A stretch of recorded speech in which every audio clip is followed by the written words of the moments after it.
All right. Thank you for joining me to commentate, Natalie. Of course, Natalie. For anyone watching this video after the fact, we are Natalie and Natalie, expert professional commentators. Neither one of us has ever professionally commentated a thing in our lives. Yep, that's us. That sounds professional to me. And this is my beautiful wife, Liz. Not to be confused with Natalie's beautiful wife, Liz. Correct. Yeah, my wife is also beautiful, also named Liz. Yeah. But not That's present not on a- this call. Yeah, that's not a joke.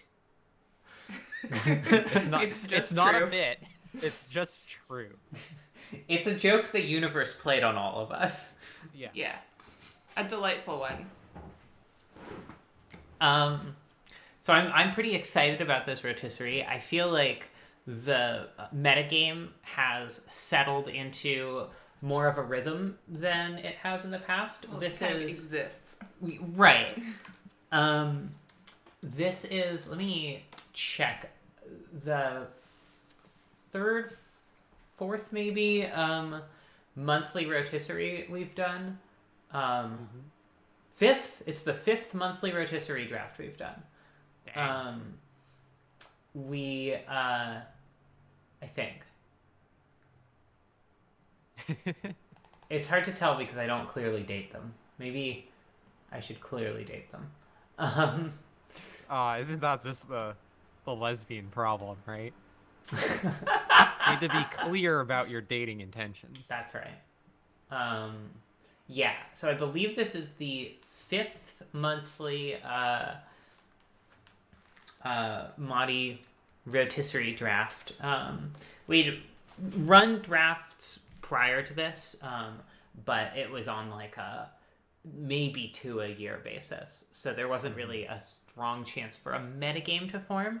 And now there is a pretty clear metagame. We're seeing a fairly consistent upper tier of picks forming in the draft. Do you want to hop into the Discord channel and mute yourself just so if anyone is saying things?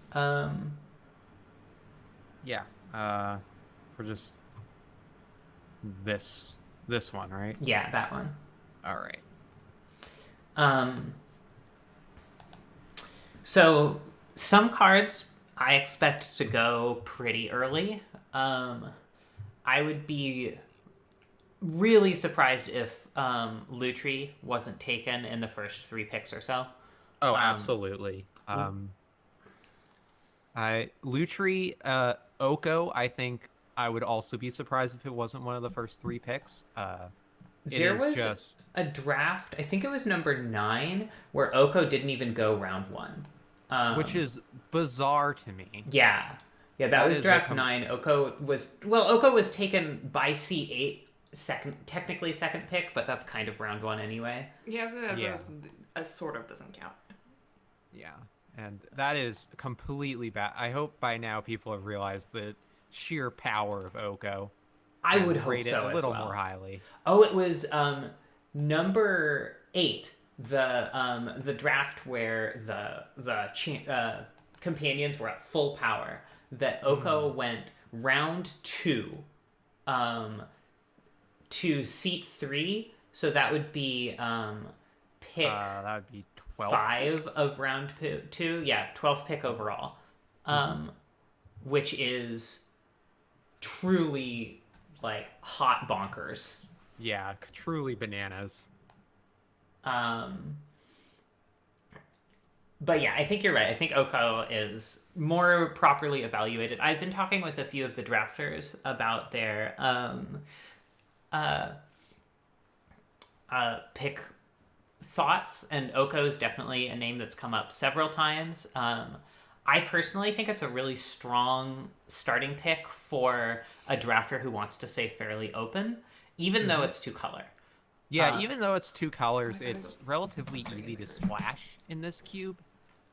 Yeah, I have a lot of thoughts on like going 1 versus 2 versus 3 colors in Roto, because there's so much hinges on what we call the land rush, right? Everybody's got their plans, but now they need the land to execute on them. Right. And that usually happens sometime around pick 5 to 6.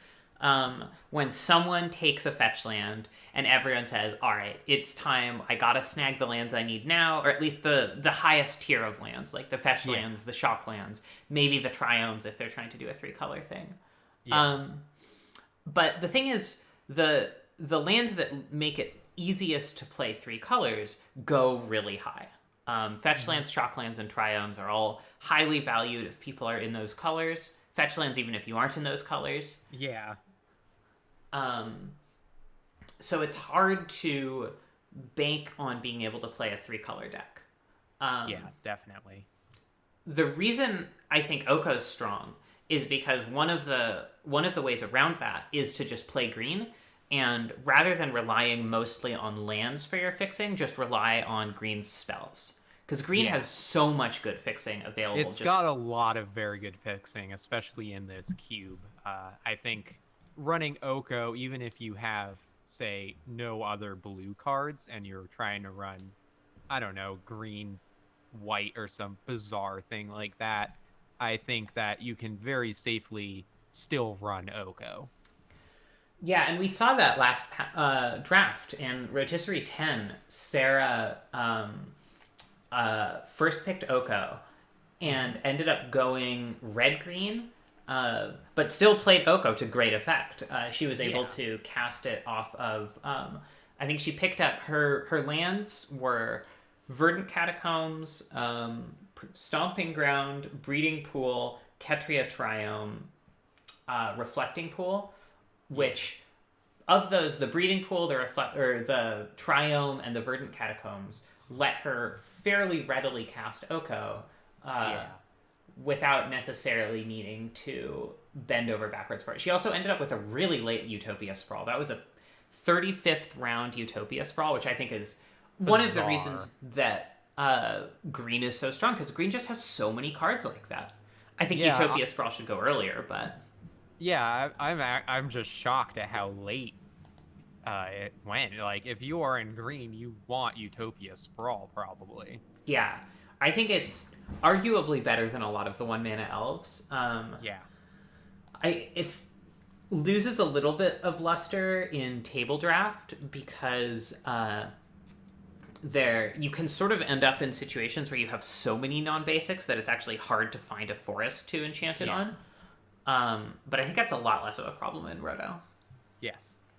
But yeah, it definitely, like, as you say, as one says, like, dies to bolt for a lot of the mana elves. And crucially, Utopia Sprawl does not die to bolt. Yeah. And there's not a lot of land destruction in this cube. Yeah, there's not a lot of land destruction. There's a bit of enchantment destruction. But, yeah. But usually by the time the enchantment destruction can be deployed, Utopia Sprawl's already been useful. It's already done its job. Another card I've heard bandied about a lot in round 1 discussion is Umezawa's Jite. Yeah, I've seen a lot of discussion about the Jite in recent cube discussion. It is, of course, everyone is aware that Jite is a bonkers fucking card. Its stock has gone up and down in this cube, I would say. It used to be, when we first started drafting the cube, way back in the early 2010s, the equipment was just some of the strongest stuff you could possibly do. Hello. Mm-hmm. Hi, Liz. I wasn't sure why you were looking at me. I thought you said something. No. But as, answers became stronger, and the other threats you could deploy became stronger, the cost of casting and equipping an equipment and putting yourself vulnerable to artifact removal or just instant speed creature removal became pretty substantial. Yeah. But in recent months, I think it's been coming back into vogue, especially Jite. Yeah, I've definitely... I mean, the thing about Jite is that it's never gonna go away, right? Like, even when equipment... I mean, obviously I wasn't there, but even when equipment was like kind of not in vogue, I imagine GTA was still being played to some decent effect. It's just a good card. Yeah. And I think a lot of it was that people weren't respecting aggro. I think that's a big change in recent weeks, largely driven by Sarah. Oh, Natalie, you know you're not muted in the... I'm not. No, she's... no, I'm push to talk. Yeah, I'm she has push- push Oh, to talk push to on. talk, okay. She's not actually making noises in the channel. Don't worry, Yeah. I'm listening to the But- channel, so I would hear her if she started echoing. Yeah. Ah. Yeah. GTA is just. I've definitely seen, as you mentioned, Sarah using it to great effect in recent drafts. And really, it's just such a versatile card. All right, I'm going to check in on the group channel Sarah just joined. All right. Hello, Sarah. Hello.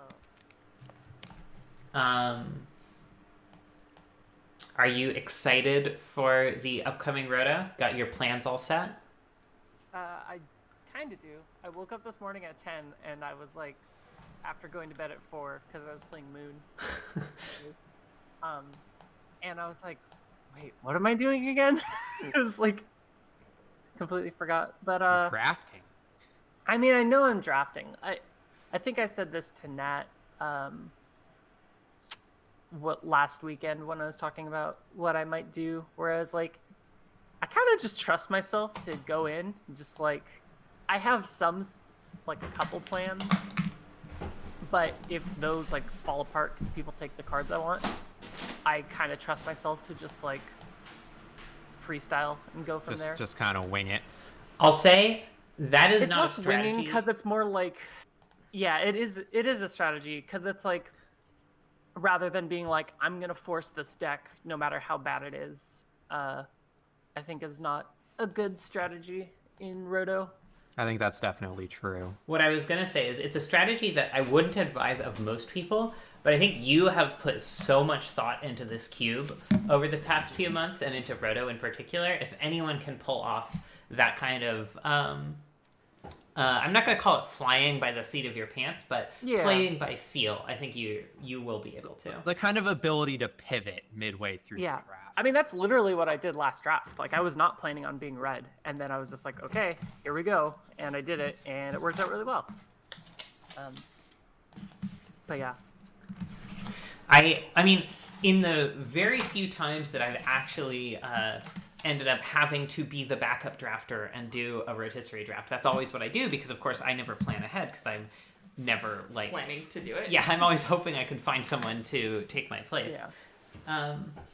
And has sometimes worked out great and sometimes worked out poorly. I'm interested to see... we got a couple new people. Marshall and Cass? Yeah. Yeah, it'll be exciting to see how those two shake it up.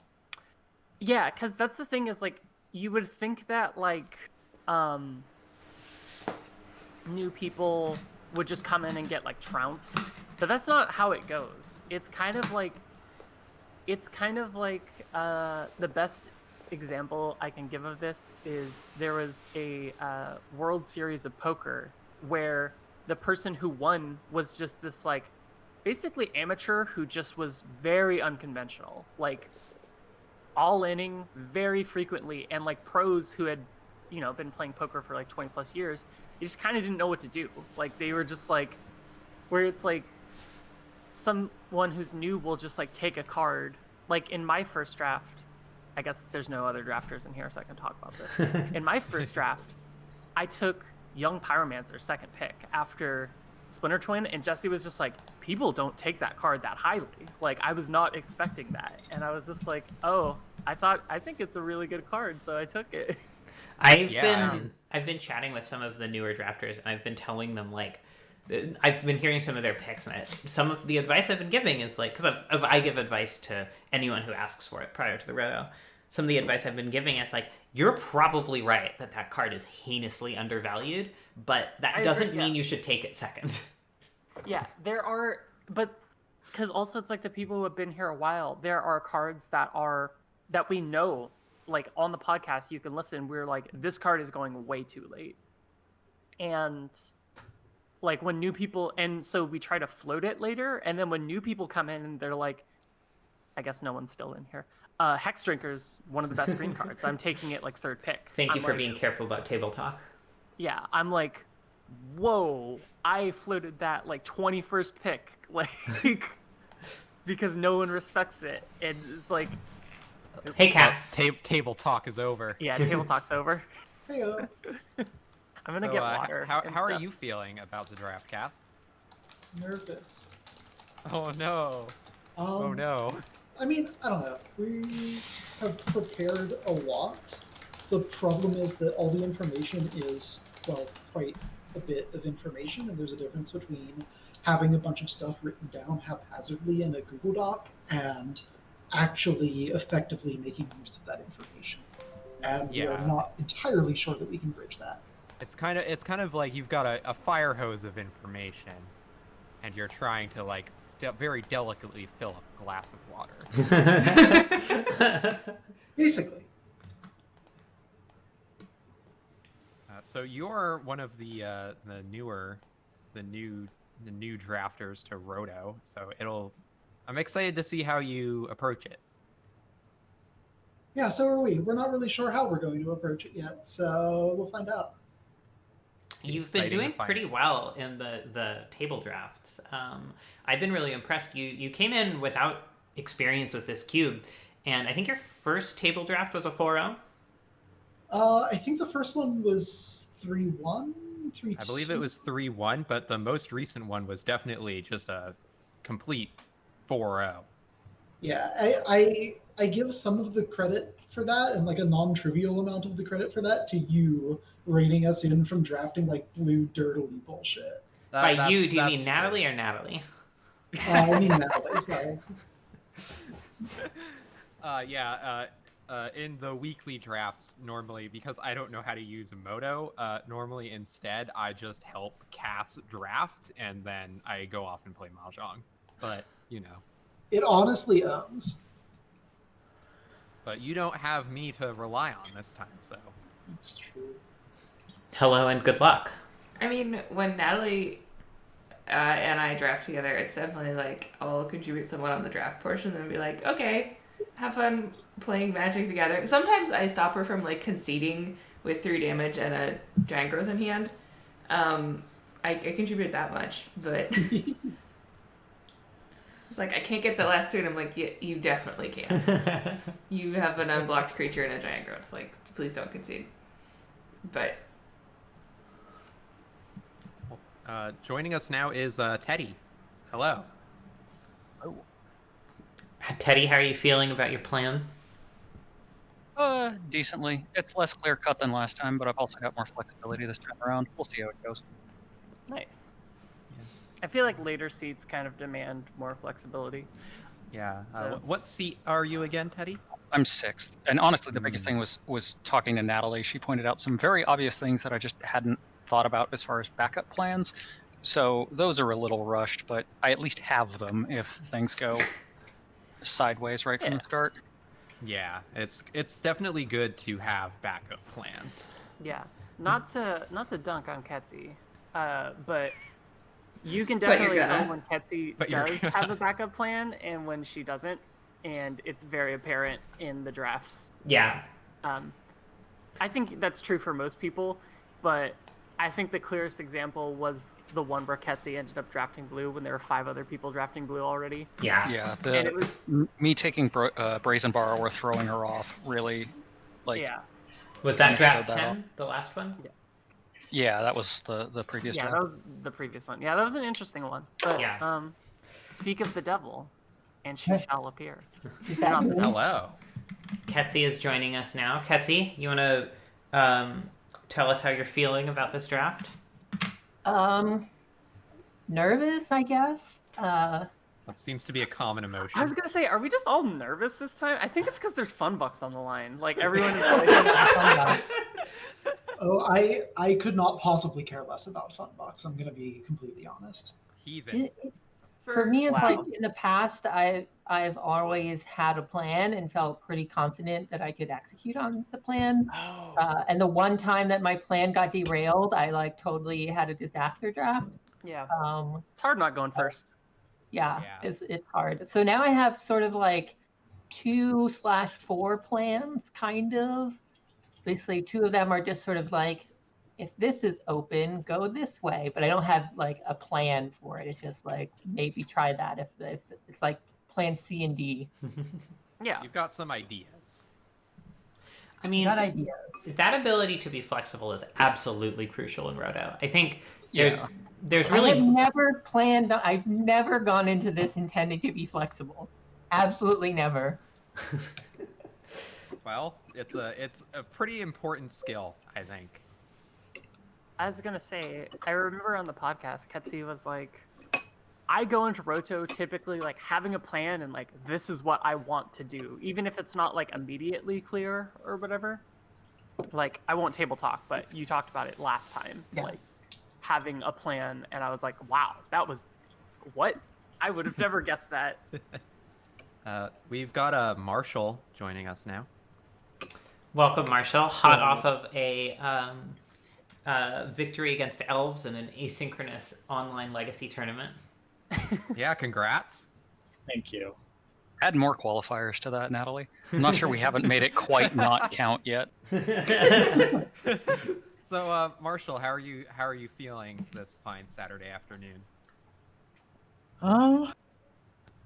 I feel I talked to Nat for a bit, so I have some rough plans, and so I don't know. Originally, I wasn't that worried, and then I got worried, and now I'm back to like not really worried. So we'll see how it's. It's a good place to be not being worried, you know? All I mean is they do terrible, but yeah. I mean, your first proto draft is really a big learning experience. Yeah. Yeah. I mean, you're our other new player, correct? Yeah. That's my first one. All right, Evan has arrived. Evan, hello. Oh, you hear that, Brewski? Grip it and Yeah. rip it. Yeah, it's like it's like drinking beer while you play golf. It does make you play a little better. You loose, you're in the zone. It's like bowling. Oh, so you're taking this more seriously because you didn't take an edible right before the draft started at the time.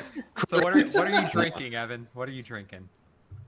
It is a 10-barrel brewing company strawberry sour. Oh, 10 barrel Ooh. makes 10 barrel. good sours. Yeah. That's exciting. Yeah, I'll they are pretend I know 100% things about worth it. alcohol. It's very fruity and sour. It's delicious. As God intended. It's just the thing for a hot summer day. How hot is it down there, by the by? It's like today. We were just got out of the heat wave, so it's only like 95 today. Ah, a mere 95. Only 95. A casual 95. That's casual compared to like the garbage we were in for the last like week and a half, combined with like wildfires. I mean, yeah, like a couple weeks ago. Yeah. but it's still nasty. All right, Yes. we've been joined by our last two drafters, Hello. Daniel and Jesse. Welcome. Hello. Yes, hello. Start with Jesse, I suppose. How are you feeling? How are your I feel really good about this one. nice? It's gonna be real fun. I mean, Jesse's Yeah. the one who's been broadcasting his plan for the last month, so I don't know what you're talking No about. table talk. I Table talk. updated my everything to reflect that I am not table talking. Llama. Daniel, how are you Yep. feeling about your draft plan? Your first seat, so you get I'm to. first seat. I've been Yeah. doing You get your a pick lot of of the litter. thinking. Yeah, I want to do something different from what I've done before. I have some ideas. I want to see if any of them work out. But I have directionally a plan. Now, first seat is kind of both a blessing and a curse. So how are you It feeling is. about your second pick? That's the thing, right? I think whatever happens in the first thing will like very much define kind of what the second pick is, because it's interesting because it's not just the second pick, it's second and third, right? Yeah. So Yeah. there's the first row will really determine like where do people think that they're going to be, and then I get to lock in two things. So it lets me create a really solid direction, but only on my second and third picks. And my first pick, I feel like, kind of has to be something generically powerful that maybe will allow me to steal a lane with picks 2 and 3. Yeah. So I've got some spice. Hopefully that will work well there. If not, it definitely requires a different sort of skill set than being in one of the middle seats. Yeah, well, I've had the luxury in the last 2. I was seat 6 and seat 7. Actually, I might have been seat 7 in both of the last 2, or I was seat 6 and then 7. Yeah. And so I got to do kind of like that locking in a lane. Like the first time I took Stoneforge into Jitte, and that was very clean and made for a clean white deck. And then the other time I took Luca into Emrakul, and that kind of locked in a lane. I mean, it worked out. I've been enjoying that so far. So this will be a very different experience for kind of how the draft goes. Yeah, I'm excited to see how you handle it. Yeah. All right, it is. I guess I won't stream this part because if you're kind of streaming with commentary, it's kind of the ideal way to watch it. Yeah. It is now pick 1. It is now 1 p.m. It's also pick 1. But I want to first go over a few general concepts. So you all know the mechanics of a rotisserie draft. We go in snake order. Everyone makes a pick. Please try to make your picks in a timely manner. If you are not picking, try to figure out what your next pick will be. Obviously there's some flexibility. If you figure out your next pick and then someone grabs it, you can have some extra time to figure it out. But these things can take a long time, and we want to keep the pace of play going. We are drafting for Funbucks, in case you missed the announcement in the Quarantine Cube channel. Funbucks are our imaginary currency that is valueless and that we use to bet on things. So you will all have... the losing team will be deducted 10 Funbucks apiece, and the winning team will have those Funbucks divided among them based on records. I have the divisions all figured out in the Funbucks spreadsheet. So you will be playing for no fame and no profit. Excuse me. If you I think you mean the second enough on place Funbucks, team. You do get the server role of clown. Yeah, I was going to say, I believe you mean that the second place team will receive 10 dumpster dollars today. Yeah. That is true. That's true. We will. Who's the real winner here? You will be assigned to random teams afterwards, after the draft, and you will deck build with your team and play a round robin against all members of the opposing team. If the teams are tied at the end of the roto, each team will designate a champion to play a best of 5 match for the ultimate crown of Roto Glory, and for all several Funbucks. Yeah, I don't think we did best of 5. No, we have not done best of 5 in the past. Oh, was that my suggestion? I think remember so. talking to you about it. Yeah. Well, the last 2 have been clean wins for one of the teams, so I don't think I've ever seen the sudden death duel of champions. I have Okay, lost now you have in to post a sudden death. picture of your dog. I believe I lost to Ketsi. Yes, you did. I was there. Which deck was that? Was that the green? It was the green one? red. It was the green red. That deck was that was a 5-0 deck. Yeah, it was sick. The Whoever has a dog has to pay a forfeit of First posting pick pictures of their derogatory dog. feature Yes. will add. I will find a picture. Give me a moment. Thank you. No rush. You may call table after you have chosen your 30th pick of the draft. Ooh, right. Table rules. There's one thing I want to mention about table talk since we have new people, which is that if you want to know if a card is not yet picked, go look at the remaining cards list. Don't ask in chat because that's table talk. Thank you, Patsy. And if there's times where it's been unclear because the pick order got mixed up, you can just private ask Natalie. Yeah. Great. I have my Discord up, so just DM me in Discord if you have any particular. That's a good dog. Oh, it is a good dog. Here, this is the picture of the dog for the stream's benefit. Can you tell that Nice dog dog. that I love them? I will. Her name is Wicket, I love Oh, hi, Wick. Like the Ewok, Hello. or like the Ewok. Yes. Hell yeah. Perfect. We had two Wonderful. names picked out for the dog when we went to potentially adopt something from a shelter, and if it was like low and wide and white, it was going to be Appa, and if it was this sort of a Muppet, it was going to be Wicket. I enjoy the fact that you said adopt something, as though coming back with like A I don't know, a lizard? toddler, a toddler or a lizard was like on the option. Or a Yeah, yeah. rock. Well, A he highway. got to adopt his first pick, which Daniel now gets to do. Really quick, before we start, I do want to say, about time. We do have a couple new people, and also, we kind of talked about this on the podcast. I think the first few picks really, really are important. And I know it's a common thing that was talked about on the podcast. People being like, "Oh, I wish I thought of this." So I think for the first few picks, we're not gonna implement an actual clock, but kind of take your time, but not too long. I don't know. It's like you don't want to feel rushed in the first ones, but as time goes on, there's less and less choices, and it gets a little more clear. And we can't just allow the full luxury of thinking through every possible outcome for all 40 picks. So Yeah, you do not have to be deep blue. You can just if you're taking a long time, just pick something. It'll be fine. all right. So Natalie and I are going to go on mute in this channel. I will still have y'all piped through to my stream, but I'm gonna turn your volume down until I decide to, check in with you, see how you're doing. So, and then Daniel, you may begin. Yep, have fun. Good luck, have fun. Good luck, high five. Don't die.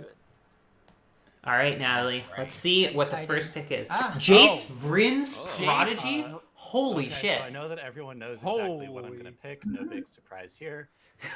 Jesse Okay, yeah, does there's not Oko. take Skull Clamp. Jesse has spent the entire cube, or the entire month, with his display name on Discord being Skull Clamp Liker, and he does Yeah. not take Those Skull blue Clamp. cards. He does not take Ooh, you. interesting. I was wondering where that was gonna Birthing go. pod. This is going Cass very was telling me a bit Yeah, this about is going different than I thought. wanting to go for a birthing pod deck. Yeah, that's also interesting. Luca not even off the board yet. Sorry, Lutri. Yeah. All right, Sarah Oh, takes Lutri. Lutri. Sarah understands how good that card is. There's the GT. Yeah, GT. Interestingly, Ooh, my Birthing heart's Pod racing. did go It's not pick just 3 an last time entire as well. Pot of coffee that I'm Yeah. drinking. Straight Notable to the ones dome. not off the board: Minus Jace the 2. Mind Sculptor. Fractured Identity is another one that a lot of people talked Wow. about. Sure, that's good. Yeah, I'm surprised that nobody's Extremely good. taken Mind Oh, Sculptor boy. yet. Yeah. Respect that. Capital R. Although at this point we do have 4 blue cards if you count Lutri. So, although I, I mean, strongly it is- suspect Sarah's not going All right, red or not going Thoughtseize. blue. Okay. Wow. Interesting Nice first play, pick. nice play. I do think it's the best first pick black Oh, card. Cut to Kathy Yeah, no, furiously definitely. scribbling out If- plans with thoughts, so you just pick one on them. It is Well, no, definitely I- a good so first I, pick. It was like, just a bit So far, unexpected. several of the things that I expected to go round one have been taken. Hold on, I'm hearing that there's some and things that trouble I think seeing should go round the one. spreadsheet. Oh shit. Oh boy. The- Okay. Uh, Well, Boop. I think it started we go. off with this guy. Or sorry girl. about that. Chat. The wheel. There you go. Ooh. Yeah. There we Oh go. yeah. That's the Big Mommy nice. Emrakul. All right, Ketsi is Welcome to declaring the combo. motherfucking So many game, folks. possible combos. Beautiful. but, yeah. You love to see it. Oh yeah. All right. Sure. It's Well, happening. when I see you picking Emrakul first, I think of that time before Yeah. picking the second Dark one Confidant. as All that right. Simpsons clip of like, say the line, Bart, through the breach. Yay! Dark Confidant's an interesting one. If I were going heavy black, I think my second pick might be Inquisition. I think Yeah, you really want definitely. the disruption, but I can't fault Bob. Yeah, you can't fault somebody for taking Dark Confidant, even if it's not quite Jason the best Man. pick. Jason the Mind Sculptor, the Jason fucking Max. 11th pick. Yeah, wow. I mean, Jason Max. that's the Max. thing. That's what I If get for you're thinking tab complete's gonna work. if you play your cards right, No, if you're bow and in arrow. seat 6 like Teddy is, for you it. can Boy. kind of have a virtual wheel if you're just not I'm gonna competing with tank seat for 7 and 8. How far? Yeah. Well, Alright. Stoneforge, the I was not obvious thinking I'd choice get that after from G-Tag. five, I'm expecting Evan here to go basically mono white aggro, Yeah, since there's no a one lot else of has yeah. taken white interesting, cards, stuff. other than Yeah. Fractured Identity. But Jace sort of Yeah, signals a it more would not controlling surprise direction me. with that. Sarah could do anything. That's one of the strengths of with Lutri. Lutri, there are a lot of places you can go. Like, you can be blue or red, you don't have to be both. Yeah. And I had all in- these backup plans for people taking Emrakul before me. In draft It sounds like you 9, should keep those plans. Sarah first picked What? Lutri, No, the and backup then plans were if I didn't get Emrakul. I was expecting someone to try to Oh, okay. I was You expecting fuckers, I someone put so to much- first pick it. I So put you're so much on effort plan into A. into my backup plans. I don't have a primary plan. All right, lightning bolt. No, I have a When you're- primary. Like my backup plan is adaptable. That's I mean, that's my a good second pick for a my Lutri plan deck. is Yeah. that they were backup plans. Aggro is definitely an extremely Sarah, I strong think that- archetype. yeah, and it's something no one looks I like agree, they that's are what I did it. clearly going into, except maybe Evan. And Evan and Sarah Yeah. can stay out Now of I each get other's to hair use easily. Wow, There's Skull Clamp and unbelievable. also Wow, Birds of this is Paradise really earlier from impressive. Cast. Yeah. You, Jesse. Yeah. Birds is a good one with pod. Lets you play that turn 3 pod. Second. Yeah, and Suit you up those really Just because tokens. some having an pod early issue pod really is comes always along. fantastic. There's Fucking Snapcaster. sellout. Oh, okay. It's Okay. interesting. Okay. Pod went first round Still the room? instant I added it to the Oh. queue. What is Now we what see what's Yeah. happening. That's a signal. Blood for Bones. Wow. So Daniel is Spicy. also signaling a clear combo deck and a blue-black direction, which means that Marshall, who could have gone blue-black, probably won't at this Vernal point. Witness. Okay, I'm gonna tank again for like 20 seconds. All right, Witness is a strong one in pod. It lets you get back the pod if you get rid of it. It's just one of the best ETB effects you can find, and you want Yeah. ETB effects in that deck. Yeah, there's a Bone Crusher. Classic And earlier Sarah. we had a Love Jesse it. pick Sword. Which is Seems like Well, maybe Sarah, some the sort difference of between this start and every other start equipment you see is usually you end up in thing. this deck Yeah. grudgingly, like just like Council's angry that no judgment. one else has taken these good cards that Yeah. Okay, someone should be okay. playing. Do you really want me to tell you my plan? Because I was not planning on this at all. Do you want to know what it was? all right. I'm gonna log back First into pick Discord. Oko, second pick Fractured Yeah. Identity. Good cards. Whoops. When Teddy did that, I was shocked. Like, I mean, I'm not actually that shocked because that's an incredible card, but like, I was not expecting it to go like this. I think it's really interesting how the metagame has reconfigured itself. Yeah. Oh yeah. Yeah. I mean, 5 mana instant speed confiscate is pretty good. That you can't It's not even instant, distance. It's a It's not sorcery. instant. Oh, well, okay. I Draft don't read the over. card. Pack it in. We're going home. All right, All right. Anyway. We've got back a, on mute. Yep, turning we've got Discord a down Teddy's again. not doing Brazen what I thought Borrower from Teddy. Very strong I one. thought he might. Yeah, definitely. drafting Teddy's deck a is cards looking no one wants like to a play deck I in don't this want league to play deck. against. Drafting out of his mind right now. Says the guy Jesse. with Oko, Skull Clamp, and Sword of Body in mind. I really don't like that sword pick from Jesse. I'll be honest. I It's think definitely a I strange. wonder how much my like meta spreadsheet has been impacting people. I'm kind of Like, wondering the only how way exactly your deck Jesse's gets deck less is fun going to to play start against is if coalescing. Natalie Yeah. snuck Sensei's Divining Top back into the All right, deck. Bitter Blossom. so. Marshall looks could like- just be going mono black here, or he could be trying to stay open and see sort of where everyone else settles to see what his Yeah, second color will be. Definitely, Bitter Blossom is a fantastic card. Very strong. I wouldn't be surprised to see Ketsi go for the green-red cheats deck. There are a bunch of different ways you can build decks that try to get things into play.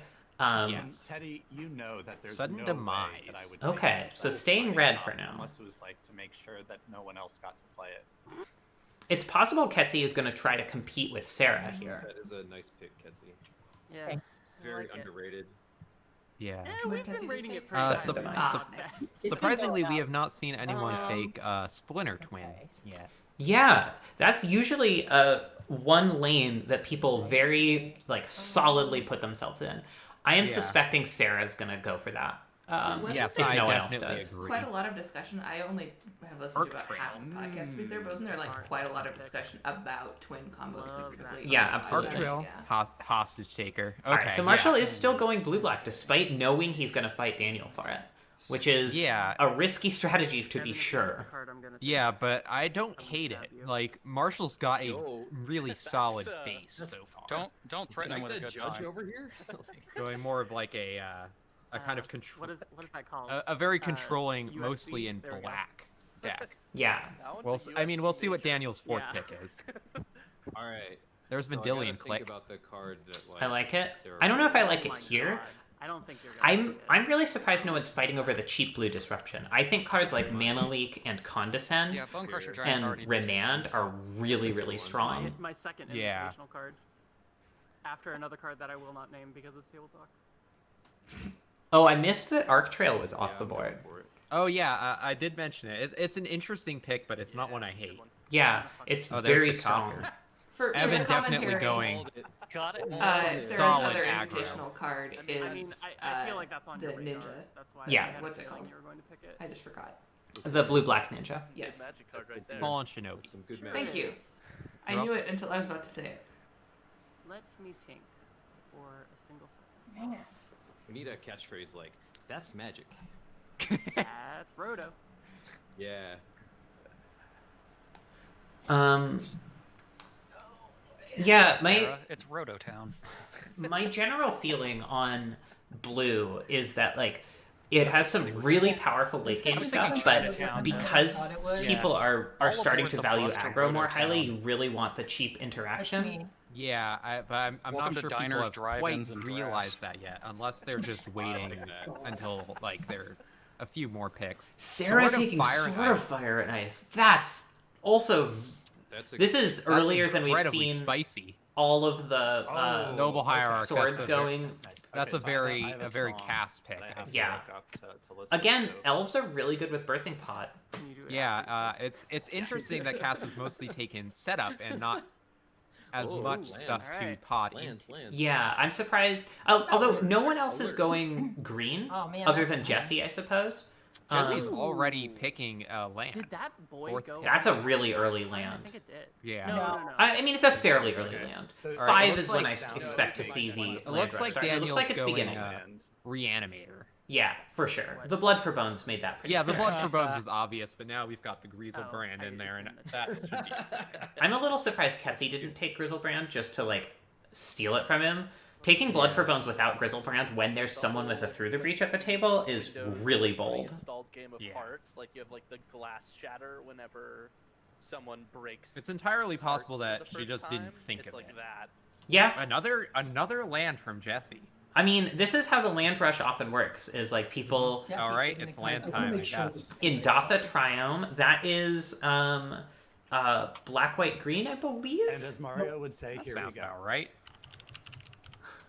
Arid Mesa. Yep, it's Abzan. Sarah Arid could Mesa. be going Evan taking red Brad. white and fighting Evan. Evan, so Evan is clearly signaling mono white here. Tabletop. Yeah, What's a he land? does not need I don't think that's tabletop. dual land Technically, the only necessarily color in cards You can that talk take about it, the like cards it's you've always already great to taken. get fetch lands, I've but it's taken not 3 necessary by artifacts any and 2 stretch of the weapons. That's mono imagination. white. Yeah, I mean, if you want, No, three if white you cards. if you want to go 3 colors, I think it Right, is use strictly mono white. necessary. It's a classic Yeah, color but list. for I if don't you're know. if you're Classic, I don't mono know white what's and in you the know deck. you're Oh, going to got be 2 mono white people and on no one's blue really Oh, yeah. fighting you for it.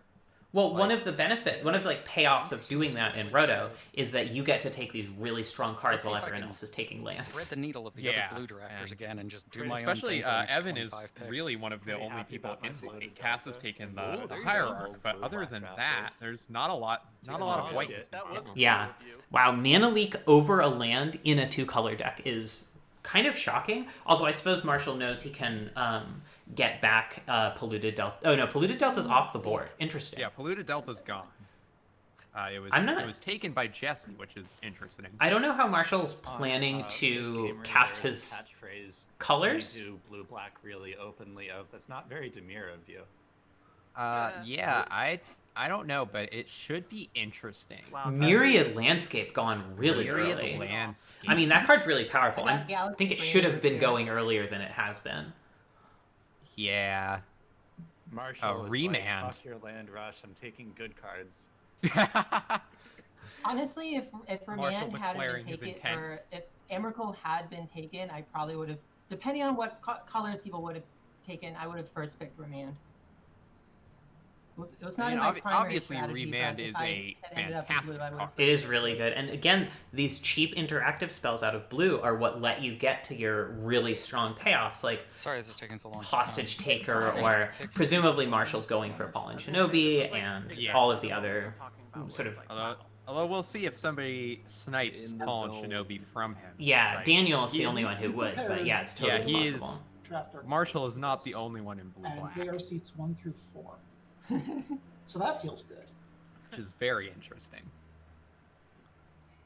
I'm really curious what Sarah's second color is going to be, because she What's had Sarah? such an opening to just be mono red here, Also, yes. and yet she Yeah. took the Arid Mesa. Strongly. Yeah, I'm curious about that.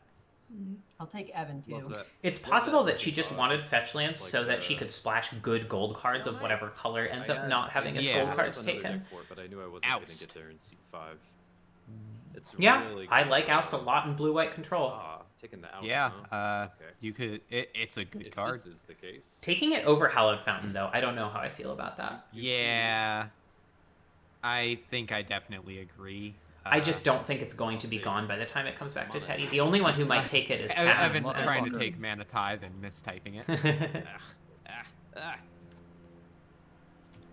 Mana Tithe, perpetually Just to know underrated without and capital overrated letters for some card. reason. I think it's very strong. I think it's hard to It's a overrate. very All right, Scalding card. Tarn. So Sarah is now fairly That clearly was all the lands that I pointed wanted at to take. Cass. Oh, I Splinter Twin. didn't realize Cass was Yeah. going to take that one. Verdant Catacombs, pretty good, pretty good. So Cass looking like she's going for the Oh, I more didn't write down- okay. the non-blue version of Pod, unlike what It's Evan really did interesting last 'cause draft. it's like, Mhm. you can kind of look at what you're thinking about, but then you realize as everyone else is drafting how you're reprioritizing things. It's really Yeah, I interesting. totally reprioritize things. Sarah is messaging me on Discord saying, "No fucking respect for red. Look at this shit," Okay, going which six, is RIP. very fair. I was gonna say, yeah, I'm very. just there's gonna a take the card I'm preordained. thinking of, and I'm just gonna like yell at them for like how long they floated this card. Phoenix of Ash, Rabble Master, War Boss are cards Sarah is telling me she has her eye on, which are all very, very strong red 3-drops. Alright. Marsh Flats and Oh, Looter Il nice. That's a Core. good takeaway from me. There you go. Let's take a quick peek This is at good. what We already know this. lands still remain. Sorry, what was that, Ketsy? So is this the latest? So we've Bane and seen Conflict on? the fetch lands for every color pair, but They're moving black, down, red, yeah, and the green, little white get vomit taken. emoji. So there are still 2 fetch lands in the pool. Yeah. Cass takes Got it. Luminous Broodmoth over a double I'll on take color another fetch good land. one. That can't That be right. is They do. interesting. They do, don't they? And I don't hate it. Really? If there's one thing I mean, part of this is that I know how Cass is my best friend, and I know how she works. It's like my handful Uh, of removal spells. I just think they're neat. She already does have 2 lands, and I think she's thinking, well, I might just as think well. they're neat. There's somebody you're not else. wrong. There are other people in Have white, and I you want to take the seen on Brood Moth as Twitter soon as I Magic can. the Simpsons? I guess so. That- But it just seems so risky that like Teddy takes the Windswept Heath. And look, he did. Sounds familiar. Yeah, They. he did. Coming up So with, I mean, we'll see how much that like, ends up Simpsons being a big skills deal. for every single card in his cube, like one at a time. And they're, Liliana of the like, Veil. God. Yeah. Marshall's still taking no fixing, which is tough with a deck with Liliana of the Veil in it. Yeah, there's Bloodstained Mire. All right, all the fetch lands are now gone.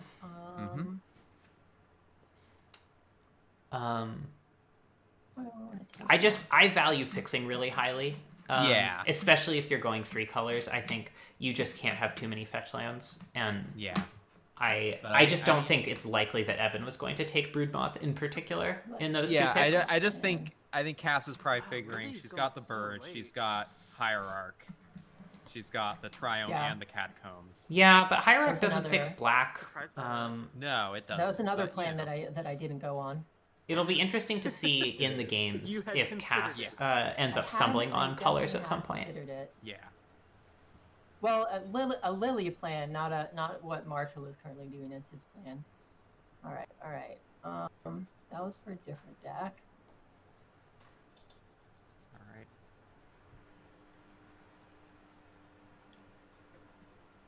Zealous Conscripts. All right. Interesting. So There Ketsi you go. Ketsi could be looking at a Kiki Jiki here. It's entirely possible that Ketsi and Sarah split Kiki Jiki Splinter Twin. I like Big pick. the Kiki plan with things like Through the Breach. I think it's a really strong way to get sort of another angle on that. Still unclear what Ketsi's second color is going to be. Yeah. Meanwhile, Marshall taking Murderous Rider. Again, just like Wait, there we go. Never mind. definitely going for some sort of Demir control. Yeah, very clearly. Oh, there you go. They're right out from under me. Gideon, ally of Zendikar. Wow. Solid play. Kind of an aggressive card for Teddy's deck, which Yeah, looks like it was mostly control surprising. up to this point. Yeah. But certainly a card he was competing with Evan This for. is interesting now. 'Cause Yeah, I think I'm gonna go this direction.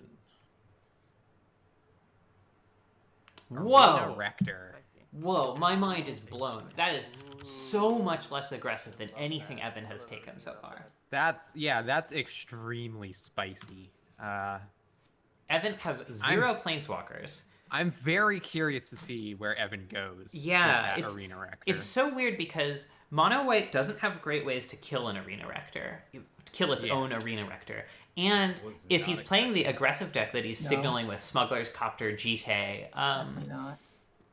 it seems like he's not going to want to play many very expensive planeswalkers that you get like mana value on from Arena Rector.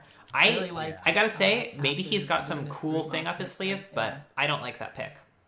Yeah, was I getting mean, anxious. Evan I know, we got definitely these two white also. drafters. It's not like Get he right can't in front pivot of to a the slightly next, more controlling first build, land right? rush. He's got Path, he's got Mana Tithe, he's got Winds of Abandon. The problem I have with that is that he's given up his opportunity for really good mana fixing, and those decks, like White on its own, just I don't think it has the oomph to really drive the control home.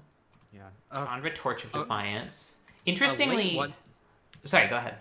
Oh, I was just gonna. Cass just took Once Upon a Time, and I'm surprised it took this long. Well, that's actually, I mentioned earlier, we were talking about cards that people were considering taking second. people just don't That take was it the second. specific card. I It's, told Cass, like, It's good. you may be right that Once Upon a Time should go second.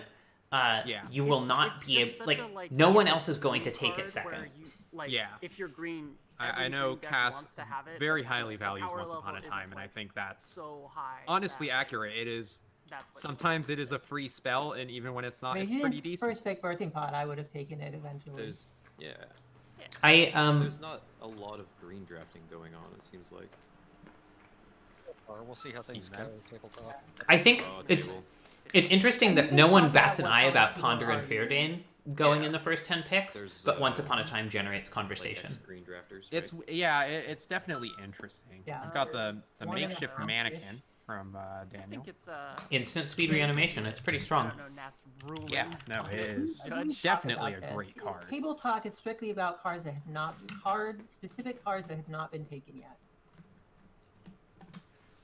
While the draft is going on, before the draft, Natalie has all this, table talk business. And historically, that's how it's been. I don't know what Prismatic Natalie's Vista. opinion of what I'm saying right now is. I'm going to jump into that conversation. Yep. Yeah, during the draft, just don't say cards that haven't been taken. Like, now that people have visible strategies, it's okay to talk about general strategies, but definitely don't mention the name of a card that's not on the board. Interesting. Hang on. All right, Horizon Canopy is great. That's Horizon I think- Canopy is a great card. that is an appropriate place for a Horizon land to go. They've been taken really late. Famously, last draft, Sarah straight up did not take the blue-green Horizon land, and took the black-green one over it, despite splashing blue in her deck and not splashing black, which drove Wild. me insane. Double Chandras from. But I Sarah. think they're among the best lands in the cube. Cass also is in the unique color triad where she can get 3 Horizon lands, 1 in each of her colors. Yeah, and I know Horizon Canopy, one of Cass's favorite lands, I would say. Chandra Awakened Inferno. I'm actually surprised Torch of Defiance went before one of the 6-mana Chandras because they're so strong. But Sarah is trying to do a more low to the ground thing pretty clearly. Yeah, and Torch of Defiance is just a great card. Yeah. Really enjoy that. Evan card. taking his first Planeswalker with Elspeth. Yeah. I was so Elspeth's a nervous, great one. Classic, Sarah, when we were but starting to still talk, I was strong like, after "Don't all take these my years. baby." See, we have different Alright. babies. I'm I feel surprised you like Metamorph that 6-mana Chandra, didn't go to I like Cass. this 6-mana Chandra. Yeah. I like this point especially. Ren for and what 6. I'm Okay, doing. Ketsi finally declares a second color. By the way, I took a Alright. Yeah, that's true. That's Um, exciting. true. I Ren and think 6 you're is such a right, sweet though. one. I don't think you're Ketsi will be It is a fighting fair- with Cass for the green that one a lot. Horizon lands I because would of say that, Marshall but thinks- Oh, there's Fallen Shinobi. there we go. Thief of Sanity Sarah, and yours Fallen was, like, Shinobi. next So to Marshall my is pick list. cleaning up the What, gold section there. Yeah, they're Yeah, right It's next- really- definitely. It's really good. Like Part of inside him- control, like uncounterable. I definitely feel like he's playing like uncountable, Demir and then you your put an deck. unremovable Yeah. clock on them. That they Yeah. I mean, that's sort of what the Demir section is, right? All of Yeah. those cards. I think literally everyone, because it's the Demir cards in the cube, the like straight Oh, up you gold only ones, have not the one hybrid person ones, in are Cass. Hostage Taker, Thief of Sanity, Fallen Shinobi, I'm still like Ashiok, shaking my fist Yeah. at people for a which card that's all not making sense steal in cards my from the brain. opponent. Yeah. We have two people. But he still doesn't have fixing. Do we? Although that said, like Yeah, there are a no, lot of two people blue-black on cards that blue haven't and been one taken. person on So, actual Mhm. counter I would spells describe there. or sorry, blue-black lands. But on He has counter- access to Tar Pit, Fetid Pool, Sunken Hollow, but he really has to take them in these next two picks. I Yeah, I think think where I he's just Yeah. out of luck. Like right there. Cryptic Command. For validating and vindicating Very, very good. as I spoke. There's also, I suppose, the Sultai Triumph. Totally different direction. Phantasmal Bear. Teddy drafting a real classic. All right, Sarah Exactly. That's declares right. her second color. Oh, God damn, Um, these picks are going Which really I fast. think Ah. was probably Yeah, pretty we expected. The writing was on the wall. I think she's going for a more Cass aggressive taking deck because Sarah Ravenous- loves aggressive red. Fucking love those. Yep. I love Cass taking False Ions. Ravenous Chupa. Yeah, I've been up on Really good with Birthing Pod, and just a great card in This general. card is big, Mhm. nice. I mean, it is a everybody loves Choops Magoops. Yeah, I play with Shelldock Isle, very strong Oh, one. really? Chart, of course, Didn't know great the for getting Shelldock creatures into Isle. your graveyard. Unbelievable. There you go. Absolutely. Going 10th. Both Yeah. really good picks. I would have also, like, taken that. Oh, you know what I just realized? It's gone. What did very you just early. realize now? Daniel is going for a Gyruda. Daniel has taken no odd converted mana costs. Grizzlebrand and stuff. Oh Come on. my, that's Shelldock a Isle that's a is spicy. spicy like one. the command for I so love long. it. Like, Cassie I'm pretty Blade sure I only Splicer. get one of these. Okay, hang on. Let me think. Ah, Meanwhile, Jesse has taken Tezzeret Artifice Master. I know Jesse loves the idea of that card with Skull Clamp. I Yeah. personally really hate Skull Clamp in controlling decks. I think it's just not what optimizes the card. Just spending so much time and mana to get a little bit of Yeah, mana I advantage on like- your I like divinations, that. but Jesse loves it and still believes in What I- it. We'll see how he Yeah. does. Jesse, I the don't know skull what's clamp wrong with my licker. keyboard where it keeps like muting and unmuting, or like I hit my what's it called, deafen, and, like deafens and then Yeah, I love Blade Splicer in Cass's deck. Sometimes Yeah, Mice it's can get a- in a it's a thing great where card, they double click when for you what single she's click. doing. it's my keyboard though. That's the Oh. weird thing. I mean, so can keyboards. Yeah, I guess. What other cards are we like? What other like creatures are we expecting Yeah. Cass to get? I'm expecting a Primeval Titan at some point. Oh, yeah, I don't think she's fighting anyone for it really. Titan, I think, is definite. Possibly Grave Titan too. Yeah, I also wouldn't be surprised if she went for Thragtusk. Excellent. Yeah, That's yeah. a, Thragtusk that's is really a strong. late robber It of the was writ. Well, if no one else is an aggressive red, it makes sense. Like none Yeah. of the classic aggressive red cards are off the board. Goblin Guide, Jinx Choker. Yeah, I'm just like I was thinking earlier what my first pick would likely be in Roto, and Robber of the Rich was definitely on my list. There's been lively debate recently about whether Robber of the Rich or Goblin Guide is actually the correct first pick in mono red now. Give her runes. Yeah, yeah. I mean, Evan's just on his own path right now. He's kind of loosely trying to make sure he gets things that Teddy might want, but really, like, his removal suite is already top tier. There's no... Finally, Marshall takes a fixing Finally, land. God. There's really, like... Evan probably doesn't want much more removal than he already has. He just can't fit it into his deck. So mostly Yeah. what he's going to take are aggressive white cards, which he's just not fighting anyone. Oh my Dog god, likes that one. Yeah. the most perfectly timed dog bark of all time. And She gets Teddy's angry, taking ghosts Riftwing often be Cloudscape. defined I as love that card. influenced by No one others. else respects that card the way I do. Hey. no one loves Oops. no one loves Riftwing the way you do. Sorry, that's my mother. Hello. Go, go, go. I mean, it's a It's great, just it is a good card. It's just a 2-mana flying mana war. Like, that hits everything. It's so good. People are like, oh, I have to wait a couple turns. It just doesn't matter. Just have some goddamn patience. Also, a really good one in a birthing pod deck if you are going blue. Obviously, if you're not, whatever. But like being able to put that on 2, birthing pod out on 3, and then pod into a 6-drop is just phenomenal. Just take this before someone else. Ketsy taking Hex Drinker. Really late Hex Drinker. Disgustingly really late. Drinky's really moving up in Fantastic, the world. fantastic Finally. I was card. thinking Yeah. it was early, but then red was Emrakul red was wide open. I had to take those cards. All It right, was in Marshall my, taking top 4. Fetid Pools, another one of the blue-black lands. I don't respect Marshall not taking Creeping Tar Pit here. I think that's one of the best blue-black lands. And actually one of Daniel's signature cards, interestingly. I'm still kind of on my primary plan, but like the pick order just went like out the window. Standard right?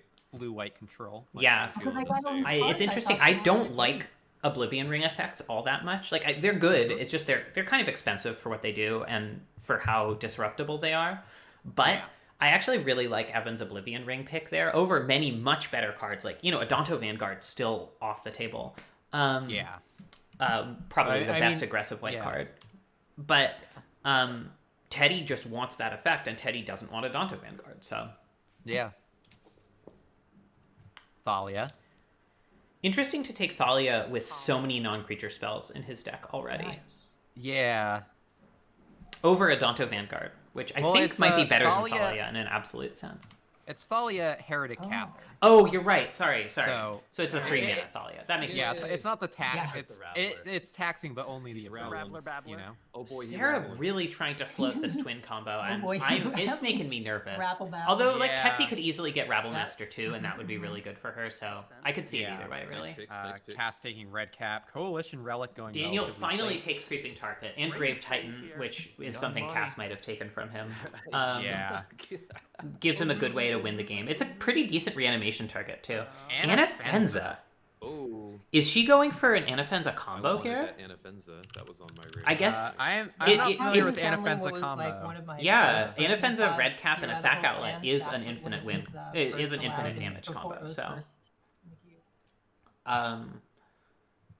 Yeah, I'm also wondering if Cass might end up going I for cannot spell the that Angel word.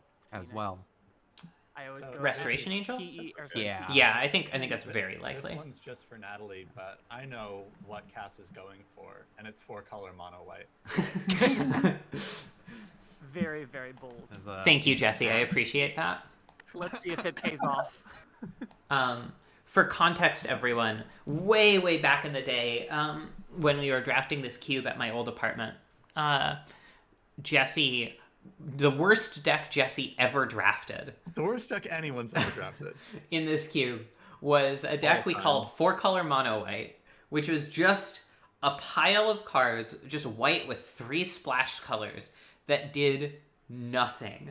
And it famously lost a game to the opponent, to playing a Selesnya Charm for a 2/2, and then having the opponent, me, cast Kaiga the Tidestar, which Jesse then killed, stealing... No. You have this completely wrong. Okay, Oh, you tell the Teddy, you're story. killing me. No. So you were... I'm pretty sure I was playing against you.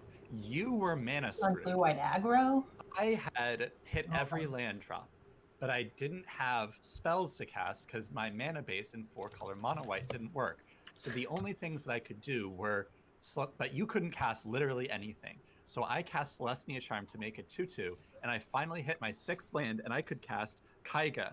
You, stuck on 2 lands, could only cast your 2-mana spell, which was Phantasmal Image. And under the old Legend rules, you cast Phantasmal Image, copying Kaiga, kills Kaiga, steals my 2/2, and you won the game. That was a great game. That's hilarious. All right, back to commentary mode. I gotta make a commentary about how me and Teddy are like trading All right. picks right here.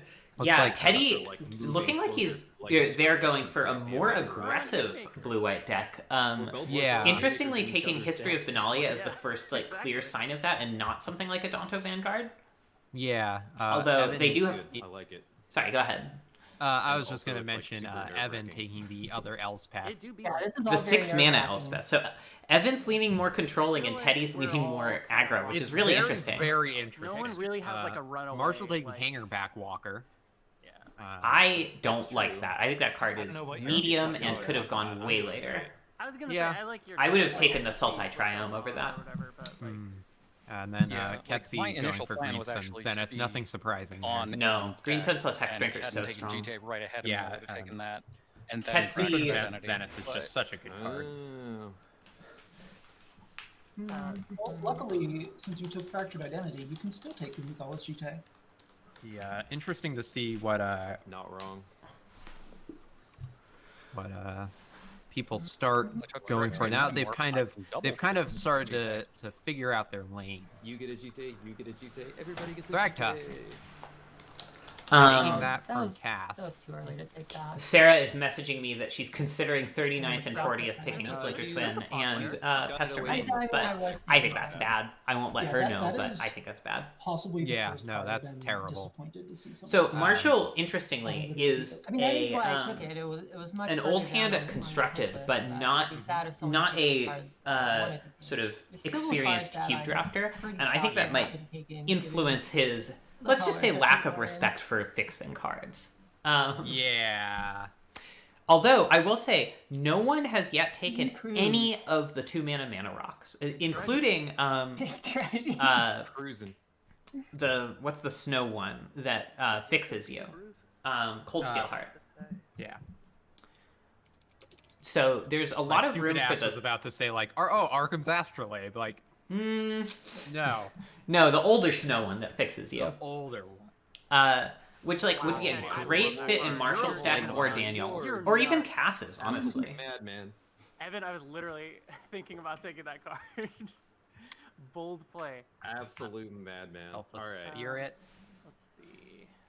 I like what it- Teddy's doing. Shit. They also Yeah. have like free reign on all of the Literally the blue, two white, most gold picking cards. They could take hero and Teferi Selfless. anytime. They could Sure. take I love how it's just on Spell Queller anytime. Yeah. I have not been thinking about either Alright. Selfless Spirit or Hero Hang on, to I play gotta hold. think. Sphinx's Rev. Well, you Everybody should loves Sphinx's Rev. They're I mean, good. If Hashtag that's still in good the white queue. cards. I think, pretty sure, yeah. Yeah, I guess that's what we're doing today. At least Heck the, yeah. the cube thing that I have in front of me. Yeah, has it. yeah, no, it definitely is. It's on the chopping block. It's like Lord. its time has sort of come and gone, Zero. but Oh, there goes a Danto Vanguard. Wow! Sarah. That is like the- that's that is God, the she top wasn't even row. I in the white deck. Lord. that Oh, feels Cass like taking Restoration God, that's Angel, so, like, Angel, as I yeah, mentioned Restoration earlier. Angel for Cass. Alright. Sarah Danto Vanguard is seems like she's just extremely, punishing Evan and extremely Teddy good. at her the Now cost of it's herself. time to Okay, pivot. Jesse finally Question takes what Cold some Steel people Heart. are doing. Yeah. Drafting mono white, you just I- get drop kicked from off screen. It's I just- hate that Danto Danto Vanguard. Vanguard pick. I gotta say, I respect Sarah's drafting style a lot, but she had It's blue. such a wild. It's a very galaxy brain pick. Yeah, but she has like blue-red basically all to herself. She could go aggro twin, which is a really great strategy, and Yeah. like just Yeah, going we- into a some third people color took is the- really hard in Roto, Fast. and doing Part it. of me is almost seriously, wondering if she's that not is even comfortable planning to for run me. it and just picked it as like sending a I mean, message. you Just can a take hate some draft? time It's to think, possible. Like you don't have to just stand not even just a I mean, hate my- draft, my just like pick order intimidation. is- Yeah, just like Like, you know, you, just- you fools have to take good cards. You know that Just did like happen to her. aggressively Draft. aggressively So, like, I T haven't posing at been Evan. Oh no, she took a Johnny really haven't Vengeance. been anything. All right. So, like, that's Draft that's the tank. 7. No, sorry, Now draft it's 8. Like I really gotta get into.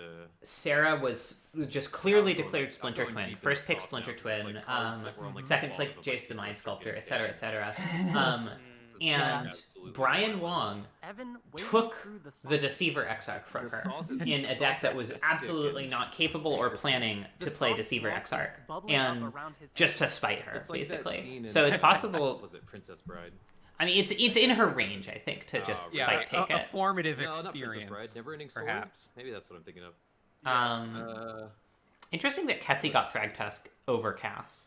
Yeah, I think it's possible Cass didn't expect someone to take it and Yeah. waited too long. Yeah. Oh, there's like so. I mean, many I don't things, love it in so Ketsi's many deck, ways so to go. No.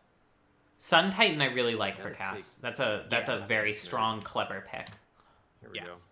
Brimaz. Ooh, I love If- that nerd.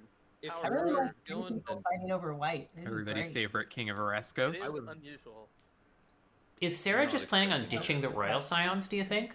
but let's see. I Yeah, don't there you go. know. That's It'll all. be Oh, kind gosh, of that's a good interesting to see. Very good one. I think it's not impossible for her to just ditch and run into red white, but I feel like I know that's Mark's more love for crowded that than card. I just knew it was staying coming. in That's red a good blue. one. So Yeah, I'm I- not really sure I what was she's I thinking. really agree. Nabbing the Yeah. It's a It was- weird, it was really it's a high. weird way to go. Green Sun Pack versus Rat Meanwhile- for Marshall, despite not having Yeah. any reanimation, is an interesting nice. choice. It's Actually nuts. interesting, but so Another- far Marshall's it's deck another feels like one it's to, really coming together. Other than the problems with that I think land, the like it's a top deck solid perhaps. pile. Yeah, Let's see. yeah.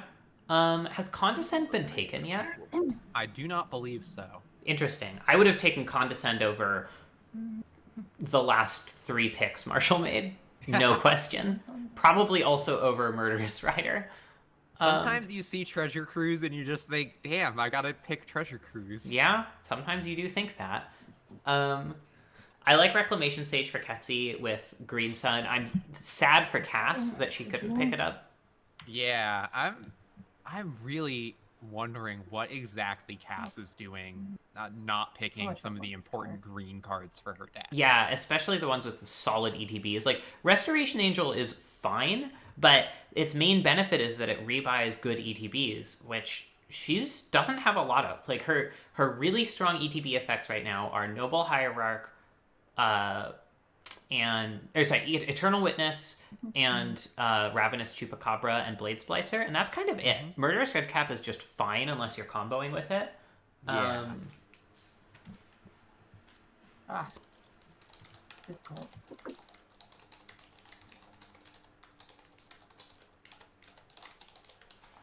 Sarah says in private chat she's floating her Shocks and Triome to the moon. Which seems ambitious.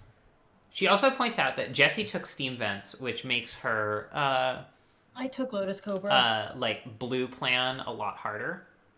Okay. Which is true. Finally- Like if she's going straight blue-red, there aren't many fetchable blue-red lands other than the Yeah. Triome. So Again, Marshall that finally before picking I up came the on. Inquisition yeah, after all this time. I'm so surprised Daniel Lotus didn't Cobra's grab that been from coming him. up in, Yeah. Censor I over wonder if he Inquisition just is assumed- I don't remember truly it being picked, bonkers and to then I me. picked it last Yeah. time. Like Censor's Doesn't seem good. okay. I don't think it's a the great average card. is pick 20, but it was It's 30 last fine. time. Censor over Condescend is also like buck wild. I mean, definitely, like, the cycling is something people Back on really the good like. blue Yeah, cards. yeah. I mean, I get it. Like it's good early, good late. Yeah. But you know what else is good early, good late? Condescend. Oh, I should Yeah. Some of us are playing. We've second got color. Glen Alendra. Very strong, especially given that this is a much less aggressive Rhoda finally than Marshall we've took seen Inquisition. for a while. Yeah. Damn, that's a late. Like Evan, Sarah, and I know, Ketsi are there's fairly other people aggro, in but no black. one else really is. Mm-hmm. And Teddy themselves, I suppose, but Yeah. Which is wild. interestingly, Teddy and Evan Big both deal. sort of are giving themselves the ability to move in a more or less aggressive direction depending on their sideboarding strategy, which I like a lot. There's a beater. We've got Sublime Archangel from Evan. That's a a good much more aggressive card. I guess Evan is really still planning on being mono white aggro. He just Yeah. didn't accurately respect Watch the out, you Adonto reckon? Vanguard. Yeah. And it's getting Although, to be punished fair, for who as could have Sarah- predicted that pick from Sarah? Cass taking Kitchen Finks. I like that a lot. That is a very good card in. Another sacrifice combo piece. Mm-hmm. I also I was expect thinking about Cass to taking the take Kitchen Finks. And then I decided maybe body double maybe at some point. I guess she needs a way to get it into the graveyard wanna- in I order wanna to let that really happen, get that combo actually. going. Yeah. So possibly So not. polite is Frodo. Unlike Jesse I mean, I last kind of time, want to see fucking whether stupid. Jesse that taking deck can do what I Karn, wanted just to do. Solid Jesse, pick. Solid I'm not pick. gonna lie. on the podcast when you were There's the saying glint last sleeve. time, has this card been taken? Yes, it has. Wooded Foothills. You're like, I could have taken Wooded Foothills or Arid Mesa, but I just took Wooded Foothills mainly because I was mad at Sarah. That shit hurted a little bit. I was mad at you. I mean, I have a plan Or where a well, signet. no one else is gonna attempt Huh. this garbage.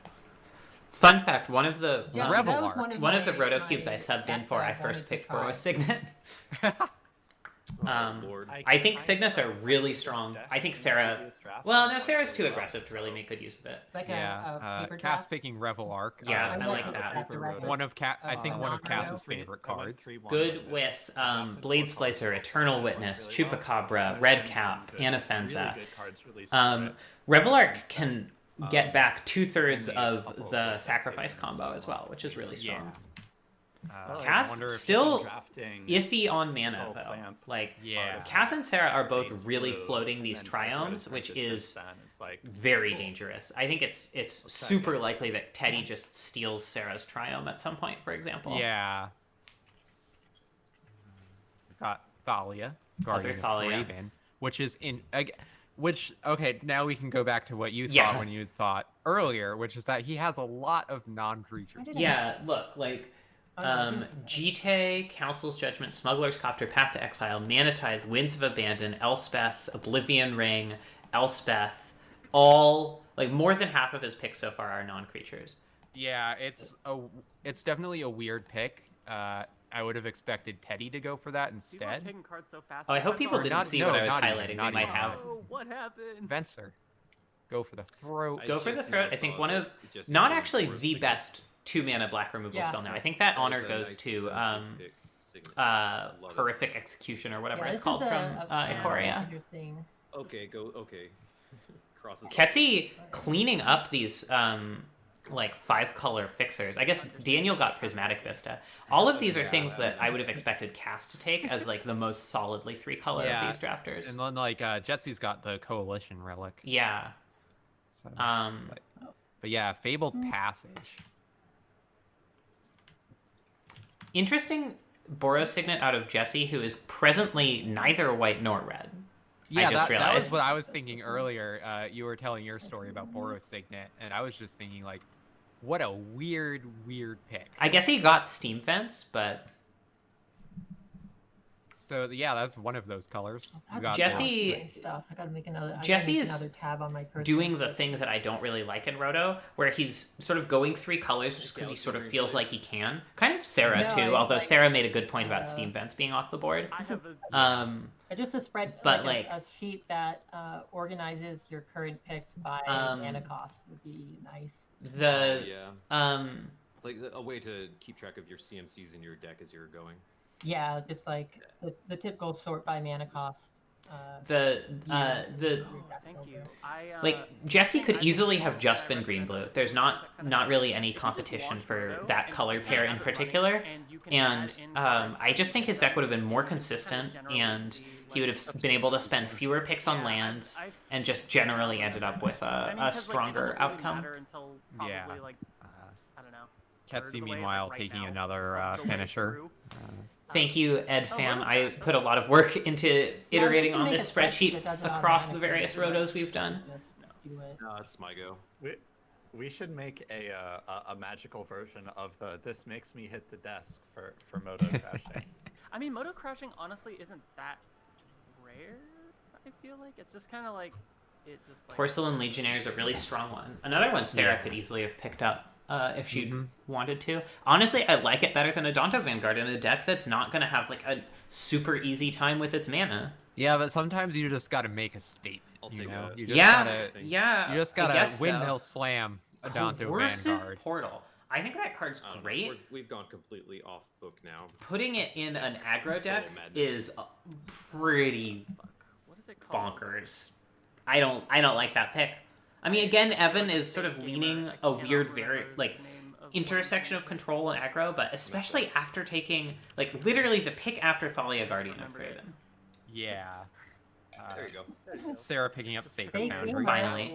I'm surprised she didn't take the Triumph first a little Sylvan bit. Card But did. Though, it's like which one is this one? It's that one. Solid that does pick. This. Well, Pilgrim's yeah, Eye good I with just Skull kept Clamp. thinking of Arid Mesa. I was like, no, that's the fetch. I have that one. I know what this is. Like, nice Pilgrim's Collective Eye, Jesse. brutality. Love Really good if you're reanimating. Yeah, I literally forgot to take Pilgrim's Eye last night. Interestingly, so Daniel has only really hurt me. sort of one, sort of two reanimation targets, Grave Titan, Grizzlebrand. I guess he's figuring he can pick up Apex Altasaur or Terastodon or something like that later. Yeah. One thing I'm not sure about is where, if anywhere, is the Crater Hoof ending up? I could see it in Cass's deck. I could see it in Ketsy's deck. How many picks? We're about Yeah, I like, think that'll approaching be- halfway through the draft. There it is, Heartless. Yeah. That was the card I was Yep. trying to say. Okay. I think yeah. that's what Marshall should have taken over Go Through the Throat, although they're fairly Blood close. Crypt. Jesse, what are you I'll take doing? spells that do things I- eventually. Blood Crypt. That Totally 5 I color. can't respect that. Yeah, I mean, what- maybe he's what's going going for like on? a what's like, it called? no way The someone has 5-mana artifact that tutors a land and has a Wooburg Which color is activation. that one? It's just Jet Guy. Guy. Gotcha. That. Yeah. Right, Sarah finally takes the Triumph. Sarah's mana is looking all right. I think it's like Casting this black Royal and Scions is going to green be or tough, something, and but it's it seems cloud. like maybe she's just off the Twin plan at this point. Yeah. You're getting Yeah. the Triumph. Cass picking up Charming Prince. Yeah, I like that. Kill, kill. Oops, sorry. Mentor of the Oh, Meek. You're right. That's what's happening. Spoilers for Kill, kill. Oh, Wow. No, I've seen Oh, all the good Kill card. Kill. What's that? Yo, Evan. Yeah, I like Mentor of the Meek. I like it better if you have some more Hey, like you know, Finally. token makers, but The beer's kicking. there we Finally, go. somebody can Jesus. control I already drank the whole thing. Well, yeah, it's really hitting. I'm just jumping around the list a little bit here. It's I going all right. can't believe The mana Condescent working took up a there till is pick pretty real 19. nice. Big. Yeah. draw. I expect that to be a That's top another 5 picks round. card. Son of a Huge bitch. mana war. Very nice. Man or war. Man It's like or I have war. no idea what Daniel is doing, but like the 5 through 8 side of the table, I'm like extremely tuned into right now. Like what I'm doing looks like it makes I'm- no goddamn sense, or you're just like I not paying I attention. love- I don't know. I I'm feel just- like I'm I just not understand paying what attention, Daniel. like- Yeah, Daniel's deck seems Or we among just the most literally clear to drafting the me. deck you And played last yeah. time. One of the decks I have the Yeah. fewest qualms Well, I with, mean, other she's than not going taking slightly Condescent. I think that's really, Sure. Yeah. Say really same bad. first pick, same Yeah. like pod as an archetype, and Yeah. Evan's just like, I have no fucking clue Yeah, what's going on. the decks that are really No, Cass confusing is- me are Cass is building Evan, the deck Teddy, that and Jesse. I built after I drafted the Those are I just- which yeah, is, I think I mostly understand where involves, Teddy's let's coming see. from. I think Yeah. they're Yeah. trying to a bunch of do the, like a different a pick order for sure, but it's like like, a lot kind of of the a same blue-white scenarios. control deck, but one that has outs to Actually put got the 2 pressure versus on creatures early. that I got like Mhm. taken away from me last time, which is nice. Those are real. Search good. for Tomorrow. Another one like Utopia Sprawl. Search for Tomorrow and Utopia Sprawl. Both really good. Kind of signaling that Ketsy's maybe not going for as much of a. Not as much cheating. Well, I was just going to say not like a Crater Hoof direction. I'm Also, really interestingly, excited for one card no Evan. one has taken yet, Draga Okay, Tree good luck. Speaker, Huh. Yeah, you're right. which has gone round 1 several times. Okay, the picks are back to Huh. Betsy already. We've got a fatal push from Marcel, you know. Yeah, just yeah. More removal. Solid 1-for-1. I'm concerned that Marshall has too many 1-for-1s. I'm also concerned that he doesn't have great ways to get in with Fallen Shinobi. You do need cheap creatures, and especially cheap evasive creatures for that to be good. That's not picking, you know? With Looter Ilkor off the table, it's not super clear what the best What ones is are. it? Terramander, Is maybe? Packrat not good enough for you? Packrat's okay. It's not very Packrat's evasive, fine. you know? Yeah, no, that's the kind of the joke I was making. Force of Negation. Force All of right. Negation. Pretty good against some of the stuff other people are this. doing. Spectral Procession. I like that a lot. Yeah, no, that's Really definitely good with a Mentor of the pick. Meek. Really good with Sublime Archangel. See what the hell Sarah picks this time. Trying to figure something out. Sarah could also pick some white-blue lands. I think there are a number of those left, and a number of fetchable ones Sorry. because they're yeah, it's an let ally me, color. Let me look. Difficulties. Yeah, four or five of the Azorius lands are still around. She could also easily take the red-white or red-blue Horizon lands, which I think are very strong and would be extremely good in her deck. but who knows?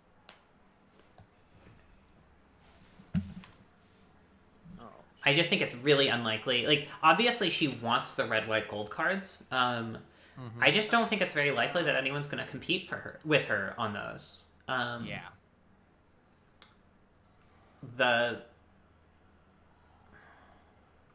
Cannot spell cards. There we go. Yeah. Fiery Not surprised Islet. at all.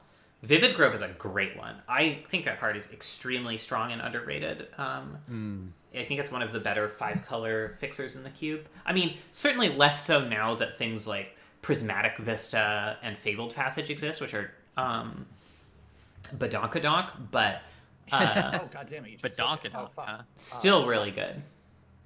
Jesse missed Yeah, I Fiery thought Islet you because he meant took for that. Blood Crypt instead for no reason.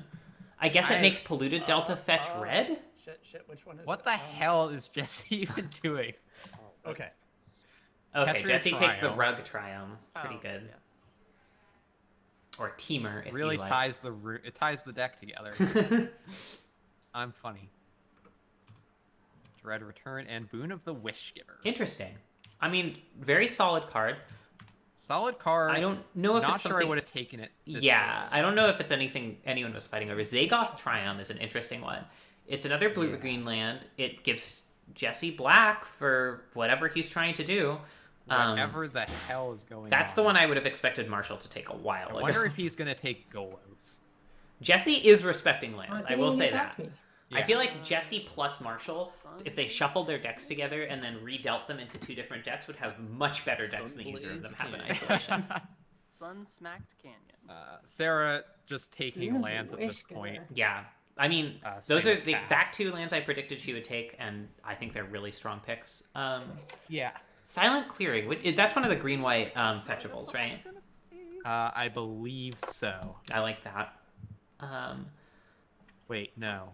Hang This is on. 11th Roto, right? I'm typing it for. Now, both what of the us. hell Yeah, is... Yes, it's Roto 11. She is titled Moddy Rotisserie Draft 11, so I hope so.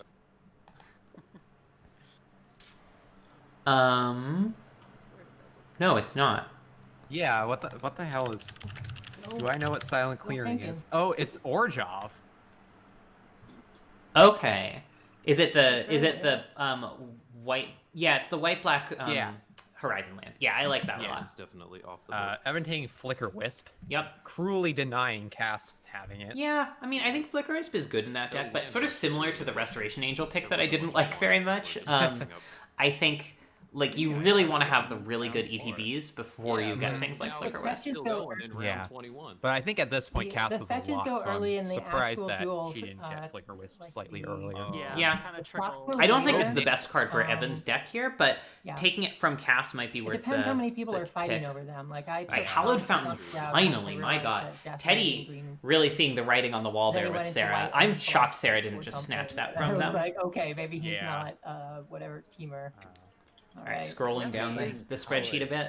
I was gonna say Jesse is in fact found in the sauce. He knows exactly Perforos. where he is, but he is still in the sauce. I forgot that Perforos' intervention was in this. It's Thank you. really strong. Appreciate that a lot. Yeah, no, it is a good card. Okay, let me see. It does so much damage to creatures.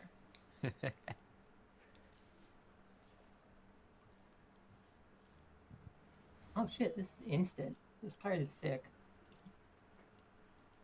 Nope. Sorry, that's not what I'm taking. Misclick. A misclick. There we go. Table Okay. top. Fire Prophecy is really good. I typed Mhm. fire. I and am then tried to very mouse into click that and card. The pointer went too Yeah. It's fine. Neutralize. What is Another neutralized another is? cycling counter. Oh, the 3-mana cycling counter. That's right. Yep.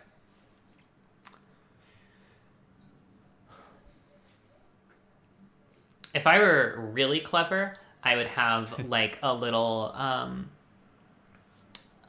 many years window they were hanging on with a to web the app card name program to show neutralized? the image of the most recently taken card. Yeah. But I'm not that clever. Yeah, I was gonna say I feel like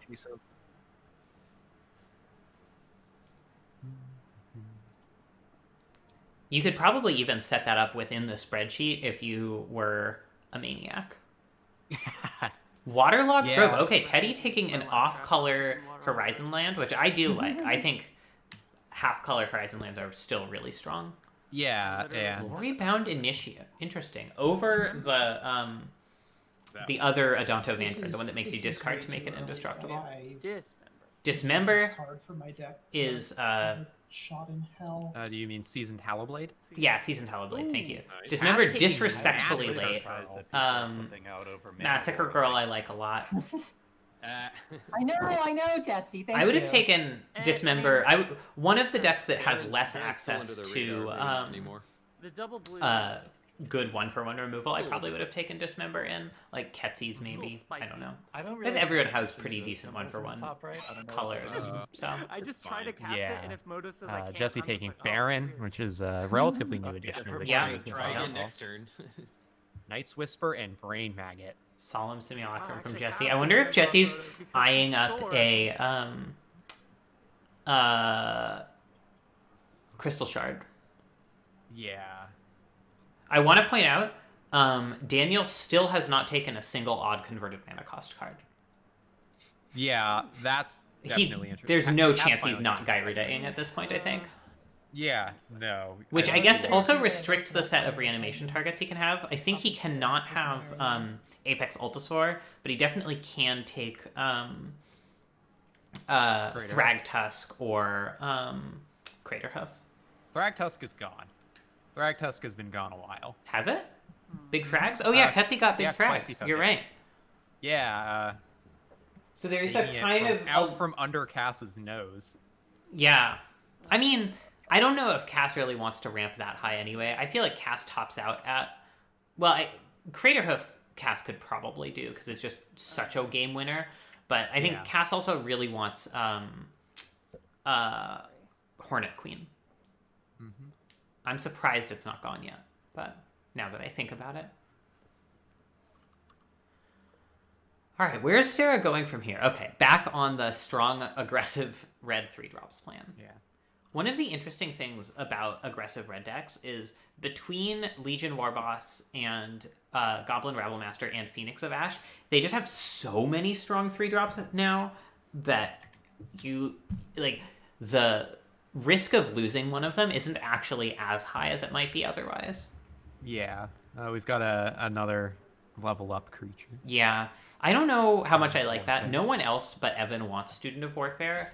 I think something like Kithian, which Teddy might want, or I think the pseudo leveler, whose name I forget. Figure of Destiny. Figure is of already Destiny. Thank taken you. by It's already Sarah. taken. Oh, Yep, Sarah I took see. it. Wow. Yeah, I think Evan's just a little freaked out by Yeah. Sarah. I and think- is taking stuff that maybe could wait until later, Yeah. just so that Sarah doesn't steal them. But also, like, didn't take Figure of Destiny when Sarah went white, which is really interesting. Yeah. Like, I wonder don't if he think just there's forgot any about world it. where Teddy or Sarah takes Sublime Archangel, for example. So, Mm-hmm. and Coercive Portal is just a questionable one in the deck in general.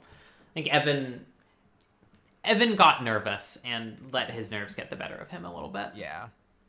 Meanwhile, we've got a Sower of Temptation. Yeah. Discovery from Dispersal Marshall. also really good. Kind of surprised Mm-hmm. Daniel didn't get that. It's kind of a seed for the reanimation deck because it lets you put things into your graveyard really easily. Mm-hmm. Oh, where'd this go? Hold on. That's a nice one. Sower's really, really strong. Yeah. So there are no remaining blue-black fixing lands. Are there remaining 5-color fixing lands at all? Ash Barrens and Reflecting Pool, both of which would be Yeah. good in Marshall's deck. Yeah. But he seems to feel like 2 pieces of fixing are plenty enough for him, which Ketsy taking Nurturing Peatland. I like that. Again, I think the half-color Horizon lands are great. I'm Yeah, a little no, they surprised are Jesse didn't fantastic. prioritize that if he is actually planning on being black at all. Let's take. Yeah.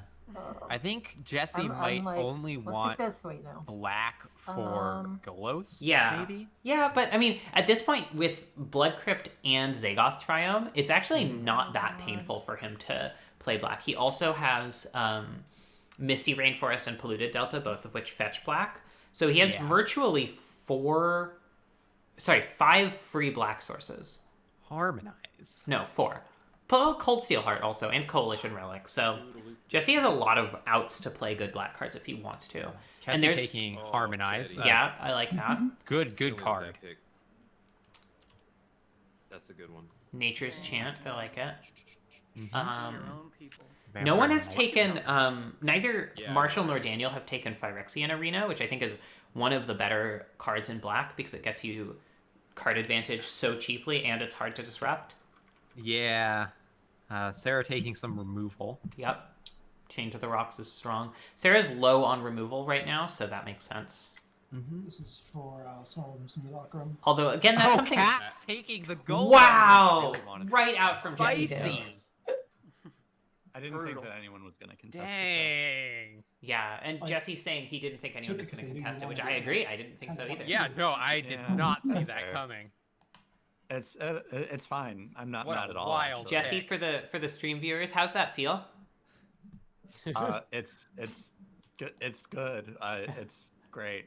It feels We nice don't and you want- like it, is what you're saying? Is it about You Sorry, enjoy suffering. So you're saying is it feels nice and you like it? Yeah, exactly. Nice pickup, Jesse. I love that card. Oh, there you go. All right. All right. going back Jesse, to would you say Quicksand, Monster, what just happened to you Mentor. is about as equivalent? Now of I'm taking, curious as to what exactly wait, Jesse's never mind, I going can't say to the name do. of the card. Yeah. I mean, I guess he still gets to pick up the really good like black, green, gold cards really late. Although his deck is not a great... I guess he's fighting with Cass for them, so he can't float them forever. Cass I'm expecting to take... Bone Crusher Giant last I wish I were better at these names. Good to know. So, Black, like, green, pretty deep. legend. Or not deep. Marin of Clan Neltoth. None of the black-green cards are gone yet, by the way. Yeah. Or the black-white cards. Or the green-white cards. So Cass kind of has her pick of excellent gold cards. Yeah, but instead taking Castle Lochthwain, which I think is also an entirely defensible pick. Yeah, I like that card a lot. It's a card that Daniel or Marshall could easily try to pick up at Yeah. any point. And it's just a great land. Do you think Evan is going to grab Nykthos, or do you think someone's going to steal it from him at some point? I just forget. Sorry. y'all. I don't... Earlier, I might have said, yeah, obviously Evan's going to take that. Now I have no idea whatsoever. I think Evan should take that. I'm pretty sure we can agree on that. Definitely. Especially with his somewhat more controlling spell-focused white deck. There's Gideon. Yeah. There's baby Gideon. I wouldn't be surprised if Evan's teammates ended up browbeating him into cutting a lot of these really control-y cards. And, like, I would not be surprised at all if Arena Rector just didn't end up in Evan's deck. Yeah. One of the nice things about Roto is you don't have to build your deck during the draft. You can build your deck with teammates and with sort of a better understanding of where everything landed. So you get some amount of forgiveness even for pretty bad picks. Yeah.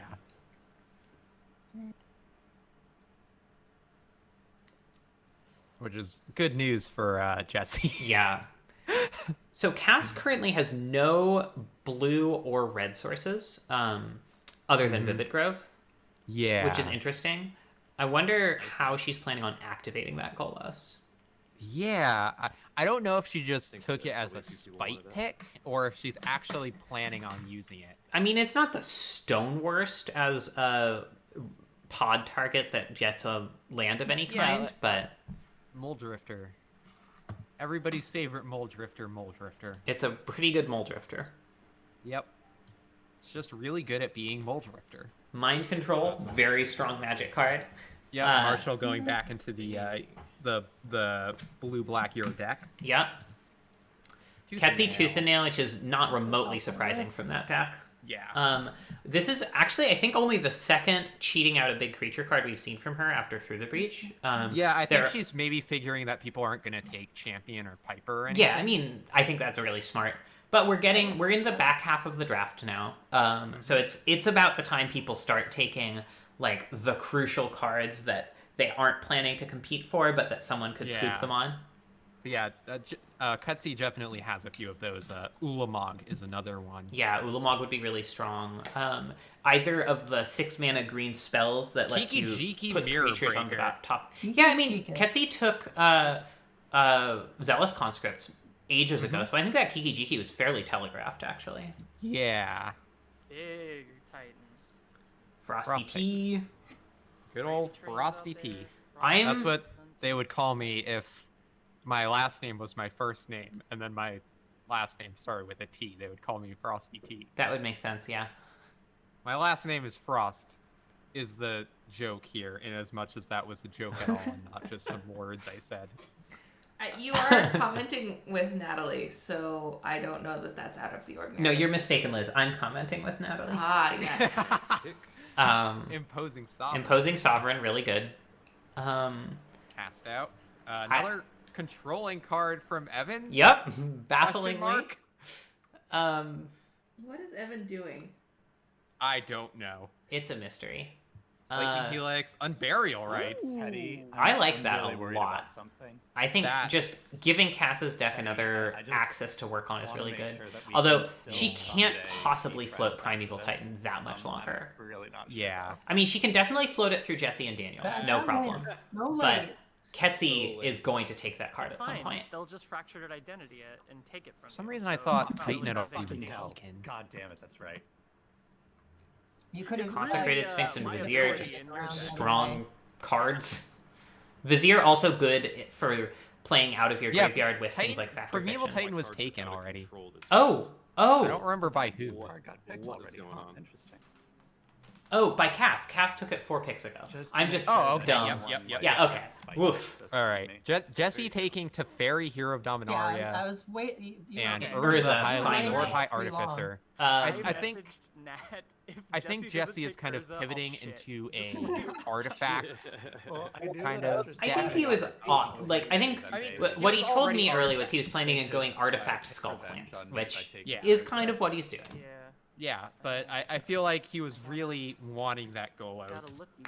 Interestingly, no Well, one I was here is surprised really you in a didn't great even position to notice that take Marshall red-black had cards in particular, so there are some real strong ones off the board, like Duretti or Your perennial favorite, Kolagon's Command. Kolagon's Command, which I do love. Yeah. But I don't think anyone has a good opportunity to stretch into those.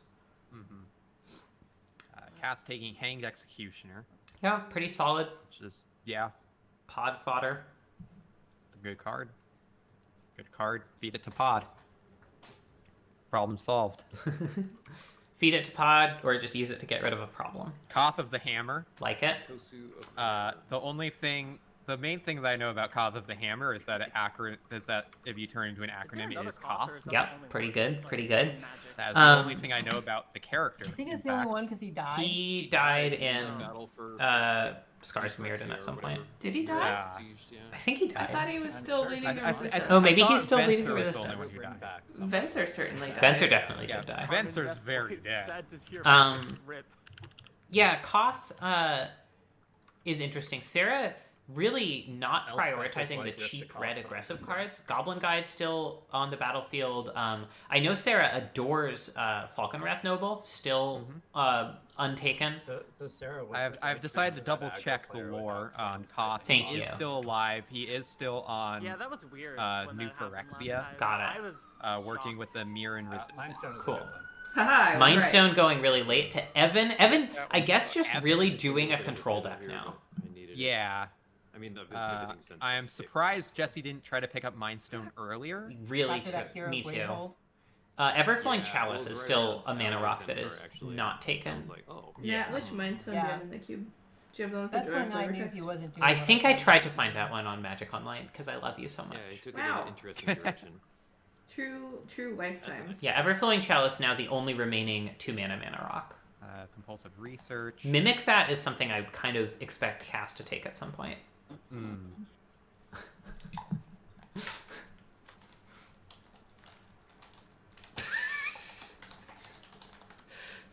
Why is Bitter Blossom highlighted green?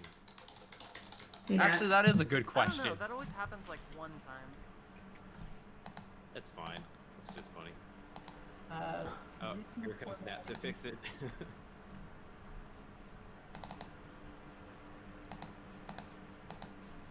Well, nobody I wants don't to take know. Bitter Blossom. I don't know, and I don't want to fix it on It's stream. if I5 is not empty, then Bitter Blossom will be green. Can you just delete that That's custom what the formatting rule says. for You me, can right-click and look Ketsy? at conditional formatting. And I don't make the rules. That's a good rule. I'd say we leave it. Okay. I don't know. I kind of like green Bitter I gotta Blossom. Pull up my pick list. Okay. Taking those. Into it. I could rave to this. Sarah is now saying if Jesse doesn't take Reflecting Pool, she'll shit. Which I'm still pulling for Marshall to grab it, but Marshall does not respect fixing. Yeah. Yeah, Kiki Jiki is just so good once Ketsy has Tooth and Nail. Tree Speaker finally. Finally somebody Jesus. takes Jiraga. Which, this is why I don't like Jiraga Tree Speaker as a round one pick, because, like, not even every green deck that wants elves wants that as, like, a primary elf. And there's so many elves you can get. Opposed to illegally playing 5 copies. Yeah, I mean, obviously Cass would play a Jiraga Tree Speaker. Alright, Hornet Queen, stolen from Cass.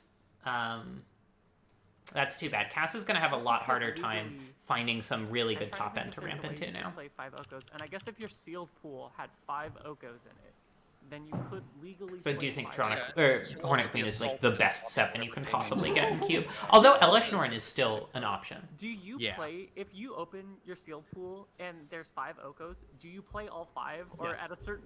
Yes. At a certain point, the other ones are just like chilling. I'm not even on the Discord chat, but no, you get 5 Okos, you play 5 Okos. You definitely do play 5 Okos, yeah.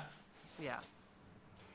It's the equivalent of, what is it? Just minus cast another one and then like plus, like. Yeah, it's so good. In Aether Revolts, release the Gremlins. I would play like 5 copies of that card because it's just so good. It's just like the best card in the format. All right. Teddy in the tank, thinking about something. We will see what.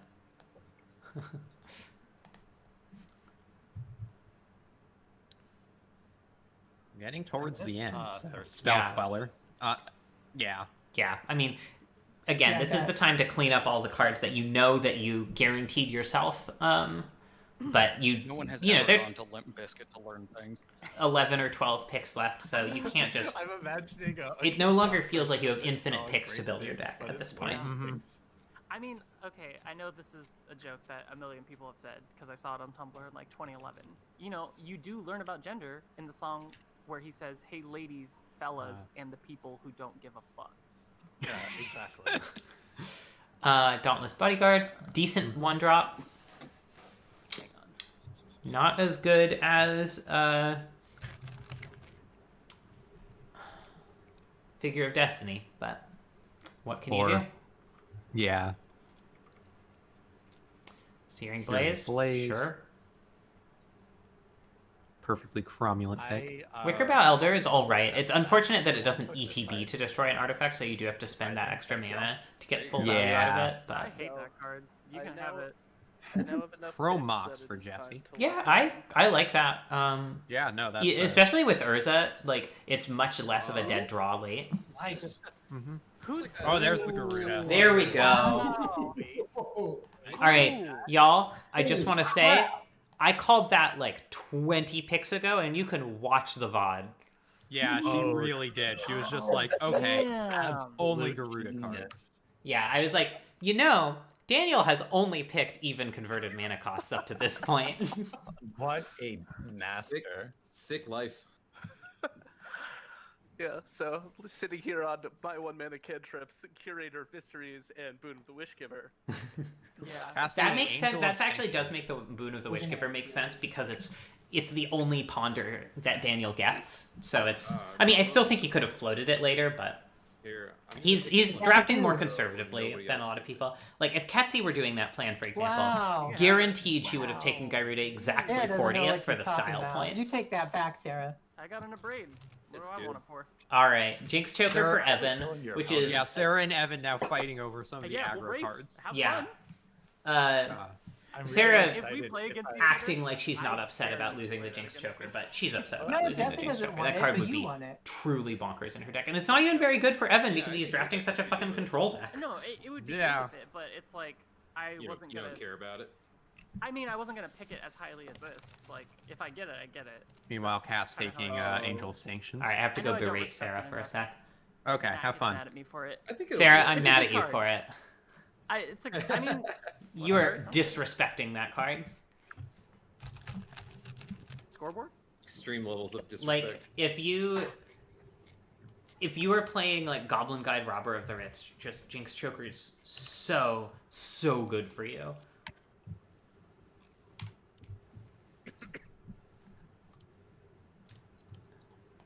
All right, Spike-tailed Braceling. I love that card. I know Teddy really likes Jinx playing Choker. it too. On the turn it comes down, it deals 1 damage, right? Because it's like upkeep. You put a counter and pass it. Is that what it is? And you Or sorry, put a and counter not on up, it, yeah. and up, Yeah, you so it take deals 1 damage, then 3 damage, then 5 damage. Now Goblin Rabblemaster deals 1 damage, then 6 damage, then 9 damage. Yeah, but Goblin Rabblemaster can be blocked. Yeah, and then you play both. Marshall Sarah. finally also taking eats for a X in removal Arena. spell. Like, While Nat is still Okay, and how berating much Sarah. damage does Sunbaked Canyon deal, huh? None. Phyrexian Arena, just very, I mean, very something good. did- Marshall Yeah, stuff. oh god, I love Phyrexian Arena. It would be, I mean, obviously Daniel can't take it at this point. Yeah. Or at any point, but yeah, it also damages. Marshall, guaranteed for Marshall, really, but also you very go. strong, because I don't think Cass wants it. Yeah. A card I'm surprised Cass hasn't taken yet, because it is something that could Marshall's go got in the Ketsy's super deck, control here. or even kind of Marshall's, is Fiend Artisan. Ah, the friend artisan. I just Yeah. say that because I'm also not Because it's sort of, I mean, it's not really pod number 2 because it doesn't help you cheat on mana costs, but it does let you tutor out your silver bullets. It lets you turn tokens into real cards, which is nice. Yeah. And like it's mana a elves. very good card. Guess I'll take. Like Cass is just taking a bunch of cards that want to be sacrificed. So I'm also surprised Cass hasn't taken the sack outlet yet. Took that. Yeah. Like anything that lets her do the infinite win with Anafenza. Yeah. Okay, so if you that makes sense for Daniel. Okay. Means Woe Strider or That's a deep in the tank. Falconwrath Aristocrat, anything like Oh, that. there you go. Quicksilver Amulet. Yep, that was telegraphed, I would say. Yeah. Yeah. Wondering if Marshall is going to end up taking Gary. let's take this guy. Like, he absolutely could. Yeah, Okay. or Ooh, Nykthos, we by the have same logic. 9 Yeah. picks left. 10? 9? Like, You guys have obviously he has some blue in there, but that's a mostly black deck. Yeah. Ketsy taking Sakura Tribe Elder. Oh, I have taken too many cards I don't need. Isn't that always the way? I mean, you end up with 40 okay, cards yeah. in Roto, and you only That's a play 10. 23 do? of them, Yeah, it's ish. 'cause, Yeah. Yeah, you count. Oh, yeah, Whip of yeah, Erebos okay. is an odd one without all that much to reanimate. Like, Wonder if you Yeah. take edge case. what does Marshall have that's good with Whip particularly? Maybe he's just trying to prevent other people from having it. Maybe Oh, I don't he have doesn't any even picks really left. have that How many many cards I have to creatures. Yeah, he's got like Manowar, Pack Rat, Fallen Shinobi, Thief. I feel like Marshall had a good start and then kind of didn't know where to go with it. Like there's not much in there that's like really pushing the power boundaries. Still hasn't taken Ashiok. Even I guess it's free now that Daniel's not taking it. But although Jesse could easily take Ashiok. In fact, Jesse probably should take Ashiok. But will he is the question. Really good question. All right, Sarah finally taking a blue-red land with Cascade Bluffs. I guess she took Fiery Islet as well. Yeah. Sarah is we've also- probably still going for the twin plan at this Ah, point. crap. I just Yeah. did something, Cast Control Z. Thank you. maybe. Don't rewrite it. Just Control Z because otherwise the. I'd like to mark the first time this card has ever been drafted in Roto. Oh, I think guess this is Cass can't last hear me. meeting. So Yeah. Hopefully she did it right. Yep. Yeah. Yep, there we go. There's the Yeah. Lord Strider. Yeah. Direction. That's This card has been definitely. in I like the- Angel of Sanctions also. I didn't mention it at the time, but Yeah. Lingering Souls. All right, Jesse finally taking the advantage part that of makes his the black combo mana. Damnation. Damnation, great one. First Wrath off the board, unless you count Sudden Demise, Yeah. which Unless you count freaking Arc Trail. yeah, I expect Evan to take a Wrath here, and probably Teddy too, just because. I mean, the way that you sort of salvage what has happened with Evan here, I think, is Ash Baron's really good in Jesse's deck. Oh yeah, Really terrific. absolutely. By the way, love table? lands. Teddy gets table. Teddy is really good at table. Successfully. Like I think the way you salvage what is going on with Evan's deck is you build it with a transformational sideboard between aggro and control, depending on what he's trying to do, and a Wrath is really crucial for the control half of that. Friend Artisan, there it is. Very nice. Yep. Yeah, I love that card. Cass's So deck is Cass, definitely uh, going it- places. Yeah, I like Cass's deck a lot. The one thing it's missing is a good 7-drop, I think. But Elish Norn is a totally reasonable pick for that. That she could pick up basically at any point. Although there's a risk that Teddy or Evan takes it. Player in it. Not super Yeah. high, but I it think could that card happen. is really underrated right now. Light up the stage, very good. Yeah, I had a black green Great plan, card. and I was going to take Fiend Artisan. Probably one of my favorites from that set, actually. Yeah, it's really Honestly, cool. wasn't sure. I about remember it. pretty much everybody reading it the it first is like time it's was like, not "Oh, this doesn't seem good," and then you realize technically it's until the end of your next But- turn. Yeah. Also, just kind of. Jesse is messaging me that he is I mean, it worked got well his with eye that, on the right? black-red Creatures in your gold graveyard. cards. Yeah. And So it Duretti also- in particular would be bonkers in his deck. Yeah, it also just gives Just me really, really strong. Bonkers and Yeah, fucking I like Yonkers. redundancy because I'm not. Have you been to Yonkers? You like grew up in New York, right? Yeah, I have not actually. I have passed through Yonkers on the train. I have never actually been physically to Yonkers. Okay. There's not much of a reason to go there. Other than to say you went bonkers in 13 fucking picks, Yonkers. get into 10 Yeah, picks. Um, exactly. Batterskull, like I think once you have Stoneforge, you're basically guaranteed the Batterskull unless someone drastically misevaluates Batterskull or wants to hate draft you. I just don't think that card's very good without a Stoneforge to back it up. Yeah. Crystal Shard, really, really strong pick from Teddy. Although they did miss out on the Mana War and the Baron, I still think Crystal Shard is really strong. Because, Mole like, I wasn't Drifter, it's expecting great to with even get Spell him before. I Queller. had totally other Um, plans. Marshall taking just another control-y card. Frostlinks? I guess so. Yeah. It's Yeah, more I of mean, a it's- tempo card, I would say. But yeah, it's one way of shoring up his early game. Yeah, I mean, How do I a say card this can card be then? both control and tempo. Yeah, I agree.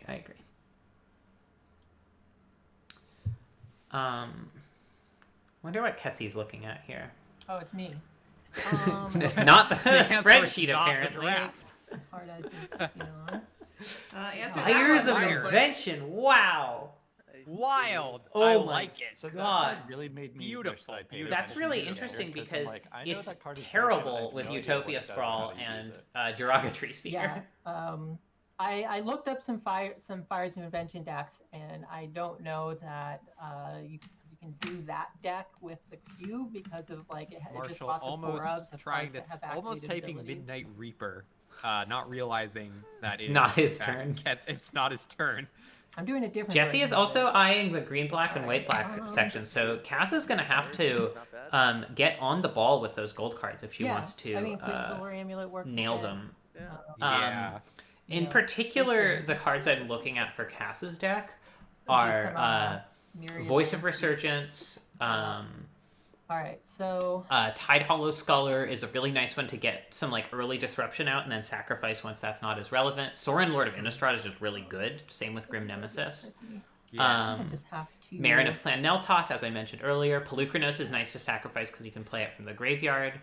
Yeah. I mean, I feel like there's Dual enough lands. there that it's not a big deal if Jesse takes a few of those. I think you're because right. There's still enough left. Ketsi taking Sheltered Thicket. I just think Cass really wants specifically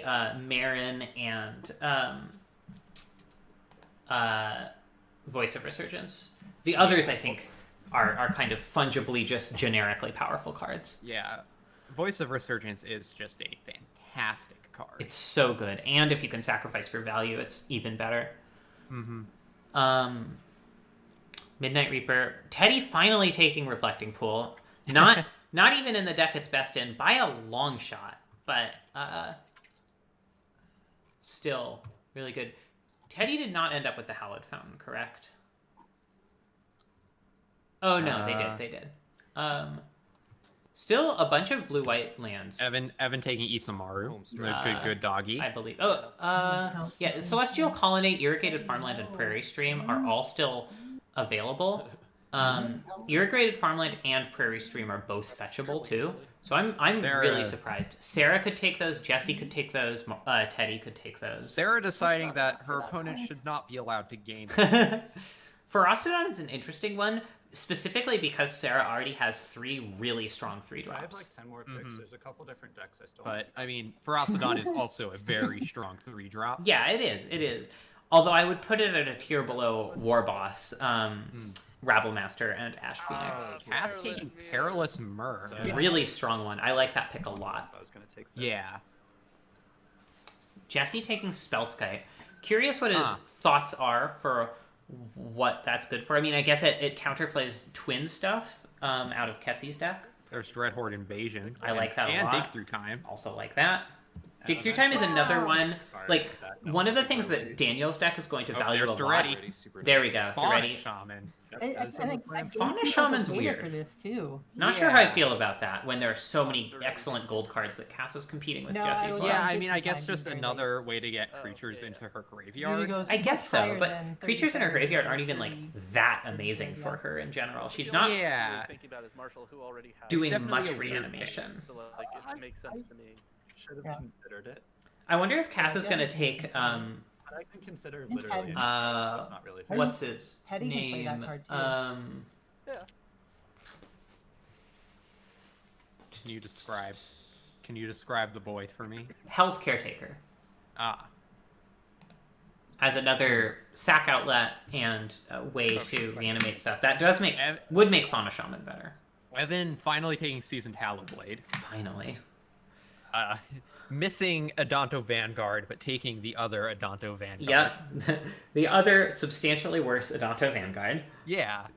The Adonto Vanguard that makes you go -1. Prairie Stream. All right, Teddy finally slamming those last few lands. I guess taking Reflecting Pool because there were more people who wanted it, theoretically. Although, certainly, they had competition for the other blue-white lands. Stonecoil Serpent, just great solid card. in any deck. There is no deck that doesn't want to play Stonecoil. I like that. I mean, possibly a deck full of Cascade cards, but... That's true.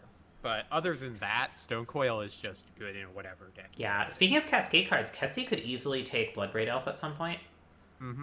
But instead she's going to take the Oracle. Yeah. Bloodbraid is a Nombo with Green Sun, but if you only have one X spell, it's not that bad. I guess she also has Sudden Demise, which those two together make it fairly substantially worse than it is on its own. Looks like Ketsy is less in cheating now and more in ramp. Yeah. I like the combination of those two things a fair amount. Yeah, definitely. Marshall taking Gary. Good news, guys. There's one left. Teddy taking the Chalice. I like that Chalice pick a lot. I'm surprised it's still here. I was thinking about it, but I wanted Farseek more because I'm playing Fires of Invention. Condemn, again, a very controlling card. Evan's still, oscillating wildly between strategies. Sarah finally takes Strong Kirk Noble. Winding Way. All right. That's, again, a very, reanimation-focused green card, which is interesting. Jesse really prioritizing the red-black spells, even though he's fighting with Cass much more for the green-white and green-black. We've got...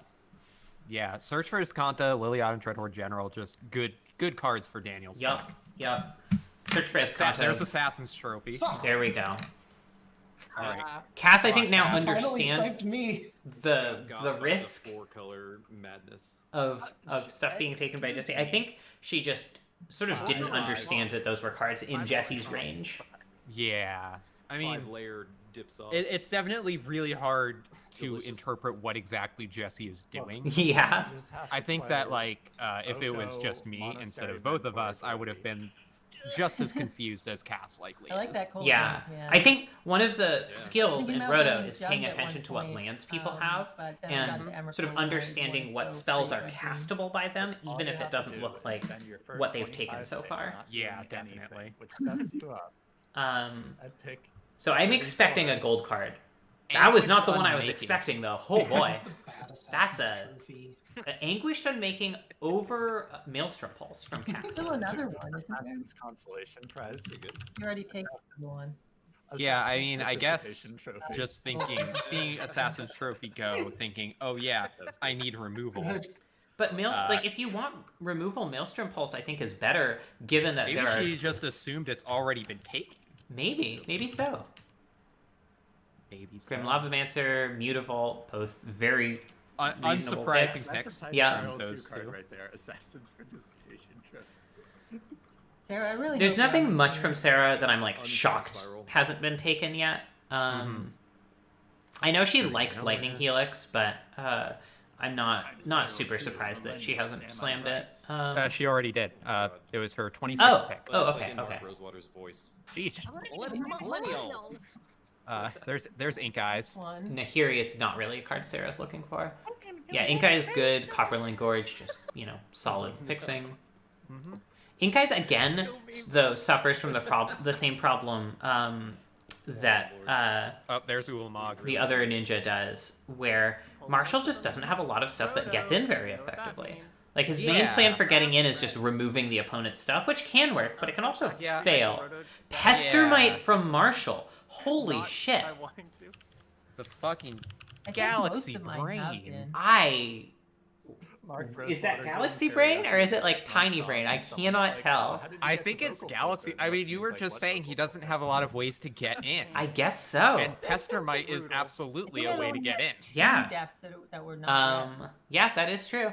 And your red. So one I of assumed the red this. was what- I wouldn't be surprised if this prompted a Deceiver Exarch from Sarah. That's another Yeah. nice one. Just saying, I actually have my old pick list up because I'm drafting a very, very similar deck.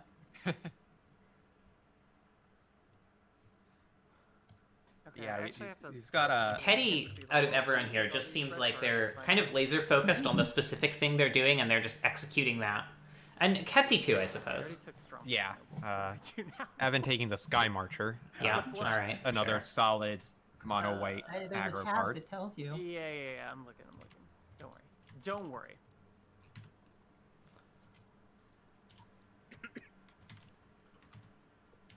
I mean, Teddy is not going as aggressive as it looked like they were early, so Evan does have a lot of picks to take the strong aggro cards that they've Cass- that he's Cass, sort of been sidelining. Realizing and grabbing Pelucra. Yeah, pretty alright one. Although, again, probably not in the top 2 gold picks I would have made.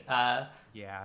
There goes Uro. Very nice, Yeah, Jesse. Jesse's still not really trying to compete with Cass other than the Assassin's Trophy. I'm legitimately Winding shocked way, very about nice. how late Uro was picked. Oh, you Yeah, picked I the mean, Fauna team, and who I was else debating whether wants or not it, to though? pick it. Yeah, but I guess that's true. It's just it is maybe one of the best cards ever printed, you know? Yeah, I mean, Marshall's kind of on the. I don't deck disagree. this time. Yeah. Maybe a better Hell yeah. That's good. Real shinobi. Because I'm right. I like Abyssal Persecutor a lot. I think that card's under-respected. I think people don't understand how good just a the big, odds are that they're not- evasive the odds are trampling that body they're not is. on your team, but it's Yeah. very small. Cast down, just more removal. I mean, I guess it's like. What, Yep, one definitely minus? the third best removal spell after No, Go no, for no, the it's a Throat four and- a and 3 and 7. well, after specifically Well, 3 and 7 that they're on your team. 4 uh, and 7 the that card they're whose not, name I haven't so they're more memorized likely yet. to get Heartless Act, then Go for the Throat, then I think Hopefully Cast the Down. water that I'm pouring for myself doesn't pick Yeah, up on so mic. It did, but that's okay. Absolutely, it does. That's okay. Yes. Oh, my No, God. Kinon, Border Pouring Prodigy, water. or Bonder Prodigy, that's pretty Cass solid. All right, Cass finally taking finally. place. Oh man, it's looking like Cass is just not going to be able to fully activate Golos with lands. Natalie, I would like you to highlight on your stream the Kinnan Urza combo. Okay. The Kin and Urza Yeah, it's pretty combo. good. The Kin and Urza That doesn't combo. work, does it? We have highlighted it. Ladies, gentlemen, and Yeah, it's others. What about Ladies, can you explain gentlemen, what this those who are neither Does ladies tapping nor for mana gentlemen. require combo activating is? the ability of that Fools! permanent that has tapping? Oh. Urza and Kinnan. I Yeah, think you're right. Wow, so it doesn't work, How did- is there's a- what Cass just explained. Just tap it on. Don't worry about it, Liz. It's not a combo. Cool. Yeah, you're I right. It doesn't mean- work. I don't know. All right, I'm 'Cause not you gonna are hate He made tapping us a announce permanent it to to the add mana. world, and it's not You're just even tapping real. a different permanent Oh, to it a permanent. has- All right. it Ban says the you're sick tap- filth. in the This has rules gotta be a of Deceiver you're exarch, tapping right? Permanent for mana only if you're activating a mana ability of that permanent. I mean, it's that possible includes Sarah tap decides she symbols doesn't and want to draws. go twin. I mean, Wow. Right. Okay, I guess Burning Sarah decides Blade. she doesn't want to go On your twin. stream how dumb and Or knowing the or rules she's of just it. assuming Put that all your Marshall mana wants rocks. Pester Mite for the If evasive Urza body, and gave all just of she'll her still be able to artifacts tap, add a take, blue instead um, of Yeah, being but then an it would be ability on way Urza. Exarch Twin is her worse last with, two. Artifact Yeah. creatures. Yes. Shrine of Burning you Rage. have at least Really good. 3 Yeah, it's a mana very good card, Yeah. just not necessarily what I was expecting I Sarah I mean, the to mana take rocks there. are. Yeah. From Evan grabbing the Mox, last Gideon. Yep. Coalition relic. Actually, I- no, Gideon Juro's still out there. Oh yeah, what a good Waiting. one. I wouldn't be surprised if Teddy ends up taking that, just because it's so strong. Not like Yeah. crazy synergistic in their deck, but It Yeah, is like, a good card, I still though, think and Kinnan his is deck definitely could probably use one it. of the better cards in that deck. Wrath of God. As long as you have Yep. like, the mana artifacts to go with it. I think Wraths are Just really because strong. it's Wrath If you're is Yeah, playing payoff. with a bunch Hot of, take. Yeah. Wraths are good. they're good against Sarah and Evan, but they're also good against like Ketsy and Cass.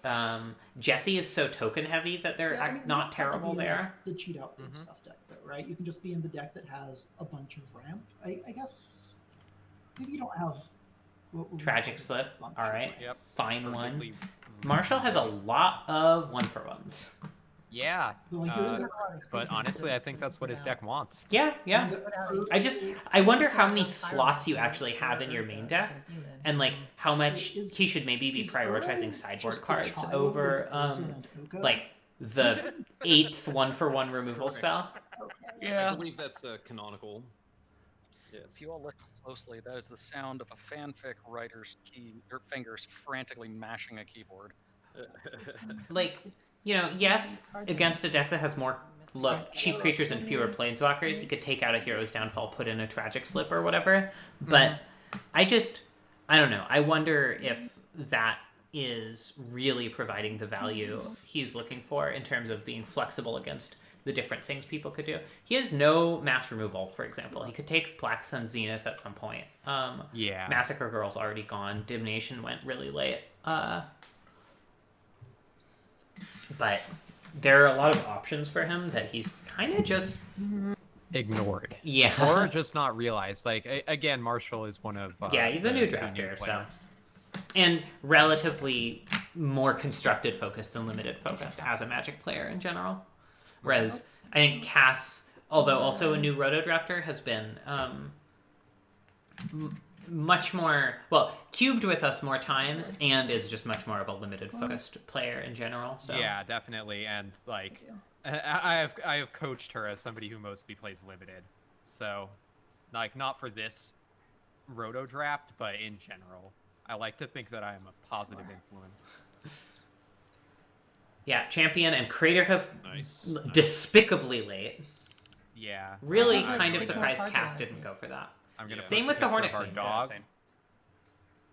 There we go. Or like put that. Thank you. You're welcome. Make sure to put it on stream. Yeah, no, it's on stream right now. Oh, excellent. Can you tell us a few facts about this dog? This dog is, first off, very fuzzy. Also soft. And her ears are triangles, which I think is important to note. That's really important. Thank you. She is not a big dog. She is actually fairly small compared to, say, a person. What is Does she shrink when she gets wet? Yes, she absolutely does. what is her name? Flurry. That's a really good name. It's a really She good is dog. a very good dog, except when she is being a nightmare. Luckily, she is at her owner's parents' place, so she is not interrupting the stream constantly. All right, Elspeth. back to the draft. Elspeth. Dungeon Geists from Teddy. We are on Liliana the Death's cusp of Majesty from probably Marshall, which is all right. Although again, completing Marshall all seems to be 3 taking a cards bunch of and things that anything signal a kind of reanimator strategy, but really nothing to reanimate. That's all that exciting. Yeah, Evan taking Elspeth okay. Conquer's death. All right, yeah, I kind of expected that out of Teddy, but Yeah, I'm surprised that it not only went so late, but also wasn't taken by Teddy. yeah, Hang on. Teddy has. Did Jesse spike to fairy from Teddy? Yeah, I guess he did. Wow. So Teddy basically has no planeswalkers in their deck. Yeah. Sarah taking Embereth. I guess that 1/4 mana Gideon. Embereth Cast grabbing Shieldbreaker, another really land. solid. You do want to have artifact removal. A lot of artifact removal still in the draft. Nice Yeah. pick with the Wildfire Shattered draft. Skies, or whatever it's called, So I is knew still this was coming, here. Jesse. When you took Kinnan, I think was there might be thinking- 1 or 2 green artifact removal spells was still like, around. Daniel taking Black Sun's Zenith. Yeah. I away like that a from lot. Marshall. Marshall.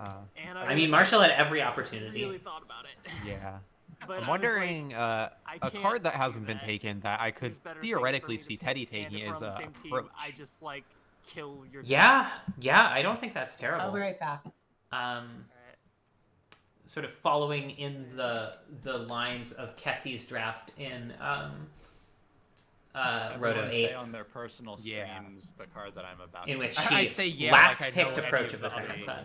to That's run the other one. Destructive Yeah. Force. All right, yeah, Jesse clearly taking Destructive Force after taking Yeah, it is. Wildfire. Those two are peas in a pod. Daniel having taken Noxious Gearhulk. Yep. What's Cass taking here? Golgari Rot Farm. I love that pick. Rot Farm's so Yeah, strong. no, that's a Pretty sick, very, last very pick good also. pick. For Also Cass there. makes the If anyone guesses Golos better. my last pick and snipes it. I think there are still a couple Horizon lands Cass could get. I generally think Yeah. Cass should have been taking more lands, just because you only have 23 spells in your deck, right? Yeah. And like there are just too many good lands Cass could have in her deck that aren't taken yet. To Yeah. not taken. But now Wow, she only... Overgrown Tomb is still Yeah. unspoken for. Yeah, but I at don't this know point, why it's she not- only has one pick left. I don't know why it hasn't crossed out Golgari Rot Farm there. That's not perfect. Sarah Yeah, taking Godless Hell Shrine Rider. also. Yeah. This one is really. I don't know if this one's been drafted before, but it's a speculative. Ooh. Angel of Jubilation. I like that. pod. I do really like Somehow that I thought card. Evan already took that, but it must have. Oh, I thought Sublime Archangel was out Angel of Fortune Pod. Jubilation. I'm just dumb. No, they're different. They are different The other cards. one's back outlets, I guess. And Yeah, as That's it some, turns out, Fiend Art is in as some Natalie's nice schooled me advice list in for the you. last time. I Angel tried of to do that. Jubilation Turns and out fetch lands doesn't the other angel, so they're you have to different pay cards. life. Oh, Looks wow, like you yeah. can't pay life. Good to know. Good to know. You're right. Mu Yanling, I really really strong. like Mu Yanling. Yeah, I've been really impressed with her. So just a Sky really, dancing. I just really like it, Oh, it's me. and it's pretty. Okay. So that's I really. just had like this Galaxy Brain card in my head, and all now I you don't need. remember Yeah. what it was. Juliet Marshall Pasteur in chat says nice big dog, by the way, about Flurry. Two Galaxy. Oh yeah, I saw. Okay, cool. I do have two Galaxy Brain. That was why I was applications. talking about how she's actually quite smart. Got it. That makes sense, yeah. Yeah, there's another another 1-for-1 from Marshall. Yup. I mean, Runa's Path at least is a 2-for-1 once you have enough mana. Yeah. Has But anyone he taken hasn't taken- Nykthos yet? Nobody's taken Nick. Oh my god. Please. My brain. Please. My wets. Dust my wets, please. Please, somebody dust my wets. Oh, there's one. My wife gave me a look. Oh yes. Okay. Well deserved. Mm-hmm. Many tabs open. My wife is too busy making really cool noodle art in a coloring book to give me a look. Good. I can give you a look if you want. I have them stored up against Liz. all occasions. Plow under, just really good ramp payoff. Yeah. God, so many possibilities. I don't know. When we get this late in the draft, I here's feel the like if you last aren't pick. just taking all of the remaining lands for your color pair, if there are remaining lands for your color pair, you didn't plan ahead well enough. Sorry, Yeah. Ketsy. That's just how I feel. Yeah, Cinderglade, this is, Copperline, everyone's Kerplus, and last Flash still very on the table for Ketsy. Mm-hmm. Let's see Um, what she goes for. If she doesn't take a land, I'll scream. Ah! I mean, Ilharg also very good with what she's doing. Ilharg's Very, good very card, good. but, you But- know. But yeah, it's like, Last pick. Raise are you forward. really going to Last pick. see situations Like where it. you can I don't even sideboard know if all it's of right, these but I cards? figured I Yeah, might as well you're put it in not, because is the thing. what's Yeah, Another- it's just not. It's another effect. not very likely. Connive, concoct. Yeah. Yep, good one. Yeah, that's. I don't want to do the math, but I'm assuming that Daniel hasn't taken Oh, it because it can't. It Yeah, has I was gonna odd say, converted mana I cost. think a lot about my last pick. Where I'm Yeah, What it do I does. I mean, it's kind of the most. One important side thing. is 4 and one side's 5. Yeah, so You total have no more 9. options afterwards. Every time before that, you can take something later, and now you can't. All right, let's see what Teddy's last pick is. Still, I believe several blue-white lands. Imprisoned in the Moon over Celestial Colonnade, which Yeah, I can't. Which is I have to make up for it. wild to me. That is you would take that. truly bonkers. Yeah. I don't like that The at I don't all. like spreadsheet that. hasn't marked Like, the last it few would've- cards. Like, it's Yeah. definitely a good Crossface card in his has deck, a, but Their over deck. or their deck, but an error choosing on it. between There's a couple cards. that have Imprisoned them in the for Moon and Cruise Celestial because they're at- Colonnade, I think it's Colonnade Um, 9 times out of 10. Oh, At least on absolutely. the draft. And like Imprisoned in the Moon, like it's a decent sideboard card against a set of things, Natalie, but like, honestly, it's sort of in there to be like the blue Oblivion Ring, and Teddy already has white Oblivion Rings. Yeah. I'm not really sure what they're thinking there. I think I touched anything. At least I hope not. All right, we're going with Super Friends. All right. There's Gideon Jura. Evan, There the he only is. person here who I'm not furious at for not taking a land, but Yeah. I believe Windbrisk Heights is still on the table. So I'm actually furious at Evan. Never mind. Okay, Changed my you- mind. You've decided to be mad. Yeah, I'm mad about it. Or like anything like that. Like Angry. Oh. seems like they would be like hanging out together. People just don't respect I don't fixing. know the story. And it's Yeah. it's frustrating because no one's gonna get super punished for it because no one here really took fixing highly enough, except arguably It Daniel. was one of those. Yeah. Huh? Here, deep in the tank here. Yeah, I'm thinking. Jesse So could it's pretty polysaturated. have had. I mean, Updated obviously Jace Jesse is every and color but Jace, white. copy of Mhm. that, No, and copy of Jace Jesse's two, Jesse's and just copy 5 of color, three, huh? and copy of Jace Jesse's four. just Okay. whatever. Yeah. All right. It's like What's the Sarah's Jace last molecule. pick gonna be? Does Jesse actually not have any? No, Jesse has Falcon red cards. Wrath Okay, Gorger. that's a good pick, Sarah. Cass taking Overgrown Don't Tomb. be. Thank I you, had some like Cass. Galaxy Brain draft idea Yeah. with All right. Overgrown Tomb's False good. Wrath Gorger It just- plus vampires plus Yeah. reanimate. Irrigated Right. farmland. Sure. What I realized was that And my Daniel, friends the didn't last get pick white, of the so I had to make of up the for that. draft. The card I was gonna take- Phantasmal Image. I Phantasmal love that. I know, So good that's- with yeah, I was thinking Garuda. about taking it, That's and then I decided I definitely didn't want it. Yeah. All right. Daniel, Has Daniel, one. Cool. I'm just thinking about taking. I'm gonna jump back into the Yeah, general I'm chat, surprised to see it's still there. and actually we can close out our This one went personal really chat interesting. for now and just hang out in general chats with people. Yep. Yep. Thank you, everyone.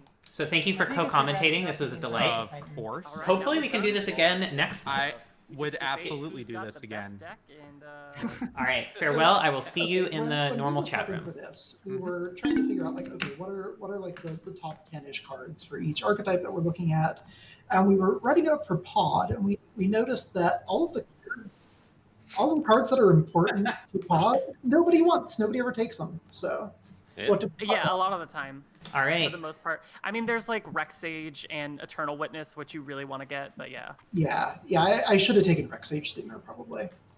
Yeah. Yeah, I'm surprised you let me have it.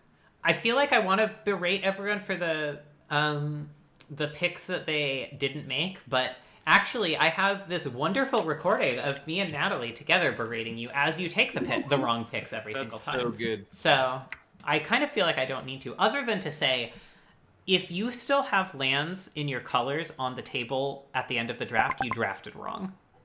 Well, Oh, there were yeah. lands that were undrafted, so that does not apply to me. It definitely does apply to you, Jesse. I left I mean- Windbrisk Heights on the table. That's you, true. You Celestial absolutely did. Colonnade, I think, is still there. Which Yeah, is Teddy wild. taking Imprisoned in the Moon over Celestial Colonnade gave me an aneurysm. But like in general, you're not going to be able to side in all of these cards you have notionally taken for sideboard slots. There just aren't that many different circumstances that are coming up. and taking cards that will make your main deck more consistent is just better. So this goes for all of you except for Daniel, who correctly valued lands and got rewarded for it. Well, thank you. That's a high praise. I took 6 lands. 7. I mean, I don't have that. I have like an okay amount. I only have 6 sideboards. Yeah, but you're 2-color, Daniel. So like you were limited in the number of lands you could take, and you didn't end the draft with lands of your color on the table. Neither did Marshall, but Marshall just drastically undervalued lands the entire time. So yeah, but I picked 1-pip cards to start, like strong 1-pip. I'm aware that I didn't take them. I'm gonna be fine though. You don't understand how good lands are in Cube. I'm sorry to say it, but it's true. I took 8 lands, and I did leave some RG lands on the table, but I think I'm still correct because that only leaves me with like 6 to 7 sideboard slots, which I think is about what you want. Okay, I can understand your justification there. Ketsy gets a pass on this one. All right, are y'all ready for teams? But I left the worst ones. Sure. Teddy, Daniel, Jesse, Ketsy versus Marshall, Evan, Sarah, Cass. Oh, hell yeah. Ooh. It's the GP Vegas crew plus Cass. Let's go. We got this. Which one has table, the first one or the second one? Teddy's. Hell yeah, thanks, Teddy. Hey. Teddy just always has table. As a rule of thumb, if you want to know who has table, it's probably Teddy. They're very good at calling table. Oops. That's Teddy, Daniel, Jesse, Ketsy, and Evan, Marshall, Sarah, Cass.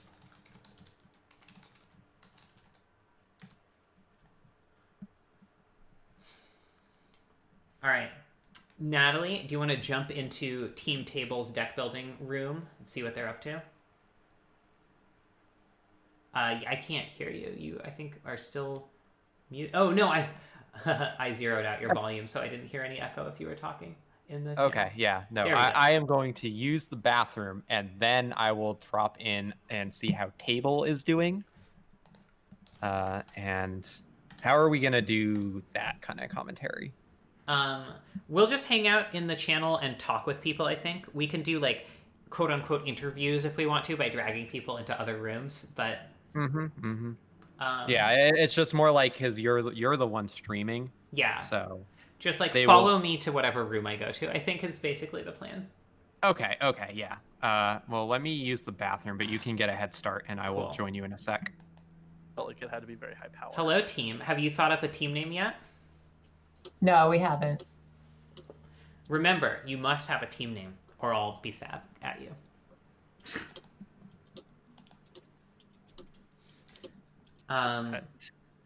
In hindsight, my decision to not take irrigated farmland helped my team. Teddy's just that galaxy brained. Yeah, exactly. All right, let's see. I regret not taking kitchen finks from Cass. Teddy, Jesse, Ketsy, and Daniel all get fancy colored columns in the spreadsheet. Ooh, fancy. What's it? Okay. Indicating our team. Yeah. Yeah. Thank you.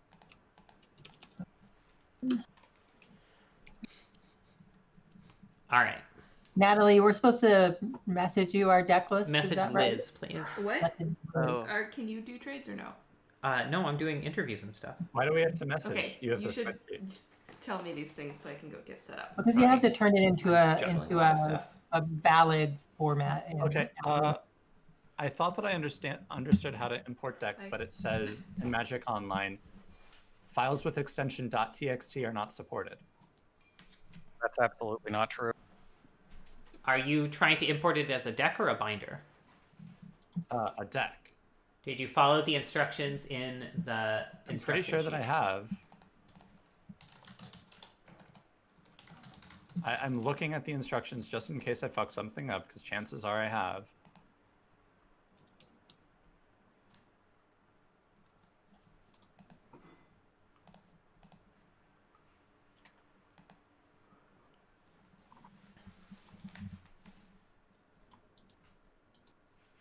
Also, this is... Oh, I need to update the Wait, I thought I'd The already instructions updated are the. not. Oh, I see what I. The instructions are also not for like making things into a text file yourself. Yeah, but I mean, the extension's the same. Okay, so here's what I did. I copied and pasted into Notepad++. I put 1 space before each of the card names, and I saved it. So it is cube829.txt. I go to Magic Online, add deck, import, click on cube829.txt. When you say Magic Online add deck, what do you mean specifically? I am in. Should I just share my screen? Sure. Why don't you do that?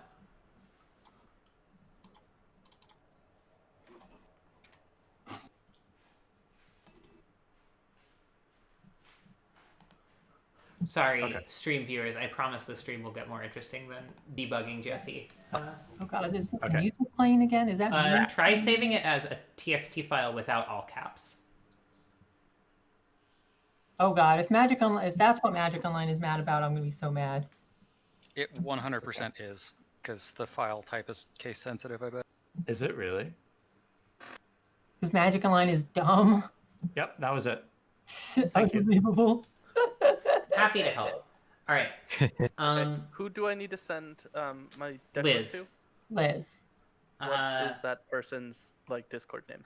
Liz. Literally. Just Liz. Okay, sorry. You're not in the cube Look in the chat. quarantine. You have to go. No, look in the Quarantine Cube channel on this Discord. Liz is the last person who talked in there. Oh, is she?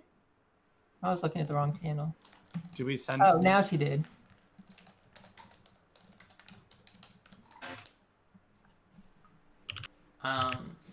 Cool. Daniel, can Natalie and I borrow you to the Another Match channel to do a post-draft interview? Sure, absolutely. All right. How do you feel like it went? Oh, I think it went exactly the way I wanted to. I don't know if this deck is going to be like amazing, and like there are definitely things on the table that I'm worried about, but everything went more or less according to plan. Yeah, your deck was very solid all the way through. Yeah, just a lot of decent picks. The one thing that I really nitpicked you on during the draft was taking Censor over Condescend. I couldn't play Condescend. Right. I had not considered that at the point. Never mind. Yeah. Then really solid draft all the way through. Yeah. Out of curiosity, when did you decide you were going to go for Garuda? Like from the start, from start, pick 0. Very, very start. Is like I like playing kind of like I've enjoyed playing weird combo decks in this cube. Like I like the cheat archetype, and I felt like with Jason's Prodigy, it's like a good start for Reanimator, which I kind of want Garuda to be, and I wanted something that was also flexible that I could like pull up in the event that like someone else just decided like I'm going Black Reanimator, which like as someone who went like Luca Emrakul last time, like sometimes people just like snatch the thing they want early. So I wanted something that was like individually strong enough that like I could pivot into like Twin if somehow that got back to me, or like if I didn't get if that deck didn't seem possible, I was going to try and do some kind of like Yorian nonsense.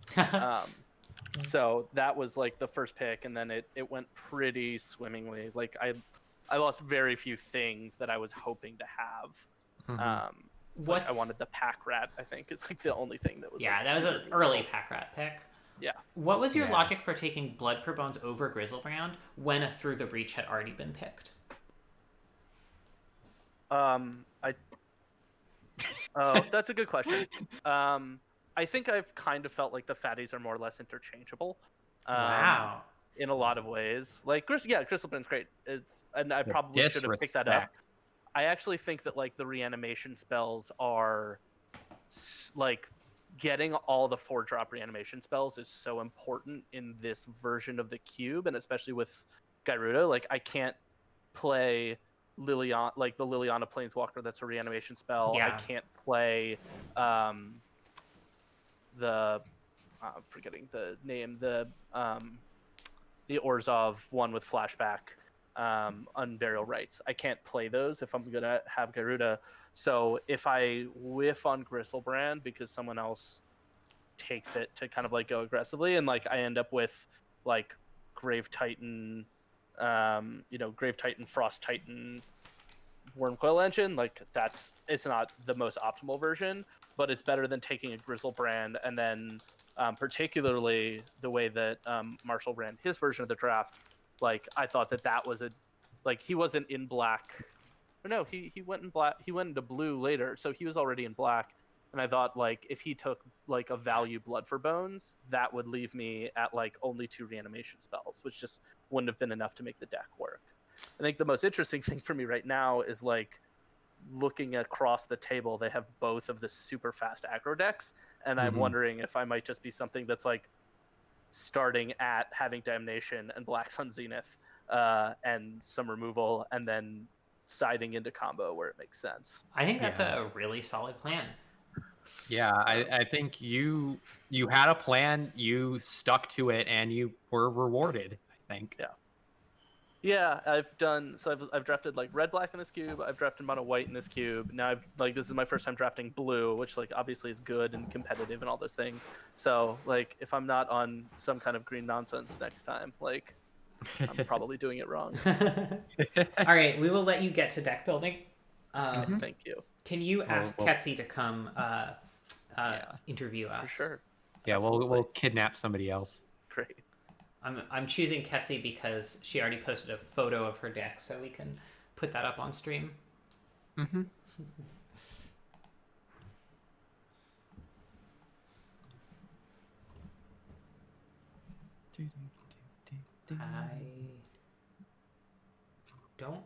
Ketsi's not here. I'm gonna go grab her. Ooh. Yeah. Yes. Ketsi, Yes, can I you will come go interview to- with us? Thank you. Hello? Hello. Inter- How did you feel like your draft went? I think it went pretty good. It was kind of the plan. I thought I was going to be in, but I didn't think I was going to get Emrakul and Through the Breach. I thought someone before me would first pick Emrakul after the last few drafts. So I ended up with more cards than I was planning, which made it harder because now I have these cards that I wanted that I didn't get to draft. So that, like, I had a backup plan to this, even if someone had gone into something similar, which was a green-black kind of reanimator deck. Using, things like Fauna Shaman and Winding Way and Marin and like Dread Return, Blood for Bones, Eternal Witness, Wretched Confluence, just kind of an engine-y deck, Grizzlebrand. But when Emerald was available, I was like, I got to take Through the Breach, which means I'm green-red. So yeah, I think I that's didn't really take solid. green cards until like pick. The first one I took was Red and 6, which was pick 10. Yeah, we were speculating on what your second color was going to end up being. Yeah, I was like, I wanted to be green-red. I was thinking that I would start. I was actually thinking I would end up starting with Hex Drinker in Green Sun Zenith. But then I had to take the red earlier. And then I took sudden, when I saw that, a number of people were in aggressive plans, and it looked like someone might be on mono black as well. So there's mono red, mono white, mono black, and then like a green base stack. I was like, I got to take Sudden Demise, and I definitely want Arc Trail. And I want to snap those up before anyone else. Players could take them. I was definitely curious about such an early Arc Trail pick. And that was just out of speculation. Well, Sarah has been very public about how much she likes Arc Trail. Yeah. Can't let her have that. Right, and it's good against Sarah as well. And it's good against Cass. Jesse had Skull Clamps, so I'm like, it's good against him. It's good against Jason Snapcaster. It's good against Evan's deck. It's good against Teddy's deck. It's good against literally every deck on that, like every card, Well, I didn't know about Teddy's deck from those first two picks. Oh, no, I did by that point because he took Brazen Borrower. And Vendilion Click. So yeah, like Arc Trail is probably going to be one of my number one cards, as well as Ren and 6. So I'm curious about the Thragtusk pick. That was earlier than I expected. I really expected Cass to be prioritizing that over basically anyone else. Yeah, I mean, I took it basically because I saw the aggressive decks piling up, and it's a very good card against them. Though in retrospect, I wish I had taken Kitchen Finks because it's better because it comes down earlier. Yeah. Yeah, So, yeah. it did feel like you and Cass were definitely fighting over a number of cards. Yeah, we were fighting over some of them. I mean, one of the things that happens when I draft this deck is that I don't really draft the mana elves because other people are playing so much, early removal because you have to. And I even wavered on whether I was actually going to take Tree Speaker. And then when I realized that I actually had a good amount of the good anti-elf removal, I was like, okay, I'm going to take Tree Speaker. We were talking when you took the Utopia Sprawl about how strong it is because it's so much harder to remove than Mana Elves. Yeah. Although weaker with, of course, Craterhoof. Yeah, I mean, it's weaker with Craterhoof. I mean, part of the thing, I was even debating whether I was going to play Craterhoof or take Craterhoof, just because, like, I mean, it's still great, obviously, but like, I have so many other ways to just like slam dunk win the game. I might actually just put it in my sideboard. I've got to put cards in my sideboard. And I was debating whether I wanted Champion Aronas too. I mean, my Galaxy Brain idea, which I didn't actually execute on, was so if you use a land ramp spell to get Fires of Invention on turn 3, you can then slam what's it called, the Migration Path to get 2 lands, and then you can untap Entwine Tooth and Nail because you have 7 lands at that point. and then with Tooth and Nail, I was thinking I wasn't going to get Emrakul, so I was going to do the Kiki Jiki Zealous Conscripts plan. But it turns out you can just do Zealous Conscripts in Emrakul and just slam Emrakul attack. Yeah, that's pretty strong. Yep, yeah, that's part of the plan. And then with Craterhoof, you can, like, if Emrakul's for some reason not going to do it, you can get Craterhoof and Kiki Jiki, and then you just attack with 2 Craterhoofs. Yeah, that's pretty good. Or Craterhoof Hornet Queen if you want. Yeah, you've got a really strong Tooth and Nail package and stuff to do with the cards you want to tooth out otherwise. All right, we will let you get to deck building. I'm very curious to see what your 40 ends up being. Yep. Yes, I'm very curious too. All right, good luck. Channel. I will go fetch Cass, I think. Hey, Cass, can you come into the Another Match channel for an interview, please? Sure. Ooh, Wow, so fancy. I'm afraid. So are y'all here to roast us for not taking enough lands? Yeah, absolutely. Yes, that's why this is an intervention. Okay, here's the thing. We do value lands very highly, and I think there are a few. We have like 1.5 things to say in our pitiful defense, and then a few things that we just like screwed up that, like brain wise. Mm-hmm. I will say, looking at your sort of tentatively built deck here, having only 7 sideboard spells makes me feel a lot better about your set of lands. Because you do want some sideboarding ability, and at this point you would be giving away potentially very real sideboard capability for more lands, which is a much better bargain than like giving away your 7th sideboard slot for a land is a lot more painful than giving away your 10th sideboard slot for a land, you know? Yeah. And like every card we took is incredible in this deck, I'm pretty sure. What about I'm really curious about your Golos pick. Did you pick it just to spite Jesse, or did you pick it because you specifically wanted it? Okay, so I forget if we already had Primeval Titan at that point. You did. We did. So you managed to float that really late. Yeah. We like didn't super want it, but then we got to thinking. We honestly, this was inspired by Jesse, but not like in spite. So, we were saying like, okay, you're going like 5 color, and then we were looking at our lands like, okay, we really need more fixing. Oh, Vivid Grove is still available. We could get that. Wait a second, we already have Prime Time.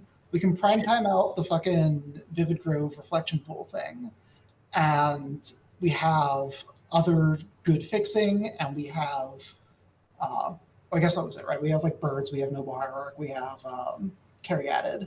But So then, we're like, okay, we could actually activate Golos, and Golos helps search out the missing fixing too. but then you never took Reflecting Pool.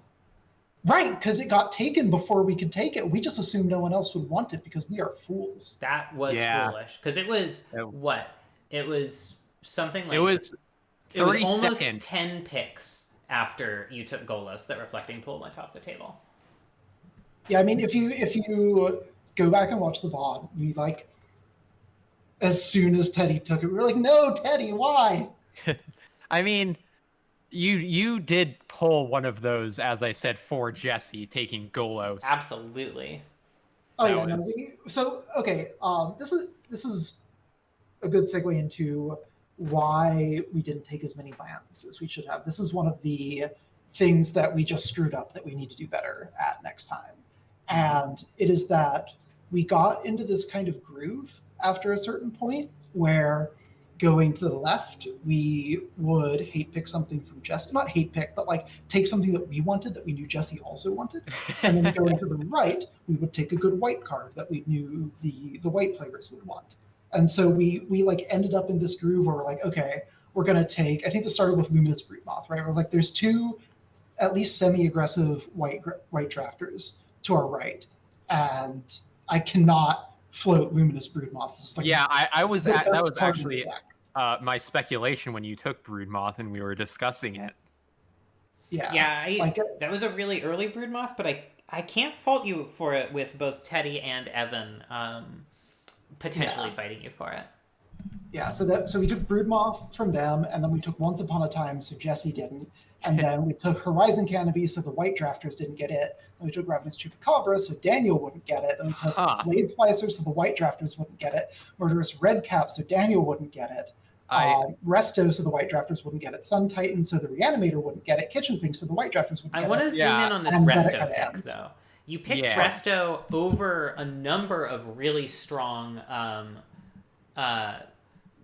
enters the battlefield effects, including particularly Reclamation Sage got taken right after you took Resto.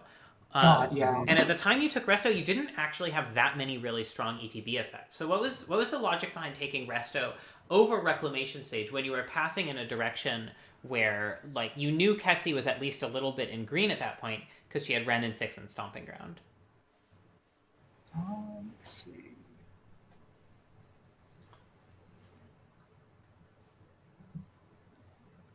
Yeah, I think it was partly like we had been focusing on the white drafters for so long that we were really worried about taking the good white cards. Partly that we just kind of forgot about Reclamation Sage for a minute. That is the risk in Roto for sure, is just like, I didn't even remember this card existed. Yeah. And also, or go ahead.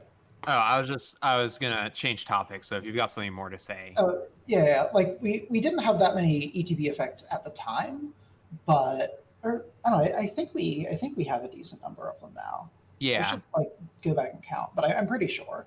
Yeah. But like, you know, we knew that, so we mentioned this a little bit at the very end of the draft. Oh fuck, I need to take cards from Liz. I'm sorry, Liz. Receive 40 items, submit. Okay. Gotta press one more button. I think eventually, maybe. Do I need to? Nobody knows how Moto works. Confirm trade. All right, cool. Right. So we got into this a little bit at the very end of the draft, and so when we were looking at what cards this deck like really wants in order to function, most of them are just cards that literally nobody else wants, like ever. So I'm trying to see here, right? Like Broodmoth has been picked like roughly around 30th in the last couple drafts. Once Upon a Time is severely undervalued. I told you you didn't have to take that second. Yeah, no, I know. I should have to take it second. Though, yeah. I'm sure it'll go a little bit earlier next time and a little bit earlier the time after that. Yeah, people will someday realize that free spells are good. So before we let you go, Cass, I want to ask one more question. I have another question also. Okay, So. we have two more questions queued up for you. Natalie, you want to go ahead? One card that I was surprised to see you not prioritize super early and end up getting taken from you by Ketsi was Thragtusk. I was expecting you to take Thragtusk within like your first 10 picks, but you didn't. So I was kind of curious as to what you thought about Thragtusk or why you did or didn't pick it or whatever. Yeah. Thragtusk was one of like the two cards that we like were considering before the draft that we were sad got kind of taken from us. And that's in addition to after we were in the draft thinking about like Pilgrim's Eye and Reflecting Pool. So as far as Thragtusk goes, I'm not entirely sure. We actually kind of had it as a maybe on our like preemptive list of things. We built we did like two major things for this, right? Like we just built it like here's a sample deck of how this could look, and it would be really good. And it has actually no, it doesn't have a Rex Sage in it for some reason. It has neither Rex Sage nor Thragtusk. And I was thinking more of Thragtusk as an anti-aggro card that would be nice to have if we could get it. I think this was also before we started looking up the average pick times for every card. So it was on our radar, and we were hoping to get it eventually. We just did not value it highly enough, I don't think. The card I wanted to ask you about that you also ended up losing to Ketsi was Hornet Queen. Traditionally, the way a pod deck works is it has something at the 7 and maybe even 8 drop range that's just an absolute knockdown drag out game winner. And you ended up with nothing above 6, no Elesh Norn, no Hornet Queen. What was your reasoning there? We did not want to build a deck that assumed it would draw Birthing Pod. We wanted to build a deck that could play just a reasonable, fair game plan without Birthing Pod, and that would be kind of turbocharged with it. And we're just like concerned about getting to the 7 mana range. I think that's probably a little bit too conservative of us, but oh god, I just remembered a card that I actually really regret not taking, now that I think about it, is Biogenic Ooze. I think the thing that we really lack is mana sinks. Yeah, that makes sense.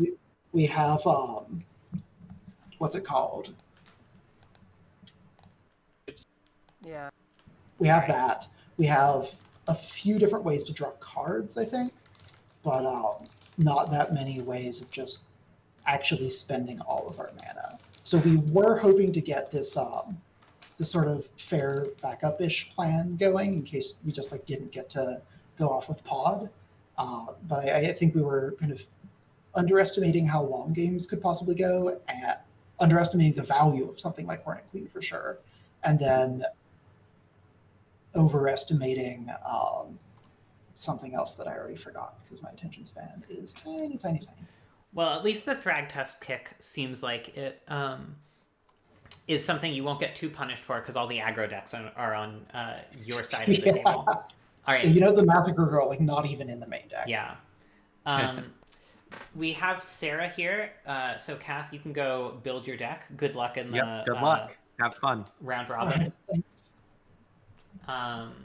Sarah is deafened, so she can't even hear me right now.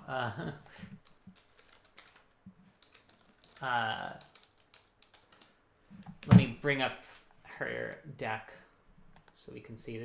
I had Sarah join this channel specifically so that we could really smoothly transition, and then she enters deafened and is not responding to my chats, so that's awesome. I think she said she was getting food. But she also said, so that works, which I assumed meant, so I will be responsive when you want to interview me. Yeah, my assumption was more like, oh, she's here now. So hey, Sarah. We were complaining about you entering on deafened, so we couldn't call on you when we were ready. Oh, it's because I was up. I was grabbing my food, so I wasn't even at the computer anyways. What's up? How do you feel like your draft went? I mean, it went good. I'm doing the same fucking thing that I always do. It was just like, man, this sucks. I'm just like, it doesn't actually suck. It was just your a thing deck of, is good. when I realized no one was fighting me on red, I'm like, okay, it's just this again. Like, and so I kind of tried to get spicy, and then like when I started taking, I was like, okay, I'm gonna take the red white and the red blue fetch, so I can maybe do whatever. And I was like, what are the reasons for me to go red blue? And I was like, I can do twin if I want, but I don't want to do that. I feel like I just want to be like straightforward aggro, rather because Ketsi took what's it called? Ketsi took Zealous Conscripts really early, and I was Yeah. like, maybe I'll take Zealous Conscripts and Kiki and Resto and Pestermite, and then Ketsi took Zealous, and I was just like, I don't know if I want to do this now, or whatever, and I was kind of all over the place. So I just took the Royal Scions. Like I'm playing what, four white cards and one blue card basically, and it's just like with mono red you have to pick up good gold cards because otherwise you just have so many picks that are just like redundant and you're not even playing. So Speaking of gold cards, I want to point out that you have gold cards and redundancy. You have 2 burn spells and a handful of just sort of generically powerful creatures and planeswalkers and stuff in your sideboard. You could have spent those picks on lands in your 3-color deck that really cares about hitting its lands on time. Why didn't you? What do you mean? I mean, there are a lot of red-blue, white-blue, and red-white lands still on the I table. definitely don't want white-blue because it's just such a light splash. Like I have Searing Blaze, I have Phoenix of Ash, I have like a lot of double red, and just like really worrying about like, because especially in these decks, sometimes you have to operate on like 1 or 2 lands, like you just don't get there for a bit. And I was just like, I don't really want to take Colonnade because that's not really what I'm trying to do, because then you need another white and another blue to activate it. But like Sulphur Falls, I'm like, man, if this is like Inspiring Vantage. I was like, if this is like my 4th land, I don't really want to take this. And I just really only need mountains mostly. Like I'm not even playing the Cascade Bluffs because I didn't even end up playing that much blue. I guess. think- Go ahead, Natalie. Oh, I was gonna change topics. So. I was just gonna say, like, you're playing. Let's see, 1, 2, 3, 4 white sources and a white aggressive 2-drop. That is traditionally considered to be not the sort of thing you do. What do you think you can reliably get a Danto Vanguard on time? Yeah. All right. Go ahead, Natalie. I feel pretty good about it. Yeah. Now, one thing I wanted to ask you about, because it was something that took us and a lot of people off guard, was your Adanto Vanguard pick. Yeah. Where you announced that you were pivoting into white, basically. And so that was just inspired by other people taking the cards you would want for a theoretical red-blue deck? A little bit. Honestly, the thing that I was bummed about was there were 2 like only white cards that I wanted, which were Selfless Spirit and Adanto Vanguard. And Selfless Spirit got taken literally the pick before I was about to. Yeah. And I was like, fuck. And then I was just like, so I can maybe wait to take Adanto Vanguard, but also it's just one of those cards I really want.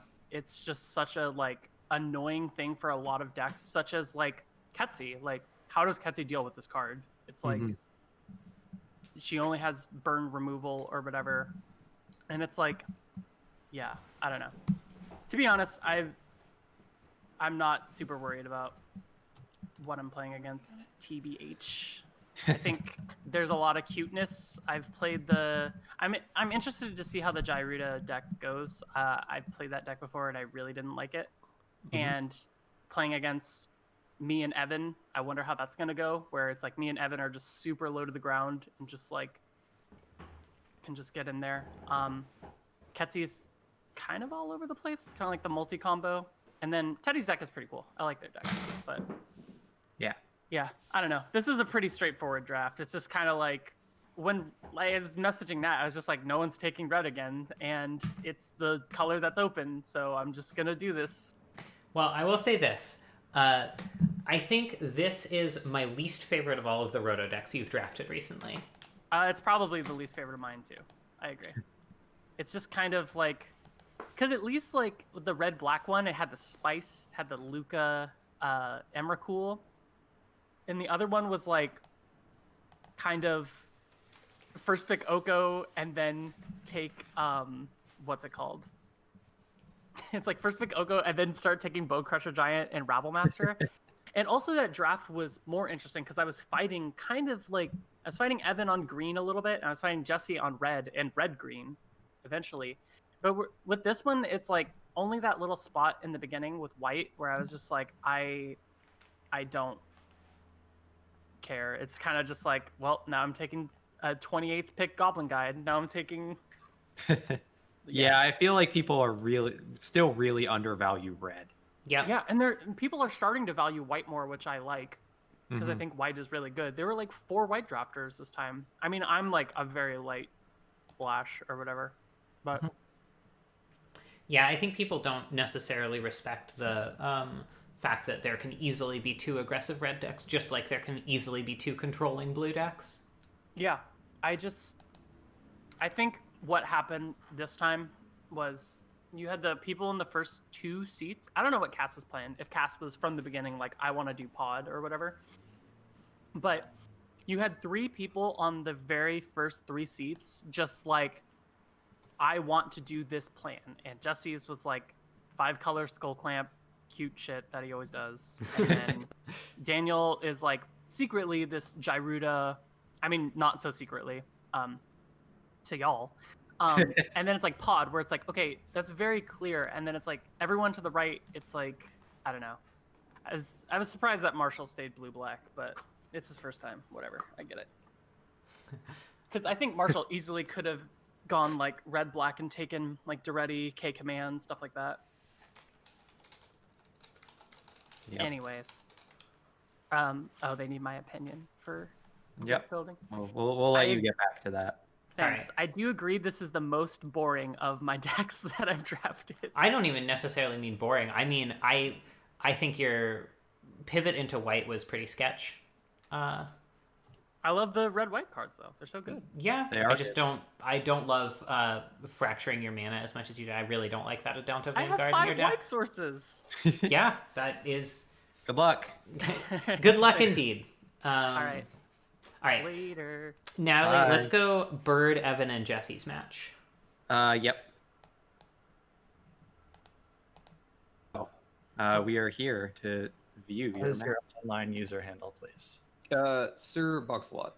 And I think you're King Cobweb, right? Correct. King Cobs a lot. Wait, shit. There it is. Okay. King Blobweb. All right. Wow. Okay. I wasn't expected to get roasted that hard already. Just because you haven't listened to the VOD from the draft portion yet. Oh, geez. Is it that bad? I'm ready for the pain. I'm ready. Oh, this hand is fine. Oh shit! I forgot what you're playing. Hang on. I'm not playing anything. Don't worry about it. This hand's actually like medium. Oh, you're the mono white. Okay.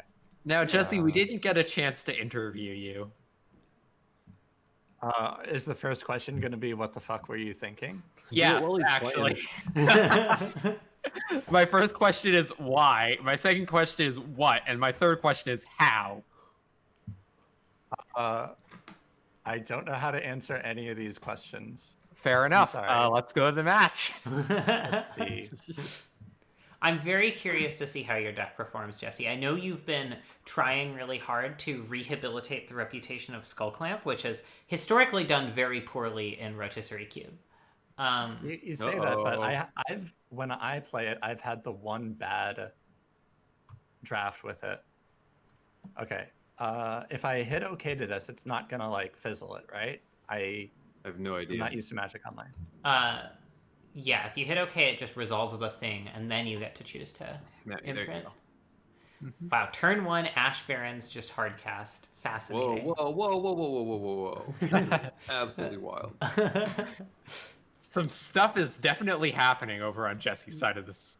That is for sure. Holy shit.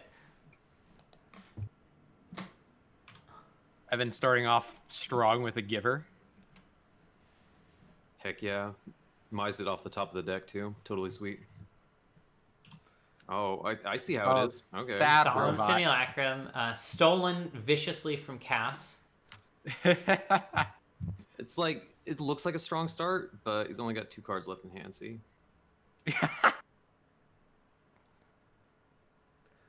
I wish there were a better way to do like a high quality stream of what Jesse is doing to my Twitch channel with our commentary, but Yeah. I don't think there is. No. Sad robot grabs a planes. What is Cold Steel Heart is naming red here. So Yeah. Jesse has access to Jeskai colors at the moment. Yeah. Oh, I forgot you're like 5 colors. That's so many colors. It's a few. Some number of colors. Several colors, some of which can be used to cast cards. Theoretically. All right. There it is. The GTA versus a tremendous amount of mana. Let's see who wins. It's fine. What do you It's like really to kind of attack? either or. But not like to attack. Okay, interesting. You sure? I'll pass on that. Mm-hmm. That's fine.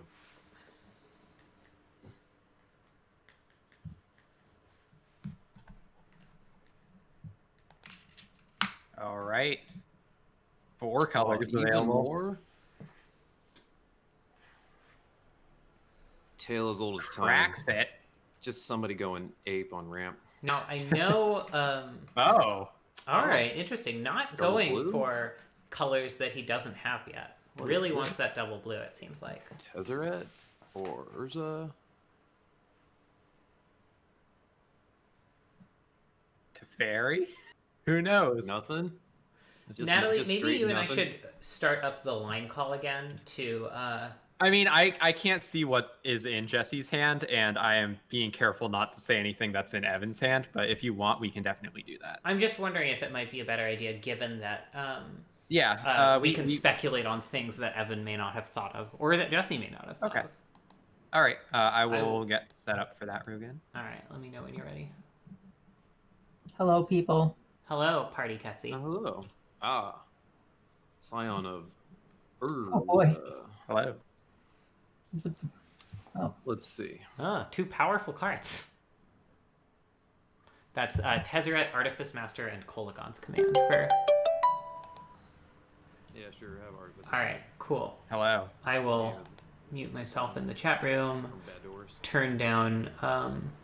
Oh, Discord automatically goes way down in the mix when I answer a call from line, I guess. oh my. Yeah. Which is a little bit Pretty annoying. inconvenient. I mean, it's convenient normally. It's a little bit annoying when I'm trying to be super nitty about the mixing of everything dynamically as we broadcast. Yeah. Uh, Anyway. yeah, this is about the best start I think Jesse's deck could ever really hope for. So, Yeah. And what went into his hand? I wasn't paying attention. I still don't know. It looks like the revealed looks card. like Right Tezzeret now. went to his hand, maybe? That's interesting because Jesse does not have the mana for Kolagon's command at the moment. Didn't want it to Yeah. be this way. I can't Oh, really. I see. I can't really tell. Yeah, it doesn't. I don't think it says it in the log for some reason. Yeah, it's weird what is and is not in the log. Yeah. So attacking Jesse's life total rather than Karn, which is interesting. Maybe Evan is figuring that Karn will just allowing Karn to just gain Jesse 6 to 8 extra life is just too much for an aggro deck to bear. Yeah. Looking through the deck building discussions in the shoulda called table room, it looks like Evan is indeed planning a transformational sideboard between aggro and control. All right. So it'll be interesting to see when he chooses Sorry, to I'm typing. transform and under what circumstances. I assume against Jesse he really wants to be aggro. Yeah. Although on the other hand, Jesse has a lot of things that create small creature tokens that really gum up the works for Evan. Yeah. Oh. Oh. All right. Reveals Blood Crypt and Ketria. Gives Jesse Gives him- Ketria. Okay, so it looks like Jesse did get Tezzeret. I'm assuming because Evan is relying so heavily on Jite to win him this game. Yeah.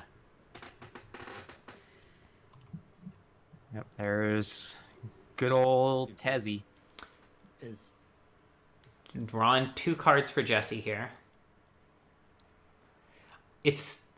Jesse also has a really good minus with Karn available just to create a token. Yeah. His focus on artifacts is paying off. Yeah, just like a nice, a cool 5/5 or whatever the fuck. No, 3/3. It would be a 4/4 What am I saying? Unless A he 4/4. makes a Thopter token, in which case it is a 5/5. Yeah. Winds of Abandon just on a Solemn. You hate to see it. You do hate to see it. Is that even? Can we get an F in the chat? the hell is this card? Just exiles it and you get a land. It's interesting because Evan did have an attack with Giver of Runes there if he wanted it. But it's possible that he's trying to get Tezzeret dead here. More land. I have to play one of each basic anyway. So I guess I could have taken literally one so more Tezzeret thing does die instead of the to second, island. Giver here, which is I think that's a very justifiable win. Yeah, definitely. Make him unable to keep making Thopters and keep drawing cards. Yeah. Yeah, that Tezzeret could easily run away with the game, especially in combination with Karn, which is also threatening to run away with the game just because of the sheer size. Did Evan just not activate Jite there? Was that a misclick or Man, what's? I really dislike it when like the battlefield is like too wide. I mean, I don't understand that at all. I mean, you don't have to activate it right away. I guess I don't. But these things anymore. you could have killed Tezzeret just by pumping Giver. Yeah, I'm definitely curious about that. I'm not sure. Oh, there's the wildfire. Yeah. I mean, he could get Giver out of range by pumping it. Which, I mean, it's so hard to imagine Jesse losing from this wildfire. Yeah, I can't see Evan coming back. I'm surprised he hasn't conceded. Yeah, just even if it was just losing the 4 lands, Yeah. that's so huge. Which lands would you like to sacrifice? Oh, those ones. Okay. All of them. All 4. Yeah, unfortunately, did not have a mana left up for Mana Tithe. No. Not sure it would have mattered anyway. But this way, Jesse could potentially resolve another spell as well as making a Karn token. Yeah. Yeah, there's that token. There's a token. Thopter, just There's making a sure Thopter. his planeswalkers survive here. Yep. What else has he got? And there's Oko. Yeah. Yeah. That there's prompts the concession. Ship the game. Let's see. Beautiful. All right. Wow, that was a really strong showing from Jesse. Really, makes me feel like his Skullclamp pick was well justified. Yeah. Skullclamp really performed in that game. Yeah. I'm gonna pop into the match chat real quick. Jesse, that was really gas. That was gas, you. like from the get-go. Like, I am impressed with how well that ran. Thank you. I made it myself. You did. I'm so proud of you. Yeah, I was telling Natalie, you really showcased how strong Skullclamp can actually be there. I really appreciate that. Good job with the skull clamping. I hope to see more skull clamp from you in game 2. Oh, I'm sure you will. Absolutely. All right. So it looks like so Evan is trying to decide what exactly to sideboard. Meanwhile, my household of myself, my wife, and Cass, who is also playing the game, trying to decide the mechanics of dinner, which has arrived. That's a tricky one. Dinner's always an interesting challenge. Yeah, we have received dinner. I am doing this. Cass is playing a match, so it's really I'm about to go make lunch happen, so I guess it's up to Liz's. Yeah. Let's have a moment of thanks for Liz's everywhere. Let's have a moment of thanks, especially for wives Liz's in named our Liz. households. Yes. I love my wife. I also love my wife. Wow. I like Nice. that Skull That's Clamp gay. is now. I think your wife such is an pretty object great of too. your hatred that Yeah, you're just I love my roasting it wife. in games. When Your it wife didn't is even pretty show cool. up. Just good wives all around. It's A+ wives. Talking to That's I'm pretty sorry, There's is it now a wife Natalie appreciation and Natalie stream. are the two people commentating on it. I think that's true. Yeah. What's up, Jesse?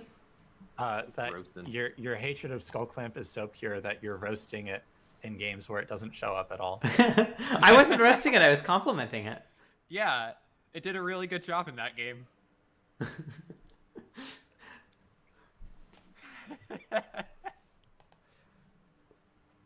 All right. Okay. What changes has Evan actually made to his deck here? I don't think he's made any changes, actually. Cool. All right. Interesting. Interesting choices. A siren. I'm really surprised to see Brimaz not in his main deck. That card is very, very strong. Yeah. But against Jesse, I'm not really sure. The mana base that I'm running. Oh, it is- looks is like he truly sided out affinity. It's, Thalia, Guardian of Thraben. Yeah, one I of like each that. basic I like plus that. one island, and Although I don't know, I kind of they're non-basic I'm not. Synchro I guess Elspeth Conquers Death deals with these big planeswalkers, but not at a very advantageous rate. So not sure how I feel about that. All right.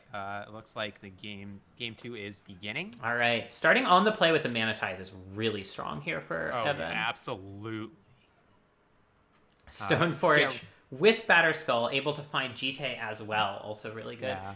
Hopefully, we'll be able to mana tithe the inevitable Skull Clamp. Yeah. Which, like, what a better performance can you ask for than eating a Mana Tithe, right? Yeah. Oh, there's Yeah. Skull Clamp. There's mana Here we tithe. go. You nailed it. You just called it. I nailed immediately. it. Get got. Oh no! Great skull clamping there, Jesse. Okay, well, it's not like it was my first pick or anything. Oh man, I had to do it. Somebody clip that. Let's go viral. We definitely did call that in the announcer channel too. Yeah, I literally said, I literally said that was how the first turns were gonna go. That rules. All right. All right, Stoneforge finding Stoneforge. Jite. Little does Jesse know that Batterskull is going to get slammed down instead. I mean, Jesse has full access to Evan's pool, so maybe he does know actually. But all right. Dauntless This throws Bodyguard. out. Playing the bodyguard or holding up the path? What? I think Evan, holding you... a path. Oh my god. What did Evan do? I wasn't here. What happened? Evan just played Glory What Bound the- Initiate instead of Stoneforging out Batterskull on turn 2. Oh. It's And didn't even leave a path. really... I can't understand or justify that play. Yeah. Yeah, that's interesting. It's interesting in the worst of ways. It was interesting in a bad way.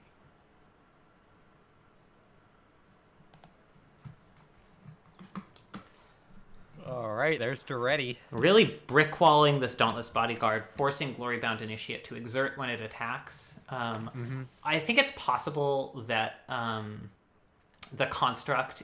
Oh, never mind. Duretti's just getting Council's Judgmented.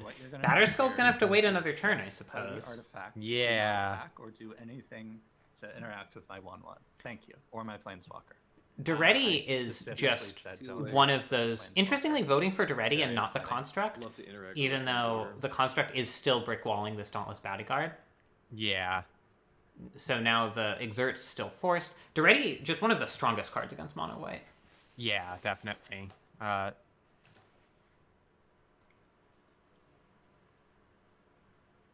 But yeah, I think I would have counseled the construct, not Duretti. Yeah, it puts Jesse at 2 more life because he gets attacked with the Dauntless Bodyguard instead of the Initiate, but then there's not a construct in play. Yeah. Oh, there's the Solemn. Yup, pretty good. Imagine I would how love much to better see of a position Evan would be in right here if he had an untapped germ 4/4 lifelink germ token instead of a tapped Glory Bound Initiate this next turn. God, imagine. But he doesn't. So? Nope. Nope, he sure does not. Was he trying to play around Kolaghan's command, maybe? Eh. I feel like that's going to get him coming or going, so... Yeah. Kolaghan's command isn't really something you play around. It's just something that happens to you. It's like a natural disaster. It's like getting caught out in the rain, you know? Like, maybe you brought an umbrella, but... Okay. Are you implying that people who like pina coladas also like getting Kolaghan's command cast against them? Look, I'm not king shaming here, but... But maybe a little bit. Maybe a little bit. So, I hope that my opponent activates the unfortunate. Evan has the option of pray for it every night as I GT equip here or holding up Batterskull again. Apparently he does no respect for casting Batterskull, so maybe he just Yeah, what the GTs. hell? Cast your Batterskull, God. Could also, yeah, it looks like he's just another GT card slam that Batterskull into play turn. every single Which, game. given where he is, I GT. see that. Mm-hmm.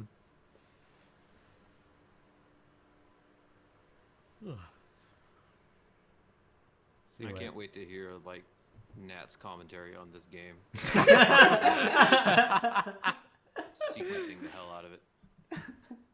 In not a good Well, way. he's not wrong. No, he's not.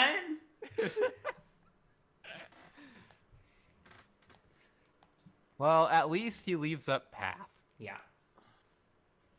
Although, I mean, Path is generally not great against Jesse's deck. Jesse does not have a No. lot of big, like, powerful,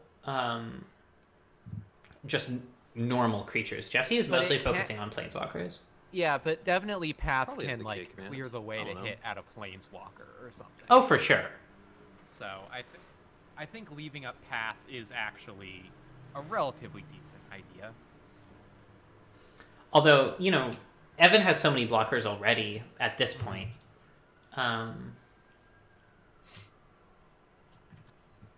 There's the Batterskull. Yeah, finally. Equipping. Love to equip only as a sorcery.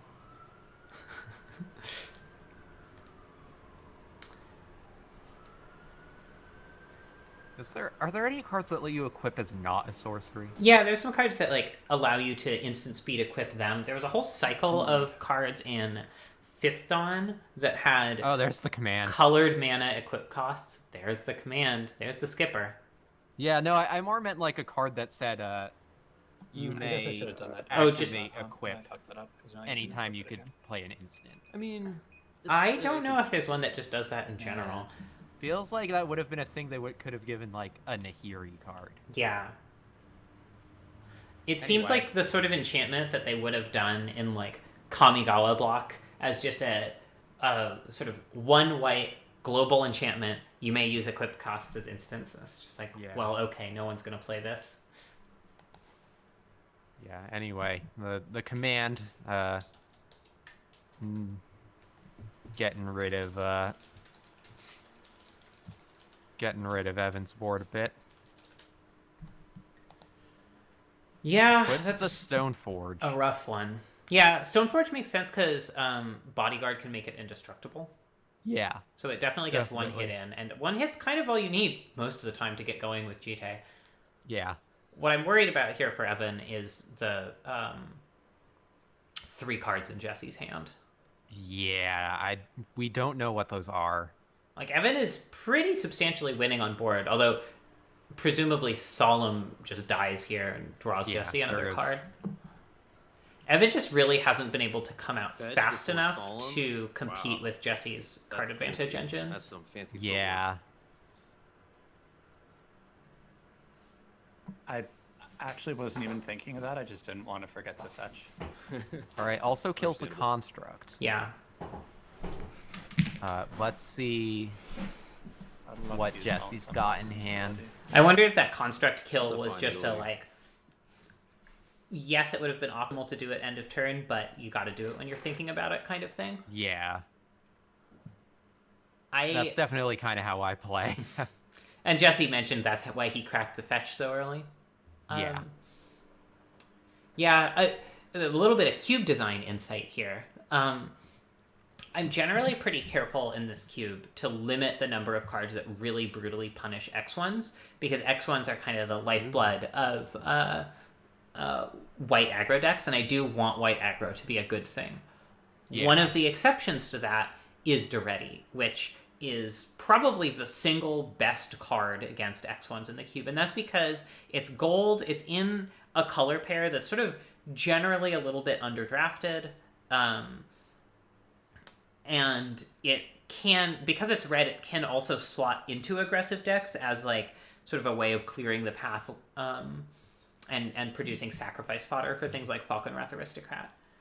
But it is sort of designed to be the foil to exactly what Evan's trying to do here. All right. Sure. Meanwhile, gives really?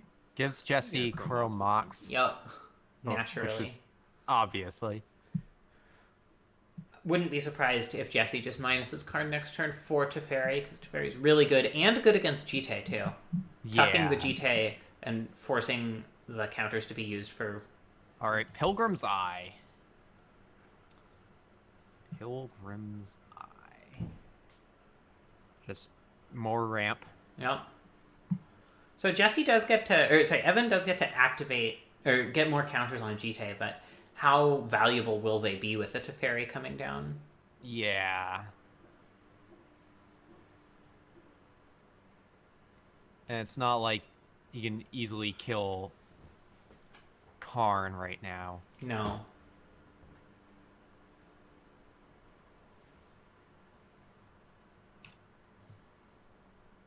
Just because he doesn't have the counters on GT to pump up enough. Yeah. To kill him, even if he paths the Pilgrim's Eye.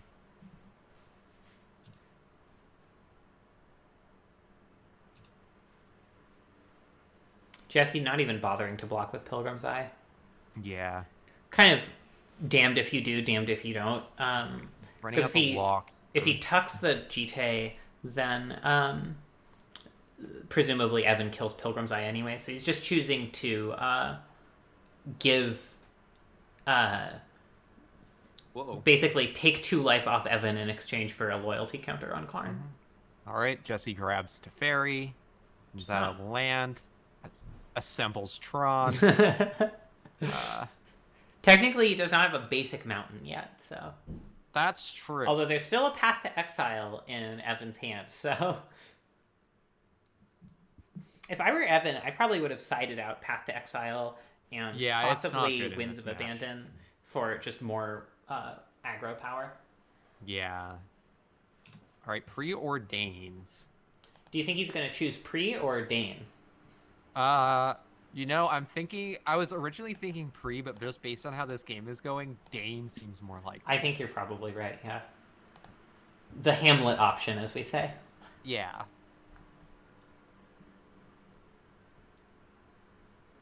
Alas, poor Yorick. I knew him, Horatio. I don't understand why you just switched from talking about Yorick to Horatio there. Although I appreciate you clarifying that when you said I knew him, you were referring to Horatio. Because otherwise I would have thought you meant Yorick. Well, that's the line. That's alas, poor Yorick. I knew him, Horatio. It's just... I don't know, it's a weird Shakespeare line. Normally his writing's really tight, but that one just like switching from one topic to another. God. You know, what a hack. Oh, Willie S. All right. The Monastery Mystic. We're getting or mentor. a result already. Daniel beat Marshall in 2 games. Huh. So the battle of the Blue Blacks has come and gone. Marshall is actually now in the chat. That is true. I guess. So Marshall and Dan, how is your game? Our first game was really, really good. our second game, Marshall did not draw blue lands, and that made it not very good at all. But our first game was like very back and forth. I think I had to reanimate a Consecrated Sphinx like 3 times to finally lock it up. God. So what I'm hearing here is that Marshall probably lost game 2 because his mana fixing was maybe not as good as it could have been. Yo. How do you plead? Shade. Fine, my Bob died. I knew he had it. Rip. Yeah. Game 1 and game 2, or like game 1, we both, like, he played Bob on 2, I played Jason's Prodigy on 2. Game 2, he played Bob on 2, and I had a choice of killing his Bob or playing Jace on 2, and I killed his Bob, and apparently that was the right call. That seems solid. Yeah. But like I had like a 4-mana reanimation spell and something in my yard on turn 4 both. No imprint on sick. Chrome Mox there. Yeah. Is that just that's a misclick for prowess, or it's prowess? Yeah, that makes sense. It generates a monk, doesn't it? It does, yeah. It's not bad. 0 mana monk token. As you do. All right. Yeah. Back out of group right. chat. Back to the game. Back to announcer mode. Yeah. The Monastery Mentor here seems strong for Jesse. I mean, even just getting it pathed, like... Yeah. Jesse, with the Karn, has a lot of stuff to do with his mana. Oh, man. That's strong. And Jesse still has the Teferi in hand, right? Yeah, he has not played it. So that could be coming at any moment. Gonna try to kill... Yeah, so that because Jesse had to cast Assassin's Trophy there in response to Path to even get another monk, it means that he can't use it to buff the monk token in response to the GT activation. But still, he ends up with a prowess monk on the battlefield, which is pretty strong here. Although Evan does get to slay Karn and land a Giver of Runes, so Evan's not in awful shape. Yeah, Evan, I'd say, is still definitely in this game. Like, Jesse's not guaranteed to win at all, but definitely that Hero of Dominaria in hand is something that might spell disaster. Yeah, Almost for sure. F6 without casting. So new results in. Sarah beat Ketsi in 2 games. All right. Okay, bring the pain. Bring the Teferi. Or something probably worse. Like Wildfire. Red aggro, still good, even against a red, somewhat less aggressive deck. Yeah, red aggro, I think, is maybe the most undervalued archetype in this cube. It's funny because Sarah has been really showing its quality and very vocal about how good it is recently. I expected more people to cotton on than did this draft. Yeah, and definitely also in last week's, not this past week's, but the week before that, table draft, Cass went 4-0 with mono red aggro. Yeah, and splashing white. Sarah and I have both posted multiple really good records with like green red aggro recently. I mean, it's always been one of, if not, I mean, it's always been the strongest archetype in Cube. No beating around the bush here. It's really hard to not make red aggro really strong and also make it at all playable. Or you have too many lands. But as a cube designer, the way I try to mitigate the sort of dominance of red aggro is by putting a lot of reasons to do red decks that aren't super aggressive into the cube as well, so that those can compete for the cards like Lightning Bolt and Stomp attached to what's it called? Giant. Bone Crusher Giant. And things like that. And to make it possible to build aggressive but not dedicated beat down the door red aggro. That's fine. Yeah. So notionally, there should be multiple decks like that in a roto if people are sort of effectively balancing the archetypes. But but they aren't. Oh, I meant to spend it. I just misclicked. And so Sarah gets to clean up, even though she did make, I think, several mistakes, not taking Jinx Choker, taking a Danto Vanguard really highly, putting a Danto Vanguard in her deck despite it being impossible to cast early, that sort of thing. Wait, what? It's the sideways scroll bar because you got too many lands, dog. How do I... Where did my Steam fence go? It's all the way on the. It's all the way opposite your my Teferi. God, this is the worst. Where are my it's like lands? you need a 4K monitor to play like that many basic lands. I do have a 4K monitor. Well, then, resolution's still not high enough. Try again later. Fuck me. I appreciate that Arena just starts double stacking them. Yeah. You have too many unique lands. I mostly know this because I play Maze's End. So killing Teferi Brawl. here. Evan really banking on Jesse not drawing any additional Ice cream big truck bangers. Like, passing our house. I think there's an argument to be made for attacking Jesse's life total here. Yeah. But it does kill the Teferi. Yeah, that is certainly true. But it gives Jesse probably a full extra draw step, For funsies? Yeah. which is sort of the Oh, benefit I of see. having Teferi alive anyway. Yeah. Get out of here, irrigated farmland. The board is still too wide to figure out what the heck's going on. I like this attack. I like this a lot. So do I. Gets Getting in with the before monk inevitable token. Does Jesse have a Wrath that he's deploying here? Destruction. Oh, it must be Wildfire, right? Yeah, There's I'm- no way Evan can come back from a Wildfire here. Just no way at Yeah. all. 1, 2, 3, 4, 5, 6. Yep, Jesse there it Yeah, is. get a prowess. has such a fun mini game here, choosing which lands to Not keep bad. after Wildfiring. Yeah. I mean, I guess in this case it's fairly obvious. You can easily get rid of the mountain and the plains because you have Boros Signet. Whatever color Cold Steel Heart's on, you can get rid of. You can probably get rid of one island, and that's it. I think killing Teferi was worth it. Oh, he's getting rid of the Otherwise, you just run away with it. Sulphurous Springs. I think that's both entirely kinda like- reasonable. Yeah, I can see it. You don't want to spend life in this matchup, so Yeah. keeping the plains though, Alright. despite having. Thank you, Liz, my beautiful wife. One of the Liz's has brought me sausages. Good. What kind of sausages are they?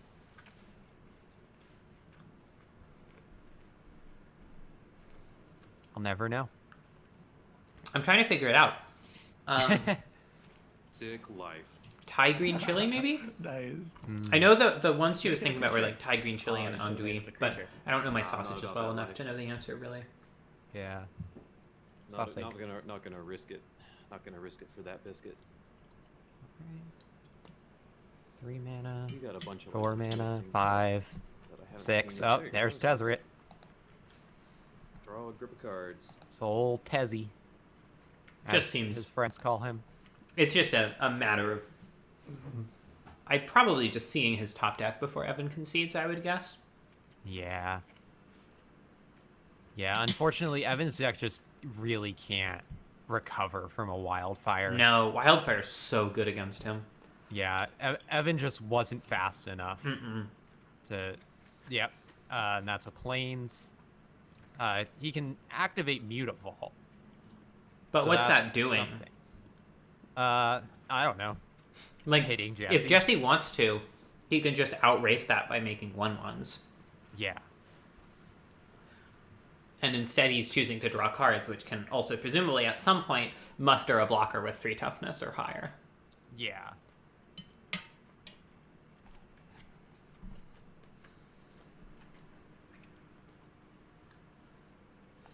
Yeah, I'm not sure what Evan draws that gets him out of I this. might attack myself. That's what I'm kind of planning on.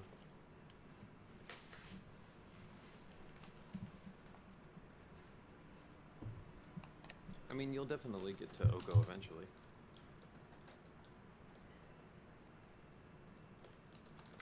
Taps 5 mana. Yeah, that's Oh, a good one. and there's Urza. To go digging. Makes construct. There's Saheeli. Oh, man. Yeah, Evan's buried at this point. Yeah, no, there's. I don't think there's anything. Just looking at Evan's deck list, I don't see any way he gets out of this. Mm-mm. That's my like. Third Certainly one. not a basic Good plains. answer. Yeah, Okay. nope, and that's it. So this match goes to Jesse. All right. Do. Let's hop in to see the tail end of Cass and Teddy's game. Yes. Hello. Oh, well, I'm still muted. Hello. Hello. Hello. We are Where are going we to stopping? commentate your match, so buckle up. What game is this? Two. I'm game. All right. All right, so game 2. Looks like Teddy's way down on life, but Yeah, he's got a good board though, or they've got a good board though. yeah.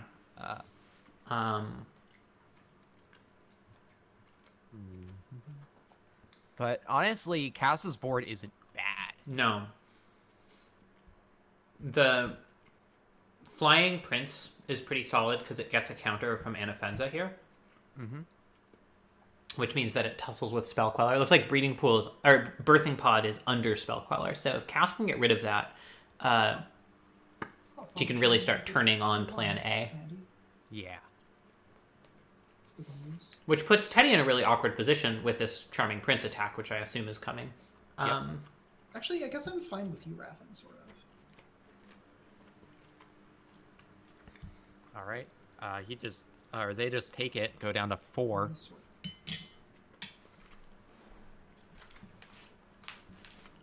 I'm kind of wondering what they've got in hand.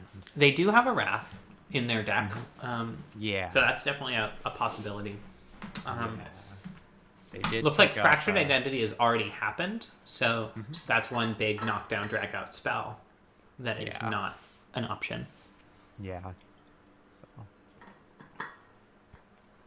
Of course, if Teddy plays Wrath, then Cass does get back Birthing Pod.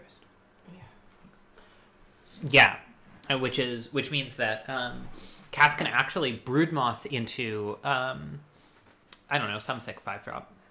Yeah, some dope ass 5-drop. Unfortunately, the Woe Strider is already in Cass's graveyard, so she doesn't have the option to just like out and out win the game without doing some shenanigans with Eternal Witness. Yeah. Wow, really aggressive here. I guess this is probably the pre-Wrath attack, right? Yeah. Although, so I think it's not a bad attack anyway. It's not a bad attack. I just don't think it's an attack I would have made if I didn't have a Wrath in hand. Yeah, it suggests they have a Wrath or a way of making a lot of blockers. Yeah. Yeah, there we go. Yep, there's the Wrath. But Cass gets back Birthing Pod. Yeah. I know one of her 5s is Angel of Sanctions. Yeah. Which another one is Revelark. Revelark would be very strong here. There's also Kitchen Finks, which is probably Kitchen Finks. which is more likely of a target here than or of a sack outlet than Broodmoth, I think. Yeah, I think I would agree with that. Also, worth noting, Kitchen Finks, Broodmoth, Woe Strider is an infinite life combo. So if Cass can find a Eternal Witness in time, she has that option as well. Mm-hmm. Yep, desperate times and measures and all that. Cass's deck seems very sweet. I'm liking what I'm seeing here. It's definitely a cool deck. Hard to play though, I imagine. Yeah. Any deck where you have like routine multiple cards that tutor, or cards like Revelark that make you decide between a bunch of cards in your graveyard or whatever, it's just so hard. Yeah. So if she feeds Kitchen Finks to the pod, what do you think she gets as a 4-drop? Let me look up her list.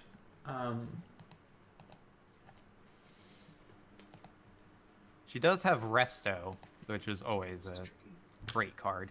Finks Resto Finks is not terrible. Yeah. Getting the extra counter on Finks means that it's more likely to survive until she can Broodmoth, which is nice. Chupacabra, depending on what Teddy's play is, could be good.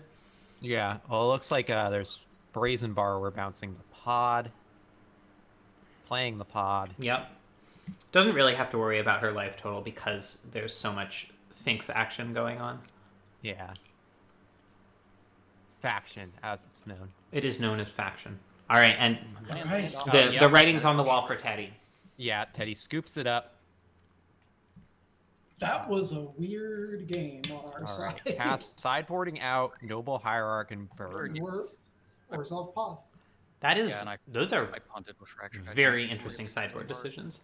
Yeah, honestly, we didn't even I'm notice that that was a definitely line curious we had about that. access to until we were like executing it.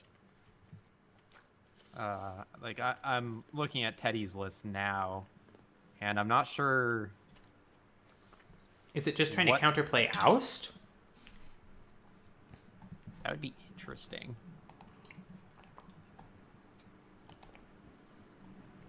Yeah, I don't know. I don't think I like that decision. I'm also surprised to see Golos in the main board over Primeval Titan. Puts birds back in. Okay. Takes it out again. No, takes it out again. I guess. Unburial rights. I guess her thought is just to try to win the grinding war. Maybe be a little bit less weak to wraths. But I still think coming out early is so much stronger. Yeah.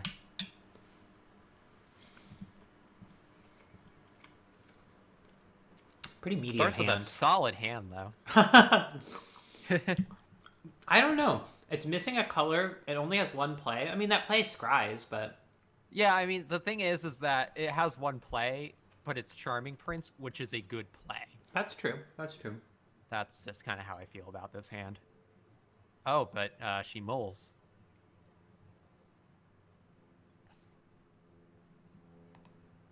I think mulling is very justifiable there. Yeah. This hand is great. Yeah, no, this hand much is better than the fantastic. previous hand.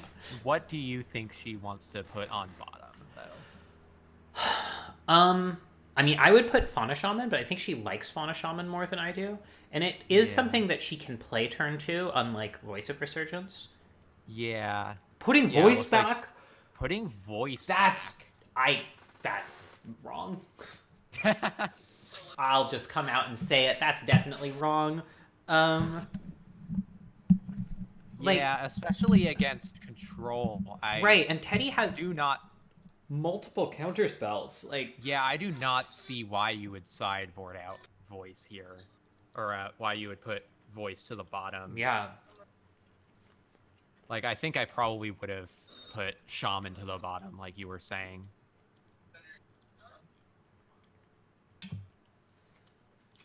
Cloudskate's going to be a problem. Yep.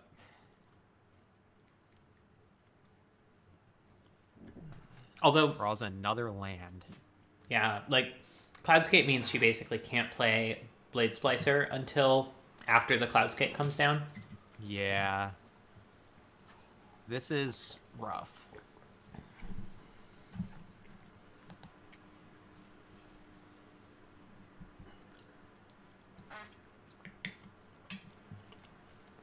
Shakes fist at reflecting pool.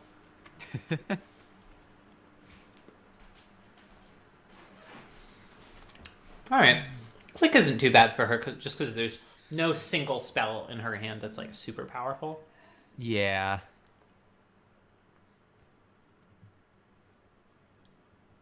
I'm confused what's going on here. Why... Maybe I missed something. Why does Cass have untapped lands, but only 2 lands in play, and then Fauna Shaman on the battlefield? That's a great question. I don't know. The log is scrolled up, so I can't see what happened. Oh, because Teddy played Click on Drawstep. That makes sense. Ah. And I assume chose not to click anything. I'm going to see if I can get Cass to scroll down her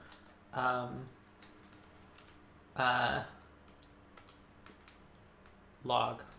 Mm-hmm.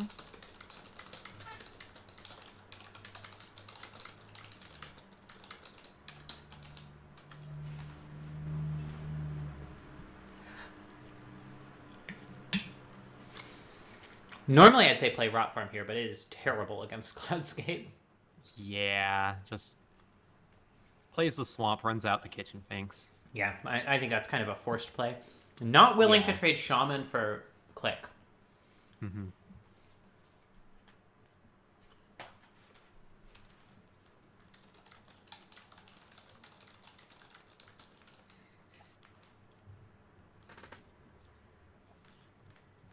Thank you, Cass. Um,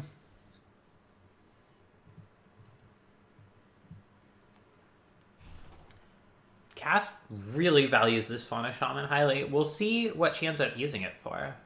Yeah.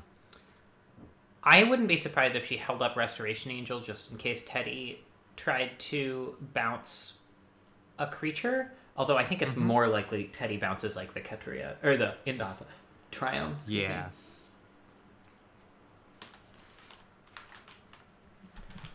I'm gonna see if there's some mystical way I can get.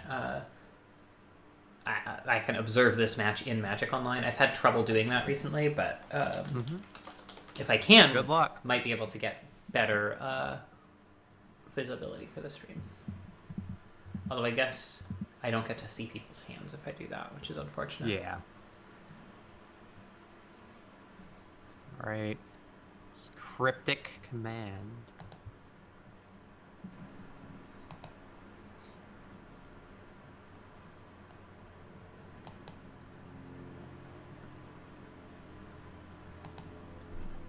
All right. Discards Blade Splicer to Fauna Shaman. Interestingly, discarding Blade Splicer right before Riftblade Cloudscape lands and it becomes good again. Yeah, but I think the other option was to discard the Resto, which I don't think is a good idea. Interestingly, if she tapped a little bit differently, it's possible she could have grabbed Voice of Resurgence here, which is a really good play against Riftwing Cloudscape. Yeah. Well, at least this will shuffle her deck. Maybe get Angel of Sanctions. Yeah, I can't find the matches on Magic Online, unfortunately. Yeah. That turn was a punt. Angel of Sanctions. Oh, no, it wasn't.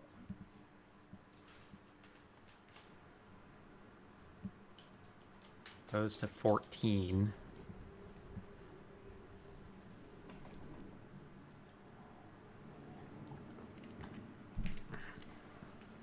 Teddy definitely seems like the beatdown here. Again, I feel like trading the Fauna Shaman for Click would have been pretty good there. Yeah. Probably don't get to cast the Rot Farm for another, or play the Rot Farm for another few turns, just because you really want to land these angels. Yeah. Although, it's interesting. All right, probably what I actually do here, if I'm Cass, is I go for the combo finish. Okay, she's clearly not, but discard one of the angels for Anafenza, and then discard the other one for Woe Strider, and just try to win it that way. Because, it requires Teddy to have no more counter magic in hand, but if they don't, then it's a way to win even through this really brutal attack. Yeah, Given that Cass didn't do that, I'm really surprised she didn't cast Restoration Angel to block here. Yeah. Also, how much counter magic does Teddy really have? They've already played Cryptic. They've still got Condescend, Spell Queller, Force of Negation, Spell Queller, Force of Negation, which does nothing against Cass's deck and probably got sided out. So it's Condescend and Spell Queller is all that's left. Yeah. I don't. It feels like Cass is playing really scared to counter magic here, but she's not going to win by not playing spells. Teddy is very ahead on board. Sorry, and Teddy just doesn't have that much counter magic. Magic is a complicated game, and you were playing not as much as it's pretty understandable. I don't know. I feel like if Cass had kept Voice of Resurgence opening hand over Fauna Shaman, or kept Voice of Resurgence and Fauna Shaman and gone for the combo with Voice as protection. Spell Queller. She would have kind of had this game in the bag. Yeah, I definitely agree that putting Voice of Resurgence to the bottom was a massive mistake. because this is. I'm sorry, take Cass, when you're disguise watching from this in me. VOD. You really screwed the pooch on that one. Wow, and there's the natural Woe Strider. So, if she had more mana, she could just assemble the combo right here, but she does not nearly have enough. Yeah. Yeah, because Teddy has played so far 4 instant speed spells.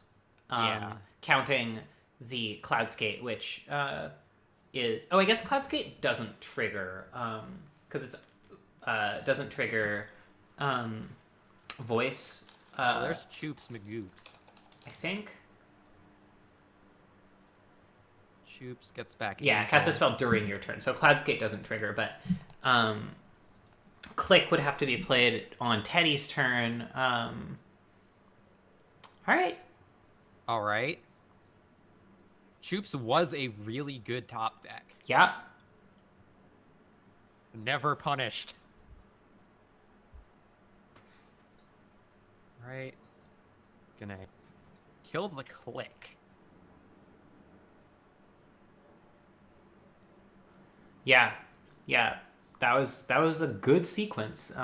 Yeah. We'll see if it can bring her back, but yeah, it's hard to say. It's really unfortunate that she doesn't have untapped lands here. Because if one of the lands in her hand entered untapped and she drew a creature, she would again have the combo win, or the combo infinite life, which doesn't inherently win, but close enough, really. Yeah. Understandable.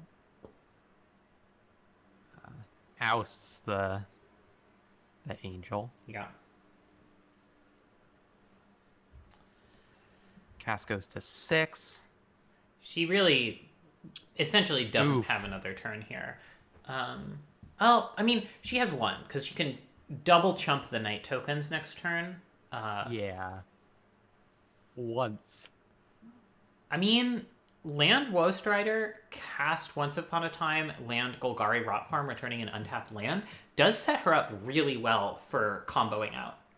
Yeah. Assuming that she survives next turn. Yeah, but Teddy doesn't have anything on the battlefield that straight up kills her. Yeah. But we don't know what Teddy has in their hand. Yeah, that is certainly true. But Cass, like, if Teddy has bricks in hand, 2 bricks, or 2 cards that sort of don't disrupt Cass's side of the board, then she does have the win here. Yeah. I mean, again, that also relies on once finding any creature, but it really is any creature. Yeah.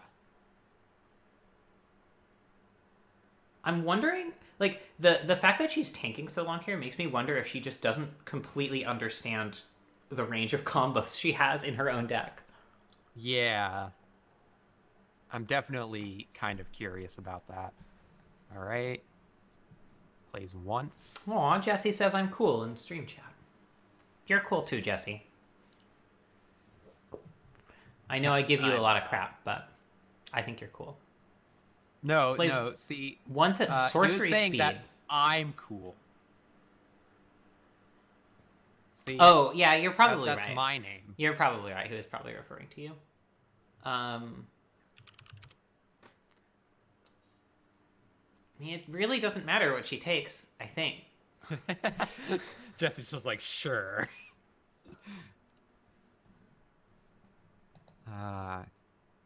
Yeah.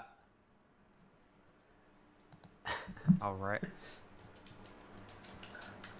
Apparently, Marshall shinobi'd into Tooth and Nail against Ketsi. Oof. No, the oof is on the battlefield on Cass's side of the board. All right. Certainly. Okay. Grabs Anakensa. Anafensa. Doing all of this on this turn is strange to me because now she's forced. Like, doesn't she just lose here? Teddy attacked with everything. She has to block the 2 knights. She takes 6 and dies. You can't block the flyers, and if I just swing with everything, at least 2 damage gets thrown. Yeah, there it is. Woof. Yep. All right. Good Oh news. man, that was hard to watch. Yeah. I'll be honest. That was really tough. That was rough. Magic's hard. Yeah, Magic is hard. If you want to... Oh, is anyone available We literally. Yeah, you can just double finished. swap now. Yeah, I think. Yeah. Cass and I need to take dinner. Yeah, Natalie, Yeah. I'd suggest over dinner running her Cass, through you're the gonna- the possibilities Natalie. inherent in the deck she built. Okay. Yes, I will do so. Yeah, so we will. All right, I will watch Evan, you whatever can Teddy's have a- next match is. I Yep. guess.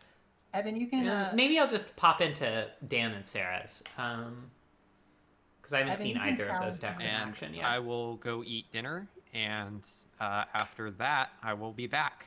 But for now, you just get Natalie. Yeah. Only single Natalie for the time being. One Natalie. All right. Talk to you in a bit. Hello, friends. Hello.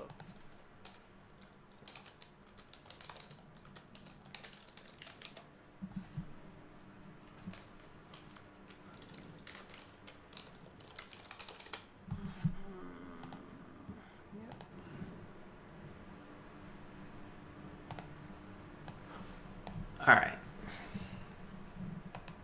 Going on mute in this zone. Actually, hold on. What's the record so far? Hang on. This is 1-1.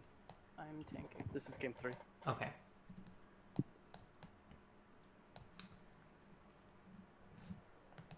All right. Game 3. Looks like Daniel is in a pretty winning-ish position here.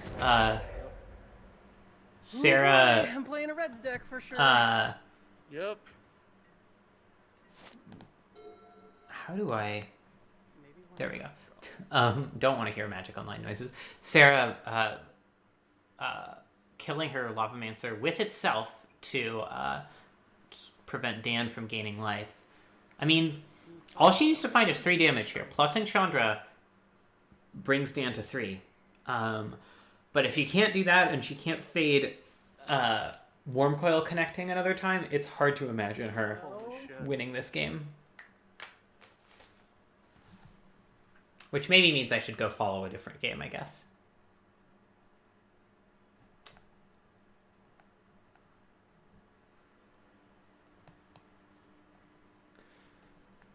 Hey, Teddy, can you stream your match for me? Teddy? Oh, I guess Teddy is AFKing as well.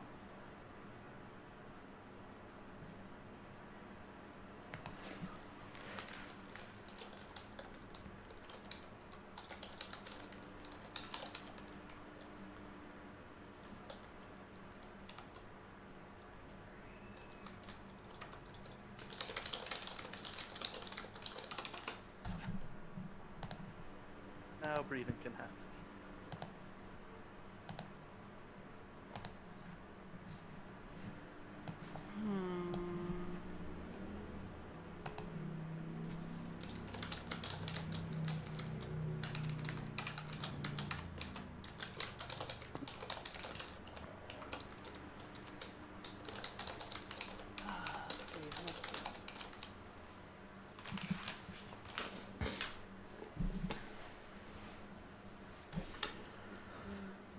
Well, Dan is in a pretty dominant position here at this point. Grizzlebrand in graveyard too, so anything he comes out with is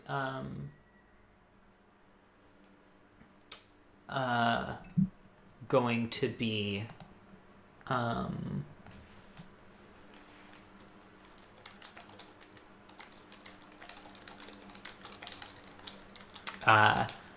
any reanimation spell is going to be like extremely punishing for Sarah. Phoenix of Ash is a good one though. Phoenix of Ash can put a lot of damage through really quickly. All right, there's Makeshift Mannequin. Kind of surprised Dan's going for Noxious Gearhulk. I guess Makeshift Mannequin is rough because if Sarah has a burn spell, then Grizz just dies, and that gains life too. So okay, there we go. 4 lands in a row. I'm sorry. It's okay. I had to play to my outs, and I just did not get there, unfortunately. I was gonna say I had Bolt, Helix, Searing Blaze. A Johnny also does it. Yeah. Hey, can someone here stream the match, please? Yeah, I'm on Twitch. You want me to do it on Discord also? Yes, please.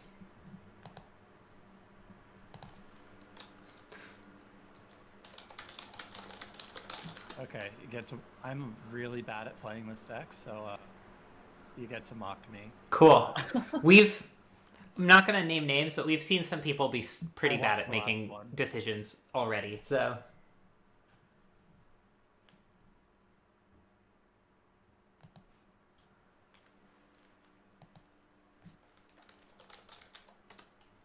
All right, Daniel is 3-0 currently. Oh, sorry, 2-0. Very good. 2-0, sorry.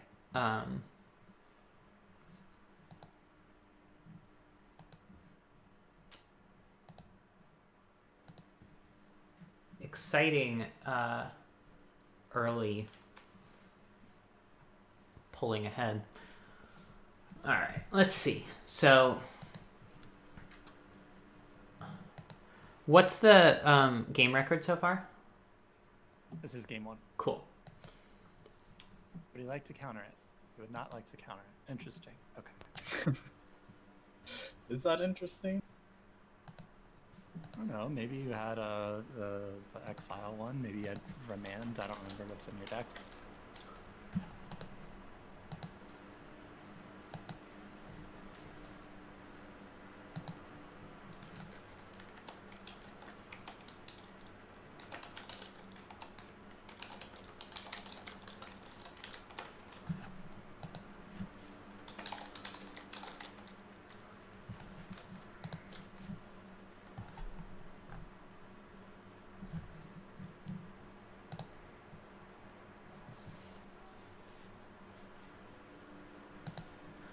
All right, so records so far.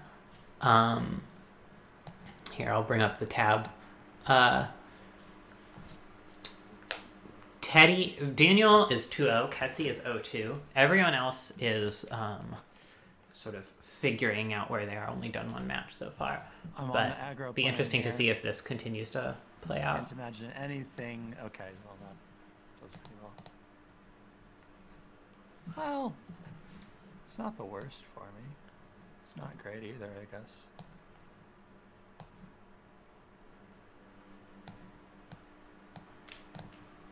You get the ancestral here. I choose myself.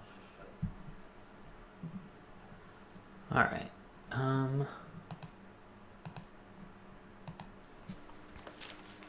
This is a lot harder to do without a co-commentator.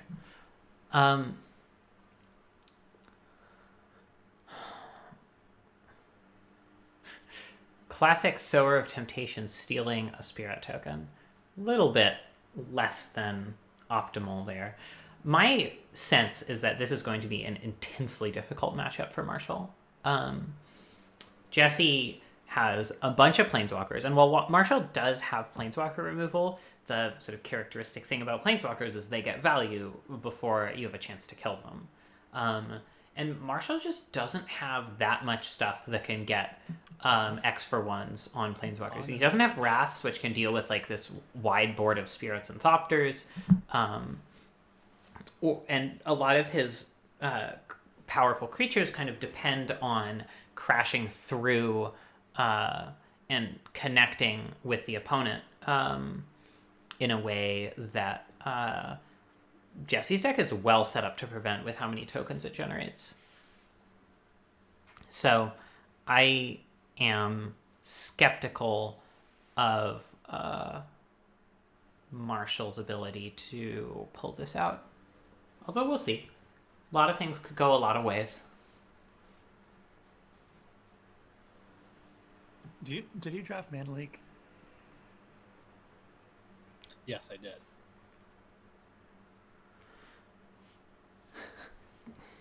Does Jesse fear the leak? Kind of seems like his position here is strong enough that it could go, I guess, either way. I don't think it's the end of the world if Oko gets leaked. On the other hand, it's really easy for him to play around Mana Leak, and he doesn't give up very much by doing so. It doesn't seem like Marshall's going to be able to, land any game breakers, that having an Oko with a food in play is that much better than having an Oko at 2 lower loyalty without a food in play.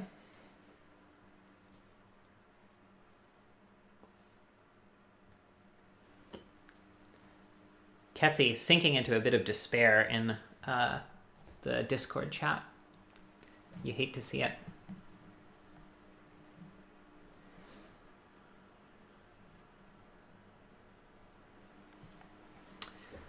Ketsi, also one of the few people to hold the coveted 4-0 record in a rotisserie draft. Oh, I gotta solicit people's fucking team names.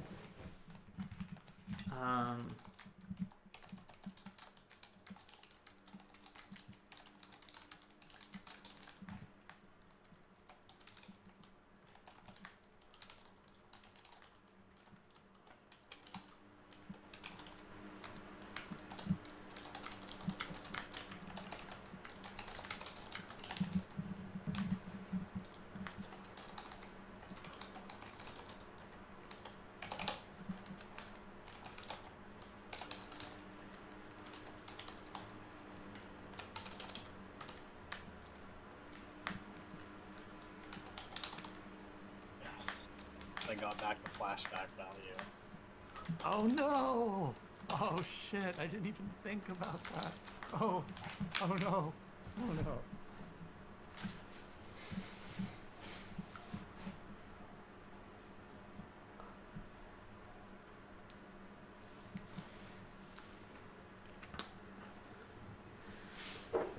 Jesse considering landing Karn over Oko, it looks like, which is interesting. Oko is certainly a more powerful planeswalker in the abstract, but with Marshall's creatures relatively small, I can see the argument for doing a Karn instead.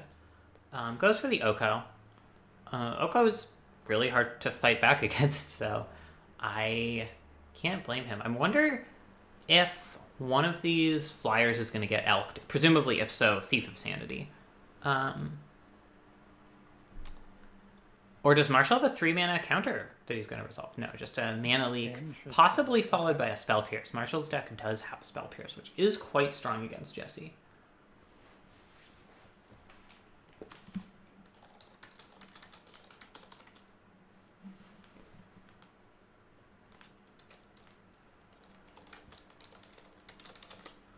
All right, we have a team name. Evan, Marshall, Sarah, and Cass are Sauce Goblins. Still waiting on a team name for the other one. Hey, Jesse, give me a name for your team. Oh shit. Who? I forgot who's on my team. It doesn't matter. You just give me a name. The Skull Clamp Drafters. Skull Clamp Drafters it is. Damn it. Everyone else is gonna be mad at me.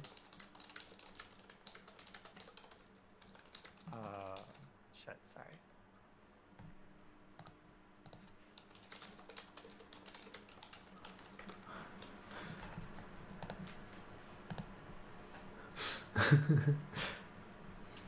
Dan, I'm glad you appreciate your team's name.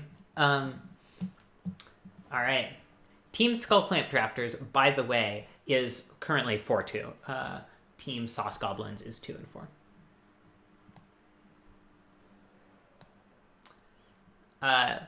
Jesse, just so you're aware, Team Skullclamp Drafters is currently 4-2. So I'm telling everyone it's a great card. You're both highly vindicated and in line to receive some fun bucks. Nice. With which you can buy nothing. Cool. Wait. Not cool. It's okay. You can spend them to make stupid bets. And by spend, I mean, I don't know. You can spend arbitrary fun bucks even if you don't have them. So it's kind of neither here nor there. But All right, trading for Thief of Sanity seems very reasonable here. Allowing, I don't know if, let's see, I guess Oko to take 2 here is kind of nothing. Oko's loyalty is a resource to be used and to have your opponent despair about. Presumably this Frost Titan's turning into an elk. I think that is more than likely. If I were Jesse, my play here would probably be Elka Titan, land a Karn, maybe preordain, maybe not, maybe wait until... I mean, certainly I wouldn't preordain before landing a Karn because Marshall has... Well, I guess Marshall's kind of tapped low on counters, so maybe it doesn't matter at all, actually. Oh, damn.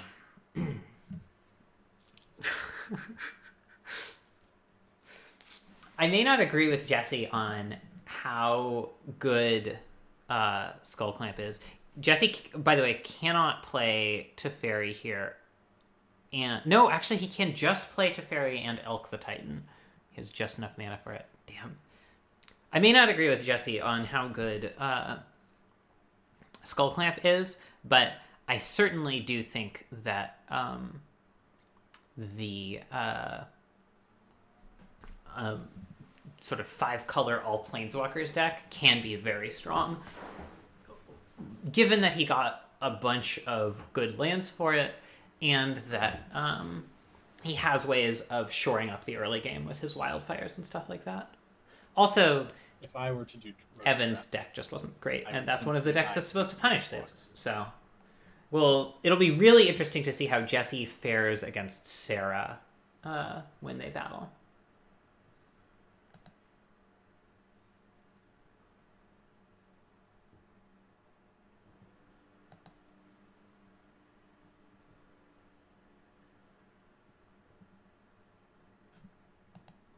The friends are definitely super. Interestingly, the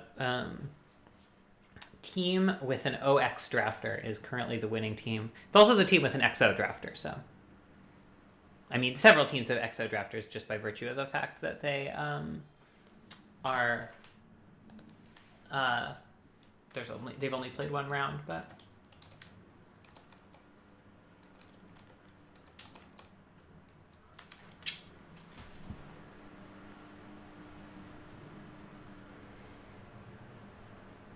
That sure is an Elk of Temptation.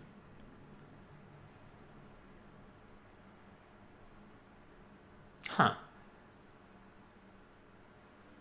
I was not paying attention for a moment. Did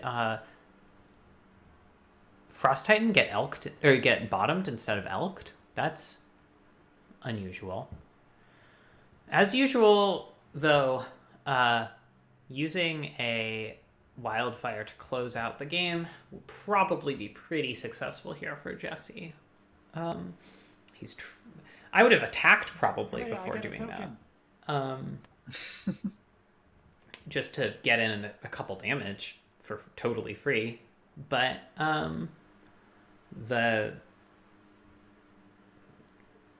just ending up with 3 planeswalkers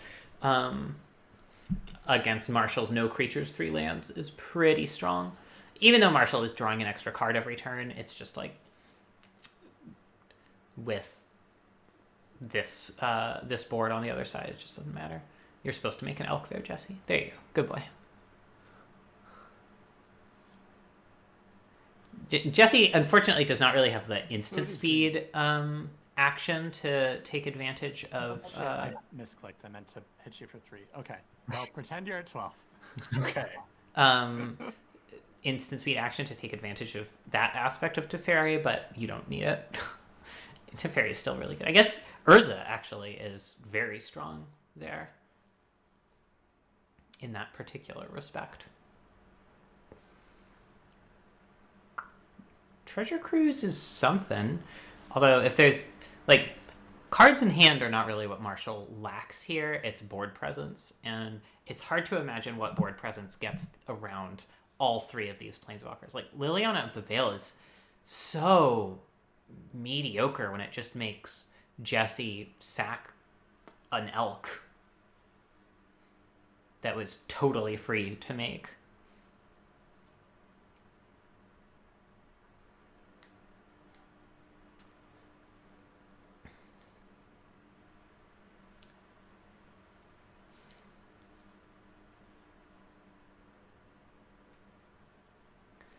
My card is Banded Mauler.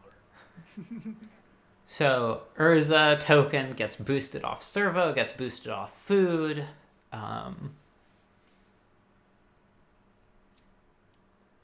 It's funny, he chose to shuffle there, although actually all of those cards would have been pretty decent for him here in combination with Urza and Oko as ways of just making up. Not playing Urza.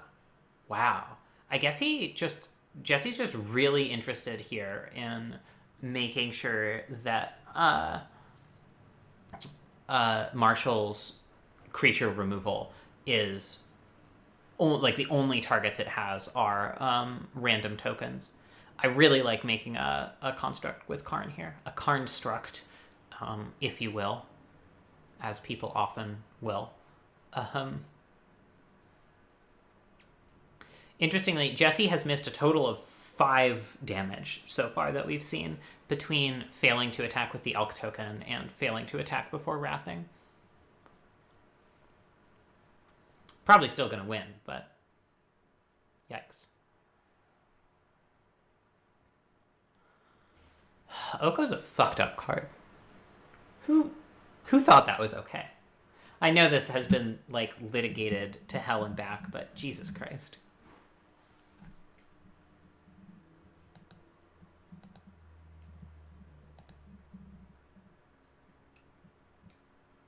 Oh, damn, that's a good point. I hadn't considered that, but yeah, Murderous Rider has lifelink. I forgot. So, all right, only 3 damage on Jesse's side of the board.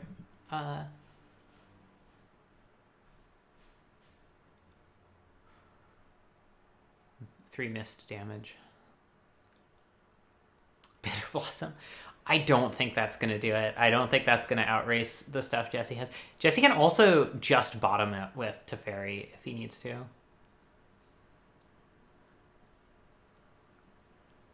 Because the Skull Clamp, or sorry, the Bitter Blossom tokens do attack through to Planeswalkers eventually, which is pretty alright, but interestingly, choosing to go for Monastery Mentor here over spinning Urza for another ability. Actually, does Jesse have mana to do both? Yeah, I guess he does, because he untaps with Teferi and then spins Urza. That was an impressive show of force for Jesse's deck. Once again, really proving that Skull Clamp is much stronger than I've been giving it credit for.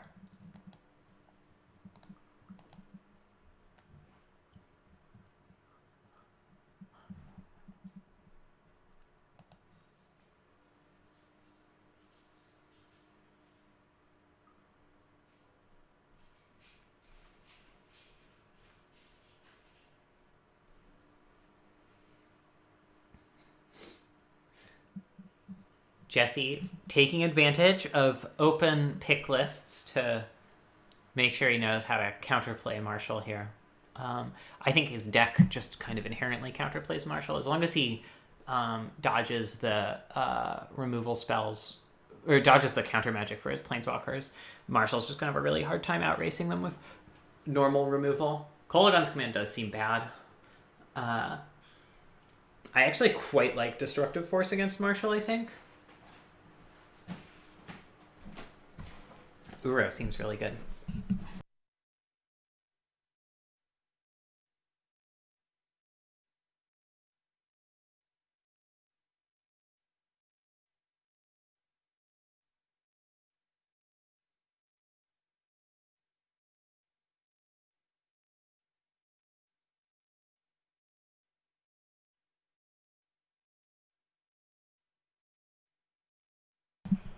Sorry about that.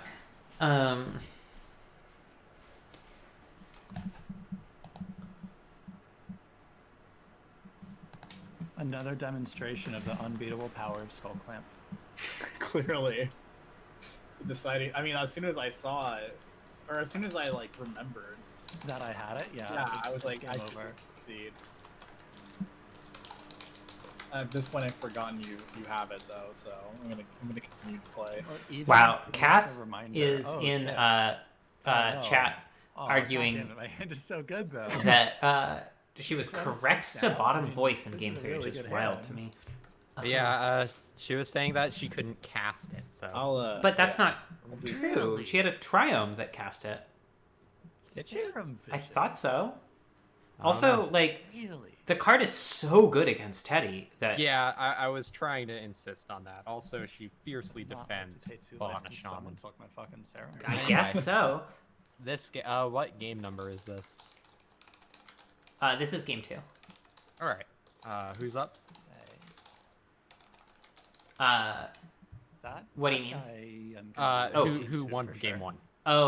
Jesse did by a Not crushing very margin. sarcastic. I think that card all will right. actually I think defeat Jesse's me. deck is just extremely strong against Marshall's. I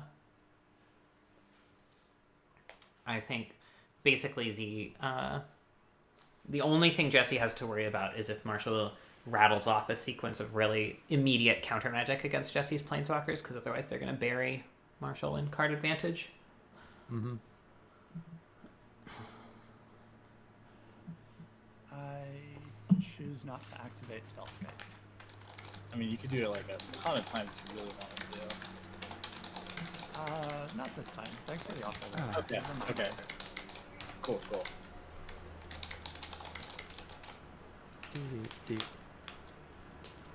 All right. What game is this since I just got here? This is game 2. I'm not the game. Alright.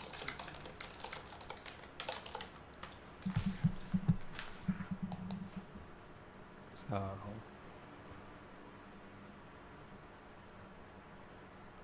Well, Marshall's got a Unfair, better mana. Oh, something.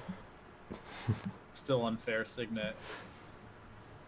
Signets are pretty So you're running unfair. out That's true. spell skite, Again. as you do. Yeah.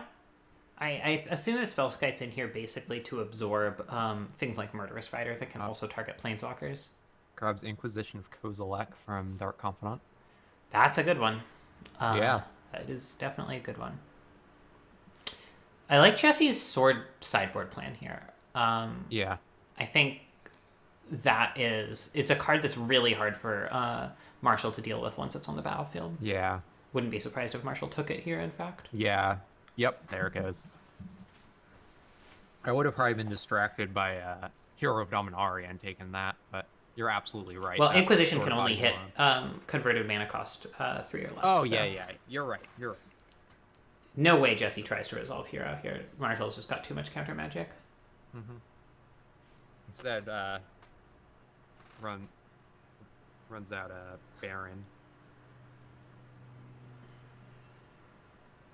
But does have the... Alright, there's Remand. Alright. Choose not to attack. Marshall playing a very tempo-y game here. It'll be interesting to see how much he can take advantage of the profit on that. Oh, and I was also talking to Cass about, and it turns out that she might have been looking at Marshall's deck pool instead of Teddy's. I So see. I think she thought that Teddy had a lot more counter magic than they actually did. Ouch. That's a brutal one. Yeah, that's how it be sometimes. Oh, It there's is the pack how rat. it do be. All right. This is looking like a pretty strong start for Marshall. Assuming he Yeah. has a counterspell here, which I think is more than likely. It's not clear Jesse can deal with the combination of counterspells and pack rat tokens fast enough. Yeah.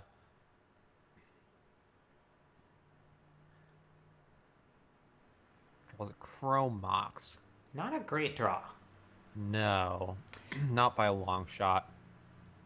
If I'm Jesse here, I think I try to resolve to Fairy, assuming that it's going to get countered, and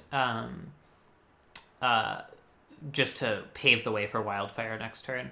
It's kind of a Yeah. desperation Wildfire, but Sorry about that. Thinking, sorry. No worries. I'm not usually super high on Pack Rat, but this is a game where it is very much pulling its weight. Yeah, I agree. Pack Rat proving something. I don't know where I was going with that, but Pack Rat is a good card. Proving that Skull Clamp is actually not all it's cracked up to be. Yeah. Skull Clamp not really coming through this. Really? No, it's really not Alright. performing as well as you Resolves hope. to Fairy. Wow.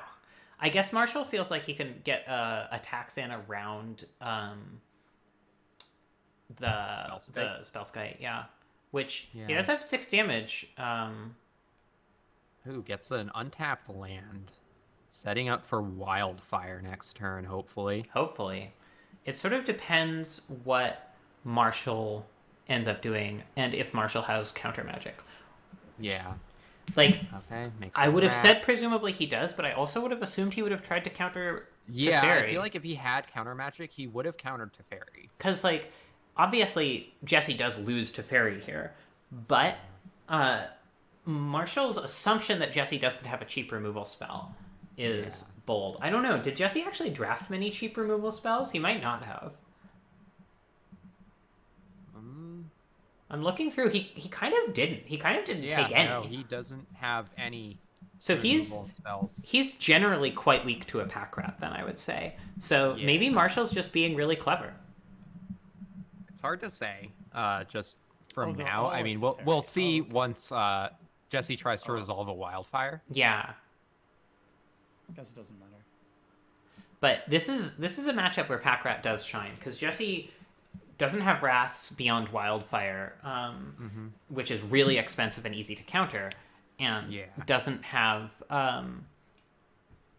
the cheap removal that punishes you like the turn you resolve a Pack Rat. So Lingering Souls. All right, just gonna go. Yeah, just gonna go for the. I mean, he has to. This is it. This is the crucial spell of the game. Kind of have to go for it. Does he have a counter? Looks like he does. Nope. He cycles Fetid Pools looking for a counter. Brutal. All right. Resolves the Wildfire. All right. Jesse's still in it. It's still bad. Like, Jesse is getting rid of a lot of lands here. Yeah, it's still not a good situation, but it's definitely a much better situation for Jesse than it is Marshall. Yeah, for sure. For sure.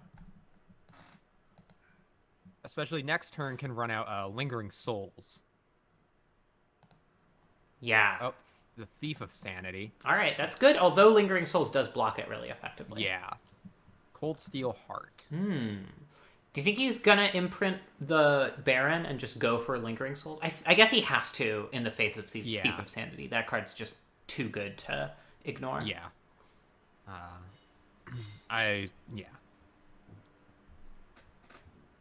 Interestingly, Jesse does not have access to black mana until after he untaps with Cold Steel Heart.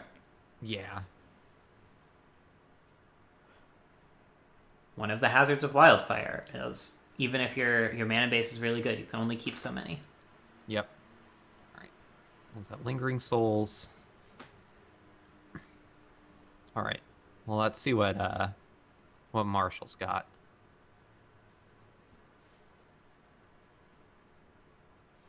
Treasure Cruise. All right. Ancestral Recalls. Recalls his ancestry, as we all must do from time to time.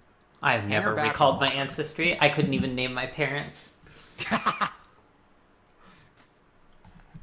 I can name them for you then. How about Jeff and Sarah? That is not the name of my parents, but I appreciate your Well, you said you didn't. They didn't have names, so I've named them. No, I appreciate it. I do. Okay. Pilgrim's Eye. Yeah. My dad could be a Jeff. I don't think my mom could be a Sarah. Okay. It's good to know. Pilgrim's Eye. My dad is actually Jack, so he's like halfway there. Okay. You're halfway there. Pilgrim's Eye was a pretty good You're job not for Jesse. named Jeff.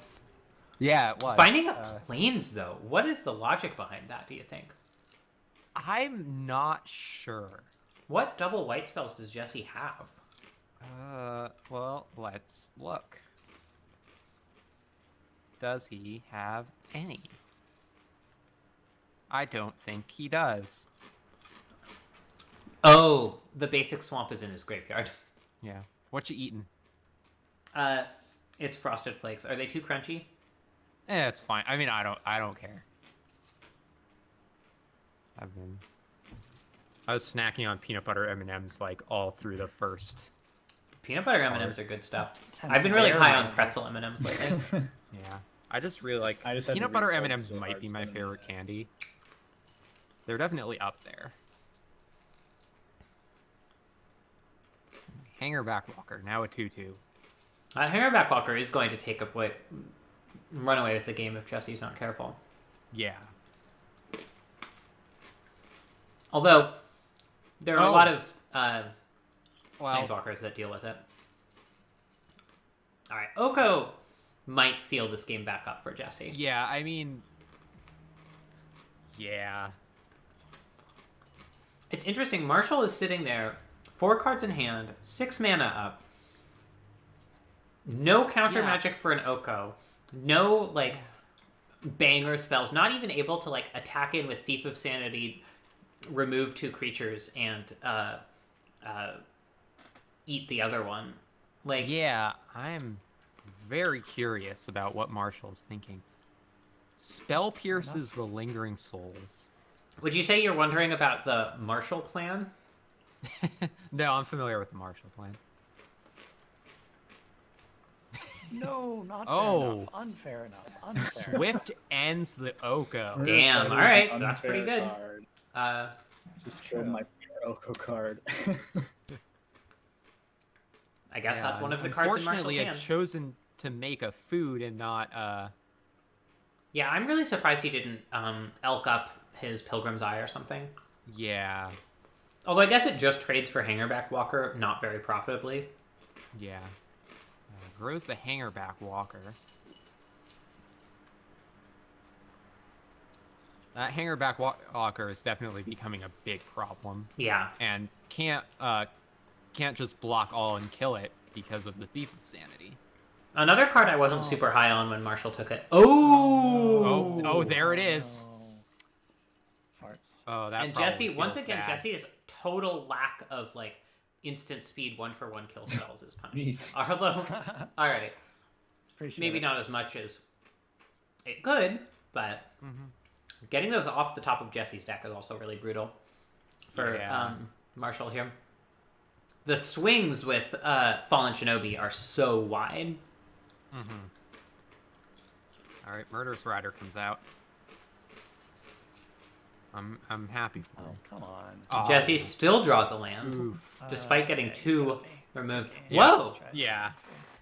That was a wild game. Conceding there seems a little premature to me, but Maybe, but honestly, I'm not sure there was a good way for Jesse's. I deck to mean, come he can back double from that. chump next turn and draw a Tezzeret and be in pretty That was alright such a good shape. hand, but that hand disruption Yeah. really screwed me. I don't know. Getting I the think sword with conceding the there is position after definitely the Thoughtseize. defensible. Yeah. I want to Taking point out, the my Serum Visions I was debating between like Teferi, but I had an aggressive start with like Bob, and so I was just like, Right, right. I think just like trying to get you to stumble there was Right. the point I always try to make about black decks is that they really want the early, like, broad disruption. And we saw this game that Marshall landed Thoughtseize and Inquisition, and that really was able to cement his victory. Like, if Jesse had had a sword there, there's just no way Marshall's coming back. Yeah.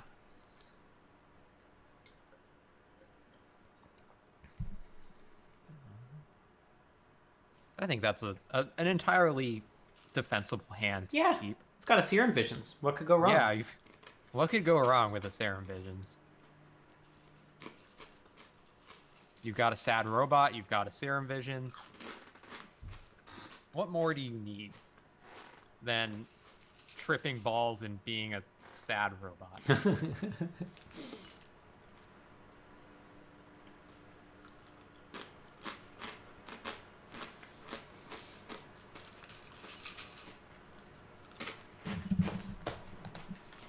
Will need to play and crack the Misty Rainforest if he wants to Serum Visions turn 1, but does not. So.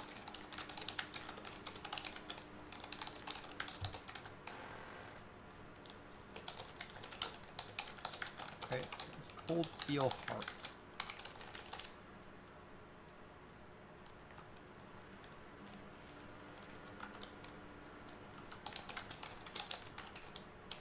Gonna run out Cold Steel Heart.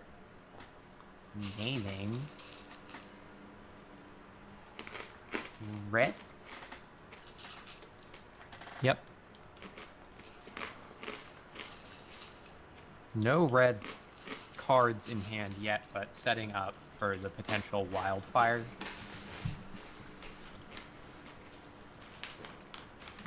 Oh, Pack Rat coming out early.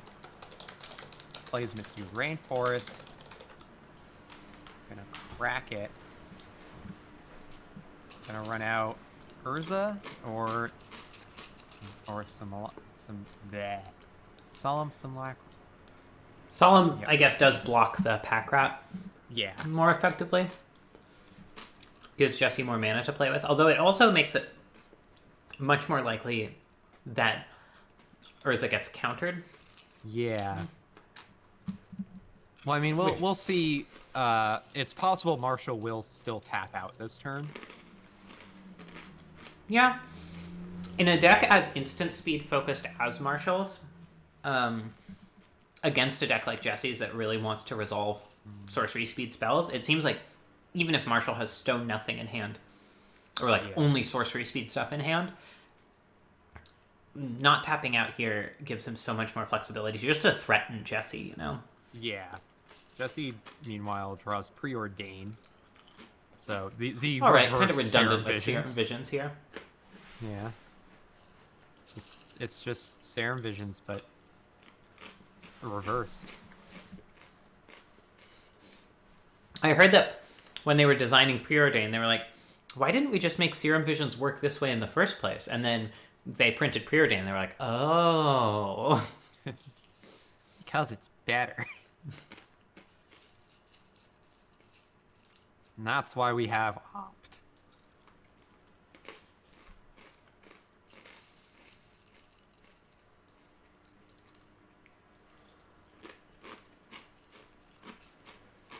Takes the irrigated farmland.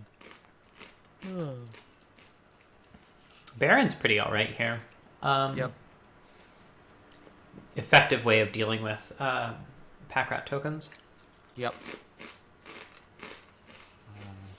At least in principle, Jesse has some pretty good ways of... Bottom's both fixing cards. Does not need them, I guess. Really, really does not. Yeah. Mana's totally fine here. Mm-hmm. Runs out Spellskite, which gets remanded. That's fine. Either way, it does its job of making it impossible for Pack Rat to attack. Yeah. Is Jesse really considering attacking? Okay, no.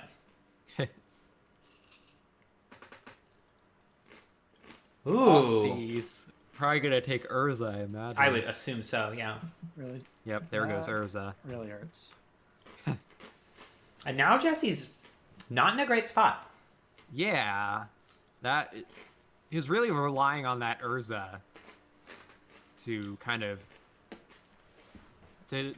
start threatening Marshall, but Definitely without it, a he lot of doesn't mana, have a which is really lot. scary. Yeah.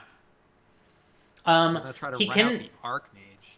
he can just grind value here by returning his own Solemn Simulacrum, drawing a card off Baron's ability, running out Solemn again for a land. Just Does Marshall have another counter spell? Nope.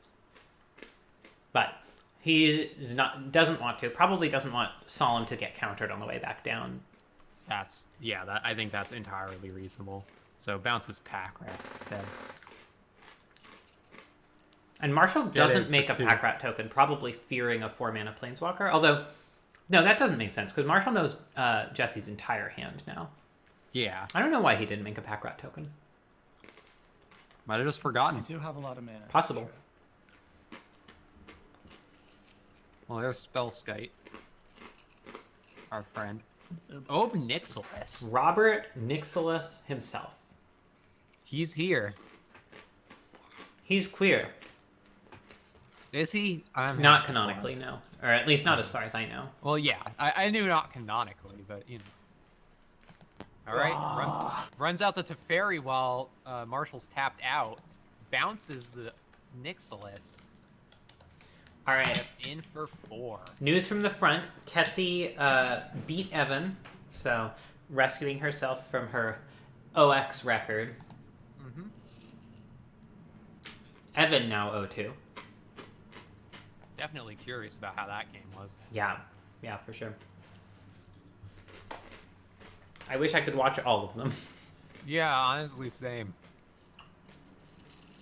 Alas and alack. A lack of games that we can watch. Mm-hmm. Wow, resolving Teferi there was really good.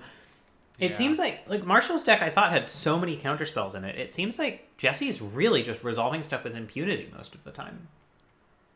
I mean, what does he have? He has a Mana Leak, Remand. Let's see. Does he have the neutralize? Okay. Yeah. Seems like maybe he might not And be spell respecting the 3-mana hard counters enough. Yeah. Because those would really be throwing a wrench in Jesse's plans in a way that the early counters are not. Wish that I had Jesse's plans. There's the neutralize. But is it too little too late? Yeah. Guess I should have cast that before the Chrome Mox. Oh well.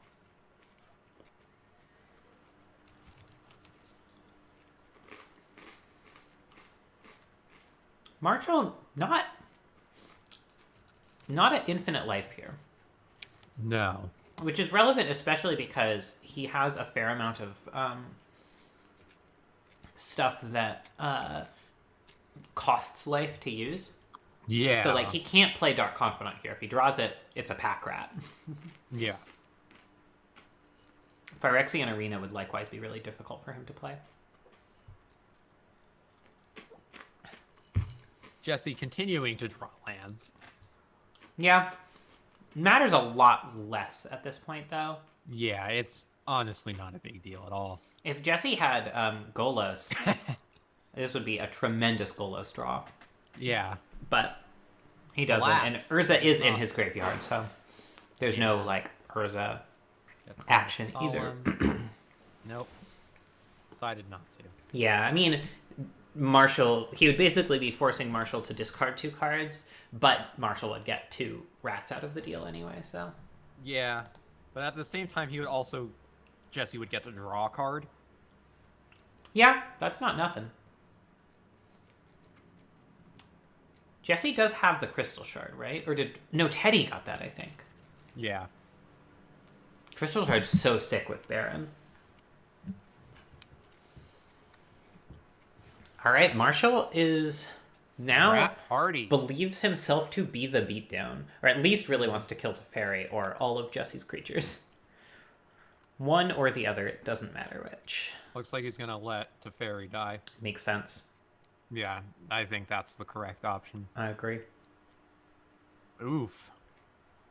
No, that's in Cass's deck. Anyway, Jesse really needs some way to deal with these pack rats, or they're just gonna keep coming. Yeah. I guess assuming. I wonder if Marshall just blocks Baron here and takes 2. Yeah. Yeah, I shouldn't have attacked. Yeah. Yeah.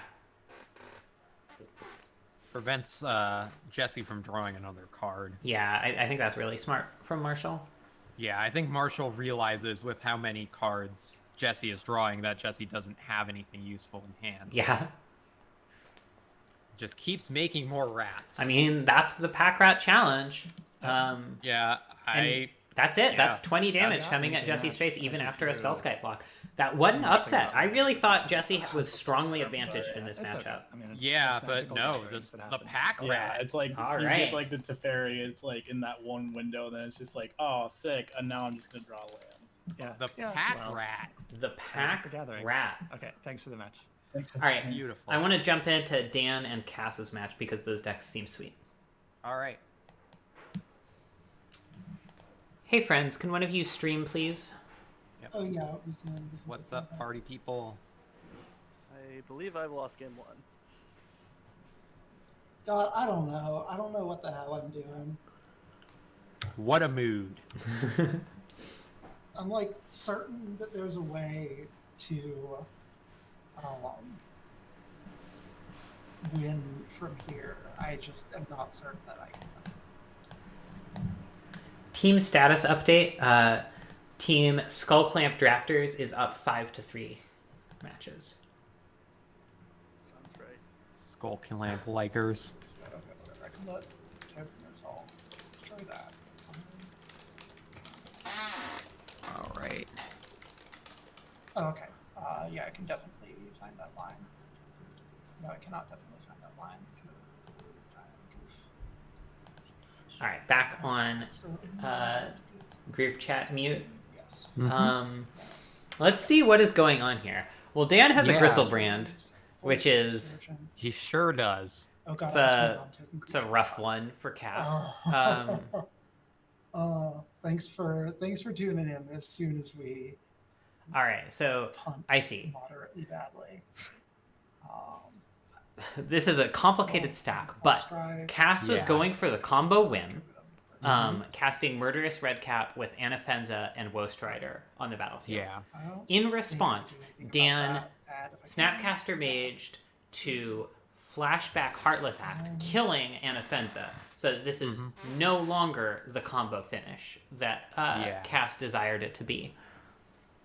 Yeah, and also just does have a 7/7 flyer with lifelink. Yeah, that is also true.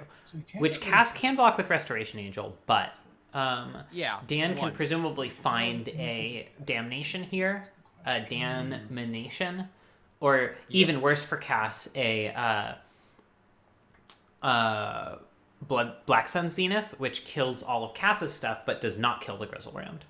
Yeah. Awkwardly, so if Cass had a 3-drop, if Restoration Angel costs 3 or Charming Prince costs 3, That's okay. I don't. Oh. It's going well for me. Wait, what? A concession from Dan. What? I guess same. But To be fair, Cass did have wanted several to try 8/8s and on the find a way board. to win that turn if possible. I guess that's true, but those do die to Black Sun Zenith. Hey, Dan, can you quick explain why you conceded there? We're very confused. We're a little confused. Okay, so the thought on that is what you might not have seen from where the stream was is that there is an exiled Revelark to Charmed Prince that was coming back into play at the end of turn. Oh, okay. Which yeah. means that Never you would mind. have been able All to right, have then. tried it back. Yeah, okay, so the combo was going off like it or not. Yeah, right. Like, I mean, so my next turn I was going to attack with both. Pray he blocked. Oh, I'm sorry. Pray she blocked Snapcaster, try and Dread return Snapcaster to Damnation, and then even then there would have been an in-play Revelark to bring back 2 things. Even if everything had gone really well. I forgot about the Revelark. It comes back, I sack it to Woast Rider, I get back Anafenza, and I go off at speed. Yeah. Cool. I mean, yeah, exactly. Okay, so it was the whole- Revelark that makes everything click we didn't into know place. about the Revelark, but that explains everything. Hidden Revelark information is what we have. That's the name of my Mountain Goats cover band. We were saying like, oh man, Cass almost has the combo here. She could almost birthing pod for the Broodmoth, which gets her the combo, but she doesn't have any 3-drops, and Dan can just find a Wrath and just take this game away in an instant. And then you conceded, and we're like, what? Well, are there? Oh yeah, I guess there are Wraths. There are multiple Wraths. All right. Other than the one you already used. Yeah, it was not where I wanted to be. Revelark is such a sweet one. I love that card. Yeah. It's the sort of card that it only makes it into decks like, I don't know, 1 in 10 drafts or something like that, but when it does and when it's correct, it's just the sweetest fucking thing. Yeah. Wait, All what? right. Oh god. Here we are in sideboarding. Here we are not in Well, sideboarding. apparently I'm running a 41 card special, and I am not sure how that happened. Yeah, Natalie's, if y'all are wondering, if we're qualified to pilot any Magic deck, our attention span is such that in the course of 2 minutes, the simple task of putting one card into our deck and taking one card out of our deck is one that we failed at. So, Honestly, that's just kind of a mood, though, Cass. God, I know. So this is the awkward Rot Farm on the draw hand, but Once Upon a Time helps a lot because if she can resolve, if she can get any other land resolved at turn 2 Fiend Artisan, then Rot Farm becomes a lot better. Yeah, I'm gonna keep it because it also runs. Yeah, I don't know. You have Once Upon a Time in your hand and you keep it. Yeah, it's just like that card is so strong. Right, I once first in case she hits a tap land. Okay, or not, I guess. Huh. Gonna wait till once on the opponent's turn? This seems like it puts a lot of pressure on once to hit an untapped land that can produce green or white mana. I guess it can produce any color of mana in her deck because you can either cast Charming Prince or Fiend Artisan. But I guess oncing after she draws makes sense. No, Cass, no. Cass, don't, Cass, no. Cass, no. Why? Why? I can hear you, Natalie. Oh no, she can From hear like me. IRL. Oh god, yeah. Okay. Whatever. That's not. Okay. Sorry about that. I will keep it down. Really funny. No, that's fine. All right. That was rough. I'm excited to find out if it was the 8 cards in hand thing that you were shouting about, or something else that we just haven't noticed yet. So, stay tuned, viewers. Oh my god. It was the 8 cards and thing Next time for we gotta make posterity. another person cast. It was a lot of things.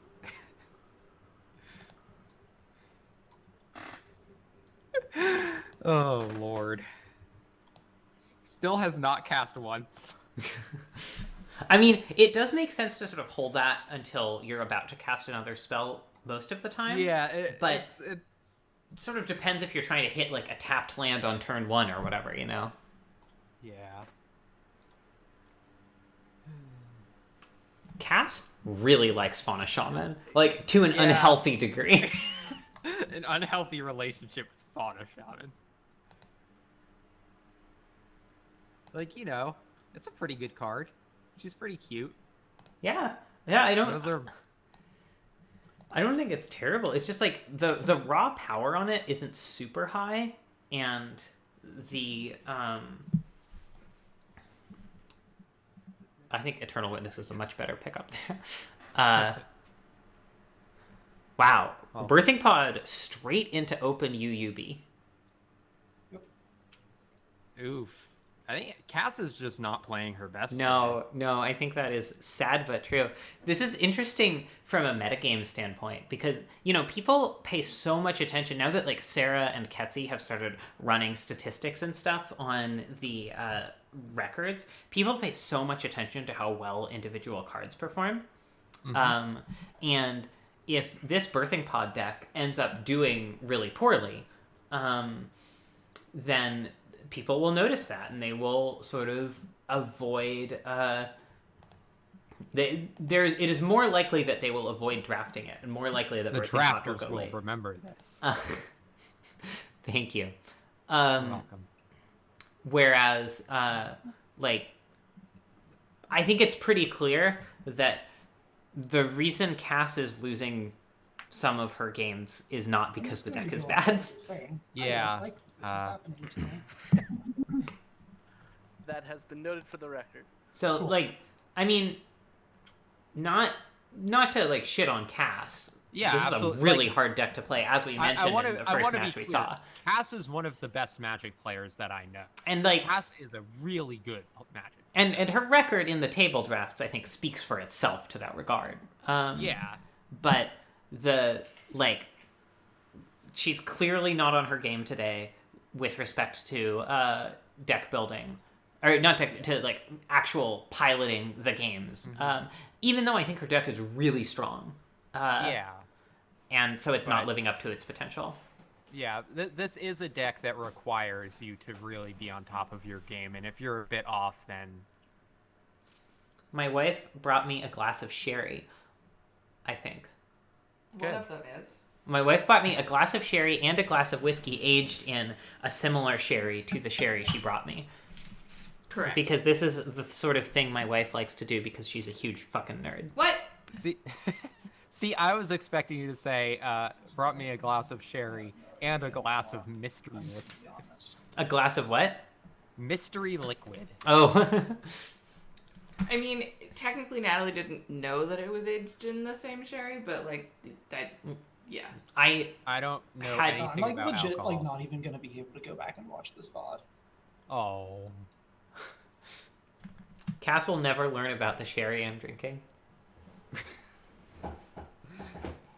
That's how it is sometimes. Sometimes you just don't get to learn about your friend whose name is Natalie, about her sherry that was brought to her by her wife, Liz. I would like to use Consecrated Sphinx's ability.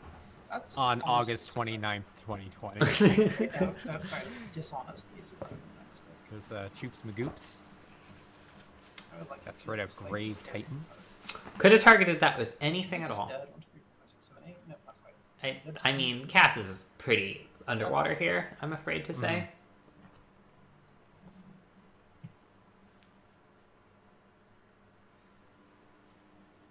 Yeah, and it really doesn't help that Cass has been missing land drops. Like, I think that she could have definitely had a chance here, but just not drawing the lands that she needs. Yeah. Also, choosing the Eternal Witness over a land with the Once Upon a Time is one of the sort of factors there. Okay, let's find out. I'm gonna blame that one on the 41st card in the deck. It was probably the 41st card in the deck, yeah. That makes the most Certainly sense. not. All right. I am glad to see her playing 16 lands. I think that's definitely correct with Karoo and 2 Mana Elves. And that's something a lot of people would not pick up on. Can you tell me what a Karoo is? A Karoo is a Ravnica bounce land. Okay. They're called Karoos because they're based on a cycle of lands from, I want to say, Mirage. Yeah, I'm familiar with maybe the Vision. Karoo. I just didn't. Jason Scope and not Scope, Jason and. I just didn't realize. I didn't make the Sheldon. connection there. Yeah. Yeah. It's one of those land nicknames that comes from the time before coverage cared enough to try to enforce a land nickname that made sense. So it's a land nickname that doesn't make sense, or that's very twisted in its etymology. Yeah. It's very enfranchised, Taking out player-friendly. Blade Splicer, that's interesting. When I'm playing a more controlling deck, Blade Splicer is often a card I'm very worried about seeing. Also, no Primeval Titan main deck still together for me. wilds me out. Yeah. It's certainly scary. Makes me But I think bonker we have out. the cards this time. Yes, we You did get it. all the 1 mana blue spells too. I did not because I can't play 1 mana spells because of Oh, Garuda, no, you're playing the Garuda deck. which is why I took like Curator of Mysteries and Boon Right. because those are my 1 mana. Yeah. Yeah, the Boon of the Wishgiver, I was like, what in the heck is going on? And then it was like, oh, yeah. You Cass with Okay, another you did- once we hand. just- And Voice of Resurgence, which seems I don't know when all it right happens against in the Dan. course of Yeah, I think this is whatever, definitely a but yes. keepable Oh, for sure. hand. am still. I mean, once forgives all sins, right? have you Yeah. done a- This is a hand where Have I you done defend weird- playing once have you right done before you awesome cast your Garuda spell, things? because her I've done lands are zero Garuda fine here. Yeah. How many times you paid the 3 mana to get Garuda into your hand so far? 0. Nice. Are we gonna have another like 4-0 companion deck that never used its companion? I wonder.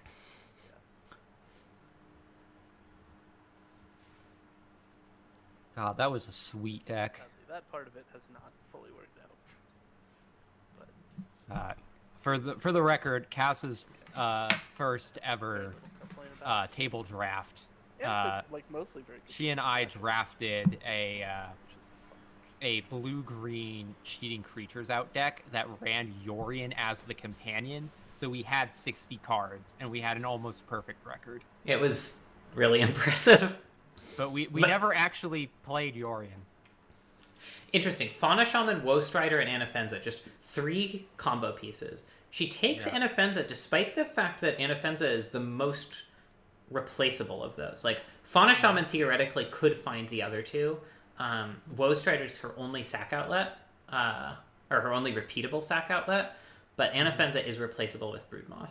I do like that you can tap Vivid Grove for green, but you can also tap and remove a charge counter for green. Yeah, it's great. Vivid lands. Just do that while making unbroken eye contact with your opponent to assert your dominance. I wish we could make eye contact again with, people. Well, I mean, I never can. Well, so, now y'all are just on... How do you assert your dominance, then? Just being generally pretty cool. Oh, yeah. That makes sense. You are generally pretty cool. Nice.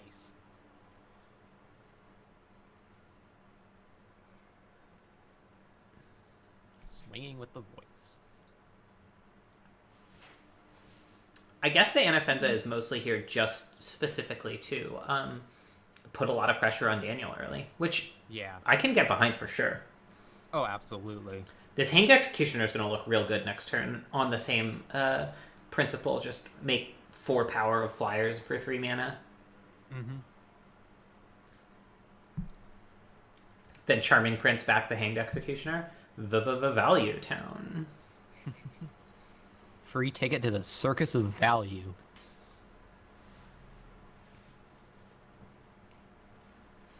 Although, again, Dan does run 2 mass removal spells, so Cass should at least be a little bit careful of overextending into them. Although, again... At least I'm not that scared of you reanimating an island.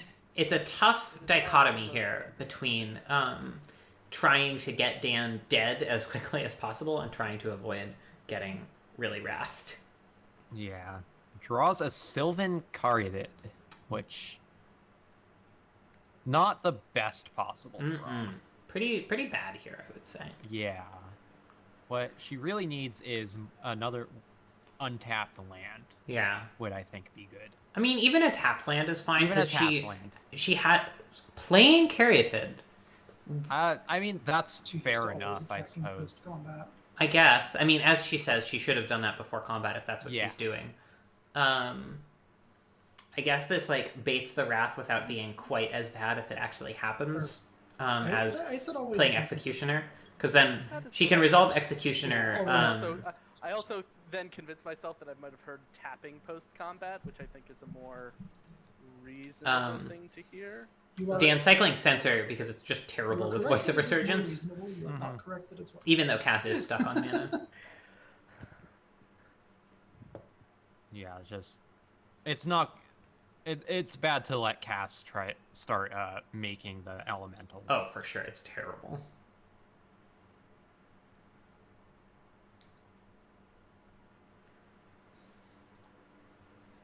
One of the things that strikes me about Cass's deck, and Jesse's too, for that matter, is that having a 40-card rotisserie pool rather than 45, which we tried doing at least a few times, does mean that you really do have to make decisions about whether you want to spend picks on sideboard slots or on lands if you're in a 3 or more color deck. Yeah.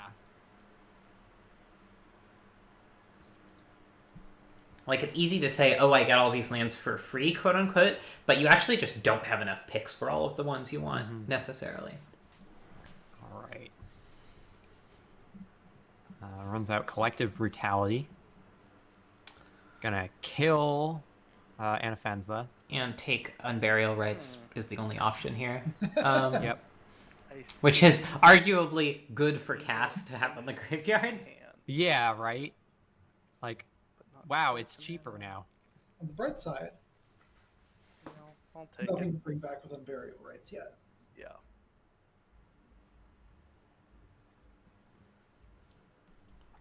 Seems fairly clear that Dan doesn't have a Wrath yet. Yeah. So I wouldn't be surprised to see Hanged Executioner come out. Yeah. Although it's definitely less impressive now that Anafenza's off the battlefield. Mm-hmm. That voice is doing so much work. It casts down It does do casts down the voice. I think you mean cast down. Yeah, cast downs the voice. Cast does draw a lamp. It Yeah. wouldn't necessarily be bad. She could even bring back the voice here if she wants to, although I don't know how much I like that over just smashing for 4. Yeah. Yeah, I you think won this the first is... one off pod combo. I won the second one off reanimation, and Yep. this is 3. Was that This also gives her the opening to cast Angel of Sanctions next turn, which is Yeah. pretty good. Right. Gets in for 4 with the elemental. Drops Marshall down to 10. This is Dan. Drops Dan down to 10. That's hard to tell because their usernames have nothing to do with their human names. Although, Yeah, I guess neither does Cass's. And they're both on blue-black, so... I guess most of our Dramatic, usernames yes. have nothing to do with our real names. Oh, yeah. Mine sure doesn't. What do you mean, I mean, Zoe? Cass's Oh, Cass's okay. name has to do with her last name. I guess that's true. Cass C. Yep, that's her. I was kind of delighted to discover that Cass's middle name starts with an A, but then sad to realize that she doesn't have 2 middle names, one that starts with an A and one that starts with an S, so that her would've been initials are incredible. Cass. Not exactly Cough of the Hammer. No, but good. I think it's even better because it's not even an epithet, it's just a, just your name. Just their name.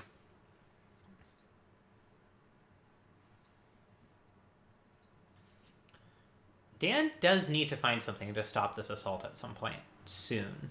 Mm-hmm. And hopefully, for him, something that doesn't just get eaten by Angel of Sanctions. Yeah. Because this Angel's not going away anytime soon between the Unburial Rites and just its own Embalm. Let's see. Digs through time. Charming Prince also is just straight up +2/+2 to the Elemental from flickering. Oh, I guess Yeah. it's a slow flicker, so... Yeah, so it's not ideal, but it is good, though. Yeah.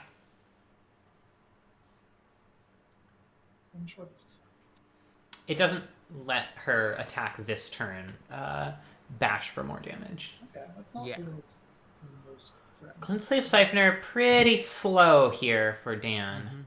Oh, and there's Choops McGoops. Yeah, definitely don't like running that out immediately, I think. Yeah, but it's definitely something that very bad for Dan. Yeah, it makes any, surprise Gristlebrand or something like that so much less scary. So does Angel of Sanctions, I suppose. Yeah. Chumps the elemental. Makes sense. Goes down to 7. And she does not go for the Charming Prince. She plays around the Wrath. Mm-hmm. Which is fair. Yeah, I mean, Dan doesn't have a Wrath yet, but he's seen 2 cards a turn, so... And there are presumably 2 Wraths in his deck, so... Yeah. I don't imagine he would have sideboarded out either Damnation or Black Sun Zenith. It seems really unlikely against this deck. Especially after seeing how wide she can go. Yeah. So, getting in for 1 with the Looter. This Looter is doing a lot of work. If it weren't for Looter, I think Dan Definitely. would have lost this game a while ago. Just on the strength of Cass having more confidence to play around Wrath, did he or get to avoid the playing around Damnation? Wrath, if nothing else. Blood for Bones, bringing back Consecrated Sphinx, and then probably Looter as well. Mm-hmm. Of course, there is Choops McGoops in hand, Yeah. so that's actually lethal. Oh, he brought back Glint Sleeves to chump block. That makes sense. So it's not lethal yet, just because Glint Sleeve can chump the Elemental. Otherwise, it would have been. Actually, Cass probably just sacrifices the Hanged Executioner here to prevent Dan from drawing a bunch of extra cards. Having Glint Sleeve Siphoner enter the battlefield twice does mean Dan gets to draw a card off of it next turn if it survives, which it certainly won't. Mm-hmm. Come on, Hanged Executioner.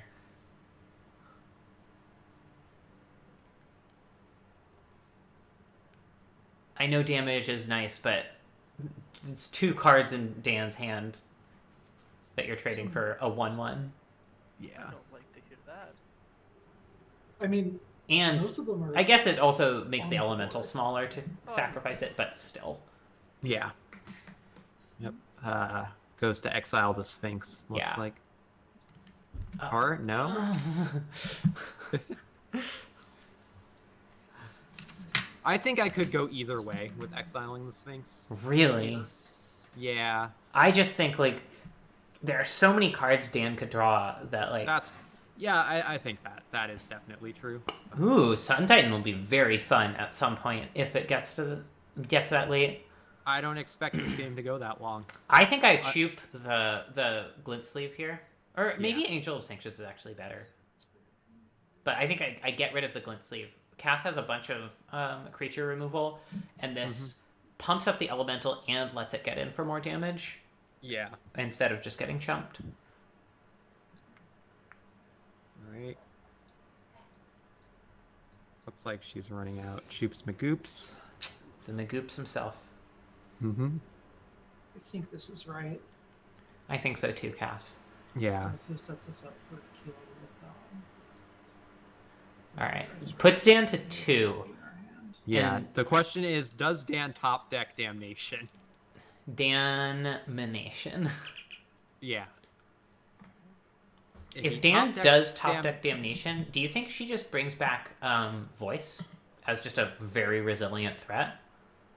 I think maybe, yeah. I mean, yeah, because the Caryatid would be gone too at that point, so Sun Titan isn't. Well, doesn't have Damnation.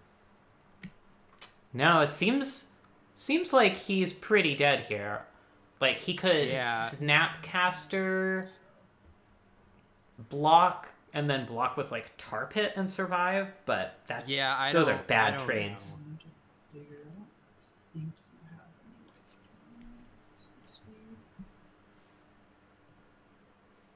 It seems pretty clear that he doesn't have, like, just a kill spell. Or hasn't for the past turns, at least.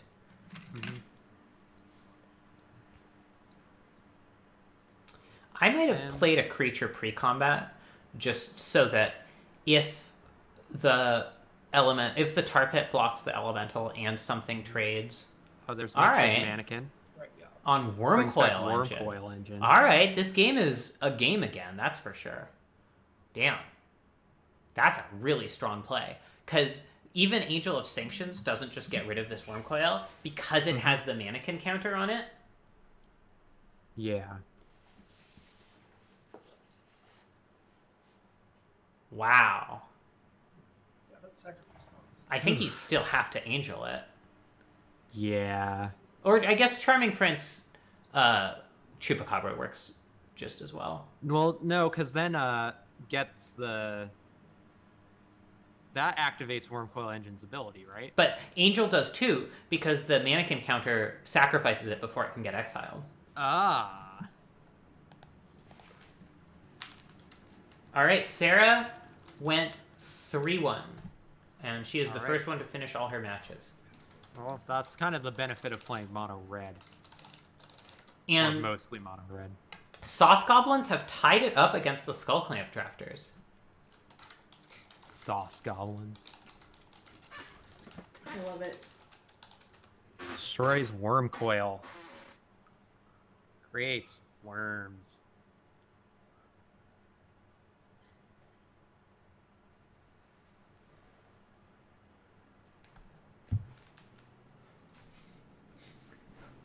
I'm kind of rooting for Cass here because Pod is so sick, but I'm also kind of rooting for Daniel because I like it when there's a 4-0 in a cube draft, or in a roto draft. Yeah.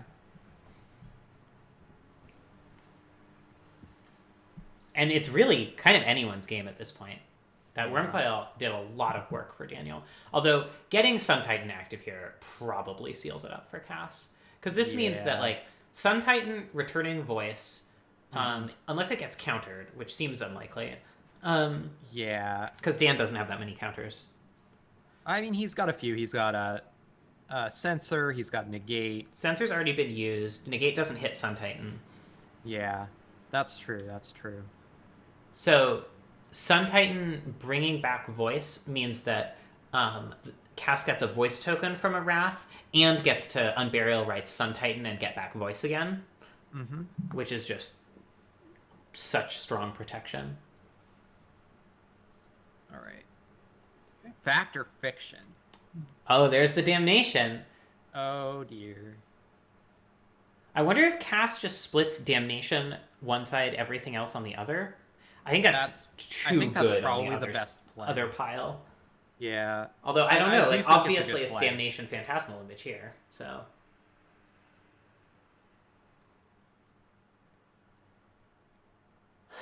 Maybe damnation plus chart a course against everything else is how I split it. I don't know. This is hard. This is a really hard factor fiction. I mean, factor fiction in general is just misery to play against, but this is a really hard one in particular. I know.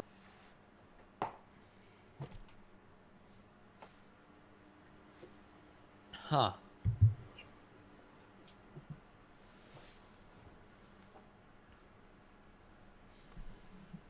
That's not how I would have split it. Yeah, but I mean, I suppose the damnation also does get rid of the worm tokens. I guess so.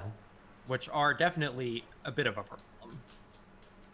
And especially now Cass knows that he has the damnation. Yeah. So she can play around it. Yeah, that said, it also means that like she probably just doesn't get to play Sun Titan here, which is rough. Yeah. Oh, no, she does not care. No, running out Angel. Oh, that's interesting. Oh, this is clever. So she's going to Angel one of her own things to make herself more resilient against damnation.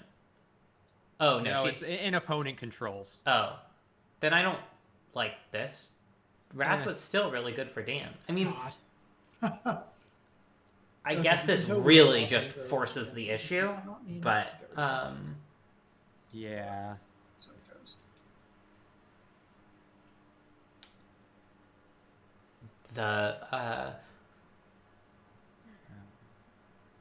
Yeah, I don't know. Not how I feel about that.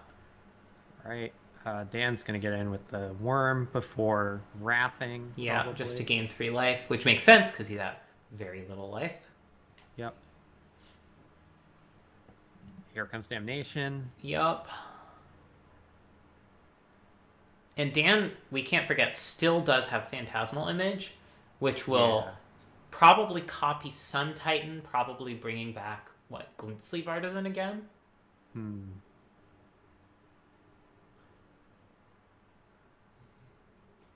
Oh man, Cass didn't even have the 6th land necessarily to replay Sun Titan. Yeah, but I don't know that you play Sun Titan right now. What else would you do? I don't think you can just not spend your mana here. I mean, I don't know. Mostly because I would think Unburial Rites. On what though? I don't know. I'm not saying that I haven't thought this through all the way. It's just I'm wondering if running out Sun Titan is necessarily the best play. I think because as you said, they do have a Phantasmal Image in hand. That's true. Charming Prince is cute. Charming Prince flickering Sun Titan. This does put her really down to a spot removal. Yeah. In a way that so gross. Bringing back voice doesn't, but yeah, if Dan doesn't have the spot removal, and he doesn't have that much spot removal, and Heartless Act is already in his graveyard, so I think this is a good play. Yeah, getting back voice just really good against top deck Black Sun Zenith or something, or Snapcaster Damnation, which is very plausible play. Definitely, I think Phantasmal Image and Damnation should have been in different fact or fiction piles, but yeah, it's easy to say that now, Yeah. I mean, it's still not a great Phantasmal Image. Yeah. Especially since the oh, never mind. It's still not a great Phantasmal Image, is all I have to say here. Oh boy. I mean, it's good. Don't get me wrong. Sun Titan's a powerful card, but Oh no, 2-mana Sun Titan. I played Solar Flare for a bit in Standard when it was a thing with like Sun Titan returning Phantasmal Image, copying Sun Titan returning Phantasmal Image. Beautiful. It was wonderful. Well, there's the glint. Also on Burial Rites to just start it all over Days again. I might have energy. Ooh, So much Sheldok energy. Isle's a spicy one. That's how. Oh, Dan at yeah. 9 cards in library. Oh, Jesse. Damn it. 5 cards in library. Yeah, this is Impression. something. There we go. I mean, Dan has so much mana that the cheating on mana aspect sort of doesn't matter. It's kind of just, look at the top 4 cards, put one in your hand, but Yeah. it matters somewhat. Yeah. Could be a Grizzlebrand. We haven't seen Grizzlebrand all match. There's good old Kitchen Finks. Yeah.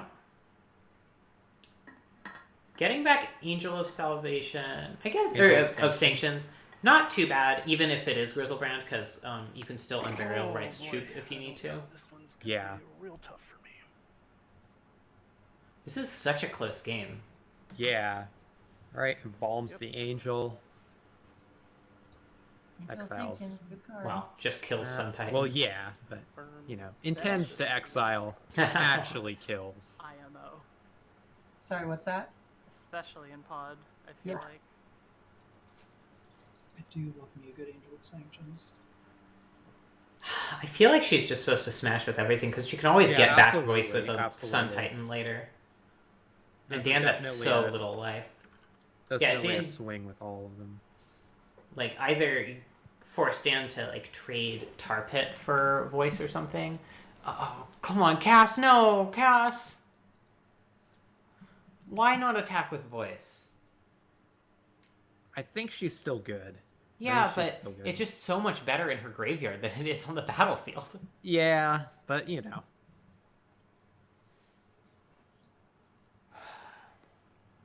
Gets back Anafenza. The kin tree spirit. Not to be confused with the tree kin spirit. Yeah, that would be really confusing. So I think this game goes 2 very different directions depending on whether Grizzlebrand is under that Shelldock or not. There's an ice cream truck driving by my apartment, which I've never heard before in my life. Seems questionable. Don't question ice cream. I do in the time of COVID. That's true. All right. Any attention? Snapcaster. Alright. Snapcaster Wrath, maybe? That would be my guess. Magic card. Yeah. Yep, Snapcaster Damnation. God, you only have Well, to I mean, having Voice of Resurgence in play looks pretty good now, I It's guess. Such a deal.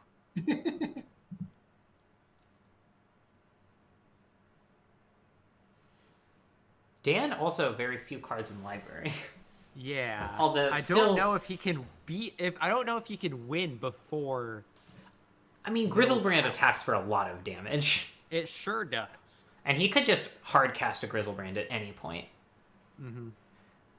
Although the Unburial Rights looking pretty good against that. I wonder if Cass just avoids using Unburial Rights here. I guess not, but I think there's an argument to be made for just Kitchen Fink's Castle Lochthwain instead of Unburial Rights, Yes. just so that she has an out to Keeps Grizzlebrand happening. entering the It battlefield. does seem to just keep happening. Yeah, because then you can later Like Unburial Dory, Rights I'm the just trying to keep Chupacabra. seeing y'all. yeah. But she wants to end the game quickly, and I can't blame her. Yeah. Ooh. Oh. So that's There's that negate. Ooh. Not many targets in Cass's deck, but the targets that there are very I potent. could have played around Yeah. it, really. Whoa. Runs out Kitchen Finks. God, I'm getting 2 life. How are you gonna kill me? I can't. So Dan basically needs Grizzlebrand or Black Sun Zenith here. It's hard to imagine what else gets him out of this. I guess he has Tar Pit to block still. So a single blocker that's relatively inexpensive would do it. You know, Matt, I This take is back Grizzlebrand. what I said 6. about this deck not having enough mana sinks. I She's think complaining the deck about would not be- having enough mana sinks, No, but she said she's taking it back. oh, Seems pretty okay. good. Sure. Granted, this is Here comes two matches, Grizzlebrand. very Yeah. fast. The thing about reanimating there also, or about not reanimating there, is that none of the stuff she did could be negated, and Grizzlebrand, Dan doesn't have quite enough mana to cast Grizzlebrand with negate backup. So Yeah. I mean, she has to swamp Lockthwain here. Yeah. Cass is now on the back foot. Yeah. Grizzleby. I mean, Dan can't activate Grizzlebrand. It's just a 7/7 flying lifelink, but Yeah. That's not nothing.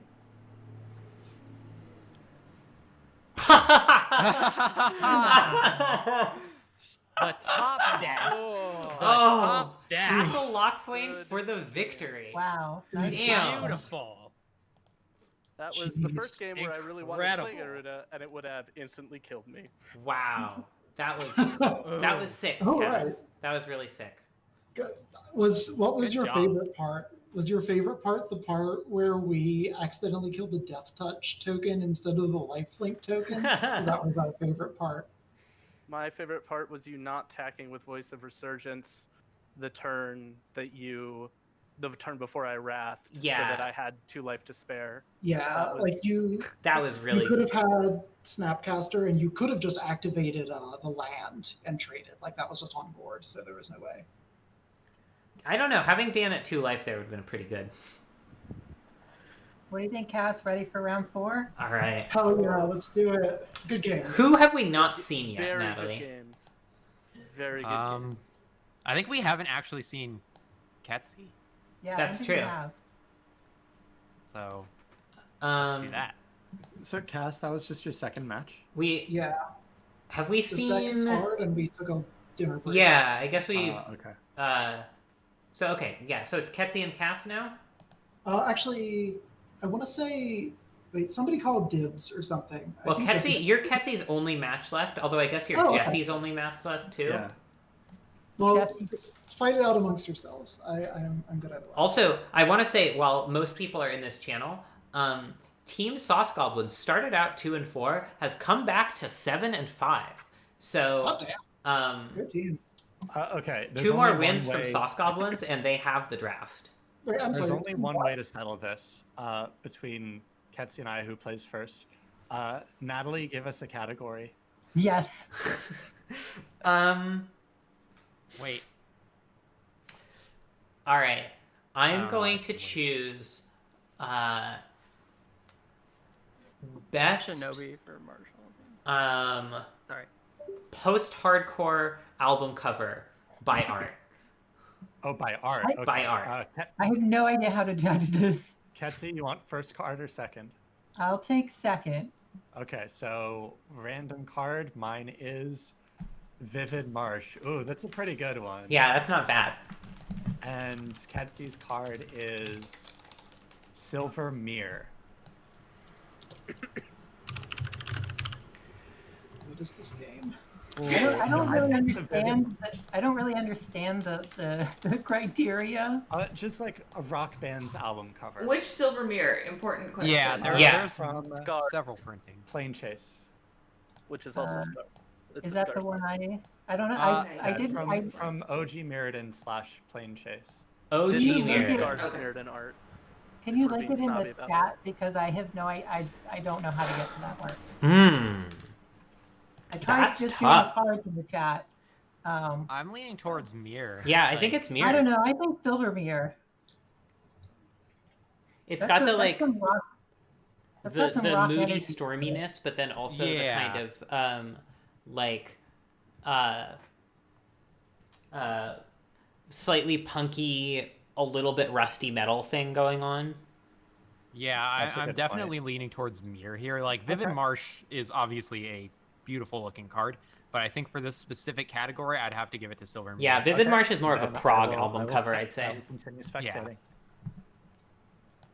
All right, Cass, you can challenge me on Miko. I have the same murder All right. name. This will be our 3rd time spectating Cass, but our first time exciting. and our last chance to spectate Ketsi. So I guess we will take advantage. I've never actually challenged anyone. And we missed any chance of spectating Sarah. I guess that's the downside of a mono red deck. They just go fast. Hey, Ketsi, Yeah. can you stream this one? We've been critiquing Cass's play decisions a lot lately, and I feel like we should give her a break. I will stream. I have to stream the whole screen, right? Yeah. Add buddy. You. You go to a page. Buddy. I am streaming. And just right click Yeah, on you the sure are. challenge player. Format. Freeform. Deck. This one. Skill level? It doesn't really matter. Okay. Just pick the lowest one, the easiest one. I'm just gonna go with whatever the default is. Yes. Alright. Good luck, have fun. Good luck, everybody. I'm going to go back to commentator zone. Commentator zone. Yep. Good luck to both of you. Thanks. Nobody can judge our Kamal keep decisions. This is a very strong opening hand, especially against Cass, who really doesn't have the removal to punish Tree Speaker. Yeah. Fire Prophecy also very good against Cass. Yeah. The Thrag Tusk's really the only sort of lackluster card here. Mm-hmm. I think this is a snap keep. A sneeper. I got some scary cards in Sneeper, here. as they say. I'm worried for our girl Cass here, I gotta say. I think Ketsi's ramp plan is probably well positioned against Cass's relatively little disruption. I guess Cass has a bunch of ETB kill creatures. Cass is going to be leaning hard on Yeah, I got all them spreadsheets. Choops and Angel of Sanctions, I think. Yeah. And Anguished I Unmaking. don't really have any cheap removal. All the removal starts at like 3. Battle of Birds versus Tree Speaker. Huh. Yeah, this is our first die roll win of the day.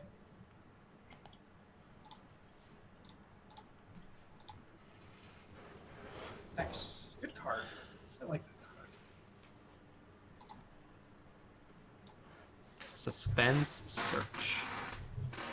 I guess that brought Daniel to 2-1, so Well, I see that guaranteed too. no one is 4-0ing this, Rhoda. Dang.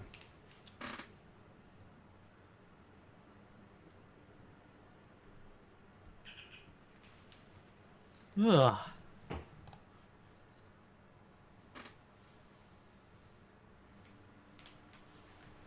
Mountain. It's a mountain.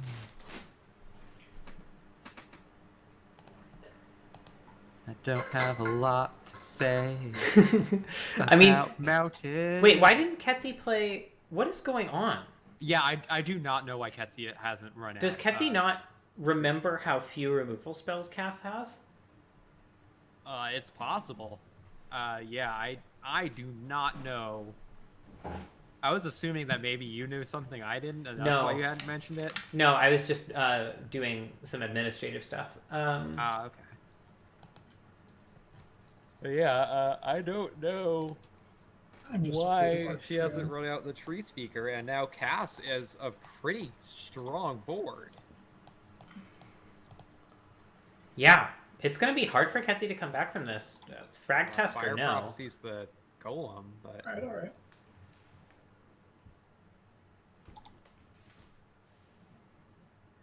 It seems like casting Thrag Tusk this turn instead of casting it the turn after this would be really good for Ketsi. That's just my hot take. Yeah. Or, you know, casting Chandra next turn. Would have been probably pretty... I guess she still can cast Chandra because she is just leveling Tree Speaker here. Yeah. So that's good, at least. Has to play Shelter Thicket or Copperline Gorge to get Chandra going. Yeah. Which is fine. Like, Myriad Landscape is whatever. Fine to play later. Flamecaller helps to a degree, although getting rid of Ketsi's Tree Speaker isn't great. If I were her, I might just run out Thrag Tusk first, honestly. Yeah. I don't remember I didn't realize. what Yeah, Ketsi's yeah. main deck looks like, so... I'll have to take a look at that. Bolted from Earth.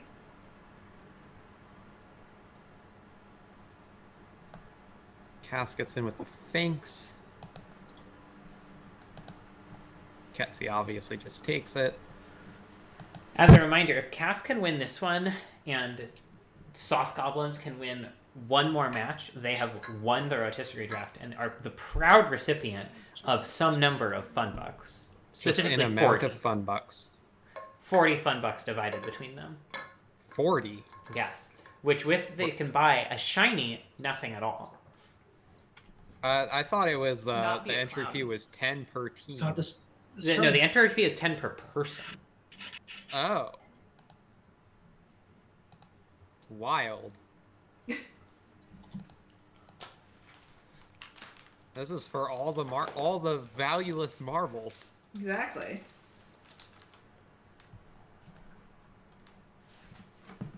I am, for the record, It's a weird play, but Anything that starts with "this is a weird play," but I'm intrigued. I don't like this. You're just trading Flamecaller for everything because Sphinx survives and it's not a very weird play. much prefer playing I Frag mean, it's Tusk just there, awkward. gaining the life, Yeah, I mean, I being guess able to to trade use with your Finks in a method way picture that Finks then dies to so. Chandra, potentially Yeah. leading I Cass, like- who's it's stuck a on good play to lands, make. It's not to bad. play out another cheap creature. Also, amusingly, we were looking at your deck to see if you had any sweepers. And we're Tut like, tut, okay, cool. Kelsey. Tut No, tut. like Sweltering Suns or anything. Guess we're good to not play Voice of Resurgence. oh yeah. I mean, I do have Sudden Demise as well. Oh yeah, I forgot about that. Though that Wooly would've Dooly's pretty good. not gotten our full board, It's a so way for it's Ketsy to claw back some Yeah. card advantage. I mean, you'd think that massive wrath would be card advantage, but It's really, coming back it to was kind haunt of us. just trading 2 cards for 3 cards, which is not very good. Yeah.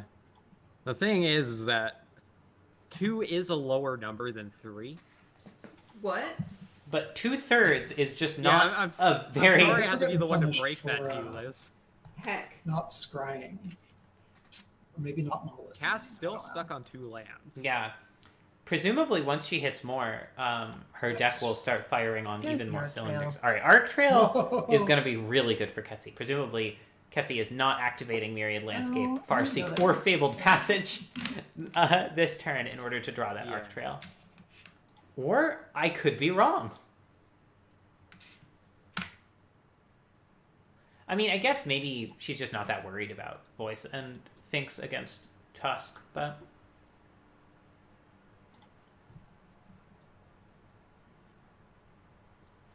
Fabled Passage. Bold Passage.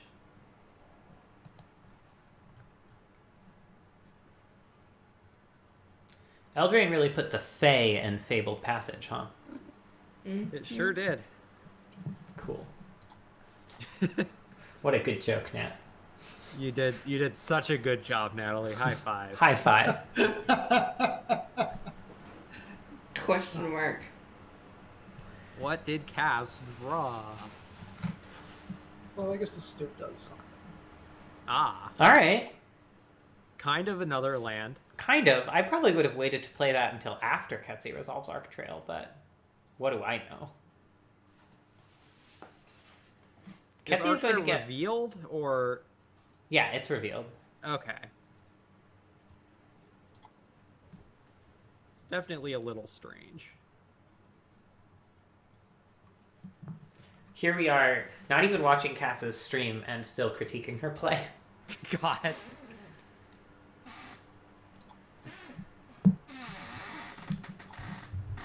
Yeah, I mean, yep. Here comes Arc Trail, Forest, Ooh. Illarg. Ilharg is alright, but I don't think it's so good that Ketsy wants to avoid shuffling it back and thinning her deck a bunch. Interestingly, not killing Voice here. Yeah. I don't. Weird. Yeah. Alright, yeah, Ketsy don't care about no Ilharg. Yeah. Her Harmonize is a very good draw.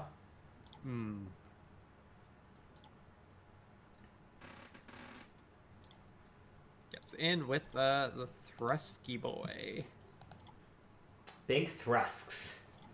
Yep, that's them. Tag Thrusk. Wow. Brutal.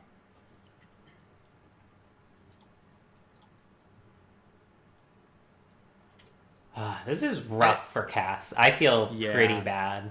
Yeah, I mean, like, we can say all we want about whether Cass should have or should not have played whatever cards. The fact of the matter is that Cass is stuck on 2 lands and has been stuck on 2 lands. And is holding her own shockingly well, considering. Yeah. Ketsi really has not drawn a lot of, like, major gas and made a big bungle getting that Flame Caller out of the, yeah, cards entered the cards Oh. out of the battlefield rather than just playing Thragtusk earlier. Oh, there's Hornet Queen. Yeah.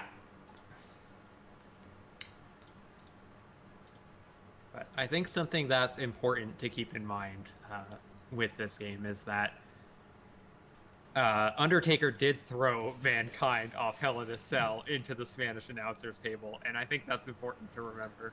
I think that's a really good point. Thanks, Natalie. You're welcome, Natalie.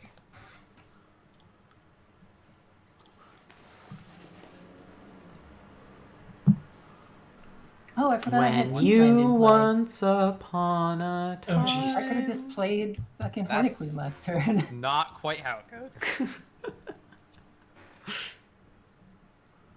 Oh no, I'd be a mana short actually. A day late and a mana short. Alright, Ketsi drawing Hornet Queen with Nurturing Peatland means that she can start activating her shuffle effects. Yeah. At least one of them. It probably makes sense to save Fabled Passage and Wooded Foothills for... well, okay, maybe not. I was gonna say to save them for trying to hit more lands off Oracle. Although I guess Ketsi really just doesn't have many lands in her deck anymore. Yeah, I think that this is all fine. Wow, getting rid of Hex Drinker. Huh. Whiffing with Fabled Passage. I think she knew that was going to happen because she just seen her library. I don't know. It seems to me like Hex Drinker would probably have been a better draw than Sakura Tribe Elder, but what do I know?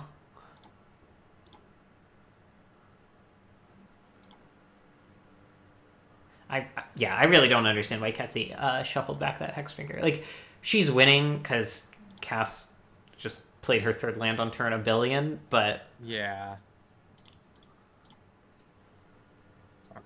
Elder.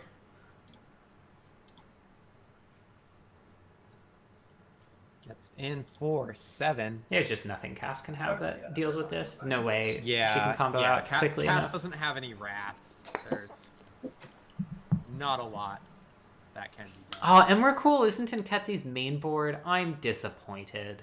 I agree. Neither is Kiki Jiki, huh? Wow. Yeah.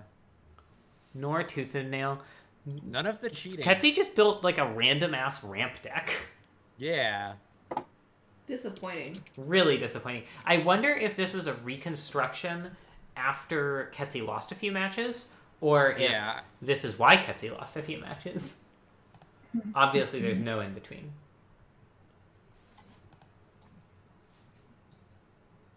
It looks, judging by the pictures I'm seeing in the Table Decks channel, it looks like this is just how Ketsi decided to build her deck, which I don't understand why you take Emrakul first and then don't put it in your deck. Like, yeah. Especially because Ketsi really kind of had the world at her fingertips with regards to choosing which cards to take for this deck. Yeah, I don't know. Maybe I'm just old-fashioned, but when you take Emrakul, you play Emrakul. Yeah, I don't like it, partly for, like, the aesthetic purity of fucking put Emrakul in your deck, you coward. But also partly for the, like, she gave up so many picks that would be really good in just a generic red-green ramp deck that she Yeah. doesn't have because Emrakul isn't in her deck. Yeah. Or because Emrakul is in her pool. Yeah, like, she's not playing Emrakul. She's not playing Champion of Ronosh. She's not playing Amulet. She's not playing Tooth and Nail And through the Breach. It's not like she got cut off either. Like, a bunch of the cards in her sideboard are cards she took late to play with Emrakul. So, like, it had to be a change of heart after deck building started, which... Yeah. I Which don't know. does happen, you know? Yeah, But- maybe the thought is that it's like a way of sort of pre-sideboarding against the opposing team, because Ketsi is on the team opposite Sarah's aggro deck and Evan's also a deck. kind of aggro deck. Evan's mystery deck. Everyone's mystery deck, and Marshall's highly disruption-y deck, which is good against combo. So, yeah, maybe that's it. I still think against Cass in particular, if there's ever a matchup that Ketsi wants a combo against, it's Cass with very I really made minimal disruption. a big mistake in my draft, which is I needed one mana dork that just taps for mana.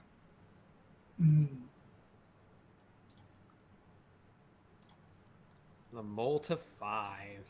Pretty brutal. I wonder if this is going to be another sort of non-game. Yeah. My Green Sun Zenith really not as good as I want it to be.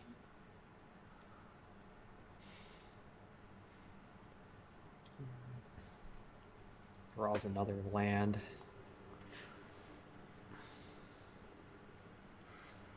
Yeah, this is Runs out the landscape. This is a rough start for Ketsi.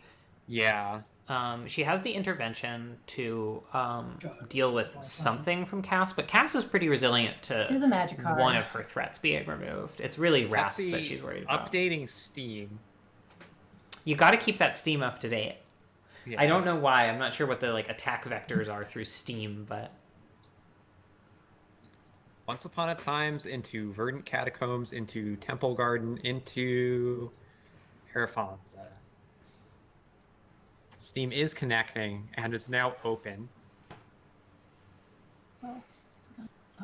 I'm glad Steam is up to date. That's got to be a weight off Another Ketsi's land. back. Probably just interventioning the Inofenza here. Just slow Cass down as much as possible to try to give Ketsi time to draw into something big. Yeah. Not sure what Ketsi's aiming for with this Green Sun. Maybe just holding it to see if Cass plays Birthing Pod that can get Reclamation Saged. Mm-hmm. Another reason taking Reclamation Sage early is so good for Pod is it's so good against Pod too. Yeah.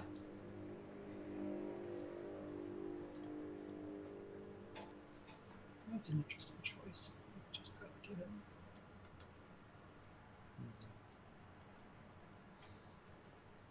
Forest. Cass hitting her lands on curve this time with very good mana too. Yeah.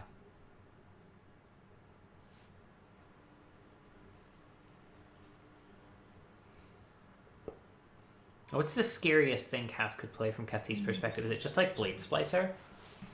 Yeah, I mean... oh, there it is. Yeah, I think it was Blade Splicer. Oracle's good, although... Ketsi draws Oracle. It's gonna take a while before it really gets going. Yeah. But Oracle with Fabled Passage is especially powerful, so... Ketsi's got some late game stuff. It's awkward that it comes down at the same mana cost as Green Sun for Reclamation Sage. Ketsi feeling the pressure to do something earlier than that. Yeah. Oh, what do you think she takes here? I think Elder is what she ends up on, just to save herself some damage. Lotus Cobra is a more powerful card, but she just doesn't need the ramp. Yeah. She just wants to gain 3 life and put a land into play. Isn't that all that anyone wants? That's a good point. To gain 3 life and put land into play. I really That's like what's the up with Horizon Horizon. Canopy art that Cass is using. Yeah. But I really, really like the Future Sight frames, so I will never change my Horizon Canopy in my physical cube. I'm glad I'm not the only one who likes the Future Sight frames. They're cool.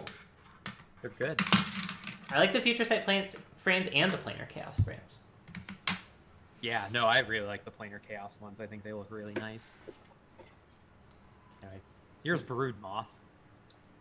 Kind of wish I'd actually done the other thing I was going to do. Then I could just go off. Brood Moth, pretty strong if Cass can get a sack outlet. Yeah. Oh. Runs out the Oracle with Thragtusk on top of her deck. On top Probably of gonna spaghetti. want to draw that. Almost certainly. Yeah, if I'd done that other thing, I would be actually in a much better position here. I wonder if by that other thing, Ketsi means like Green Sun Decided for to buy myself 3 lives. Reclamation Sage. Yeah. That's what I would assume, but I also don't know Ketsi's deck as well as she does, so I don't know what the full slate of Green Sun targets are. Mm-hmm. Pretty strong attack. Being able to smash with Blade Splicer here because of the Brood Moth. Yeah. No, I will not block Blade Splicer, thanks. Alright, sweet. Down to 12. Oh, I know your last card is not Chandra. If Cass can land a Pod or a Fiend Artisan here, it seems like she probably has this game pretty tied up. Or even, I think, just like a Woe Strider. Yeah, Woe Strider would be pretty good. Eternal Witness. Just Eternal Witness. Not at its best here, but certainly No. not bad. Gets back Anafenza. Anafenza. I guess just value Anafenza here. Mm-hmm. Cracks Fabled Passage, getting rid of Thragtusk. It's a magic card. Replacing it with Crater Hoof. A much worse card to draw here. Yeah. Unfortunately, Crater Hoof right now is just Poopy trash. sitting. Yeah. From a butt. Yeah, Ketsi's use of shuffle effects in this match has been highly questionable. Yeah, I'm not quite sure what she's trying to accomplish. Like, Thragtusk, I think, was like one of the best things she could have drawn, and then she got rid of it. Mm-hmm. Well, she harmonizes. Gets a Hornet Queen. Yeah, Hornet that's Queen not is bad. definitely a way she can stabilize herself here. Yeah.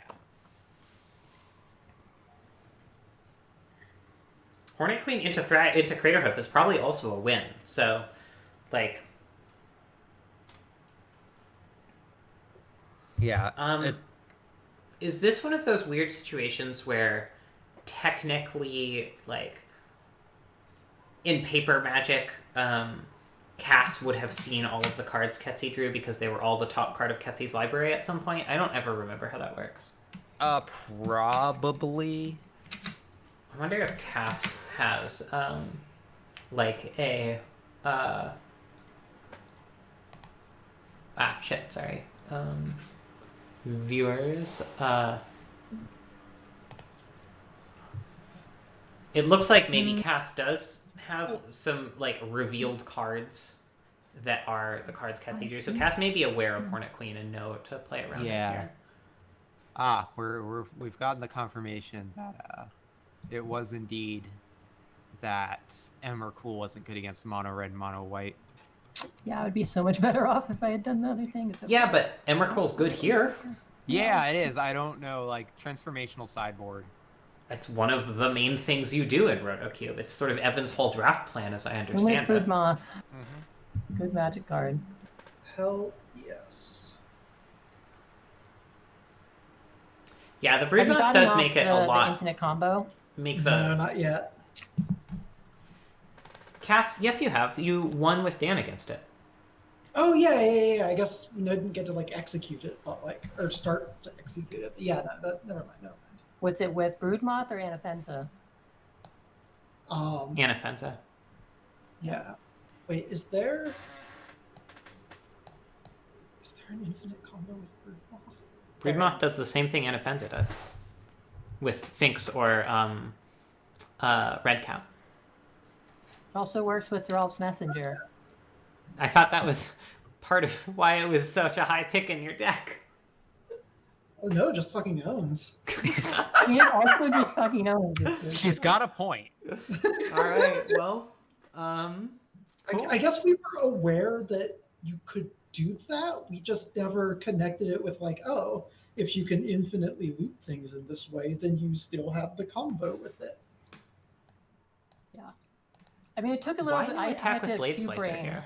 to realize how they ping pong. I don't know if I don't someone already know. knew it before I mentioned it in chat yesterday. Weird choice there. Yeah.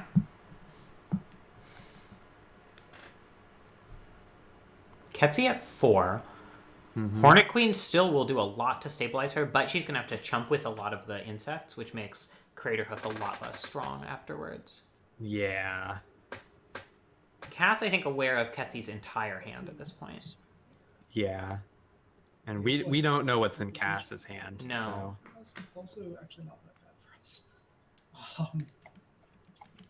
Yeah, Cass is aware of Ketsi's entire hand and knows Ketsi's draw, although because of nurturing Peatland, it's possible Ketsi can draw something unknown. Also, I guess this shuffle effect.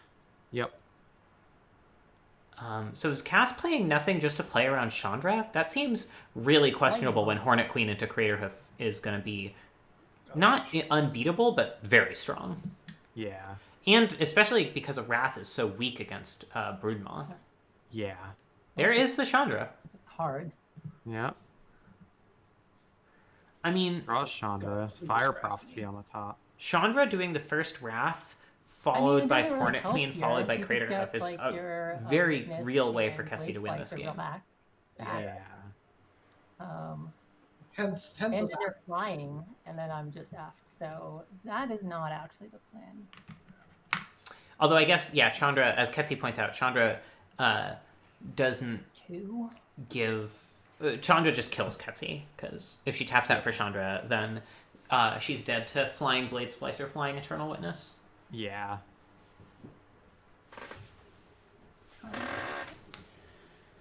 And you don't want to be dead to those.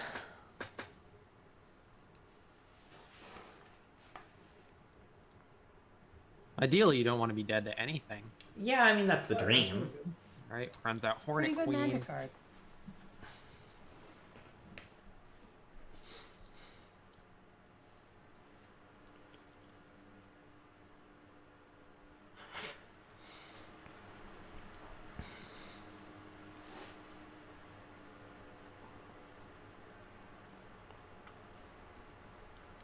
Still don't understand the lack of a Blade Splicer attack on Cass's part. Yeah, it's... Or the lack of spells. Oh, this must be Restoration Angel. That explains no spells. Oh, yeah, here it is. That's pretty good. That is pretty fucking good. Bounces Blade Splicer.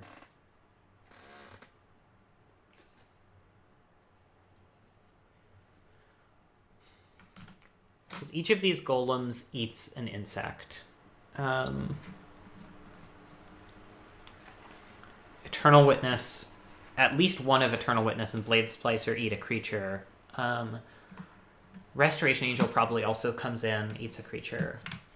I'm guessing Cass doesn't attack with Broodmoth because she doesn't have lethal, and she still wants protection from Chandra whenever that happens.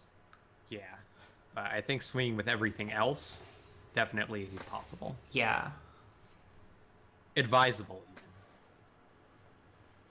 Because her main thing right now is gotta be just to make this Craterhoof worse. Yeah. This is kind of anyone's game. Yeah. I think Cass is a little favored, but...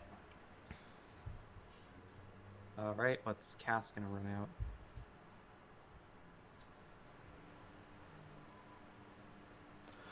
Ooh. Oh. Alright. I Red think Cap that targeting Ketsi is going to be really hard to beat. Yeah, that might be it. Because that means Chandra is just a non-issue at this point, and all Cass has to worry about is Craterhoof, and Ketsi can't afford to let anything... No! Cass, what? That was weird. I It's not a good choice. don't like Nope. that play. And getting in with the brood. Well, at this point, Ketsi has 5 blockers. So if Yeah. Ketsi wants to not die, she has to block everything and let Blade Splicer or Eternal Witness through. Probably Blade Splicer, because she doesn't want another Golem token, and she doesn't want to be dead to Redcap coming back. You can't double block a Golem. Yeah, that definitely you're does just not work. Dead on board. Yes, thank you for. I did not mean to do that. Okay, I guess not Letting through blocking the 2/1 just to keep Oracle alive. Pretty Which sure seems sketch. Ketsi's, or pretty sure Cass is still not dead to Craterhoof if Oracle's alive. Yeah. And then that puts Ketsi dead to Redcap. So, which again makes Chandra basically not a card. Because, like, yeah, blocking here means that Ketsi can I don't go know if it's correct. To there. I suspect it might be. Chandra Wrath. Who is banging on stuff? Oh, sorry, that was my wife. I was doing some cleaning. It's okay. I love you. Because this means that Ketsi has the out of Sorry. Chandra Wrath. Take 1, go to 2. Here. Or sorry, take 1, go to 1. Fire Prophecy to kill the Redcap again, and then at least stabilize with a Chandra on board is not bad at 1 life. Yeah. Whereas if Cass had left the Hornet Queen alive, yes, Ketsi would have more creatures, Yes. but Ketsi would absolutely not be able to afford the Redcap dying ever throughout the rest of the game. Yeah, I mean, one of the things though is This is bad. either whichever Ketsi doesn't block between the Blade Splicer and the Eternal Witness just comes back with a flying counter, right? No, because the Broodmoth is dying to an insect here. Ah, yeah. See, I wasn't entirely sure how the triggers worked there. So Broodmoth dies. The one that does get blocked comes back, but then it dies to Chandra. Yeah. Okay. So, so Cass will be able to rebuy something with Eternal Witness. Probably either Broodmoth or Restoration Angel, I'm guessing. Oh, I should have done this before I blocked. Then I could have. Okay. Grabs Fire Prophecy. Sure, doesn't really matter. She's drawing it next turn anyway.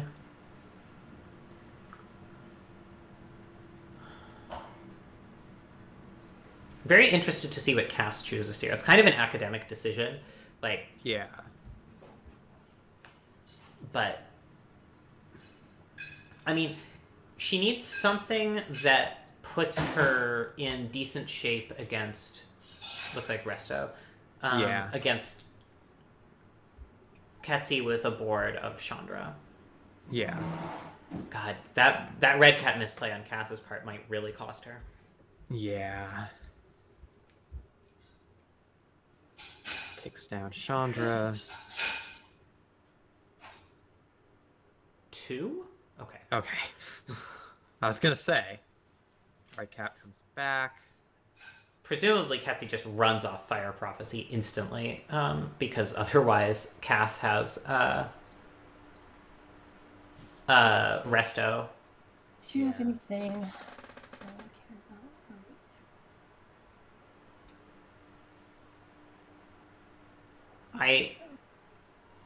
Did Ketsi just forget that Cass returned Restoration Angel to her hand?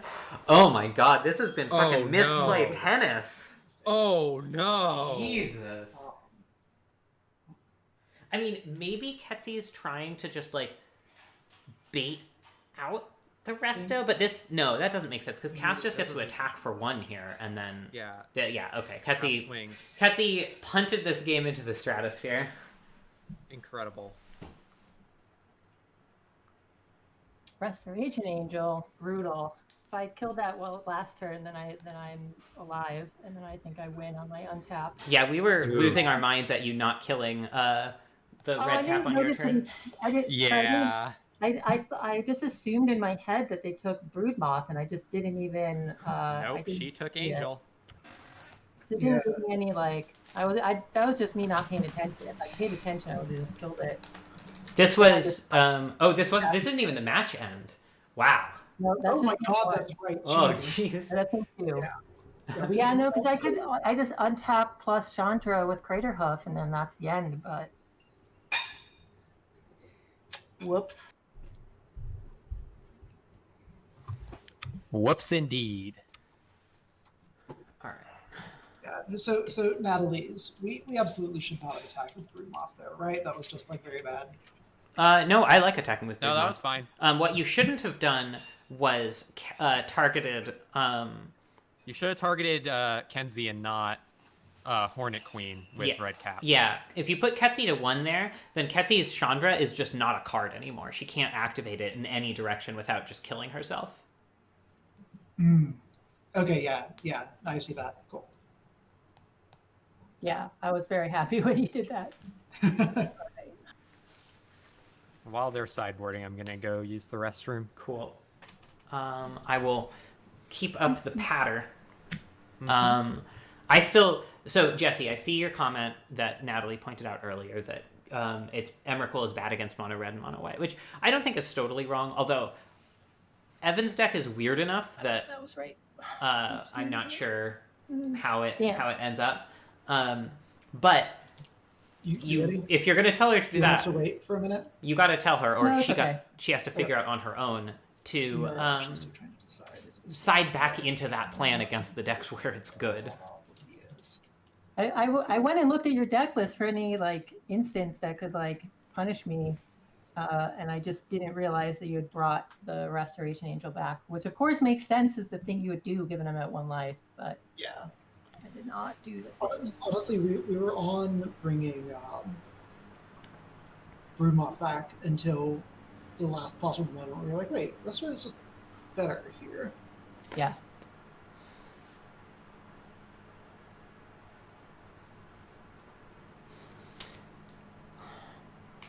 I'm not even sure 100% how I feel about siding out combo against That's a lot aggro.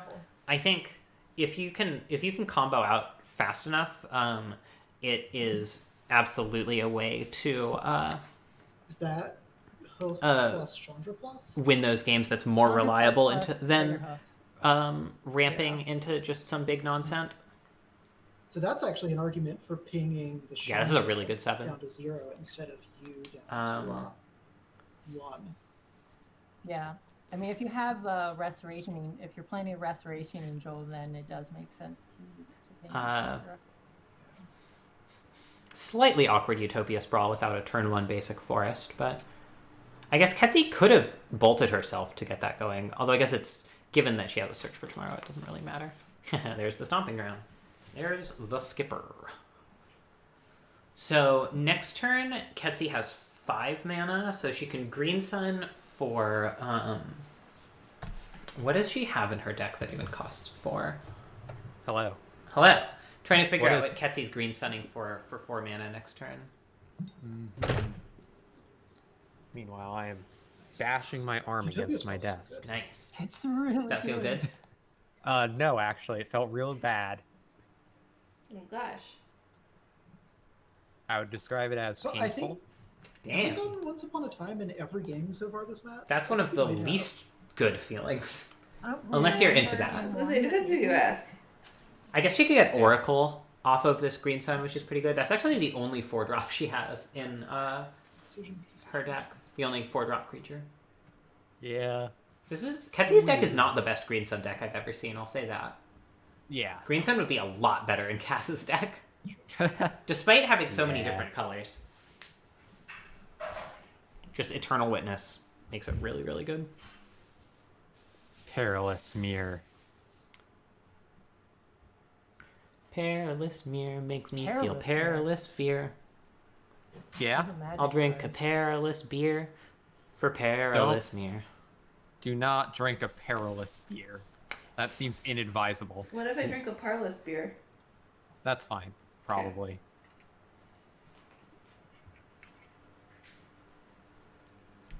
What constitutes a perilous beer? Probably one that will put you in peril.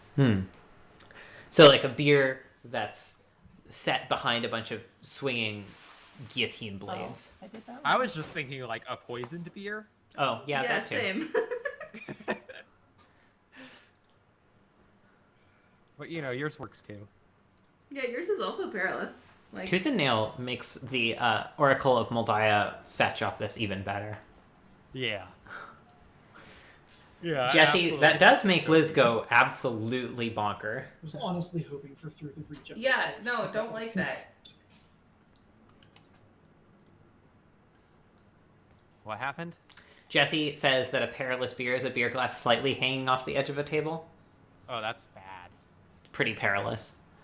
That is very bad. I just, like, Tooth and Nail for, like, Crater Hoof here is fine, but Tooth and Nail for Kiki Jiki Zealous Conscripts or for Emrakul Zealous Conscripts or something would be just so much better. I mean, I haven't done the math. I don't think Crater Hoof just wins you the game here if you tooth for it.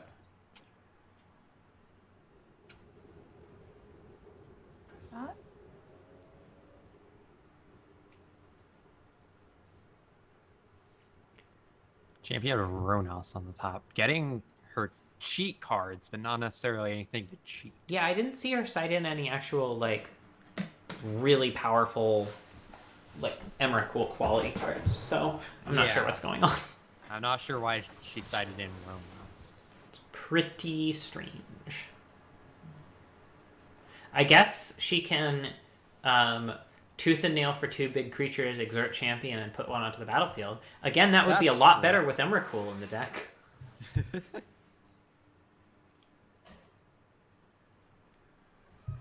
Oof, that's a good Harmonize. Harmonize is a very good magic card. Yeah. Does Cass know about the Tooth and Nail? I can't remember. I do not think so.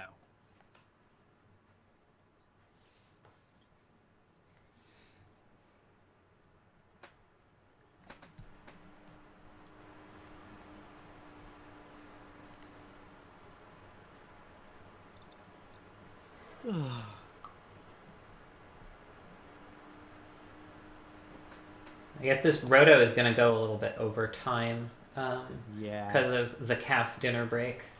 Yeah, unfortunately, we are That last 3 game hours was ahead. really a nail biter. So I was just like, oh man, just a little bit longer and I can Crater Hoof and win this thing.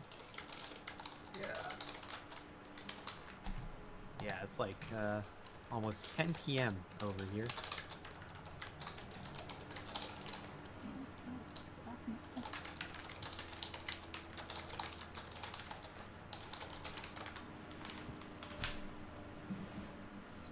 Lucranos. Paluki Luke. That's what they call them. Who? Them. They. You know. People. I don't. Please be more specific. I'll tell you when you're older. Alright. That's fair. Ketsy, I think, going for the half tooth here. Yeah. Which seems great. Yeah, that seems fine. This is game 3, right? Right, because Cass Yes, was this stuck is on game lands 3. game 1. Alrighty then. That's gotta be game, right? Oh. I need to do math. Okay, so Ketsy brought in I need to look at Conscript I didn't put. I don't actually and have Emrakul in my deck right now. Champion. So I just need to. Let's see. Not having was a target in her Emrakul deck to begin does, with. in fact, make me apa-fucking-plectic. Completely fucking just like feral chimpanzee. Yeah, I'm just screaming and throwing shit. Oh my god. I'm so sorry. I forgot that I didn't entwine it, but that's okay. Oh, okay. So that didn't actually affect it. But I Yeah, could I have mean, I chosen guess differently. chomping out Craterhoof here. Attack with Oracle too, please, Ketsi. Not. Oh, I guess it may only have gets just +3/+3, misplayed my way out so of it the kind of game, doesn't so matter that that's much. certainly a thing. So, Cass eats Oracle if Ketsi attacks with I mean, Oracle. I guess I can just and just put Craterhoof down. takes Oh, but it doesn't actually. Just makes it one guy. 6, 8, Do that one. 14. This is not bad. Yeah. Yeah, so I don't hate picked a different sacrificing card, Oracle then I'd here be in for a an much extra better 6 damage. position. Oh, Runs that's... out conscripts. Now I'm Oh, just, right, like, because it doesn't. awkwardly attacking. Champion of Ronas Yeah, isn't. that was bad. Isn't Ilharg. It doesn't put it into play attacking. I forgot that. Yeah. Oh, and I didn't even. Oh no, I couldn't attack with conscript. All right, Evan is 0-3. I'm afraid. Oh. His extremely strange transformative sideboard strategy did not a work. good play by me. Yeah, sadly. I think it's fair to Just say. got confused. I thought I just forgot that wasn't going to put. I mean, he the could win people against in the Daniel together, but not super optimistic. So we've been making those. Gone by, Evan. Gone There is by. actually a very I mean, real I'm doing chance of okay sudden right death now. here. Could be worse. Well, I would love to see sudden death. I also feel that it is Brutal, 10 though. p.m. That's fair. Like, I still have stuff to do before bed. So, you know. If you want to gonk out, and I can probably grab one of the other drafters who is finished to be my co-commentator. I'm fine for another little while. Okay. I usually don't go to bed until like midnight. Cool. So that's very early relative to me. Hey, Liz. What? Would you be willing to grab your laptop and do some tradesies backsies? Yeah, I'll go and do that. Thank you. I guess I could have done my as well. Oh, right. Champion of Rotos doesn't untap when you exert it. That's what exert means. That was a pretty rough attack there from Ketsi. Yeah. I feel like maybe getting a Tarka or something that has a good enters the battlefield effect instead of Zealous Conscript to make a creature unable to block for a turn would have been better.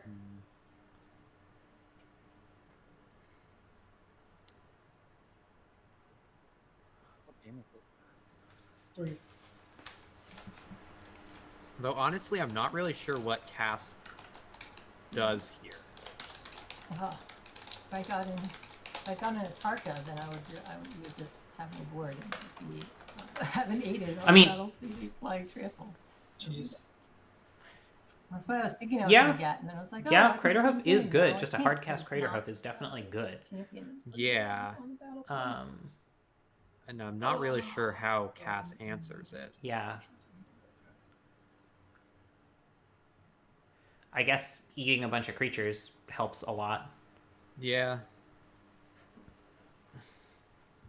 Because Eats the champion.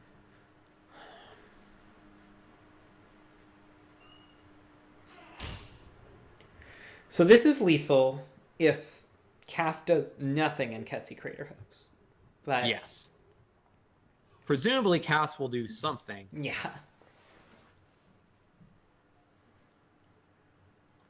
Hopefully Cass's hand is not just land. Even if it is, she can fight Pelucranos with conscripts or something, and I like attacking with Pelucranos here, actually. Wow, no attacks, no plays, huh? 4 cards in hand. Maybe she has Anguished Unmaking in hand.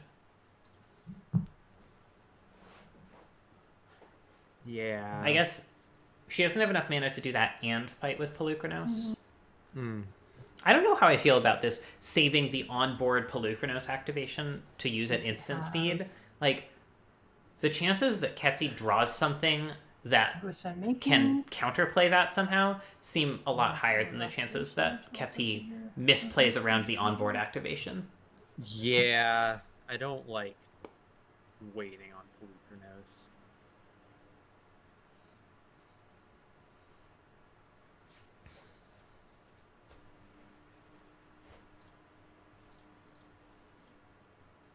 Sacks Peatland gets Zenith. Heck is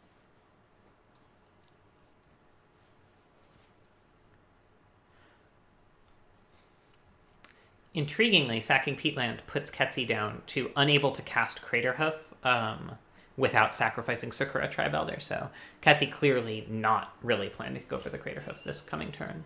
Yeah, probably running out maybe Thragtusk. I would Green Sun for Hornet Queen, I think. Oh yeah, that's probably the best play. Fetches a mountain.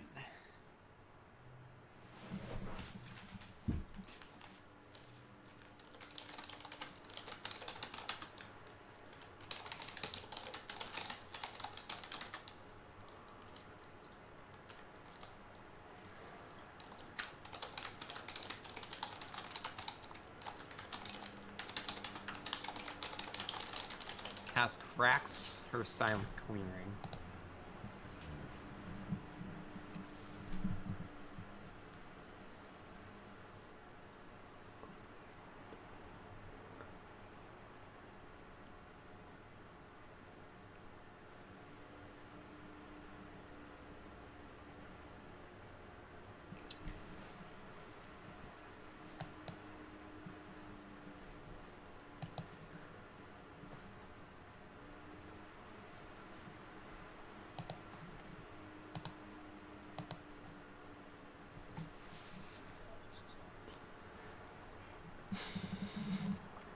Reasonable block. Yeah. I was actually thinking about Arc Trail, wondering if Ketsi would use that just to make the Polukranos unable to trade. Yeah. Yeah, but then Ketsi can't Hornet Queen this turn, which is Yeah. pretty rough. Does Cass have a Resto here? We should have flashed this out. Yes. Yup. I think you have a way of answering it. Pretty rough Flash it out. sequencing there on Cass's part, not just blocking the conscript with the Resto, but yeah. I mean, it would have killed the Resto to Arc Trail, but I think that's a reasonable trade regardless. All right, Green Sun Zenith.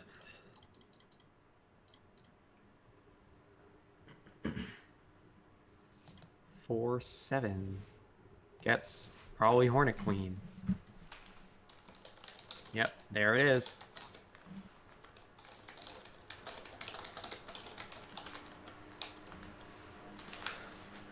It'll be interesting if it does go to a tie, because there's not like necessarily a clear champion from each team, from the Skull Clamp draft, or sorry, from the Sauce Goblins. Marshall and Sarah are both 3-1, whereas the Skull Clamp drafters, it's possible the Skull Clamp drafters all go 2-2, just uniformly across the team. In which case, there really won't be a clear champion there, and they will have to metagame it against the Sauce Goblins. Yeah. Oh, no, never mind. Didn't matter. Because each team gets to nominate a champion, but they nominate a champion without knowing who the other team's champion is. So gotta play some fourth dimensional chess. Yes. You do have Craterhoof in hand from the two. I do have Craterhoof in my hand. And there is just for the record, there's Death Touch and Trample have a special way that they work. Yeah. That's right. Yeah, I think that's it. Good games. Yeah. Good games. All right. Let's scoop it up. Ooh. Yeah. Wow. Close ones. That was definitely close. Super close, y'all. Yeah. That was That was some powerful magic. All right, say. it is now tied between the Skull Clamp drafters and the Sauce Goblins. Oh my god. Could They're putting so much pressure on us.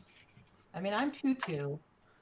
There's a chance that your entire team goes 2-2. Could I jump right in and start the next match? Yeah. Yeah, let's do it. All right, I'm gonna hop over to Daniel and Evan since we haven't seen as much of their decks. Hey, Daniel, would you stream for us, please? Sure. Thank you. Ooh. So it is now a tie draft. Sauce Goblins and the Skullclamp Likers are both at 7 Skullclamp match drafters. wins. Skull Clamp. Listen, if you wanted a better name or input on the name, you should have chosen a name before I just randomly pointed at Jesse and said, hey, you give me a name. That's the actual name in the document. It's Yeah. Skullclamp drafters. Because I put it there, because I pointed at Jesse and said, hey, you give me a name. Right, but you just said Skullclamp Likers. Oh, I thought I said drafters, but I may No. not have. All right. Back to announcer mode. Yep. Looking like... Well, I was going to say looking like Dan is pretty ahead until I saw his life total. Yeah. This is a He fairly... does only have 2 life. Yeah. It's a fairly, common place for white decks to get. So broken. Where they get the opponent way down but struggle to get the last few points of damage in. There are some cards in the cube that are designed to help with that. We'll see if Evan can abracadabra them out of his deck. He does have a GT It's been out, an which actual is literal decade since always I heard something. the Magic Online sounds last. Yeah, he has a played GT. couple He also times has with a it, Jinx it Choker turns in on the his deck. sounds on its own every now and then. I'm just like, fuck off. Yeah, a Jinx And when you Choker turn the would master be... volume down, it still plays the startup sound unless you uncheck the extra special box to not play the startup sound. Yup. Hey, Dan and Evan, what's the match or the game record so far? This is game 1. Or Okay. no, This is game 2. I game lost 2. game 1. Oh. I'm up a game. Okay. Right. So Yeah, Evan might push Daniel to 2-2, just like most of his teammates. Not so this match. Or this game. I believe we had one cube where everyone went 2-2.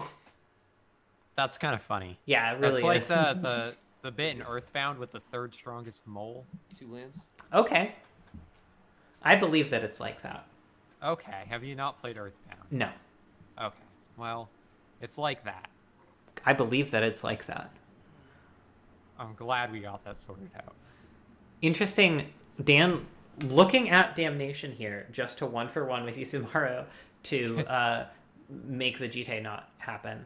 Ended up going for Snapcaster and Makeshift Mannequin instead, but... Yeah. Just close, though.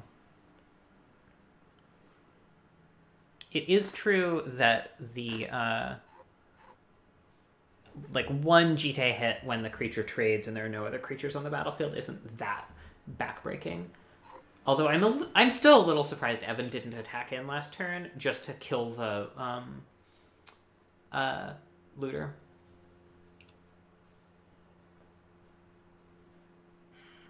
Draws a Shelldock Isle.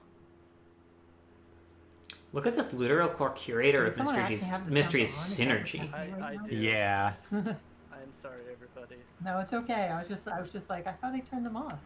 I miss the old sounds.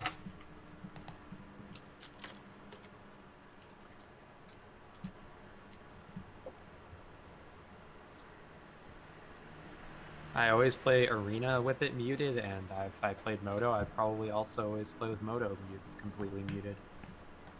Usually with Arena, I'll turn off the music and turn on the card sounds, but turn the volume way down. Yeah, that's basically what I do too. But like the music is just so generic. Yeah. Also, I often play Arena while I'm like watching TV or something, so Yeah. nothing I hate more than 2 different types of music playing at the same time. Big same. Here's Batter Skull. Getting But it gets censored. censored. Vicious. Absolutely heartless on Dan's part here. Can't believe that This is Dan easy, doesn't but want if I to could just shed a tear lose. every time a force spike counters something. How dare he? So Dan, Came very with the close to Grizzlebrand getting in hand minutized now, out of a game Makeshift against, Mannequin also in hand, Evan. seems like he has this game pretty I didn't locked have up. it. He didn't have Yeah. it, but I was thinking about having it. Well, that's the point of the one planes. Yeah, I'm not sure Evan really has a way Always just to get inside the head. out of that. No. Oh, that'll do it.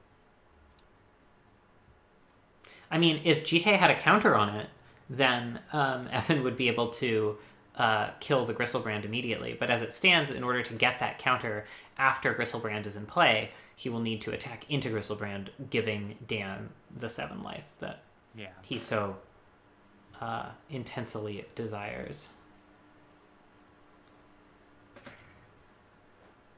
One card in hand.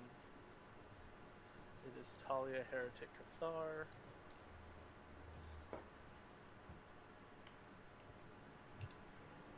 Snapcaster. Oh, not even going for the Makeshift Mannequin, just the more reliable Dread Return here. Not even using the flashback. I'm out What? of here. I need blockers, yo. Nah, forget your.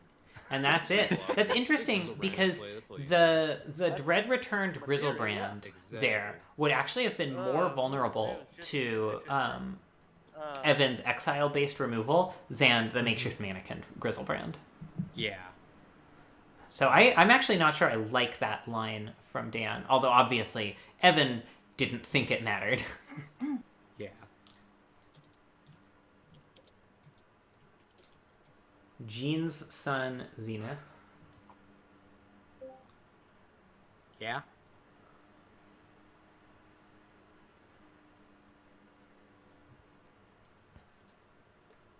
Bean's son, Zenith? It's actually Black Sun, so I don't know why I'm making jokes on Green Sun Zenith, but... Yeah, I was a little bit lost, I'm not gonna lie. Quack Sun Zenith. I don't know. Out of curiosity, Dan, have you cast have you gotten your Garuda yet? No. The one game All right. where I was considering casting Garuda, I had 8 cards left in my library. And that seemed like a more likely way to die than the other things. Fair enough. Hey, Evan. Do Hey, you what- want sideboard advice? We should look at some of these cards. Here, let's hop over. I have 2. Let's see. Pretty. Can we get the card size bigger? Oh, sure. Do Sorry. anything. You have like 4K or something? That's Ketsy is Thanks a lot, Dan. musing to me why no one else has ever tried to draft the I mean, at the moment you're in the middle of putting Approach your of the Second Sun deck that she drafted in Well, Roto, I right now, believe, so 8. one of us can win and one of us can lose.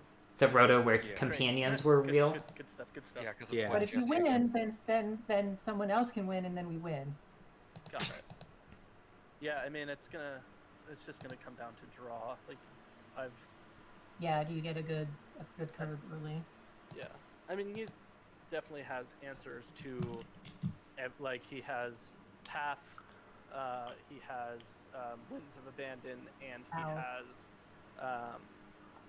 Yeah, like Council's Judgment. Like he has the stuff that Ring can Ring. make Yeah. this pretty bad. But yeah, I Alright. guess we'll see. I mean, the Starting- worst Things case that is counters game and 3. yeah. Evan is on the play, like, or on the play, I believe. Yeah. It is revealed. Okay. Okay. Cool. It's a Feeling Kyruda okay is just hand. the biggest. Damnation's okay really hand. strong. I don't know if I okay, would by keep the it. way, Yeah. this is also here in case this starts getting too out of hand. Damnation is very strong, but not having double I black like means this that it's a potential stumbling point. Yeah, Are you but on- keeps it anyway. Yeah. On his stream? Yeah. Go big or go home. I can stream in the channel too if you want. That's fine. I could just. I'll log online.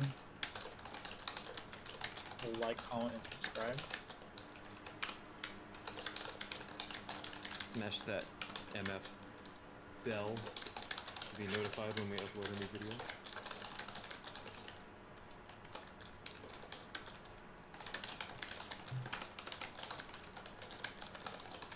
Nat doing some very important typing. I was just relaying to the Cube channel my feeling, which I talked about earlier, that Is this the breaker thing? red aggro needs to stop being thought of as just one possible lane you could be in, and if someone else is in it, you get out of that lane, the way you would with, like, you know, black-red reanimator or whatever.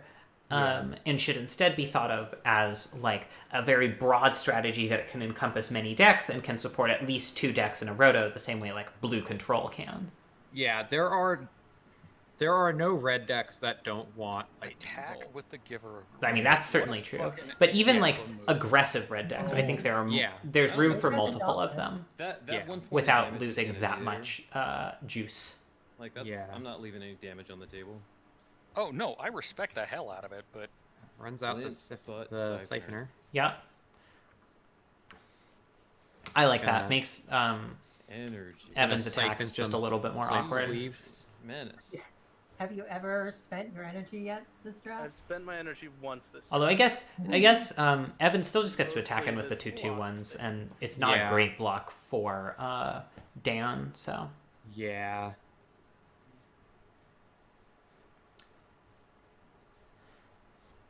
How much 1-for-1 removal does Dan actually have? As I'm commenting this, I'm getting the distinct impression that an important part of what it means to be good at Roto is, like, converting from the normal way you think about limited, which is like, they're in these colors, so this is the sort of class of thing I should be worried about, to thinking about, I know their deck, and I know Dan took, like, Dan has Damnation and Cast Down and Heartless Act and no other 1-for-1 removal spells. Not that Damnation is. But, like, and so I have to play around those, but sort of it's weird. Know that there aren't that many that punish me. Dear Lord, that card is like, it's just like when we were talking about the match between Cass and Teddy, where Teddy just doesn't have that much counter magic. Yeah, and Cass was playing around it and lost. Yeah.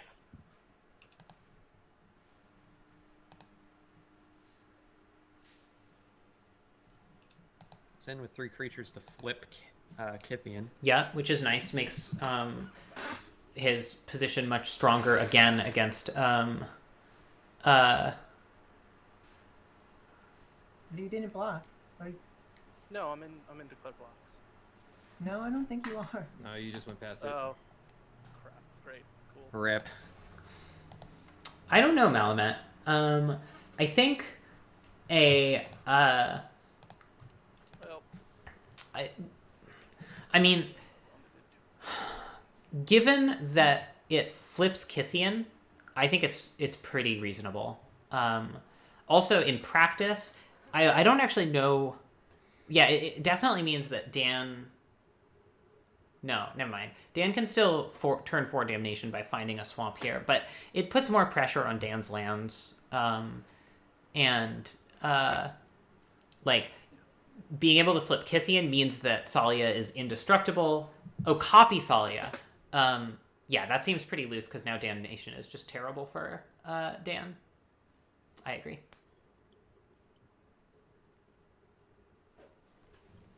Not that Damnation was good for Dan anyway because of Kithian, or sorry, now Gideon, and Dauntless Bodyguard. It basically just kills Dauntless Bodyguard. Yeah. But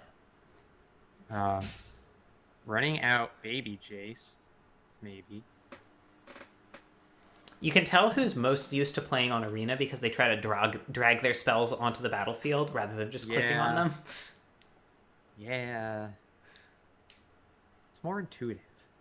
Yeah, I mean, that's why Arena changed to do it that way. Yeah. At least Magic Online, like, doesn't punish you for doing that. At least it works. Yeah. So, yeah, now Dan's side of the battlefield is populated enough that Damnation's just bad for him anyway, even if it weren't for Evan's protection. So Evan has a lot more room to just sort of splay out a huge board and overwhelm Dan's defenses. Yeah. Dan really needs to find reanimation combo with this Dig Through Time. Dig Through Time, which is still just not even really close to being castable yet. Yeah. Giver of Runes has been fucking Dan shit is up. just not in a good situation right here. She given the runes. She giveth the runes and she taketh away.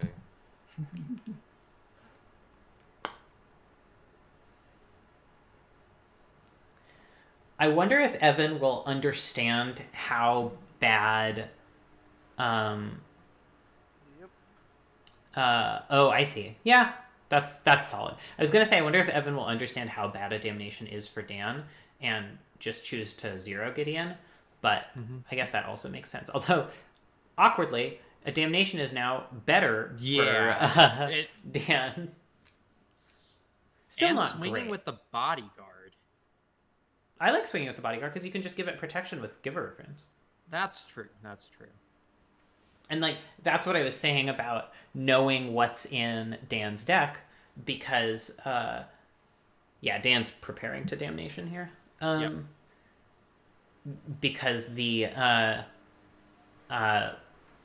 like knowing that you can freely tap Giver of Runes and not really worry that much about targeted removal punishing you for that decision is really strong here.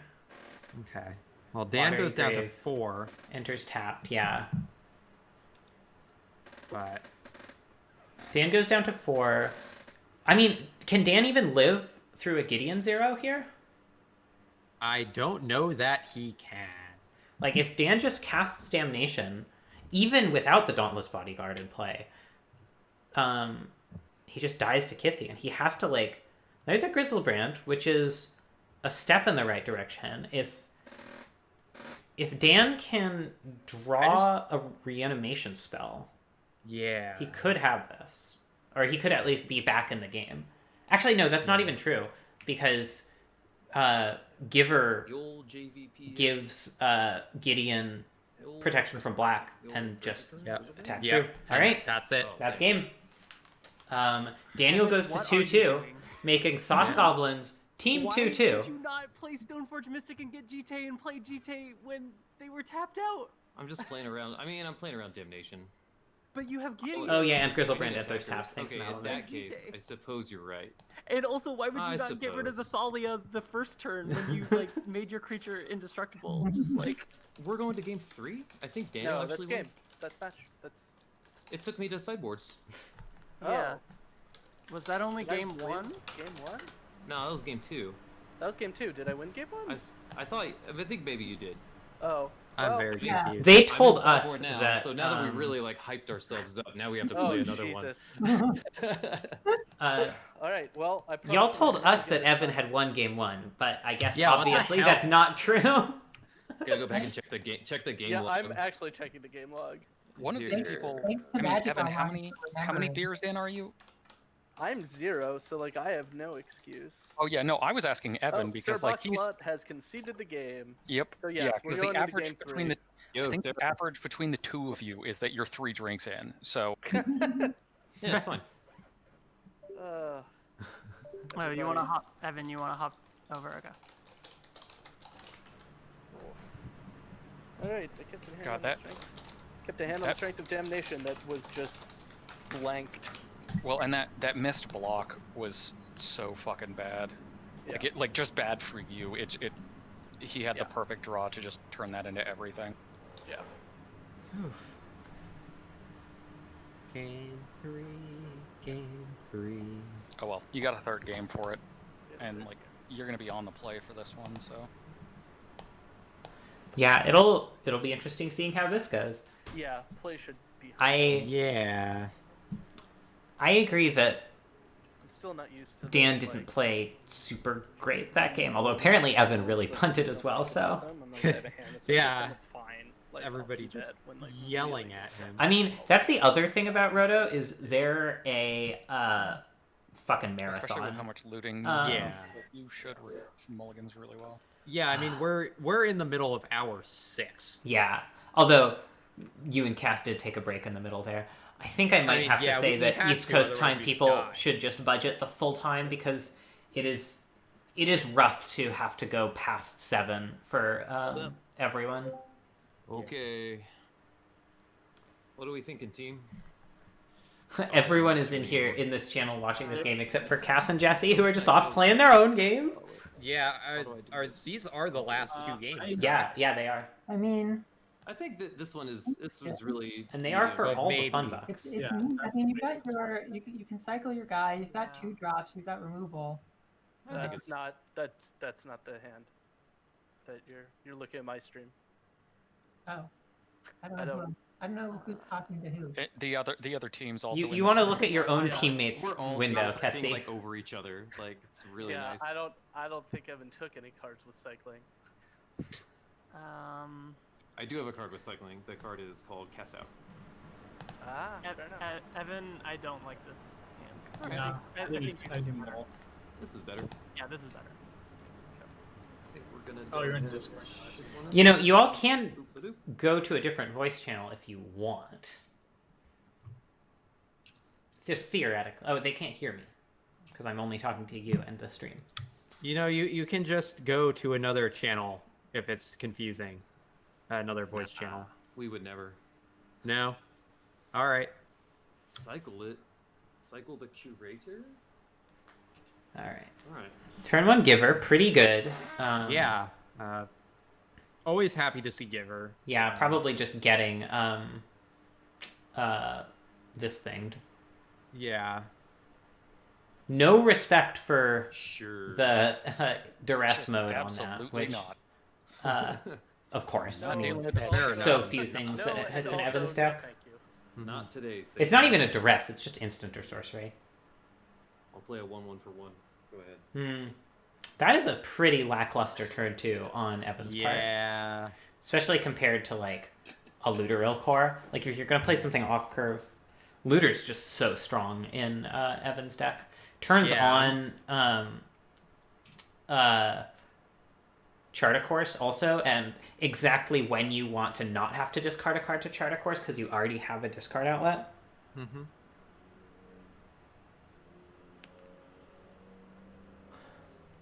Shadow. It certainly was a mechanic.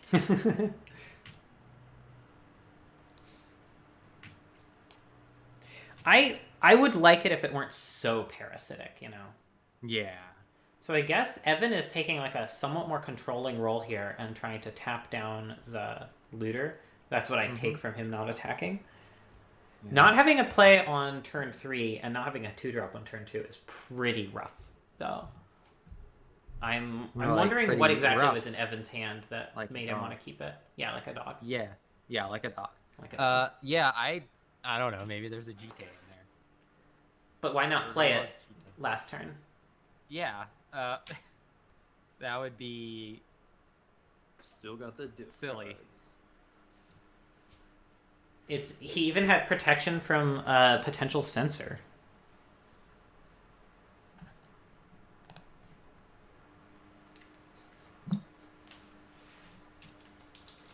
Runs out the glint sleeve. Everybody's favorite black 2-drop that gives you energy.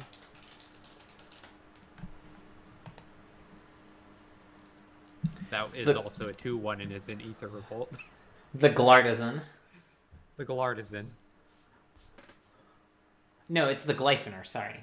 Yeah. Glint Sleeve Artisan is a different card. Yeah, no, this is the one who siphons the glint sleeves, not the one who artisans them. This Phantasmal image in Dan's hand is looking not very good with a Gideon's Lawkeeper on the other side. Ooh. Heartless Act. Strong against creatures. Sure is. Extra tapped. Interesting. Can you imagine how much worse the game would be, like, as a whole, if when that kind of situation came up, it just didn't untap during your next untap step? Like, no, you're losing a turn with this fucking thing. We don't care how it comes into play.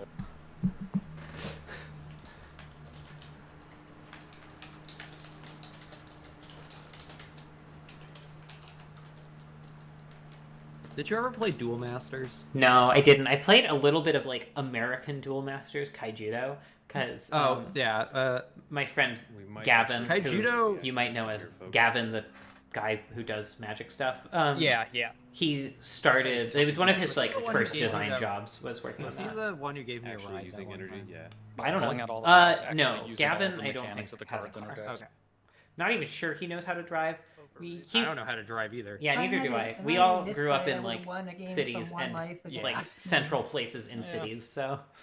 That sounds I about mean, right. I still won the match. I don't but, understand not heartless acting Talia there. It would have been quite the. I don't quite the understand a epic lot one. of things, but yeah, I guess he's doing it now. I guess it seems But- like there are. I don't know. Okay.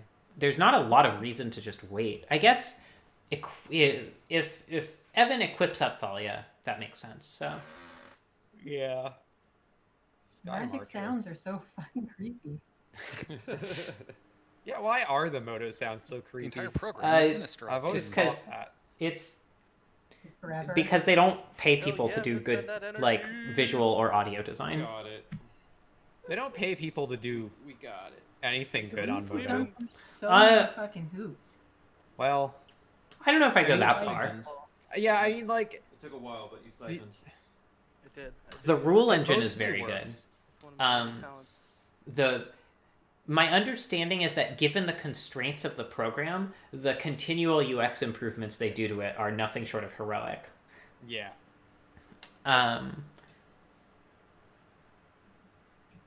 It's definitely a program that is 18 years old. Yeah. Interesting Maybe older. decision to tap the looter and not the siphoner here. Yeah, I'm not sure I agree with that. When like each of them sort of kind of draws half a card, but ooh, Gyruda coming into hand. This could be a big Gyro's turn coming up. Okay, yeah, And- 18, a little over 18 years old. Evan really has not been able to put through enough damage to punish Yeah. Dan for trying to go for Yeah. something that big. And not even close to turning on Sky Marcher. No. Well, two more permanents and Sky Marcher does turn on. So if Evan can run out Hallowed Spirit Keeper or something like that. Yeah, I Spectral just feel like Procession. those are cards that he would have run out if he had them all. Yeah, that's true. I'm very curious what the two the cards in first Evan's time? hand are. Probably removal. Here I it guess. is. Oh my The boy. God, it's happening. Woof. What's gonna go? Put a creature card. I am on even the edge of my seat. sort of mana cost. You can get that Hollow Blade. It's just a Could Grizzle be the brand. Hellblade. However, All right, I've seen better, but it's all right. Counterpoint. Wow, just like we drew it up. Beautiful. just like That was You- a pretty good Gyruda. You love to see it. I do love to see it. Fair You and love to balanced. I do gotta it. say, 6 as mana, someone who's 13 like been power, kind of white distressed, no ones, one's draw even 7. tried to do Gyruda in the past few drafts. Like, it makes me pretty happy Think that might get finally better energy. this dog has its day, or legendary creature Garuda is giant not- turtle or whatever. Yeah, Garuda is not a dog, I would say. Even by the loosest definitions of the word dog, it is not one. Ooh, Path to Exile. All right. And Dan elects not to draw cards in response and go to very low life. So the removal that Dan has been sitting on did end up doing a job. Worth noting that Dan also has... Sorry, the removal Evan's been sitting on. Worth noting that Dan also has a Worm Coil engine in hand. So there's a... some sort of big boy coming. If I am Evan here, I just tap Gyruda, animate Mutavault, and start bashing for all I'm worth. Like, How much are you worth? $16. What is that? What the fuck? Oh, City's Blessing. Yeah, the token didn't load properly. Where'd the heart go? Fucking Moto. It's some kind of weird emblem. It don't make a ton of sense. Because like It's like, the Yeah, what zone does that exist in? We Like, need to adjust. Evan is the beatdown, as much as Dan is actually getting an impressive amount of damage. Yo, I have a command zone and a Or should I say construction damage? And The city's blessing is not actually a token, really, if I recall. no, it's an emblem, I think. Yeah, I mean, it's Or not, I don't even think a it's an emblem. I think it's just a thing you have. Just a state of Not being. a permanent. Yeah. Ascended to the highest temple of Araska. Yeah, I think the token for City's Blessing is only there to remind you that you have it. I don't... All right, Jesse lost not something you can in 3, bringing the sauce goblin. Here, I'm going to actually Scoreboard? say this in the chat. Jesse lost in you have 3, to say- by the way, bringing the sauce goblins to 8-7, meaning that if Evan can win this out, sauce goblins win, and if Dan wins this, it is a tie, and we go to a tiebreaker championship. So please win this, Evan, so I can go to bed. Yeah, you got it. Understandable. We're getting there. I think your sweet, restful pillow maybe denied you a few games longer. Yeah. All I want to do is get in bed and cuddle my wife, and just being cruelly denied this. All I want to by do the is thing gunshot that noise, I- gunshot noise, gunshot noise, and cash register noise, and snuggle my wife. Yeah. I'm being cruelly denied it by the thing that I volunteered to do and am having a great time doing. My life Damn, is difficult. that is rough. And that I have offered you the opportunity to stop doing if you choose. Yeah, it's completely fucked.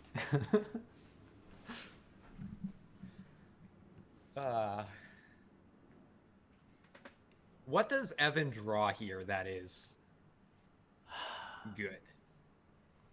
I want to say Jinx Choker, but honestly, Dan is putting so much pressure on Evan's life total. I'm not even sure that does it. Snapcast. It's just, I feel like Evan has lost the initiative, and it's going to be extremely difficult for him to get it back. Yeah. Collective Brutality, probably hitting Lawkeeper, actually, to make the Phantasmal Image and the Wormcoil Engine good. So, Yeah. magic judges. If a creature has 0 toughness, but it has indestructible, it still dies, right? Correct. Yes, it still dies. Yeah. What the fuck just happened to Give me something with Dan's 0 toughness. screen? Your screen disappeared on me. Oh, what did I do? Dan, what is going on? Okay, there we go. It's back. Whenever there are Discord can't always see what's going on Oh, Modo. yeah, this is why you're supposed to stream your whole screen and not just the window. Got it. So sometimes things are weird. And Science. Yeah, Evan seems pretty fucking crushed here. So we are going to a championship round. Which Unfortunately, is very exciting. we didn't end up with the all 2-1s It's like a heart record. attack here. The 2-2s, you mean? Sorry, the all 2-2s record. Jesse went 1-3. Just really goes to show how right I was about Skull Clamp. And Daniel is looking like he's probably going 3-1. It's about sending a message. Interesting. Killed the Selfless Spirit despite not having Damnation in hand. I guess I don't know what's in exile, but it's probably just the correct play, right? Blood for Bones. Yeah. Ruh-roh. Cashing in a Snappy C for a Snappy C and a Wormy E. How'd that get in there? Snapcaster Mage Blood for Bones is a pretty sweet combo. Yeah, I agree. Dan, Blood for I am Bones to so bring back fond of Dan's Snapcaster deck. is Just in terms of like fucking my disgusting. personal predilections, my favorite decks this time were I played Dan's and some nice Cass's cards by a this mile. one. Yeah. You're playing the same magic cards because they all I keep really bringing liked each the other deck the that fuck Ketsy's back. deck almost was. Yeah, I agree. That one was That's almost a really cool. Fair assessment of the Stitch. It's I that think fucking there's a build of Futurama Ketsy's scene deck where they're that 3 trying to ones. get the egg out of Zoidberg, and it's the I same think there's a blood build for of bones. Ketsy's deck that 4-0s. Yeah, I think you might be right. I'm not sure I'm smart enough to build it personally, but Yeah. I don't know. Like, it's very much within my wheelhouse. yeah, I Ketsy's bet you would be cool. good at that. Judging by the fucking atrocious monstrosities you and Cass have made that have done really well. Yeah. I'm glad y'all are drafting the cube because I seed things like that in the cube so that someone will do them. And a lot of times people are just fucking cowards or they don't know how to build the decks right. Yeah, So, there are a lot of things you could call me in terms of my ability to play Magic, like bad and questionable, but a coward is definitely not one of them. I think at this point I'm mostly just tired of losing. What a fucking mood.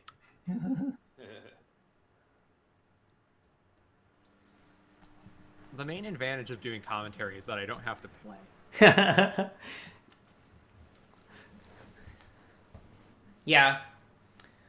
I like doing commentary. I like emceeing these things, but I guess that's me. I will, if I can find a place to host a community gathering event somehow, I will make that happen. Mm-hmm. Don't care how, don't care where, don't care when.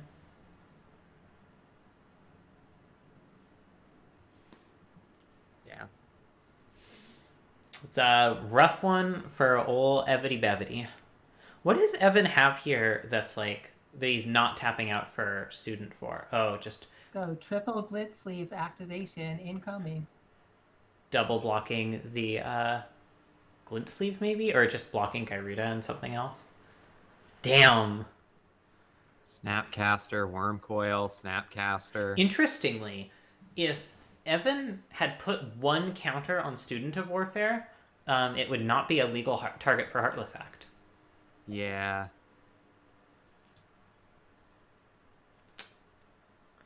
So that's like the something to think about. The absolutely least impactful and like most galaxy brained misplay we have seen this whole draft, but it was a misplay. Yeah, Evan, technically. Evan does have 3 mana up here and no cards in hand, so I'm really not sure why he didn't just level Student of Warfare to level 3, because it actually becomes a 3/3 first strike at that point. I don't really know why Evan hasn't conceded yet. Also, yeah, fair. Spite, perhaps.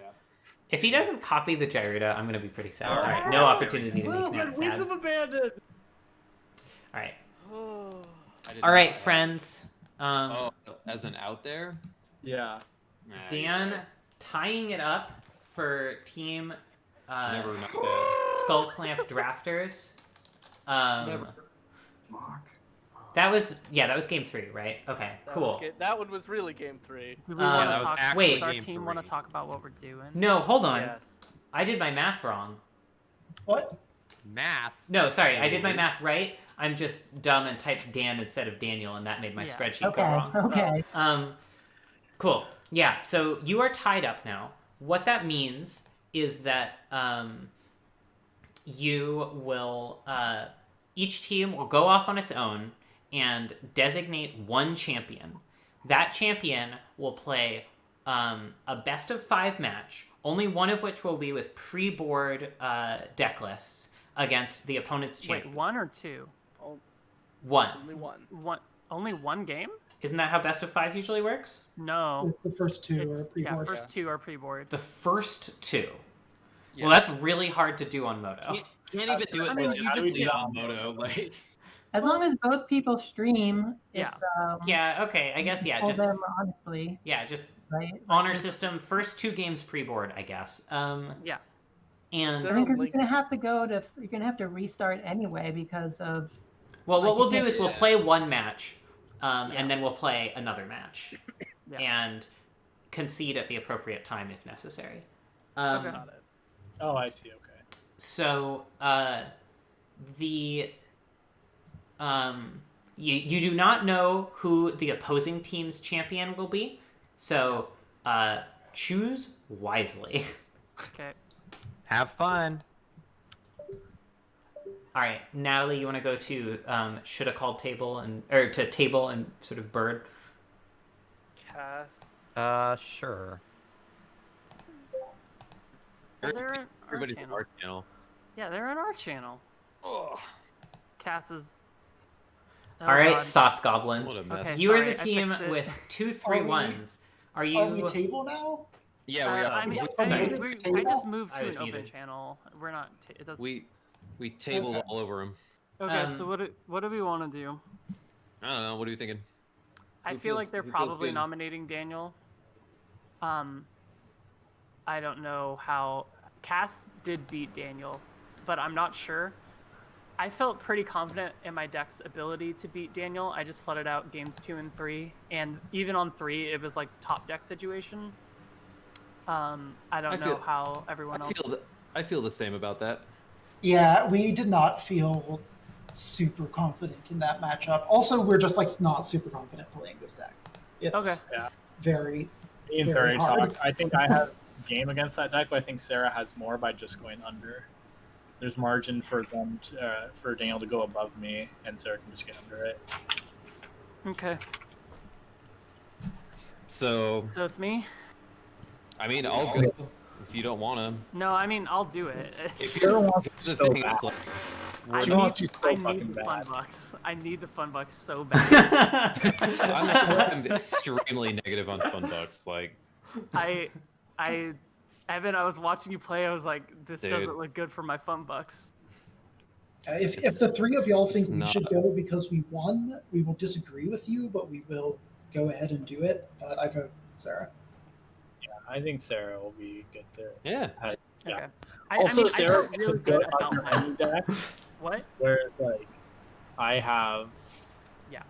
one bad matchup ish, and Sarah can just like cheese. So I think that's just Cheesing is a good way to describe this deck. All right, I wanna say, if you, Team Sauce Goblins, win this match, you stand to gain. Let me find the one. The payouts.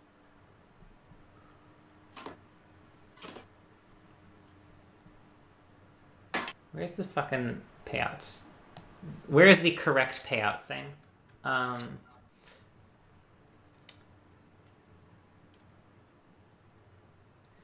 Ugh, I'm like nervous now. Oh, did Is I it not not actually just- write these up for Nervous ties? now No, I that did. fun Here they bucks are. are on the line. Well, because before it's just like, I don't know, I'm just playing as best as I can, whatever. But now it's like, it all comes down to you. Now it's real. It's a best of 5. I feel pretty good in a best of 5, especially with 2 pre-board games. I feel like I can steal some. Like, I have starts that are just like Goblin Guide, Robber of the Rich, Rabble Master, Hellrider. Like, Okay, here we go. Yeah. So, All right, but consider this: oh no, this is the wrong one. Elspeth 6. But consider this. It's Not too bad. the Veil. Yeah. that's true. Also really Lily good. of the Veil is good for them. They get to discard. All right, you stand to gain. Sorry, it We're took not so long. we're not certain Daniel's Marshall wrong, and right? Sarah, 14 fun bucks apiece. Cass, On top of 11 the fun 10, right? bucks. Evan, 1 fun buck. Oh yeah. But that's Hell on top yes. of the base 10 that we get back, basically. Yeah, No, that 'cause is I'm- on top I'm of the negative. base 10. I'm in the fun buck hole. I'm deep in the dumpster. Yeah. And you will be deeper if Sarah loses this game. Hell yeah. I'll try. No, I believe in the heart of the cards. All right, let's jump Not back in my into cards. shoulda called table, all of us. Or I can pull them up, whatever's easier. Sure, pull them up. Evan jumped. All right, team. Team Skullclamp Drafters, who is your champion? Daniel. That makes sense. Team Sauce Goblins, who is your champion? It's me. It's Sarah. All right. I could not predicted these outcomes. All right. I am returned. All right. We thought you guys might try to Galaxy Brain. We didn't really think so, but we thought about it. We were thinking, yeah. All right, I'm streaming. I'm challenging. All Sharing. right, we will follow along with Sarah because we have seen 0 Sarah matches so far. Oh no. I'm like antsy now. It's like You I'm got playing it, for you day got it. 2. I'm You like, you got it, dog. No, You got this this. is day 2, Sarah. Wait. Yeah. Before the match actually officially starts for real, does anyone want to put an extra fun buck wager on the result of this I'm match? okay. I'll bet bet for $5 us. on Sarah. Fun bucks. Side Sorry. bet 5. I have professional ethics and I cannot. I bet on don't. this, So $5 on Sarah. Yeah. I'm Natalie- betting on Sarah. I kind of want to Pete Rose this and bet on Sarah, but here we go. Wait, did someone take my bet? Teddy, did you take my bet? I will if no one else has jumped up. I will put 5. I will match with 5 on Daniel. All right.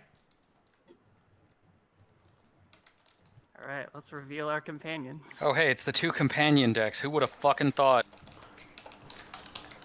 Still Oh, good. Team, All right. what do we think about Matt this? and poll? I are gonna bow out so we can do Looks commentary. good. Yep. Good luck. Looks good I to think me, this seems Sarah. pretty good. Yes. It's Oh, it's I'm totally on the draw. reasonable. I'm I on the think. draw. Yeah, I'm on the draw. This All time. right. Daniel, do you want to so we can give I think you this is a time? great hand. My God. Yeah. Sure, I can do that. No respect, Sarah. Should. Actually, Sure. there is a part of me that wants Sarah to lose because I'm Yeah, so mad or about just how the- she the built one her deck, monitor. but Yeah. Assuming you have more than one. No, I just got this solo. this Um, I want Is to this point a out this tiebreaker? Rogren Two tile are table looks channels? terrible This is the tiebreaker. in this hand. Did you already And keep? she could have avoided I that by did just keep not this. playing Oh. blue or not playing white. Yeah. Seems pretty good. Well, yeah, I'm not sure which of these go back. that's just the way the Kinda cookie feeling crumbles, this you know? one, but like maybe. But it didn't have to be. The cookie could have Yeah. crumbled They're indestructible differently. stuff helps there. Yeah. If I don't get either of these out, I think it will take. While they are deciding on But keep I think that's right. or not, I appreciate I that's will reasonable. play some mahjong. This is really replicating the paper magic feel of playing in a team event and like huddling around your team and like being able to hear the other team. kind of Somebody whisper to each declaring other about their Ricci on the decisions, first and knowing they can discard. probably kind of hear you too. I'm Spicy. into it. Anyway, some magic is happening. Oh, that is. Let's go. that is a Magic good is not start. mahjong, Undo my mulligan. as far one as I time? know. That is my understanding as well. Problem guy. Yeah. Wah. Does not solve the problem. It's, Part of the cards here, Sarah. You know what the top card is.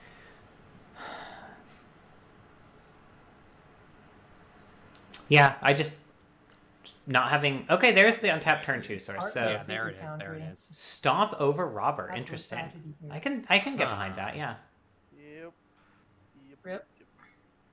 especially with a We got makeshift Norman mannequin again. in Daniel's hand. A known makeshift mannequin. This also means because Sarah's probably going to play the Triome turn 2. It means she does have a 2 mana play Robber of the Rich, so that makes it less punishing to play Bone Crusher there.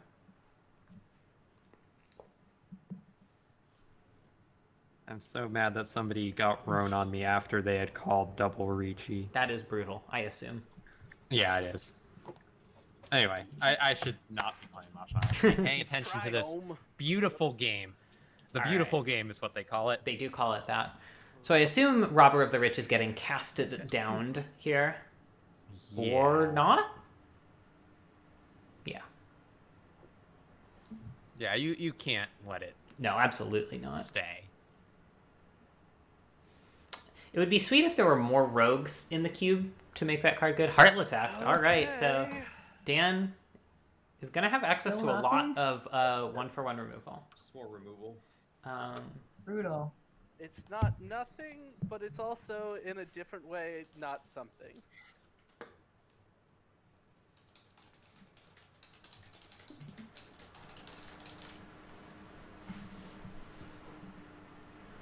Needed the looter to live, though honestly at this point even that might not have solved all my problems. Interesting that Dan is so down on his chances when, like, doing all right. Like, Yeah. I see he's at 13, which is pretty rough. Sarah not playing War Boss pre-combat because otherwise it would get Heartless Acted instead of the Goblin Guide, which is a much worse Yep. card. Is considering running out Bone Crusher.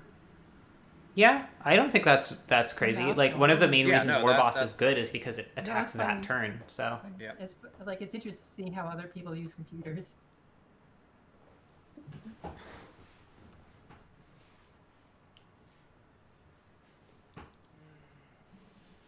it's so fucked up that Bone Crusher Giant also has text as a creature. Yeah. What a just bonker card. What a Yeah. wildly powerful Magic card. Ooh, all right. A Johnny coming down, killing the Bone Crusher, not giving. Oh, actually, it pluses to kill the Bone Crusher. That's sick. Yep. She The doesn't mean downside that of great. Phantasmal Image. Redirect to a Johnny. Seems like Sarah is Redirect taking to a Johnny. early lead in this best of 5. Yeah.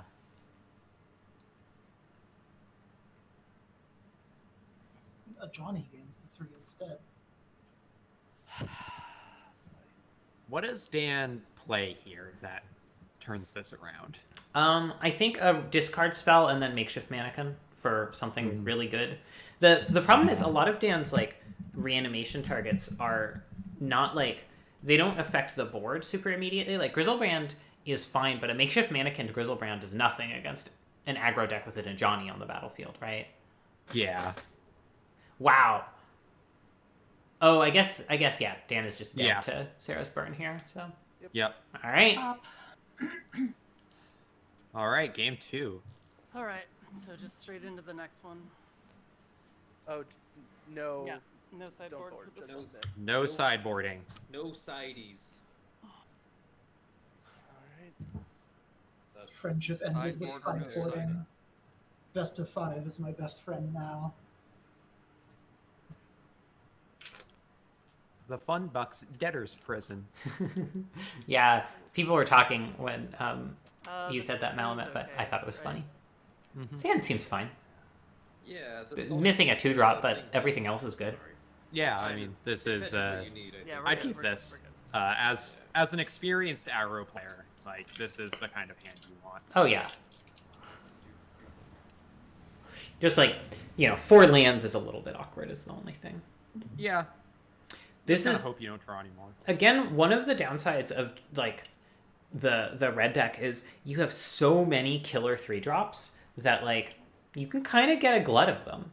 I don't remember what Sarah's curve looks like exactly, but I'm wondering if there's maybe a world where she should have taken a less good 2-drop over one of the lower end of her 3-drops and ended up with a slightly better deck that way.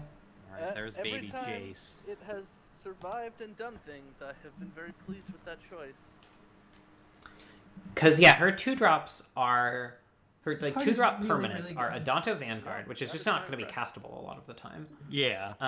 Robber of the Rich, and Shrine of Burning Rage, and that's it. That's just 3, relative to 1, Yeah, 2, it's definitely 3, a weird 4, curve. 5 1-drops, and 1, 2, 3, 4, 5, 6 3-drops. Wow, didn't even want to attack with Jace. Gotta send a message. What a flex. I think Sarah's getting a lot of benefit out of just being the only drafter in red, that her deck has forgiven some fairly significant drafting and building sins. Yeah. Jace, telepath unbound. Yeah. Wow. Look at this guy. Unbelievable. Turbo Jace. Perhaps a Triome. Yeah, that's her 2-drop is Woo. Rogran Triome. 3-drops also are worse in her deck because she has Lutri. Mm-hmm. Like, a lot worse. Yeah. Yeah, that's good too. All right. Well, boss, Swinging at baby Jace. It's also interesting that we ended up with a championship of the 2 companion decks fighting one another. Yeah, it's kind of funny. Even after the companion nerf. Although I don't know how much Sarah has actually played Lutri. Yeah, I think and Dan Dan's has only not played Garuda Gyruda very once. much, although it certainly won that game. Yeah, no, absolutely. Sheldock Isle hides something away. What do you think it is? Grizzlebrand. I'm just go big or go home. You want to bet some fun bucks on it? I will bet you. You better give me good odds, because the actual chance that it is Grizzlebrand is very small. No. Okay, no. Here's how we'll do it. You'll say a card, I'll say a card. If it's neither, then neither of us lose fun bucks. Okay. 5 fun bucks on Grizzlebrand. All right. 5 fun bucks on Noxious Gearhole. Okay, cool. We are probably coming out fun buck neutral on this one. Yeah.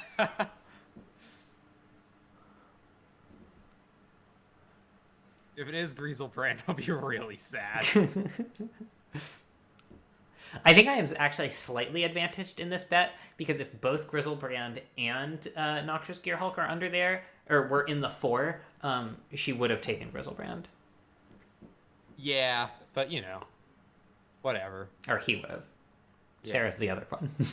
Yeah. Sarah does not have Sheldock Isle. Or Grizzlebrand. Or Grizzlebrand, or Noxious Gearhulk.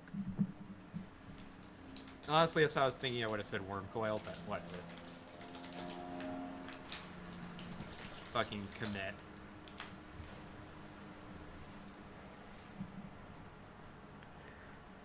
Wormcoil is definitely going to be one of Dan's key cards in this matchup. If he can find that fairly consistently, I think he'll be in good shape.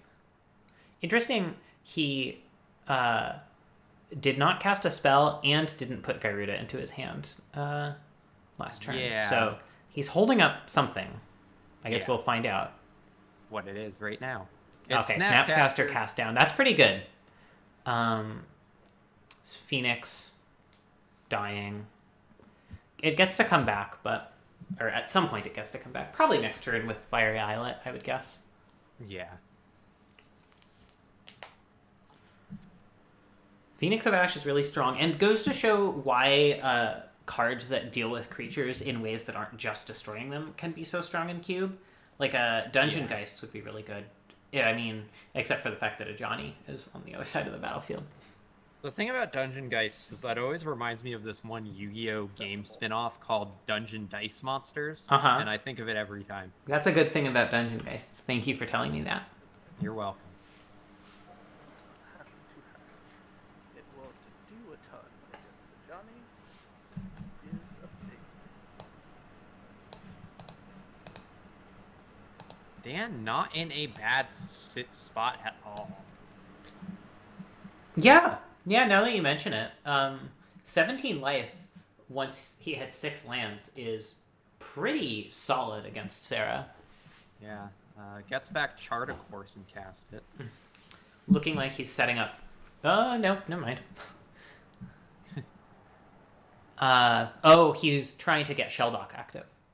We will be able to settle our bet momentarily. Exciting.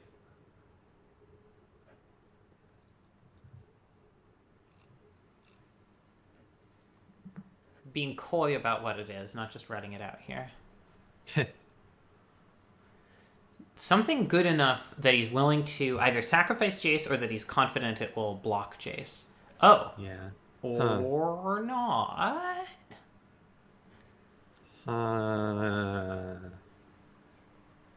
What you got there, Dan?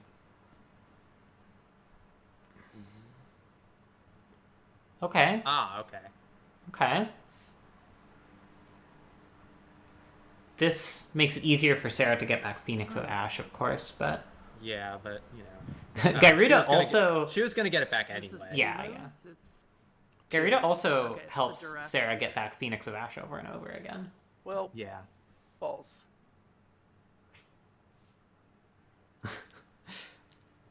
Did you see Malamet's description of now you know. Yu-Gi-Oh! Dice Monsters or whatever? Dungeon Dice Monsters, Yeah. sorry. Dungeon Dice Monsters. I mean, you carry around the deck of cards and a pile of figurines, and then you also have to have all the dice and also all of the game pieces. Seems sick. Good draw.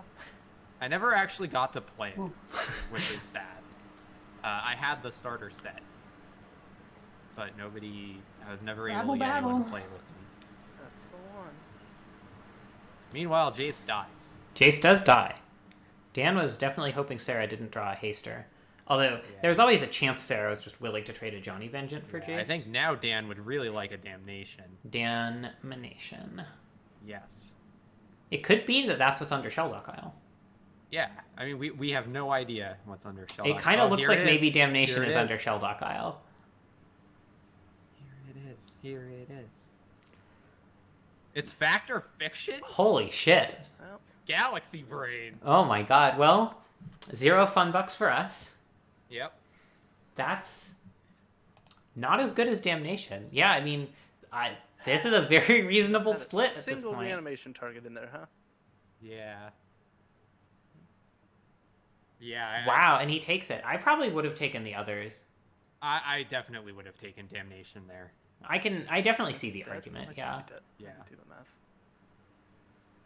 Is he dead? Phoenix of Ash comes I back. think so. He's not on board. Yeah, escapes Phoenix. So that's 3, 6, 7, 8, 9, 10, 11, 12, 13, 14, 15, 16, 17. Yeah, I think he's actually dead exactsies to a Johnny minus. Oh, and actually, he's dead overkill because Phoenix can Oh, and punk. it's Rabble Master. Yeah, this might be lethal. Yeah, it's dead on board. Yep. Whoops. Well, there's also a Johnny, right? Like. All right, Sarah, Yep, up yep. 2 games. Up 2 pre-board games against Dan. Yep. Yep. But now Dan gets to side. Yeah, I which has went got to through be better more for than him half than of for my Sarah. deck, and Yeah. never I think saw you're a single supposed reanimation. I don't know how much You're Sarah supposed to can let the damnation really go into the change graveyard, what 'cause her then you deck is can, doing. Yeah. Get it back. I mean, that was Snap pretty back clearly from the bad play on graveyard Dan's and part on the last turn, you just gotta because. start a match, yeah. and you gotta concede Well, hold the on. first He- game so you can I guess sideboard. well, hold on. Yep. We can sideboard right now, like Oh, yeah, just that's with our true. teams, You can like just our customize actual your- decks, and then go into the match. Yep, that makes sense. Yeah, because if Sarah wins, then it's over. Yeah. No, Sarah, keep streaming, please. Oh, Sarah, you were supposed to keep streaming because we are streaming your whole deck broad, but I'll stream again. you're supposed to kick out the other team. Sorry. I feel pretty good. Just gotta win one more. 2 of which I will be on the draw or play worst case scenario. I don't know if I need anything else. I think this is probably good. Do you want Big Chandra? I just think I need to go under. Like, it's not like a war of attrition like with Teddy's deck. I've thought about it because it can -6 something, but a lot of times it just sits in my hand because I am playing 16 lands and then I have to take out another card. I think specifically being on the draw, I can maybe take out something like Gorger and bring in, say, like Burst Lightning to kill Jace or Looter on turn 2 when I'm on the draw. Yeah, I like that. Okay. I like that a lot. Other than that, I think I'm probably pretty good. Yeah, it seems fine. I just need to go under one more time. I guess you could cut your next worst one drop for like Lightning Strike or something.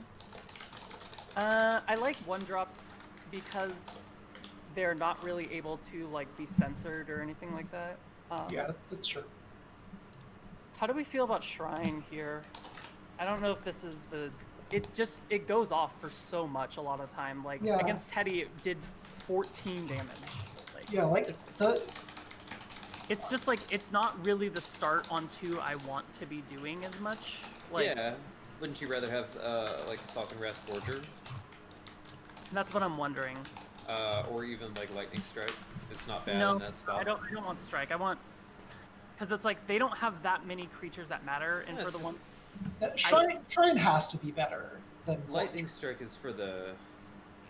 Yeah.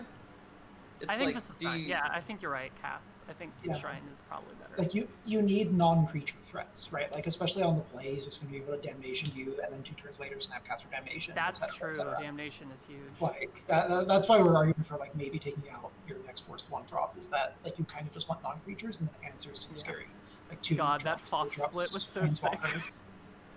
God, yeah. Just like Damnation, take it, no land. All right, have fun.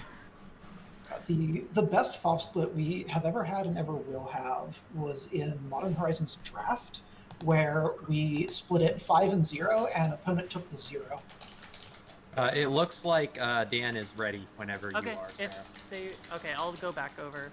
Or wait, should they come? Or should here? they come up? I don't know. Yeah, I think the Natalies are watching your stream, so Yeah. Okay, I'll drag people up then. nice. Hello. Hello. Hello.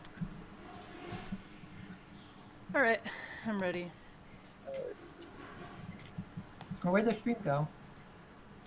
When you switch, Move channels. Oh. Yeah.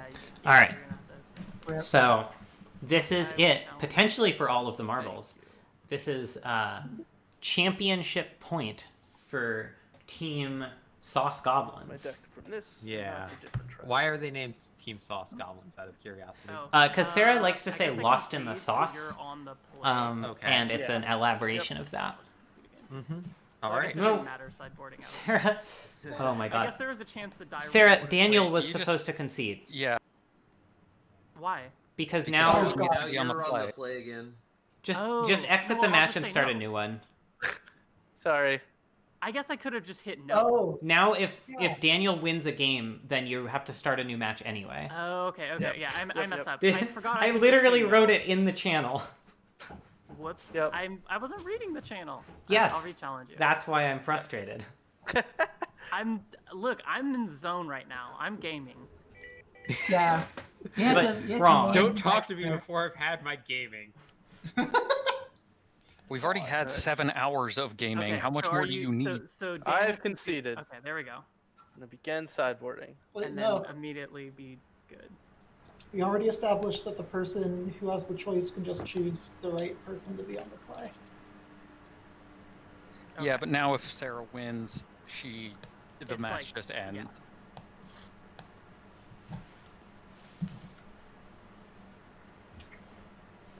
This is a pretty good There is starting a small hand. chance of Yeah, this having is a to, great starting hand, I This think. Great seems effort pretty good. match. Team. I'll allow it. Especially on the draw, because Sarah has so many more Absolutely. 1-drops to draw into than I think 2-drops. This is probably Yeah. okay, though. Robber of the Rich Am I correct in my assessment? is just Team? such a good card Yeah. early in. Oh, okay. Yeah. I- It's actually, it's actually pretty decent too, because if Daniel just drops a 2-drop, of which he has several, Yeah. Sarah can It's really burst not lightning it good. immediately. Yeah. Kills Jace Vryn's Prodigy, kills Looteril Core, kills Glint Sleeve Siphoner.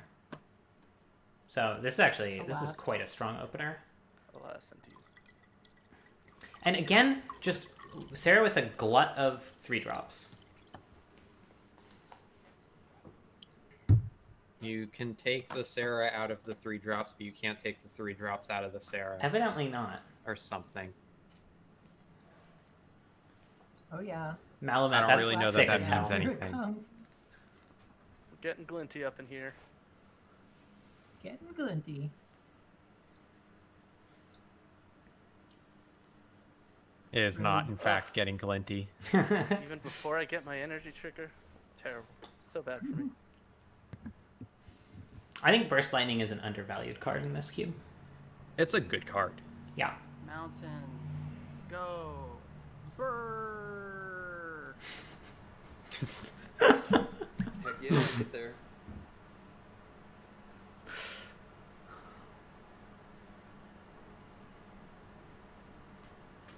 I love F6ing. I love watching mono ray control versus Demir aggro. Alright, Sheldock Isle. Is Dan gonna have enough of the spot removal to deal with like Rabble Master plus Phoenix plus Bone Crusher? Seems I'm willing to bet no. like probably not. I in fact did bet no. I do have fun money on Sarah winning Yeah. this game. So you're biased, but I'm not, listeners. Cool. I keep things pure and professional. And Robert of the Rich procs here, so Yep. which is really awkward for Dan because I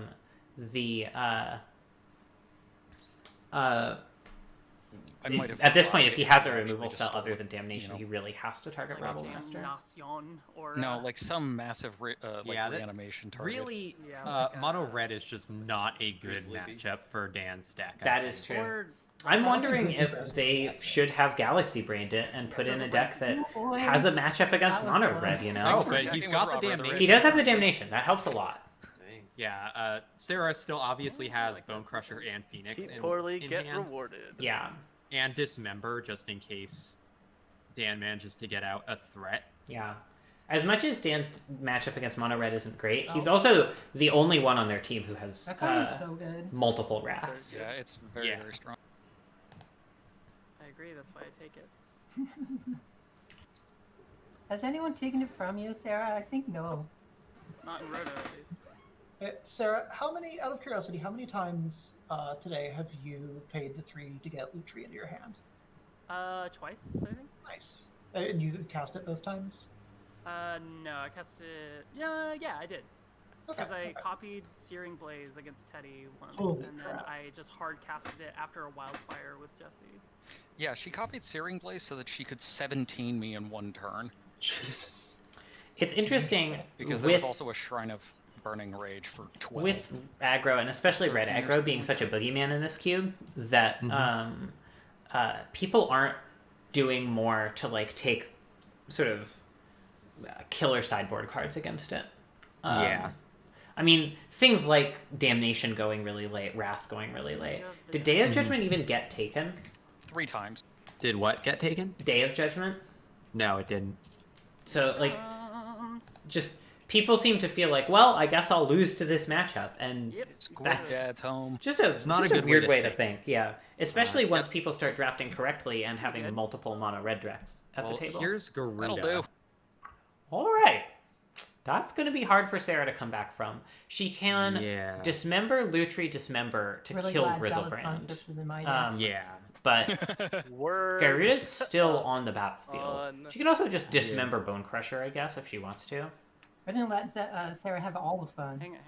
I'm sorry, I'll deafen.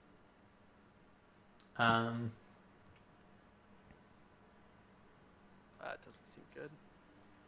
Sacred Foundry untapped. Stomps. Grizzlebrand. Is she Lutriing Stomp for some reason? Gonna... I don't totally understand this. I guess just to get the extra 2 in on Daniel's face, which I suppose that makes sense. I don't understand. Really pushing Daniel to have Get it. If she has Lightning Bolt. That would be good. Dismember. something that can answer this Phoenix of Ash here. Yeah. Wormcoil Engine is in the graveyard. Interestingly, Daniel didn't go for the Wormcoil against Sarah. I guess assuming that her damage-based removal was going to have a hard time killing Grizzlebrand. Yeah. Which is fair. Although Dismember in particular, given that Daniel knew Lutri was in her hand, was seems a fairly like clear it would have actually killed me. option. Like, literal killed. But you would have had so many cards in hand that... I mean, Magic is fundamentally a game about drawing cards. Everything else is. At the end of the game, whoever drew the most cards wins. Yeah, it's like when you're playing Smash Brothers on the stage with the balloon. It's about who popped the balloon the most times. It's at the end of the day, Magic is basically blackjack. You want to get as many cards out of your deck without actually drawing a card while you have 0 cards in deck. That is how you play Magic. That is Magic as she is played. Mm-hmm. You look like I you were attack with trying to Garuda hit here if I'm something. Daniel, I think. No, I'm All right. I didn't want it Just to be. Sarah's at or 11. something Like, she clicking really through the took damage phase. playing that. That is all I was trying to do. Dismember. But Daniel disagrees. Figure of Destiny. That's a good one when you have 6 mana available. Yeah. That's very threatening.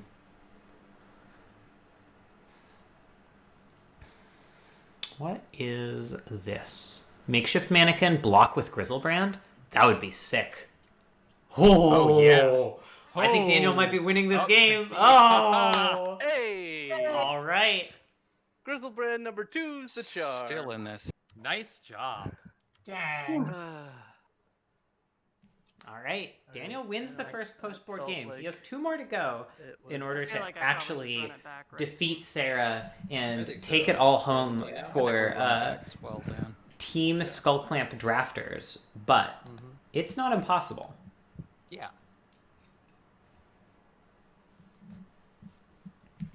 Game 4. I will be slower on choosing my mulligans and maybe not keep quite so loose hands this time. Apologies, team. Oof. Hey, scoreboard. I will keep this. Sarah I think this one starts looks with The weakest hands she's seen in this match so far, for sure. yeah, I mean, she started with a 1 land, with a This? 0 No. lander. We're not getting a molded, better fight and than got this. this. This is a 6. Yeah. Oh, this is. Oh, I see. I didn't even I don't notice like that. this. Yeah. I That's think you rough. can I do mean, better I don't with think she 6, can to be send it honest. back. Like a 4. Yeah. Okay. Yeah. That I like. think this is I mean, keepable. that's It's better. not I good. think It's Cass not. might be right. This is No, good. it's not But great. I think this is a Like fine. how do you You plan can on keep winning it. with this hand? You're on the play, Sarah. Just ship Yeah, it. yeah. I know I'm on the play, but I think you gotta. Yeah. That's like I don't that's know. the card you were just hovering Is that Oh, your I chair win, but- creaking, Natalie? That's Yes, not sorry. a game plan. Just so you know, it over. is You're just gonna audible. get Okay. smushed, I like, before that apologize. goes off, you know? It's not a big deal. Can It I just. confirm though? I don't know. I'm never I mean, sure what you gets could picked put up by draw, my mic, like, so. literally perfectly Yeah. off the top. It'll be Yeah. awesome. I think Number you're one right. smusher, If you NA. draw like one. It's very land hard for me off. to think you're not squeak this probably chair. right. Unfortunately, It sounds like the sort of Just thinking, chair like, for what which does that a is the good case. five look it's a pretty old Like, office chair. Land, realistically? land, 1 drop, 2 drop. I think I stole it from my ex, All right. Nice. Or as you do. Yeah. Okay. I've never stolen a chair from anyone. Well, you should try it sometime. I Question is, will see what I can should do. push? This probably. Not a lot of opportunities for chair stealing right now. Push Yeah. this, and then. This is a much more aggressive hand, which is definitely going to Yeah. be better for Sarah. Putting Stormkirk Noble back seems super fucking greedy to me. no. Yeah. Maybe. Marshall. Yeah, I don't Dan know if you're also I think you- mulling I think you down wanna to keep that 6. one. Mhm. And I agree.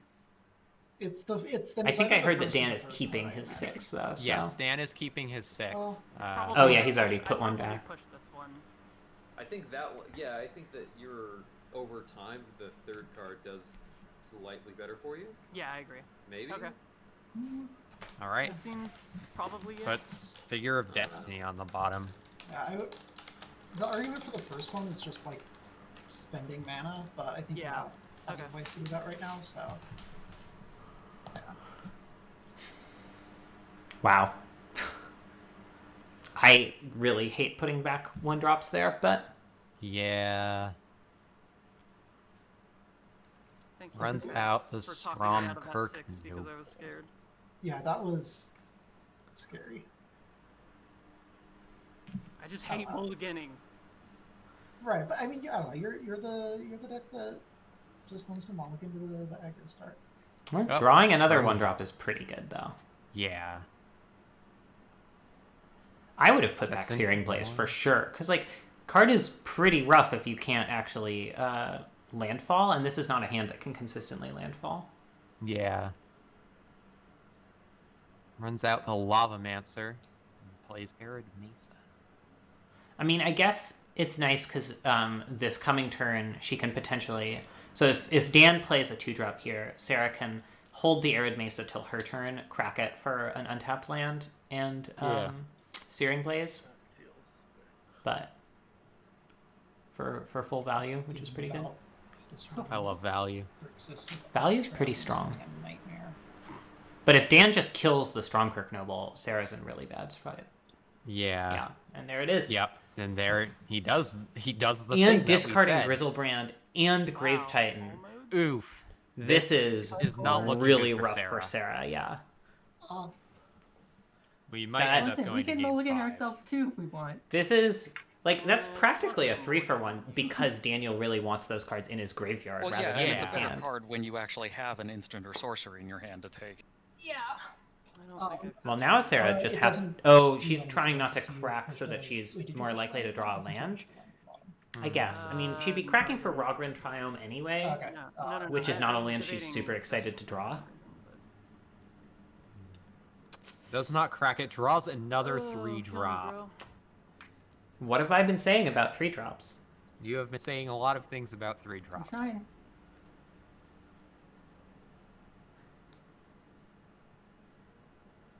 Sometimes a girl just has to say things about 3-drops. Mm-hmm. Shell dock. Shall dock'em sock'em robots. Yep. Shell dock, more like smell dock. Oh God, right? You're so right. I'm so right. Daniel really, all he needs to find now is a reanimation spell, of which his deck has many. And I think 3 or 4 that cost 4 mana. Okay. So there's Chain to the Rocks. Okay, Chain to the Rocks. Yeah, that helps. I wonder. I don't think Dan is super aware of Chain to the Rocks, so I'm guessing he gets back Grizzlebrand if he gets back anything. Cycles the Boon. Yeah, solid play. Which is weak to Chain to the Rocks and will give Sarah another chance. But if he sees it coming, he might get back Grave Titan, which is going to be a lot stronger here. I think Dan also didn't end up with any of the like bounce a permanent spells, so he doesn't have a good way of rebuying a Grizzlebrand off of a Chain to the Rocks. Yeah. It's not our best work. Dan does seem to be stuck on lands though, so there's that. Yeah. Runs onto the football field. And they're just trying to see if it'll go all the way. Just 2 friends. All right, Dan hits 4, which is a pretty crucial number for him. He doesn't have double black, but he could still makeshift mannequin. I wonder if Sarah avoids attacking with Goblin Lavamancer because she fears the mannequin.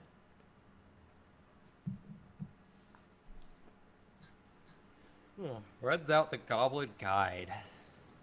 I mean, what else is she going to do at this point? Yeah, Even though Dan is stuck on land and colors, like, Sarah can't just not attack. Still holds back the Lavamancer, though. Draws Dan in Swamp. Really rough for her. Ooh. I really like holding back the Lavamancer, though. I think that's super smart.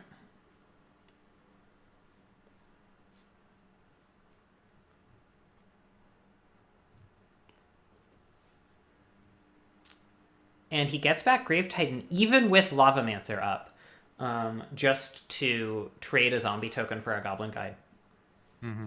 I like that a lot. Yeah. Cracks Arid Mesa for a Mountain to Lavamancer. But those zombie tokens are really what Dan was after. And just getting rid of a shot at a Lavamancer activation. That Lavamancer...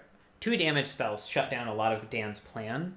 I wonder if he sided out Jace Vryn's Prodigy, Luteral Core, all of the cards that died as shocks. Sarah considers conceding. Dan puts Gyrita in his hand, but doesn't do anything that affects the board, and Sarah's not quite ready to call it quits to that. Finally Sarah finds her third finally land. draws another land. Runs out the Rabble Master, considers conceding again. I don't know. She's got the Chain to the Rocks. Like, casts down the Rabble Master. Yep.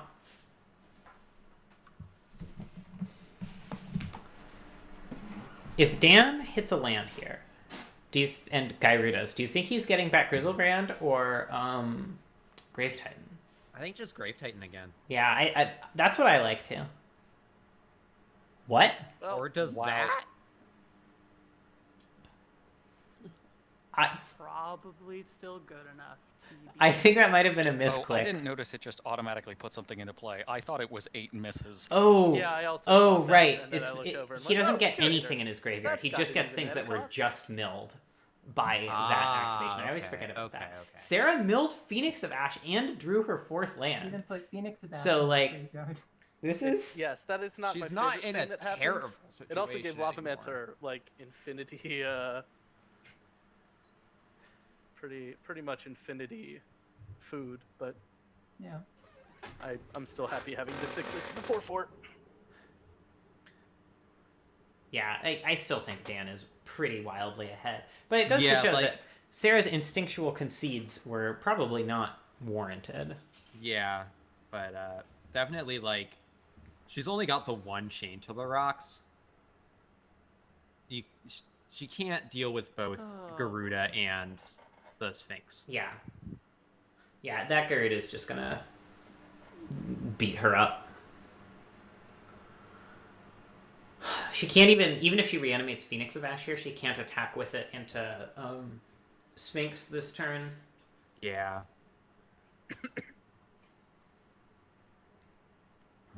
She can't change the rocks and do anything else other than, I guess, Lava Mance the zombie token, which isn't super useful. Like, she can run out Koth, I guess. Yeah. Koth isn't the worst. I think I like Koth better than Legion Warboss here. Yeah. Oh, I see. It's Legion Warboss and Chain to the Rocks. That does work. That's true. That is definitely defensible. It might even be the best play, actually. But Chain Gyruda. Interesting. Still a 4/4 flyer. Yeah. That she has to deal with. I'm going to go page through Daniel's list real quick. Just see if there's anything in there that can deal with a Chain to the Rocks in any way. I was looking through it earlier and I didn't see anything. Yeah. But I could have just missed it. Vizier of Many Faces, in theory, can if it can copy something, but... Oh, there's Sheldock. Yep. Skin Render. And that prompts the concession. The tie's ready. All right. Game of Magic. Jeez. Tied championship game. Holy shit. Going on to Game 5. Game 5 for all the fun bucks. There's so many fun This bucks, one guys. is for all the marbles. Right. You should put me on the play. 80 fun bucks hang in the balance. With which you can buy, I remind you, nothing at all. You can buy exactly 0 things. I should have just said draw is what I should have done there, but my brain had a way of doing that. Because I think I did actually change something. Yeah, I do, so thank you. Oh, good. Okay, cool. Good. Awesome. Then I feel good and not kind of silly. Don't you have to sideboard again anyway? Yes, I mean, hypothetically. Yeah. I'm sad that Sarah doesn't have Char in her deck, so she could just tie a game. I do not want to play first. Is I believe what I wanted to do. I do want to reveal Garuda.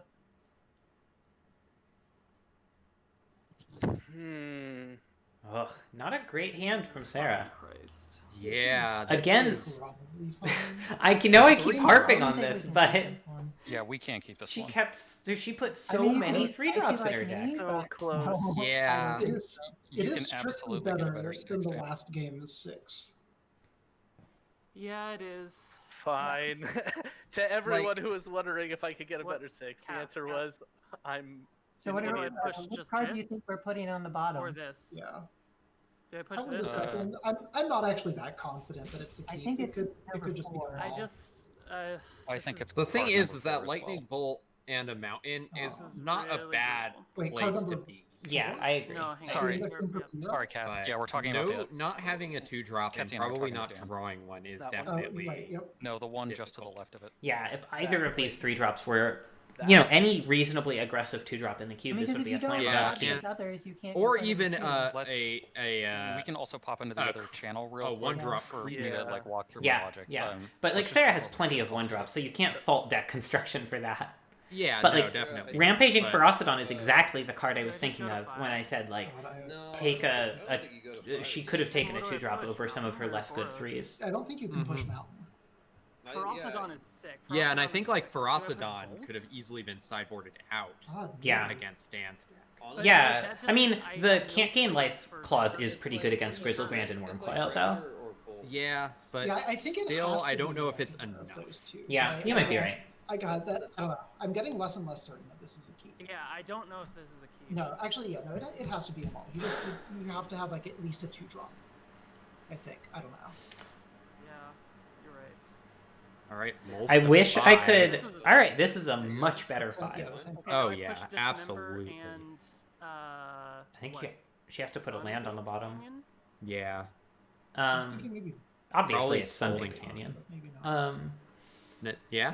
I pushed Dismember I kinda Sunbaked Canyon here. keeping Like she this can't just because take it infinite can damage go against either. Dan. He has too much Yeah. stuff that puts pressure on her life total. Yeah, that's right, that's. no, yeah, you definitely. Well, We're keeping this. The question is I pushing this and this.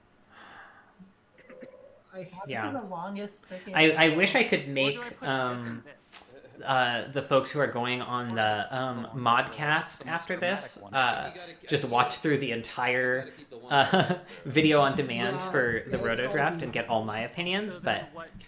This? that it would be another 7.5 hours of time spent, God. Okay. which obviously is way too much. All right. Now we just I'll be pray. surprised if anyone watches through the entire video of this, although I am certainly putting it up on YouTube. If you have watched through this entire VOD, why? Do you not have anything better to do? Also, like, at me on Twitter and let me know. I am genuinely curious. Let me know too. I am At very Next3 on interested. Twitter. I guess it's on the little frame. And at Next3 and at It's I'm gonna give you Caravel. a card in hand, Let us know. which is what I would consider Tell two the damage to my Natalies. face. Anyway, there's a Stromkirk Noble. yeah, if Dan can muster some either a clutch wrath or a few pieces of spot removal, I think he's in very, very good shape here, just like last game. Yeah. If he can't, Sarah definitely has a shot. Yeah. But I assume Dan kept a 6 for a reason, you know? Mm-hmm. And that reason is probably not does nothing until turn 4. And even then, Okay. if the nothing Dan Alright. does until turn 4 is like reanimate a worm coil engine, he's still in good shape.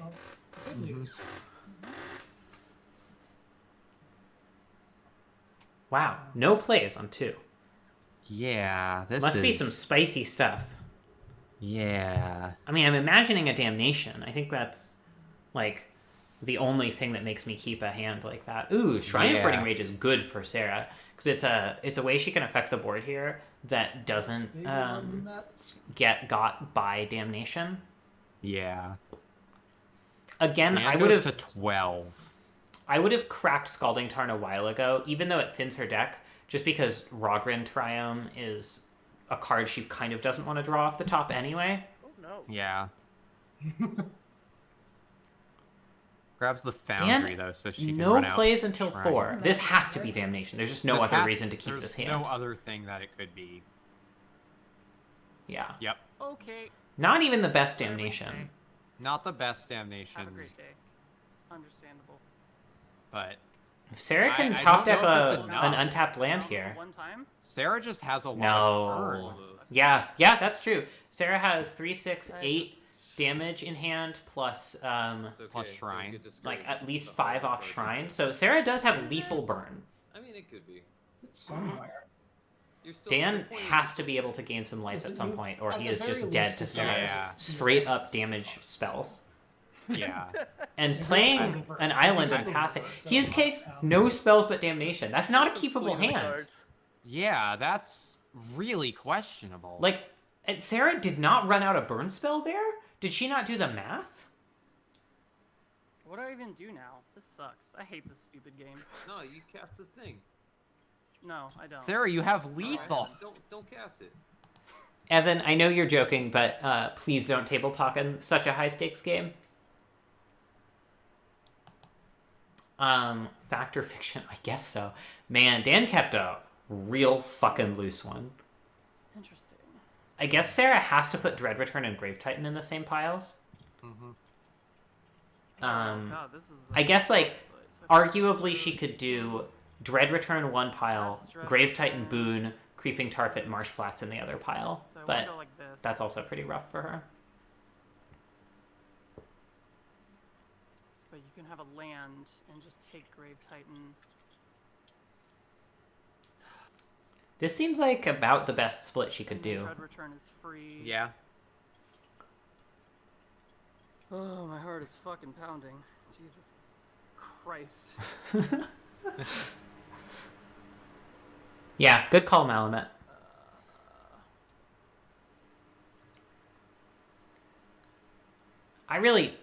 I don't know why Sarah's not just on the burn plan right now. Yeah. Swaps around a bit. I mean, she didn't cast Rabble Master here, so I guess maybe she changed her mind. You're adding me, I can't read that because it's table talk.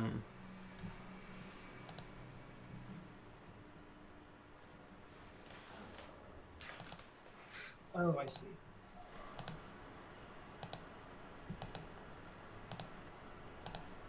Yeah, thank you. I think this is okay. All right. I just there's yeah. Oh shit! Fuck! Oh wait. Do I still have priority? I have priority now. Okay, it's too late. Is there any way I can? No, it's fine. It's fine. Don't worry. Okay.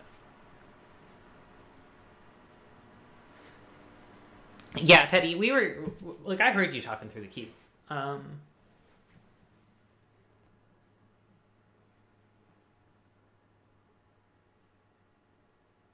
Here's Wormy. Worm coil is what Dan needed to get out of this. Yeah. This will stop Sarah's mega burn plan, I believe. Oh, I guess it I don't know. It's 6, 7, 8, 9, 10, 11. No, it doesn't. Sarah got it. No. All Sarah right. got it. She saw the line. Yep. Good game. Whew, good match. Holy fucking shit! The fetch. Oof. I would have been on one. The one damage to it. Brutal. Wow, congratulations, I mean, to Sarah. be fair, I could have like bolt lightning helix, but that's infinitely worse. Yeah, not when we have Dread Return in hand. Oh, let's go. Nice Well job, Sarah. fought, Sarah. And That was nice. well-earned nice sauce goblins. Good games. Oh, the fun bucks. I'm negative.